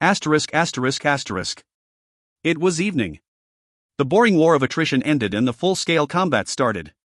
The smell of burning corpses filled the mountain. The destruction of the surrounding terrain was already absurd. It occurred over a few kilometers. And, today the demons were slowly killing off the angels. There were a great number of advanced creatures. We will move back. Be careful not to get involved. I knew that today would be a short-term battle. Li Jihai asked me. It is evening, so shouldn't we help? She had realized yesterday that the angels were weakened in the evening. This was the moment when the angels most needed help. But my decision was firm. We are not in a state to help them right now. Despite giving them hope and strength, the awakened were at their limits. The awakened had been tense for 2 days. They had been forced to fight for 2 days so the hidden fatigue would explode. Li Jihai also knew this fact. Li Jihai bit her dry lips before stepping back. There were just over 100 people remaining. And they started to escape from the center of the battlefield. The demons and creatures showed no interest in the awakened. They were busy focusing on Hashmal. I backed away from the center and waited. The demons were starting to weaken. Hashmal was declining. They had been fighting for a few hours. There were shrieks as they desperately struggled. Meanwhile, I mentally connected to M1 and M2 and gave them a command. M1, M2. Stampede. A skill that dramatically increased physical abilities while decreasing the lifespan. Stampede, U. A red light burned in the eyes of the paused M1 and M2. I knew Hashmal's weakness. She was defined by her highly stubborn nature. Good was on one side of the line and evil on the other. This nature was revealed in my previous life. That nature meant Hashmal would continue to fight the demons, even if it led to her death. If she wasn't like this, then the war against the demons would last for 2 more years. This meant she forgot everything outside of the enemy. I had planted the idea that M1 and M2 would only stay at the outer walls of the dungeon. After Hashmal and the angels stopped their attacks, M1 and M2 hadn't moved. Would Hashmal be able to cope if such a presence moved unexpectedly? Falling. Get her. The angel is tired and tonight I will obtain her head. Hashmal fell a little bit. The light of the holy power in her wings were dwindling. She couldn't easily fly in the sky. She resisted, but it was only a matter of time. The demons had excited smiles on their faces. 5 million points, it would make them stand superior to others. If they caught an angel, then the demon would be reborn as a powerhouse in their faction. Still, it wasn't easy. Hashmal was a Dominion's angel and her standard of exhaustion was different from common angels. She flew very low and put up a last-ditch effort against the demons and creatures. Annoying bitch. The demons clicked their tongues at her persistence. She still hadn't completely fallen. Hashmal knew it would be more dangerous if she fell to the ground. There were all types of creatures waiting on the ground for her. But there was only one place. A cramped space away from the creatures. The place of the awakened. Hashmal's eyes were conflicted as she tried to make a decision. The cause of that was me. Master of Lightning God. Maybe I was a demon. She might have noticed. There was no reason for her not to help the human awakened. She could give them blessings or recovery. She didn't do such a thing, so there was only one corner left. Come, greet me before you face death. Now Hashmal stood at the crossroads of choice. 6 wings. They contained a large amount of holy power and allowed her to fly. If Hashmal conserved the power by fighting on the ground, then she could bring down more enemies. But she couldn't come down to the ground if I was a demon. It was confusing. A demon who used lightning attacks taking on the appearance of a human to help them. It was beyond expectations. Hashmal couldn't determine what I was. Hashmal had been in the air when she first noticed me. But she hadn't yet noticed. Hashmal moved towards me and I quietly smiled. Captain Nim. The angel is coming here? Yuunhai trembled and made a fuss. Edward, who was stuck like a gum behind her, was also surprised. No, it was all of the awakened who survived. Ah! Hashmal was almost on the ground when she was hit by a huge fireball. Yuunhai sighed with pity. A sudden attack. Hashmal staggered and dropped. I jumped into the air. And caught the falling Hashmal. 1 second was a very short amount of time. Hashmal's gold eyes turned towards me. Her eyes were asking, are you a friend or enemy? But I just responded with a shallow smile. And Hashmal's hard eyes relaxed a little bit. Captain Nim. Please be careful. It was at that moment. Yuun-hai shouted. Chwack! Chwerarek! M1 and M2 were stampeding through the creatures and were quickly approaching. When I purchased them at the Demon World auction, they were just 2 square iron plates. The demons didn't know of the existence of these 2 creatures. The physical abilities were comparable to a high-class creature. None of the creatures here were their opponents after they used Stampede. Hashmal was also at a loss. M1 and M2 had stayed at the dungeon's outer walls, so it was unexpected that they would appear here. That confusion occurred in the worst moment. The 2 golems wearing silver armor raised their bastard swords. Stab. Poke. Ah. Hashmal's death throes. I was also stabbed. My abdomen was stained with blood, but I didn't mind at all. Cut. Followed by M1 and M2 slicing of Hashmal's wings. An angel's wings were their source of strength and defense. Hashmal was a Dominion's angel and her strength was very different. Her wings were capable of withstanding all types of attacks.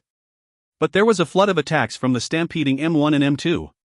6 wings. A total of 3 pairs of wings were cut off at once. Dot. Hashmal lost consciousness in my arms from the shock. Kaliak. Blood poured down. It was a play I executed to hide, but I wasn't feeling so good. Captain Nim, Yuun-hai, Li Ji-hai, and the other group members headed towards me. I raised my hand and restrained them. Leave the battlefield. The angels will soon be wiped out. I don't know what direction the creatures will go. Retreat and prepare for attacks. There wasn't a lot of creatures remaining. Around 3,000.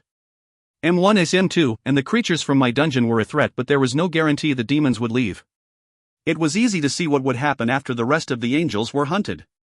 The hungry demons would order their creatures to ravage the surrounding area. Preparations were needed. South Korea was already in a miserable condition. They would be lost against an influx of foreign creatures. There would be a large number of deaths even if I sent Krosla. It would be an uphill battle to block them. Flop. Hashmal was knocked to the ground. Many demons and creatures desperately aimed for the fallen Hashmal, but M1 and M2 easily blocked them.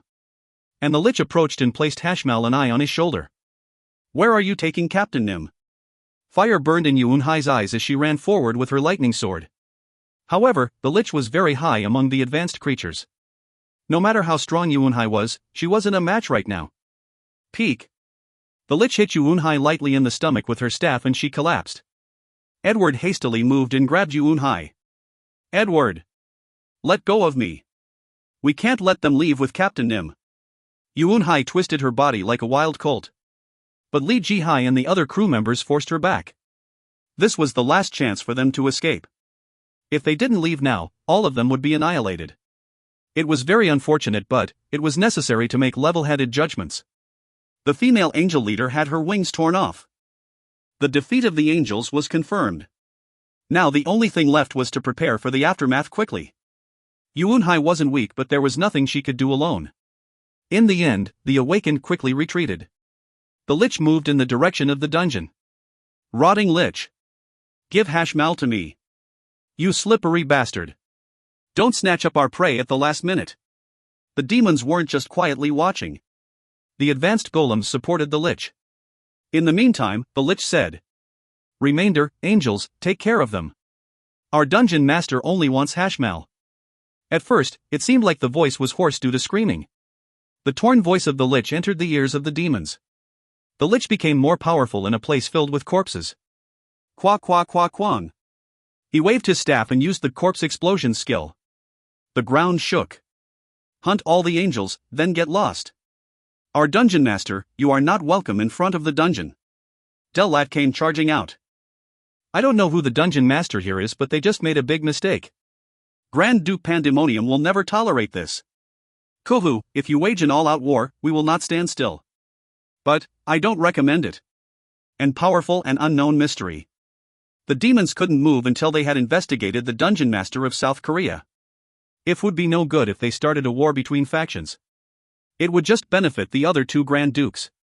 It hadn't even been 3 years. The Grand Dukes couldn't easily move unless it would give them an obvious advantage. This guy. Marquis Delat's body trembled.